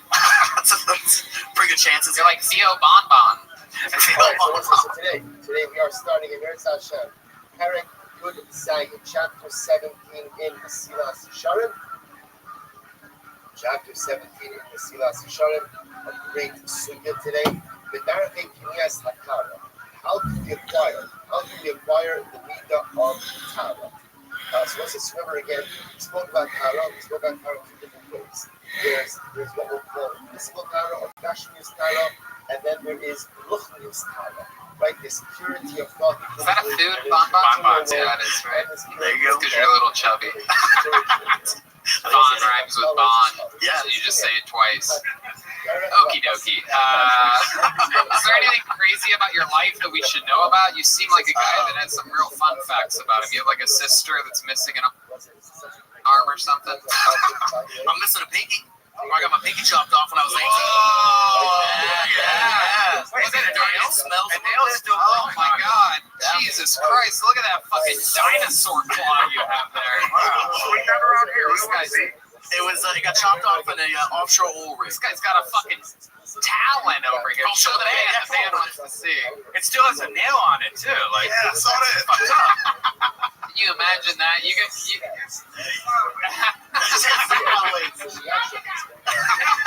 You guys saw D Madness throw up in his mouth.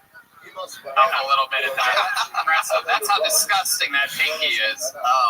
Other than that, I rode bulls right outside of high school, in high school, and then right outside of high school, and then that's about it, man. I mean, I like guns. You've ridden a lot of bulls? Yeah. So that's cool. Anything crazy ever happen out there riding? Yeah, I mean, I got in some bad wrecks. I think one was like sticks out of my mind. Right outside of the chutes, the bull turned like 2 times and then threw me over the front of him and then tore my vest open. And I was stuck on the front of him, and he was like waving to get me off, and then he threw me like 20 feet against the gate. Damn. And then the clowns got him, and they pulled me out of there. You ever done any clowning? We would clown for like at practices and stuff for guys, but nothing at big rodeos. I was more focused on not getting hurt. Right. So those dudes live on like cocaine and Red Bull. So is that true? Which is fun. Yeah, I don't know why. Yeah, no, those guys are crazy. Cheers. Oh, Red Bull. I thought you were doing bumps of cocaine over there. I love it. Well, Dean, fun times, man. Sign again. Come back again soon, and we'll find out more about you. There goes Dean Stanfield, everybody. He's on Instagram, and Dean A. Stanfield. He just fist bumped you with that creepy ass pinky. I know. Disgusting. Ben Bosanga is gonna be next. Ben Bosanga is next. Kaylee's back. In the meanwhile, how about another hand for Kaylee, everybody? Hell yeah. Fun fact about the Red Rose, they celebrate their 1-year anniversary Thursday, April 29th. South Congress. Can I sniff that bottle? Austin's first boutique adult nightclub. Complimentary limos 7 days a week. And they have a world famous cheeseburger. Okay. McKaylee works in the Yellow Rose, an Austin legend for 45 years. Go to redroseaustin.com or yellowrose.com. All right, here we go. Ladies and gentlemen, your next comedian. Make some noise for Ben Bosanga, everyone. Anybody coming?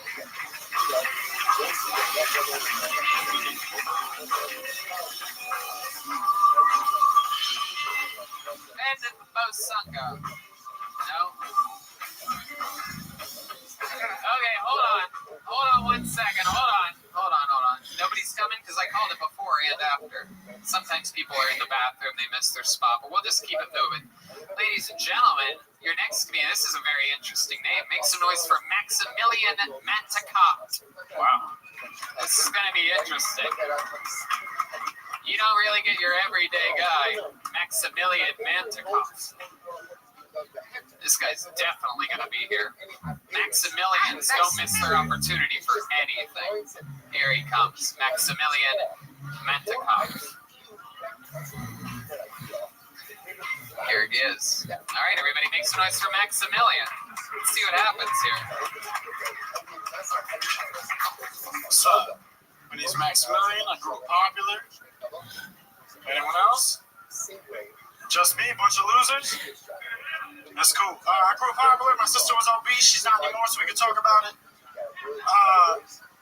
She was fat, right? And when we got to high school, I wanted to include her in everything. We're only a year apart, so we would go to parties, right? People were like, hey, Todd, I'd fuck your sister. Mark, I'd fuck your sister. And I was like, well, who's fucking mine? Nobody. I was like, I'll do it. I'm a family man. I'm just saying. Just kidding, guys. I was popular. She was fat. I'm not fucking up my reputation. That's it. We're good. You have 20 more seconds if you want it. What? You have 20 more seconds if you want it. 20 seconds. Now it's 15. Ooh. Yeah, we'll just leave it there. I'm popular, guys. Okay, there you go. Closing out hard at 34 seconds, everybody. Maximilian Mantikov. I love it. Welcome, Maximilian. There's a minute. How's it going, bud? Good, man. Good. How long you been on stand-up? 4 years. 4 years. That's fun. How old are you? 25. Okay. And you're born and raised here in Austin? New York City. Went to San Diego, did comedy in San Diego for a little bit, and then went back to New York, and now I'm just visiting. Sweet. Yeah. Absolutely. And is that true? You were always. Oh, look at that. People just want to hang out with Derek, I guess. You want to hear something crazy? This man gave me a couch to sleep on when I was a stranger to him. Really? Yeah, swear to God. Met this man at the comedy store. He was like, yo, where you sleeping? I was like, in my car. I was in a couple spots in LA, and he was like, no, you're not sleeping in my house. I was like, get the fuck out of here. Wow, you just let him So, I got a lot of love for this man. I was like, oh shit. Did you take pictures of his feet or something? Why would you do that to a stranger? Everyone knows Derek forces his guests to give them a hard left-handed hand job, and that's why. He also has an NDA, though. That's why Maximilian's still wearing the brace after all this time. Giving the old dry rub, you know what I mean? The old fucking. It was wet, actually. He told me to spit on my hands. Oh, okay. I said none of these. All right. Well, there you go. No, we believe it. These are no jokes, Derek. We are accusing you of forcing this man to give you a hand job. What was it like staying at Derek's place? We all want to know. I've thought about it myself. It was good, man. He had an Indian dude that was half balding. That was cool. His girl was really sweet. Jeffrey Baldinger. No, Or not Baldinger. That's not a mine, but that's right. They were really sweet. The whole house, they were super sweet. Like I said, complete strangers. And I was like, should I sleep on their couch? And I was like, I guess. Derek, what made you trust this guy to sleep at your place? you know what I do remember, bro? Is you had cocaine energy, but it wasn't bad. It was like you were just like up, and I was like, look how excited this motherfucker is, man. You just were so excited to be at the store, and then you came over and you were talking about comedy. I just liked your vibe. So you were hoping that he had cocaine, and it turns out he did. And it's like, man, I took a chance. Yeah, if somebody has cocaine energy, I'm like, that's the last person I'm inviting him to my house. You know, like he was just up, man. However, most people that I know that do a lot of cocaine do talk about how popular they were back in school. So I've actually never done cocaine. Really? In my life, not once. Oh my goodness. Nothing but weed. Okay. Start it off right now. I love it. Take health advice from Dr. Redban over here. So what do you do for fun, Maximilian? What do you this full time? Other than stand-up comedy, what's something else about you? Like I train Muay Thai. Okay. As well, yeah. Is that what happened to your wrist? No, I was snowboarding. But I just like to be outdoors. Okay. Shit that puts me in danger. Is there any chance I could convince you to throw the mic in the mic stand and show us a little bit of Muay Thai? Just some improvised. Anyone trying to fight? No, don't fight anybody. Just do some air Muay Thai. We're not doing none of that. How many of you want to see this guy do some air Muay Thai, huh? Dude, let's do some air Tai Chi. Let's get a little. Whatever you want to do, sure. That's just don't explain it too much. Just fucking give the people a show. Here he is, showing you some air something. Maximilian Mantikov.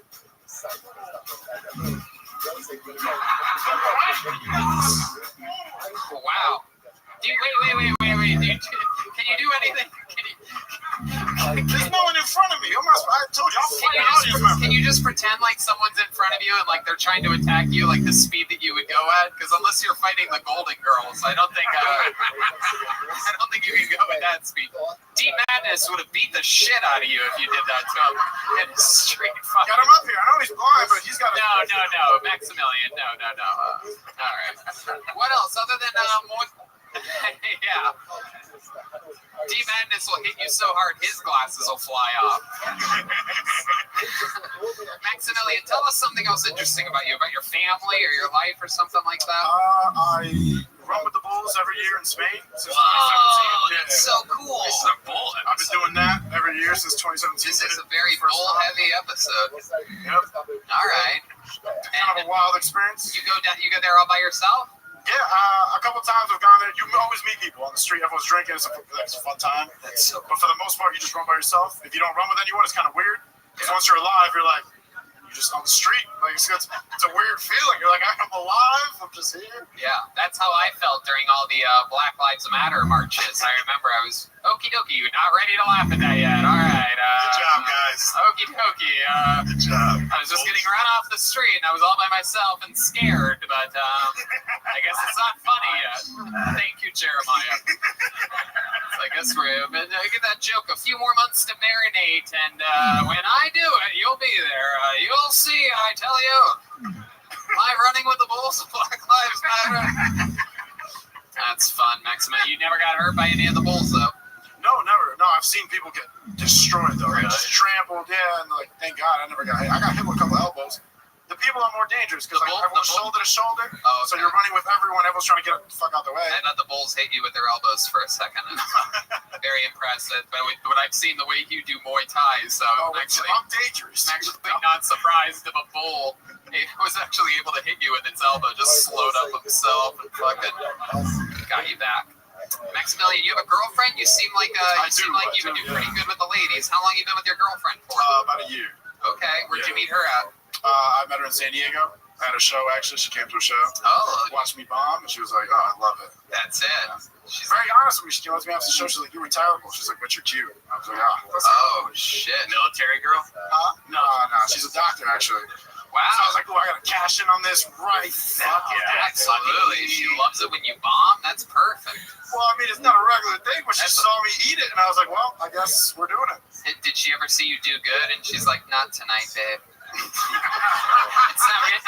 not the man I fell in love with. She's like giving herself Indian burns and shit. I only like to fuck people that suck. I think I'm the only comedian she's fucked, so I was like, I guess she just does. You think, you stink, you know what I mean? Hell yeah, dude. She's got beat up from the feet up. Am I right? Derek told me earlier. Remember, I know. That's why Derek let you sleep on the couch so that he knew where you were. He was fucking your girlfriend. I'm just kidding, Maximilian. No one's fucked your girlfriend.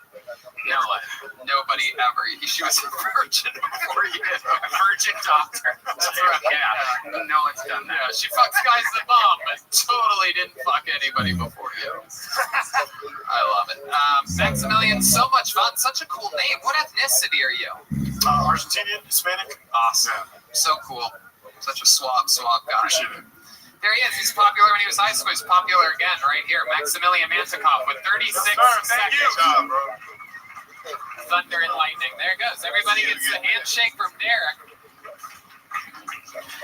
The customary Derek handshake. He got really upset when we brought up his girl didn't fuck anyone else. Have you noticed that? It got really quiet. Nah, he was cool. He was okay. Maybe he just has a vivid imagination and was picturing her getting really just plowed up against a wall or something like that. You know what I mean? Yeah, plowed against the wall. Okay, this name looks familiar. Maybe we've met this person before. How about another hand for Kaylee up here sanitizing microphones? Our friends over. You can find her. You can watch her work at the Yellow Rose. Red Rose. The Red Rose, that's right. The Yellow Rose is the legendary 45-year club. The Red Rose, the new club, both in the same family. There goes Kaylee, everybody. There she goes. The Yellow Rose. Red Rose. Full nude. Leo Kanofka is next on Kill Tony. Is it really fully nude? Yeah, Texas bars don't fuck around. You can drink and full nude, which is like unheard of at most clubs. Wow. Yes, there you go. Right. The USA champ. Leo Kanofka is next. Is Leo coming? Leo Tanaka? Leo Kanofka. There he comes. Here he comes, everybody. This is very exciting. One more time for Leo Kanofka. Here we go. What the fuck is up, Antones? How you feeling? Girls is drinking on a Monday. I just moved here. You guys don't give a fuck about COVID. You don't care at all. I've been offered cocaine so many times I knew you guys couldn't smell before the pandemic. Yeah, and I stopped caring too. I walked into a bar. This dude burped right to my face. I was like, yeah, I'll take a Lone Star Daddy. Let's do this. Yeah. Sick. I single-handedly blame Joe Rogan for the homeless issues here. Like, they migrated to here because of him. I know they're fans because they all intermittent fast. Sick.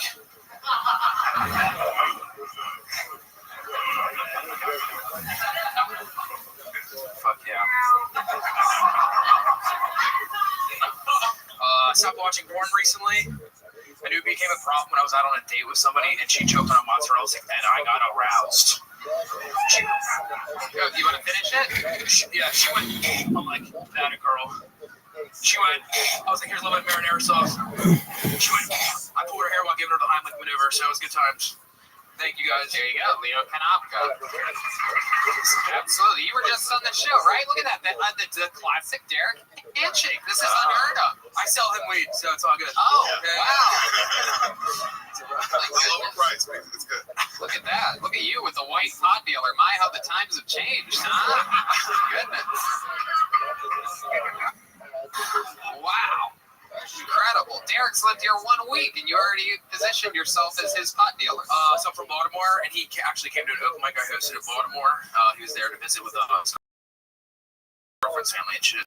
They invite you to his parents. Yeah, to sit on the couch? No. Take your feet. Okay. Do you keep anything? Square up to the audience so they can see you. Do you keep anything in that on your chest there, Leo? My titty, dude. Okay. All right. I'm always curious to see perhaps a mint or something like that. Nothing. No. So, Leo, you were just on the show last week. What did we talk? What was the highlight of that? My ex-girlfriend's a stripper. She was sending me $200 a week to survive out here because I'm funny. Right. But she stopped. And not only my son, but wow. Yeah. Okay. I put it off when I moved here too, so I figure it out. Incredible. I swear to God, dealers here in Austin. Yeah, it's crazy. Like everybody's a mushroom dealer. Yeah. You sell a lot of mushrooms every week? About an ounce a week, so nothing crazy. An ounce a week? Okay. What does that run? What does about an ounce run? What's the street market value? $40 per eighth. There's eighths in an ounce. Look at that. This is basically a live drug deal, everybody. How exciting. What other podcast gives you this? $40 an eighth. Only here on Kill Tony. This is straight mushroom auction. We have four.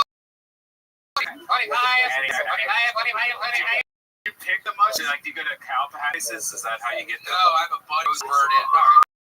Oh, there. You gotta be honest on here. You know what I mean? Hold on, we got John Dees. Yeah, seriously. every week. Because you know there's two, like, bro. Yeah. Two cops that are off duty in the audience right now. They're like, hey, I'm a compulsive wise. I'm a compulsive. Cops are enjoying themselves. Trims are made off duty anyway. Anyway. Where's the old man owl? That's a joke for your grandfathers if you want to get them into the show. Off duty. It's a duty joke. Tell us something about you that we didn't find out. Oh my goodness, who did it again? I'm also on probation for a DUI. Oh shit. I was drinking with Chris O'Connor and Shane Gillis out in the Goobies. Wow. I know you were because of the names you just dropped. Shane Gillis, come on. Big name around. Yeah. So how much did you drink? 2 months. Enough to brown out. Brown out. Any calls here? All right, cool. A little bit, and then come back in the end, and then you come back again, and then one more time, and then remember Greenout, Vancouver, or Toronto? Yeah, that's a real thing. The same place that Doug Benton, because if you smoke too much in this place, because they had comedy club in Toronto, tiny, very low ceilings, and it was a dispensary in the back, but the front was red. Those would stay trapped in. So I basically just didn't breach in for a couple hours, inhaling secondhand.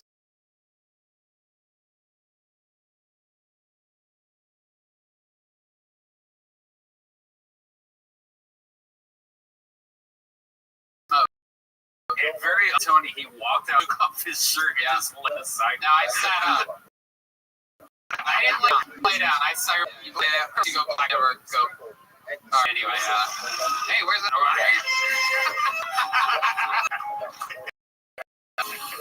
I'm hit with a poltergeist of a 100-year-old man.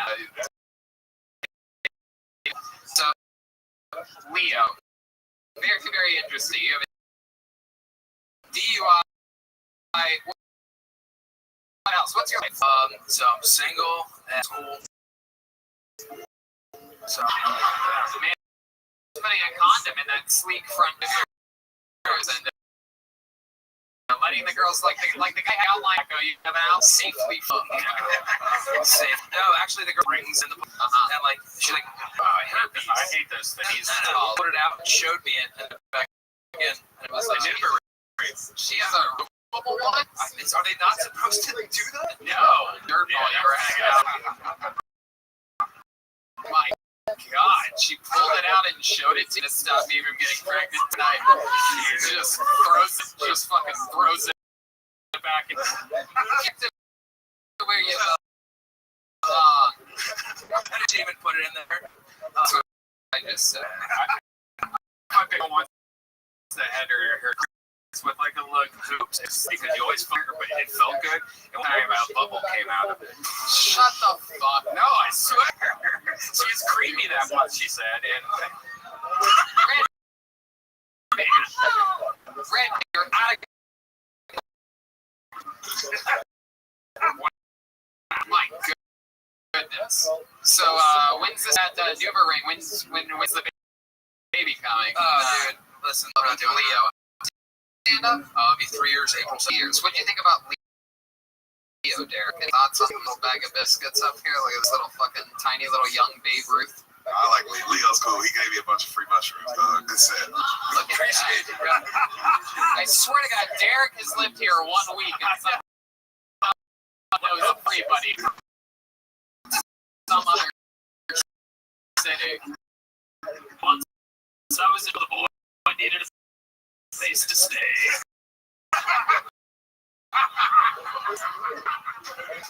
Leo, congratulations on in such a short period of time, and we'll see you again soon. There goes not, but you guys, thank you very much. Let's have some. You guys want a special treat, huh? Yeah. Am I the only one that thought brown out was like when people get drunk and like shit the pants? Oh, that's what like seriously. I didn't know that a name either. What would you call it? When you get so drunk that you shit. Fucking time to make after something. That's serious. Is that a thing that happens? Yeah, like when you die to yourself, and sometimes when you pass out, that same shit goes, Have you done it? Yeah, I've never done it. I mean, but I've done it sober.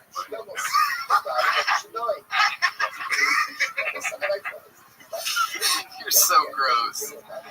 Ladies and gentlemen, here's a special treat for you. Kill Tony regular, ladies and gentlemen. This guy famous for his incredible and roasting abilities. He's back from Los Angeles, California. Make some noise for the great, powerful David Lucas, everyone. The legend killer, David Lucas. Yeah. Thank you. don't date women with kids. I had a bad experience. I spent the night at this one girl's house and woke up the next morning and her son wore my shit to school. That nigga was in the 4th grade. Like, why you wearing these big ass clothes, bro? This shit don't even fit you. Flop it off of his ass. If men think that women would die for years, honestly, because women don't agree on shit. Like, bicker and fight all the time. The thing y'all agree on is rape. Like, that's the only time women get along is when they try to bring a nigga down. You know what I'm saying? Like, he touched me. He touched me too. That's the only time y'all fucking agree. Like, that's the reason you don't have women Navy SEALs, because they would argue about that shit. They'd argue about the stupidest shit. Like, does that bitch really have on my outfit? Like, it's a uniform, you dumb hoe. Like, all right, thank y'all. There it is. That's how you do it. Brand new minute every single week, always. Yeah, what's up, dog? Back again. Welcome back. I nigga told it. Looking good this week, David. You got a whole new look, a new ball cap. You're not wearing camo tonight. You're just out there letting it all hang out. Yeah, man, I found a new big and tall store online. Is that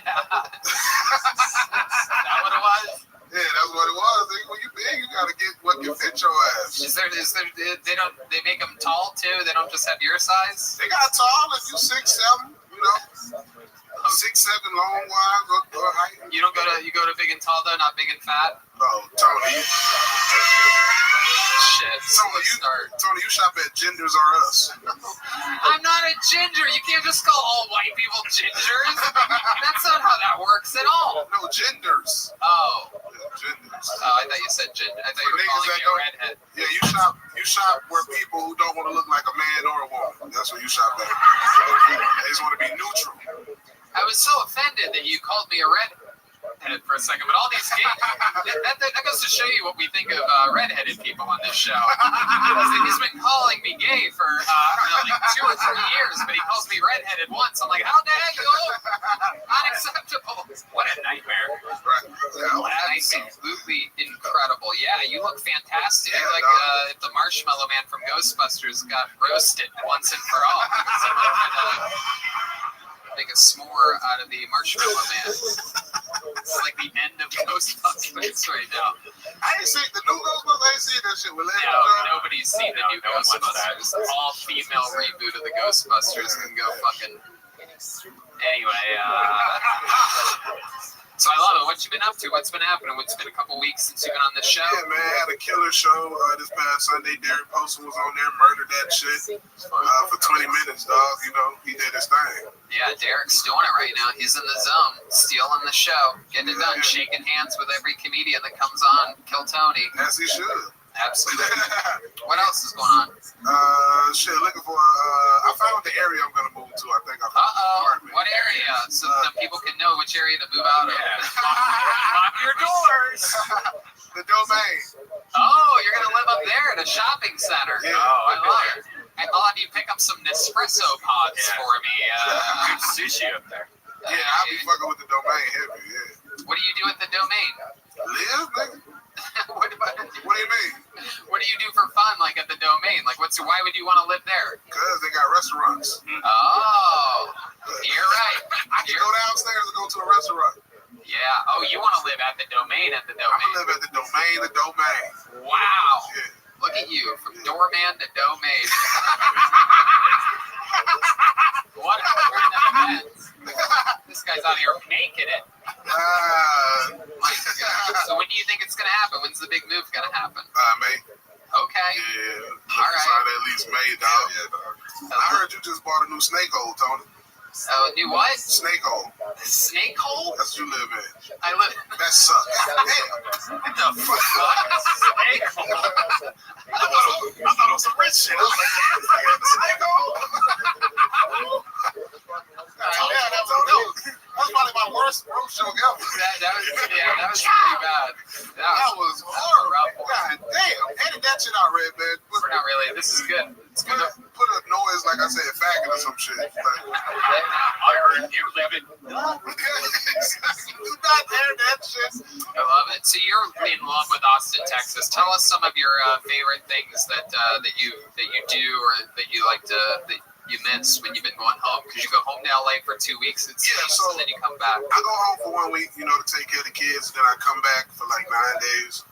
So I'll be doing. I probably won't stay at home as much. I'll probably go home like three days once I move in. When you leave the kids in LA, do you like leave them like a bunch of extra food and stuff? Like just like it's like a cat when like a cat owner goes away for a while, you just leave like cheeseburgers.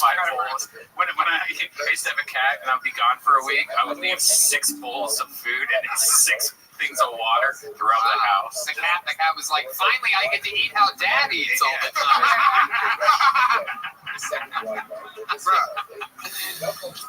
Also, real shit, it's pretty simple. You just pick up your kids, play with them, because the baby mamas really only care about money. Right. They don't care if you see your kids or not. Right. If a payment is a day late, the bitch blow up our phone up. Oh my goodness. Lord knows that phone must be blowing up. Wow. I love it. And the kids are good. I think your daughter is super, super sweetheart. Yeah. She wants to be a comedian, bro. Yeah, she's gonna be a big star. She's gonna do whatever she wants. Funnier than me, bro. She's already 6 and knows she want to be a comedian. Unbelievable. Yeah, bro. And then my young one's gonna be an asshole. She take out her mama, bro. Right. Does she call you if you're ever a day late on the payments? Like, so this is how black baby mamas do shit, right? They won't say I need some money. They'll be like, your daughter needs some money. Sure. Oh, yeah. And my daughter's sick, so my baby mama has coached her to FaceTime me. Like, Daddy, Zelle me some money. Like, bitch, you don't know what Zelle is. Like, right. She taught my daughter how to ask for a Zelle. Oh my God. Is that a money transfer app? Yeah, on the bank shit. Yeah. Derek, you know David Lucas. You guys were just up until the global pandemic. You guys were co-workers. I know, bro. We were door guys, man. Yeah, I think Derek was only there like 2 weeks. Like when I started, I usually left like 2 weeks later. Yeah, I say because I was there like 3.5 years ago, right when you started. And that shit was nice because you know how they do one black guy at a time. Yeah, one black guy. Because before me it was Brian Simpson, and it was like, all right, Brian's gone here. You can work here. They swap niggas. Yeah, they do. There was a point in 2007. I was the only black guy that worked there. Tony blacker than all of us. What was your first car? Crown Vic? It was a Cutlass Supreme. Cutlass? You know what my first car was? A fucking gas efficient Honda. Wow. Derek, what was your first car? Honda, literally. Exactly. Like, I had responsible parents. I had a Renault Alliance. A what? Exactly. Jesus Christ. Where's that old-timey car horn when you need it? That's that new Renault Alliance, everybody. The best car with 4 wheels. I think it's German. Hey, Tony, that's one of them cars you had to go in the front and wind it up, then jump in right fast. Come on down to the new dealership. Get yourself a Renault Alliance. Enough to fit your whole family or one David Lucas. Wow, the band is killing it. Yeah, guitar version. Right, when Redman got his car, black people weren't even allowed to drive. That's true. And no one stole any cars. It was great times.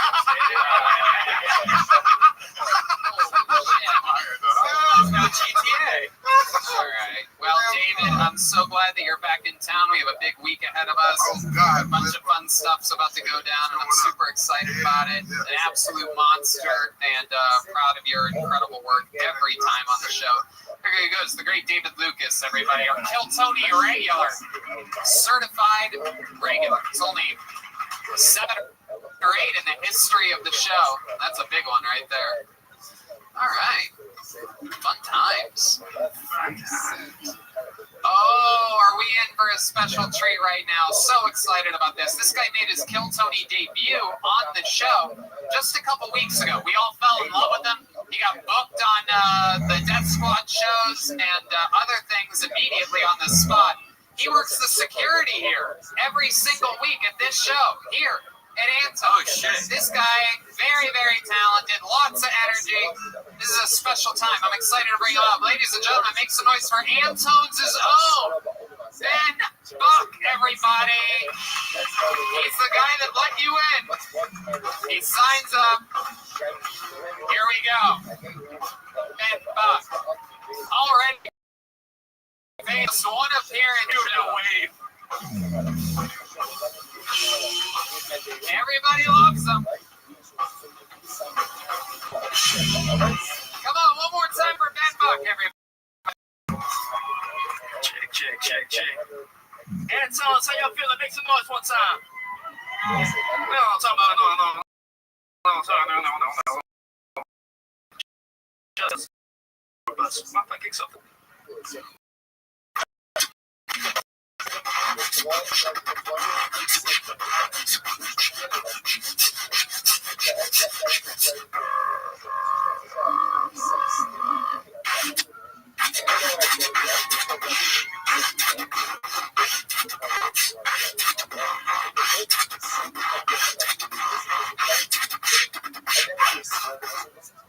Clap your hands up.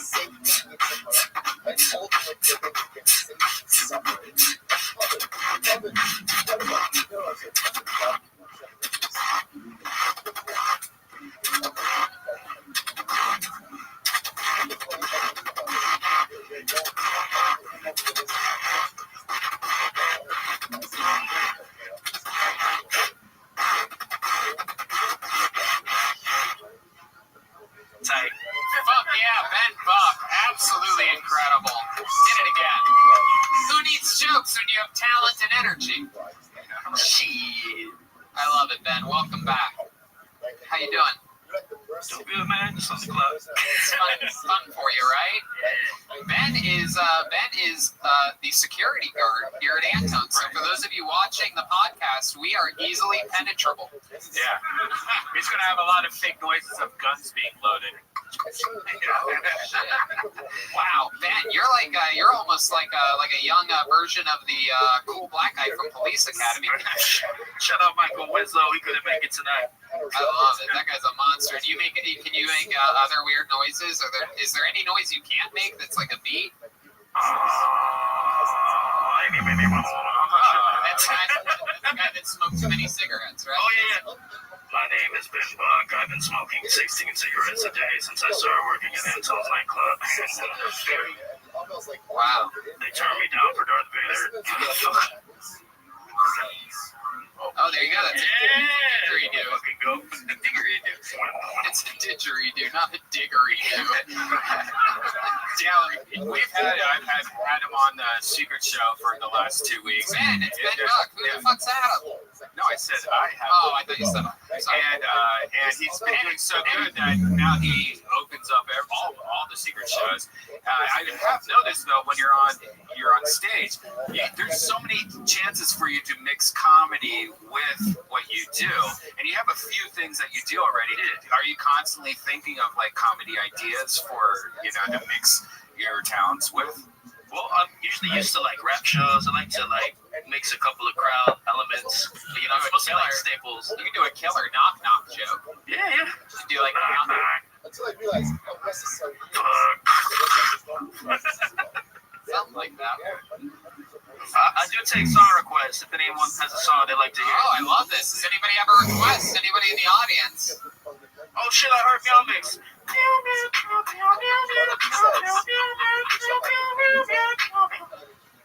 Oh shit, I heard Remix Meow Mix.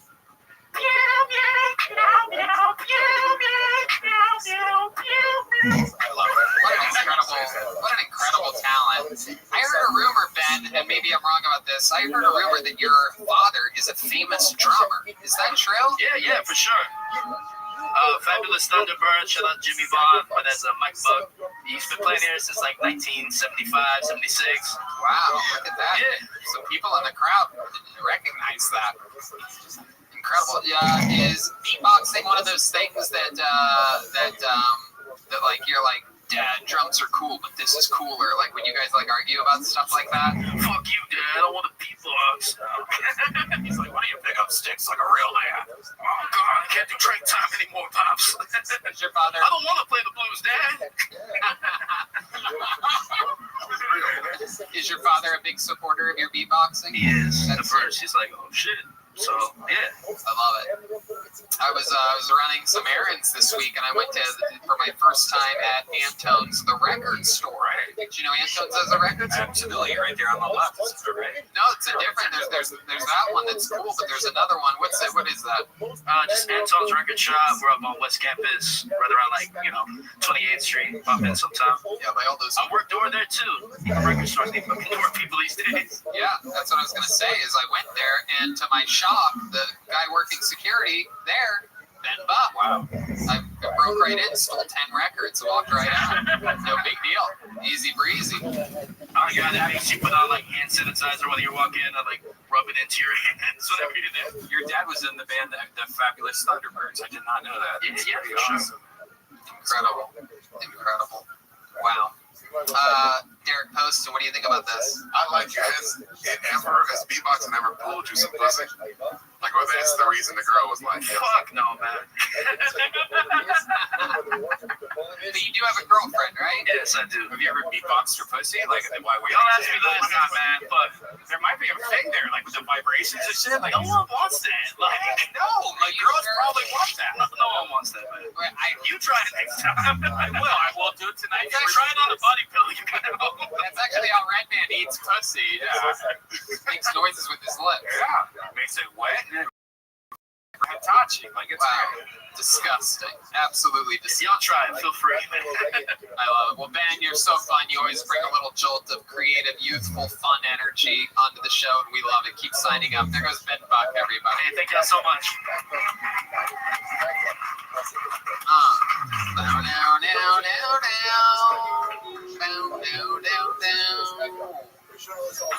Okay. Agabob is the next.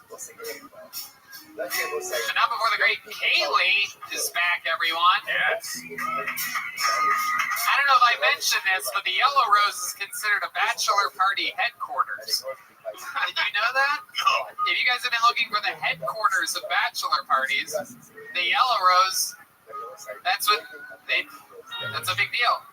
They have a world-famous cheeseburger at the Yellow Rose. Did you know that? Dude, I did know that. I've had it before. Is Agabob here? No signs of Agabob. May have been stopped at TSA. Whatever. Is this Agabob? Uh-oh. Okay, here comes Agabob. Throw that back in. Hell yeah.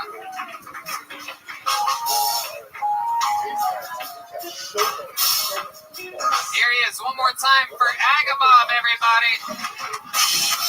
Shut the fuck up in here. How the hell y'all doing this shit?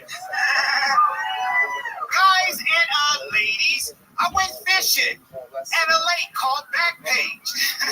And a nigga forgot his bait, and the only thing I was able to catch was hookers. Shut the hell up. Next joke is up. Ladies, when I have sex, God himself blessed me. I don't need condoms because I got 2 inches worth of foreskin. A nigga's already protected. First time I had sex, the girl called me meathead. Tony?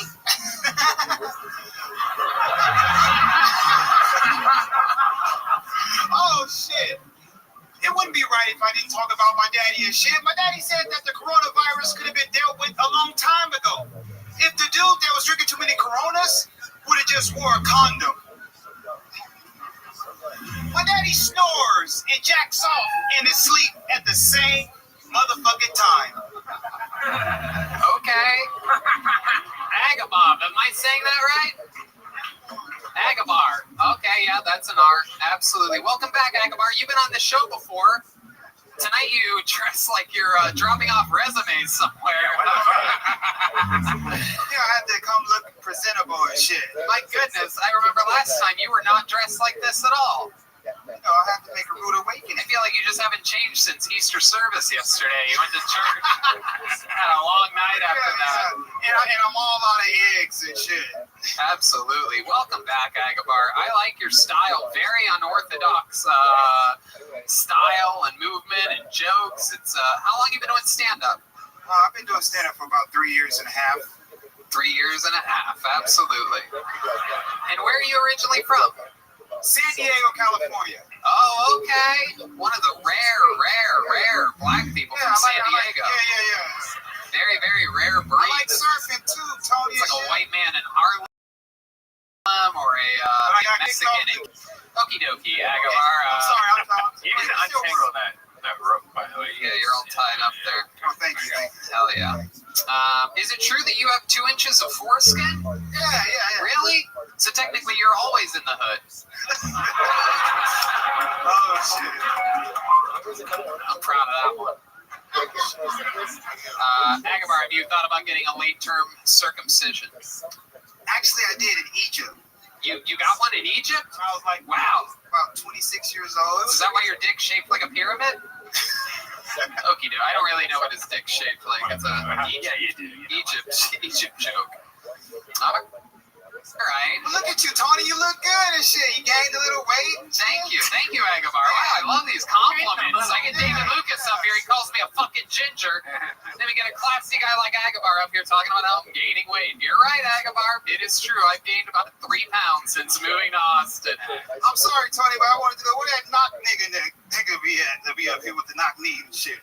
Wait, who's that? I was just joking. You making fun of David Lucas? Yeah. You're making fun of David Lucas not having knees. David's in the doorway saying you better stop. He's right there. I'm trying to get a spot. Look at that. David, you have anything for this guy? Chris What do you think about this? Chris Cross? About 32 looking like Chris Cross. What kind of shit is that? Oh shit, here's David. Hold on, here's David Lucas. Come on up here, David. David, come on up if you want to. His head's so big he can't even wear that motherfucking hat and shit. What kind of shit is that? Agabar, you're about to get fucked up. Here we go. Where at? Hey, you look like a pimp whose bitches hit back. I tell you what, I don't know. You got like three titties and shit. You look like the nigga on the cigarette box.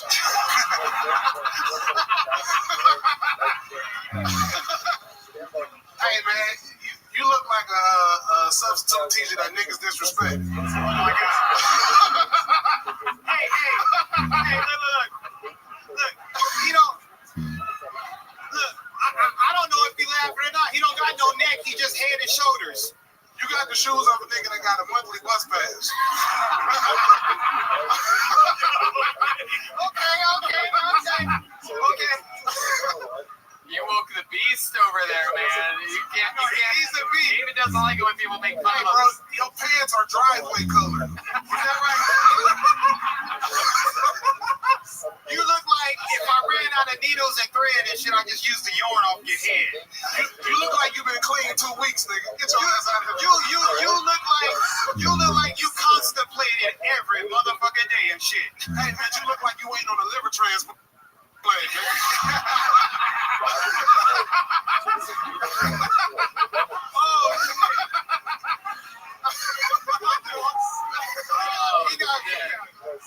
Oh my god. Agabar, I'm just trying to do a stand and shit. Oh, he's doing the Urkel. No, Agabar, that was the greatest thing you could have done is fucking woke David out of his diabetic coma he was in earlier. Thanks for backing me up, Tony. Absolutely. I backed you up all the way. 100%. I had your back all the way. He looked like he tried to go surfing, but he drowned in the whale because he didn't. You better stop, Agabar. He went back to the kitchen. He's not even here anymore. I love it, man. I love it. You have a good style, Agabar. Look at you up here trying to roast. Absolutely adorable. Looking like Denzel Washington, D.C. sniper. It's a real thinker. You have to know what the DC sniper looks like to get that one. It's an older reference. It's a Googler. a serial killer from about 10 years ago.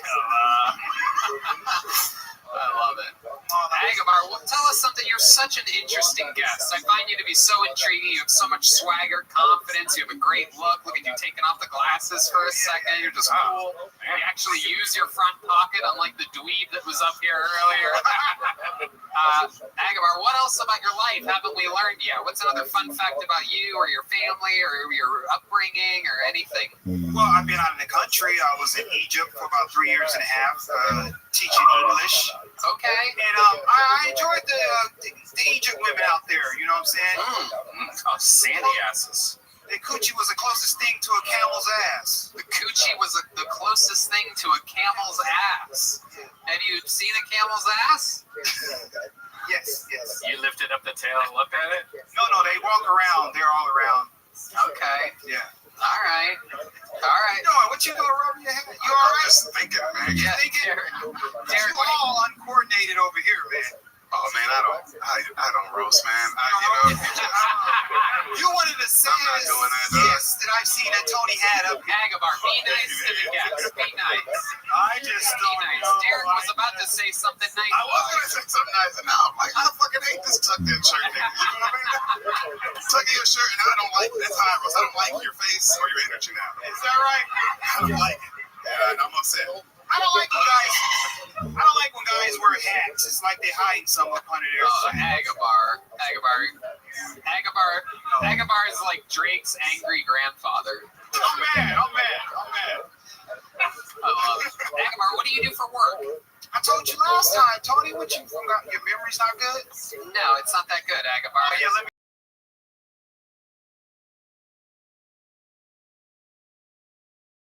I work at.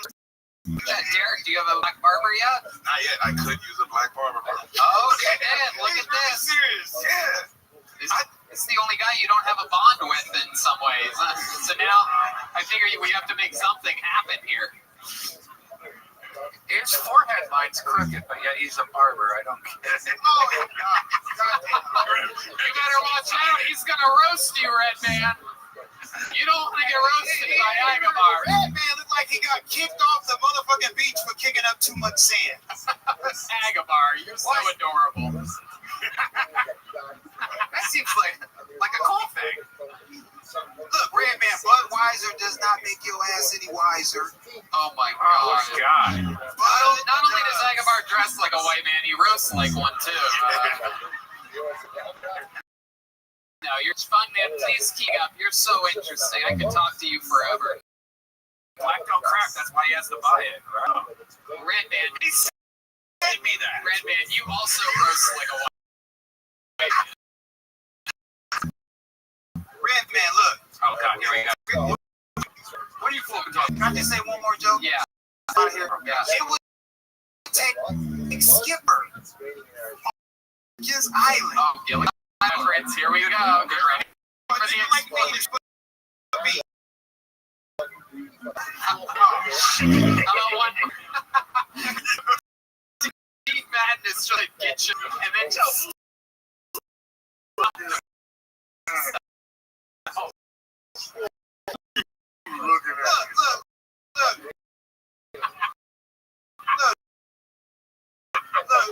This guy played back. Madness, what you look like, he would have roasted the shit out of you. D-Madness played for BB. Oh, there you go. Agabar, everybody. There you go. That underscore cut. There goes Agabar.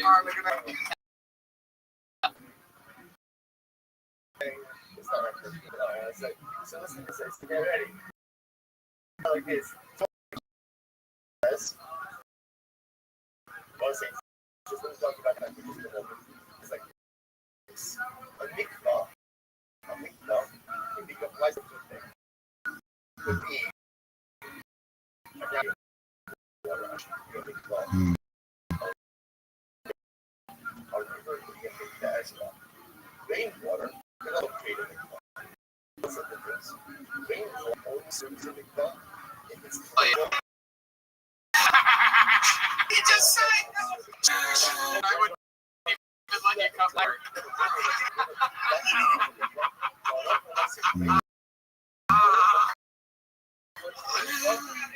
God damn, that is additional treasure. My wife doesn't make you wise.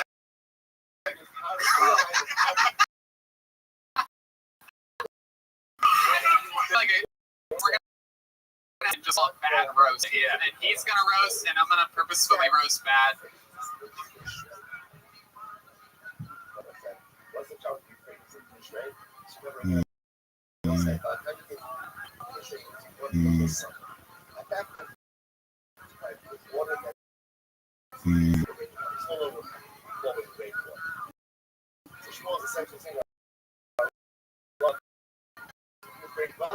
During the shrink, know for sure that it's no more flowing.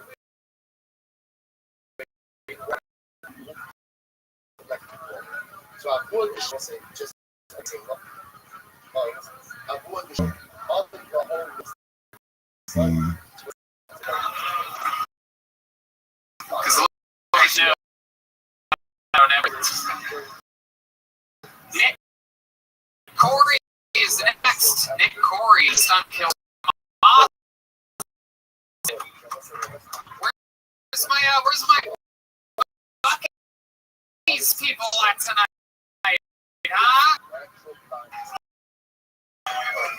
Where's my show people? Where's my HEB? HEB all the way. London, 1940. If I just start reading, then we will get sure. Some horns. Here it is. One more time. Here next. This is Nick Corey, everybody. Hey, everybody.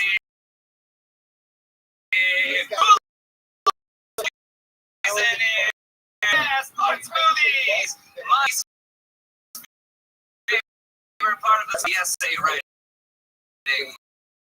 Get home after them. Who else hated it? Is that right? The essay writing. Who else said it? I don't know. My dad, he thought, oh, athletic, the minute he can think, and not be racist. Coach Carter? Fuck racism, right? Well, no. Remember the Titan? Oh man. I don't know. We are. What was that? Up airplanes. Yeah, Nick Corey. Was still on. Nick, welcome to the show. You're absolutely adorable. Thanks. How long have you been doing? Okay, all of here in Austin.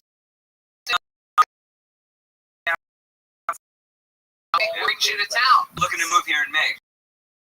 All right. Yeah. Why do you want to move here? I mean, it's just incredible down here. Okay, I thought maybe you were interested in stuff like that. I am. You have good coffee. Yeah. What do you do for work? Their digital marketing side. Oh, wow. Yeah, that's old newspapers. Have you ever heard the Arenado? Newspapers. Ronaldo Alliance. Ronaldo. It's a new car here. It's got a real life engine. Yeah, I put up. Stop taking the railroad and get yourself your own independent vehicle.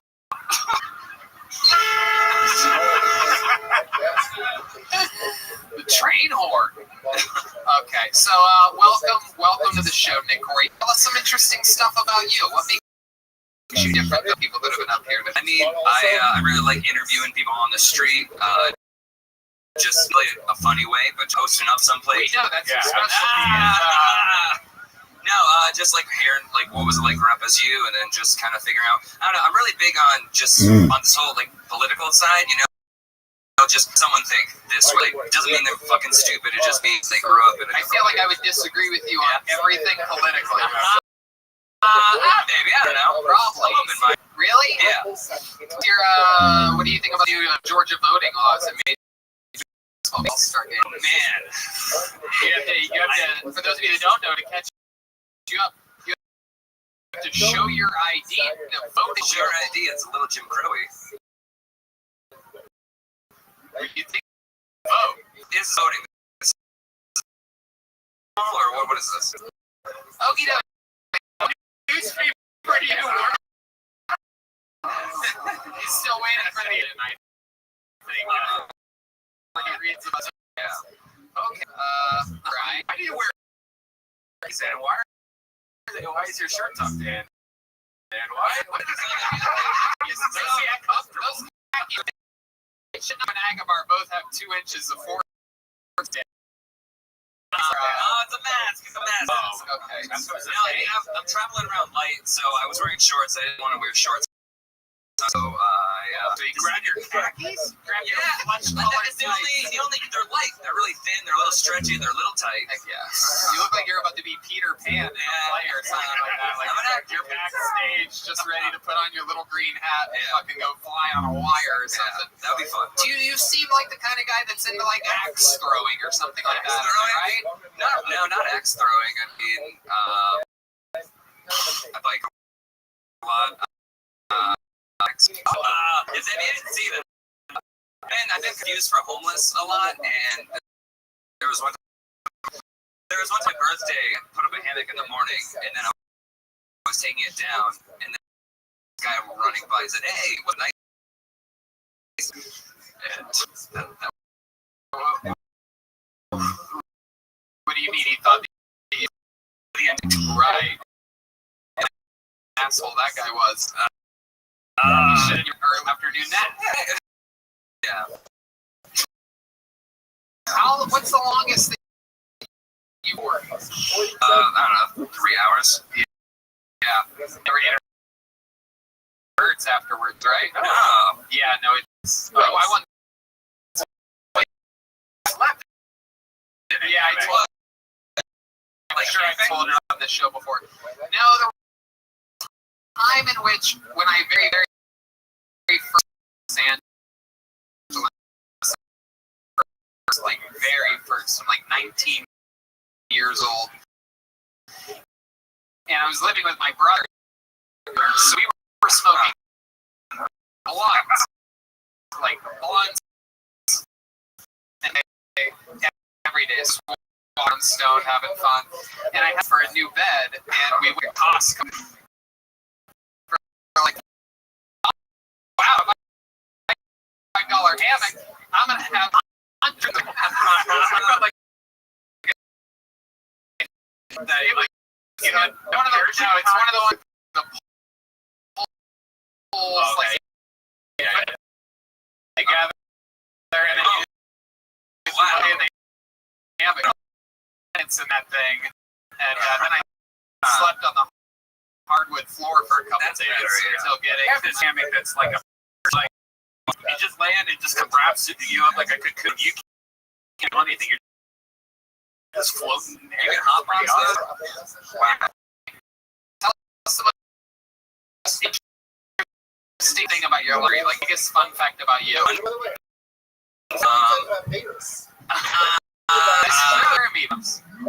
fun. Okay.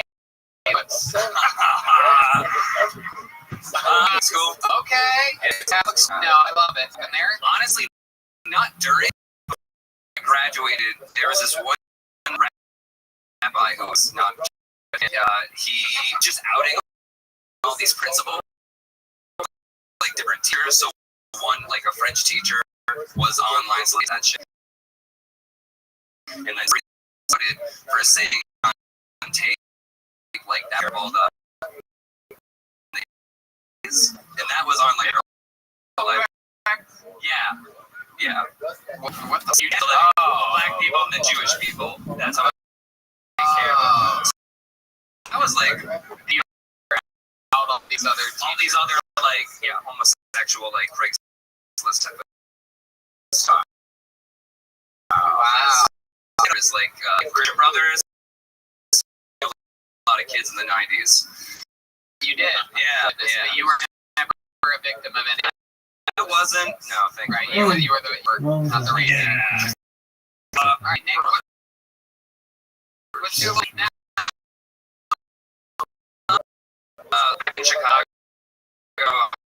I've been hanging out means different comedians. Yeah. You're sexually active. Not currently, no, not in the past few months.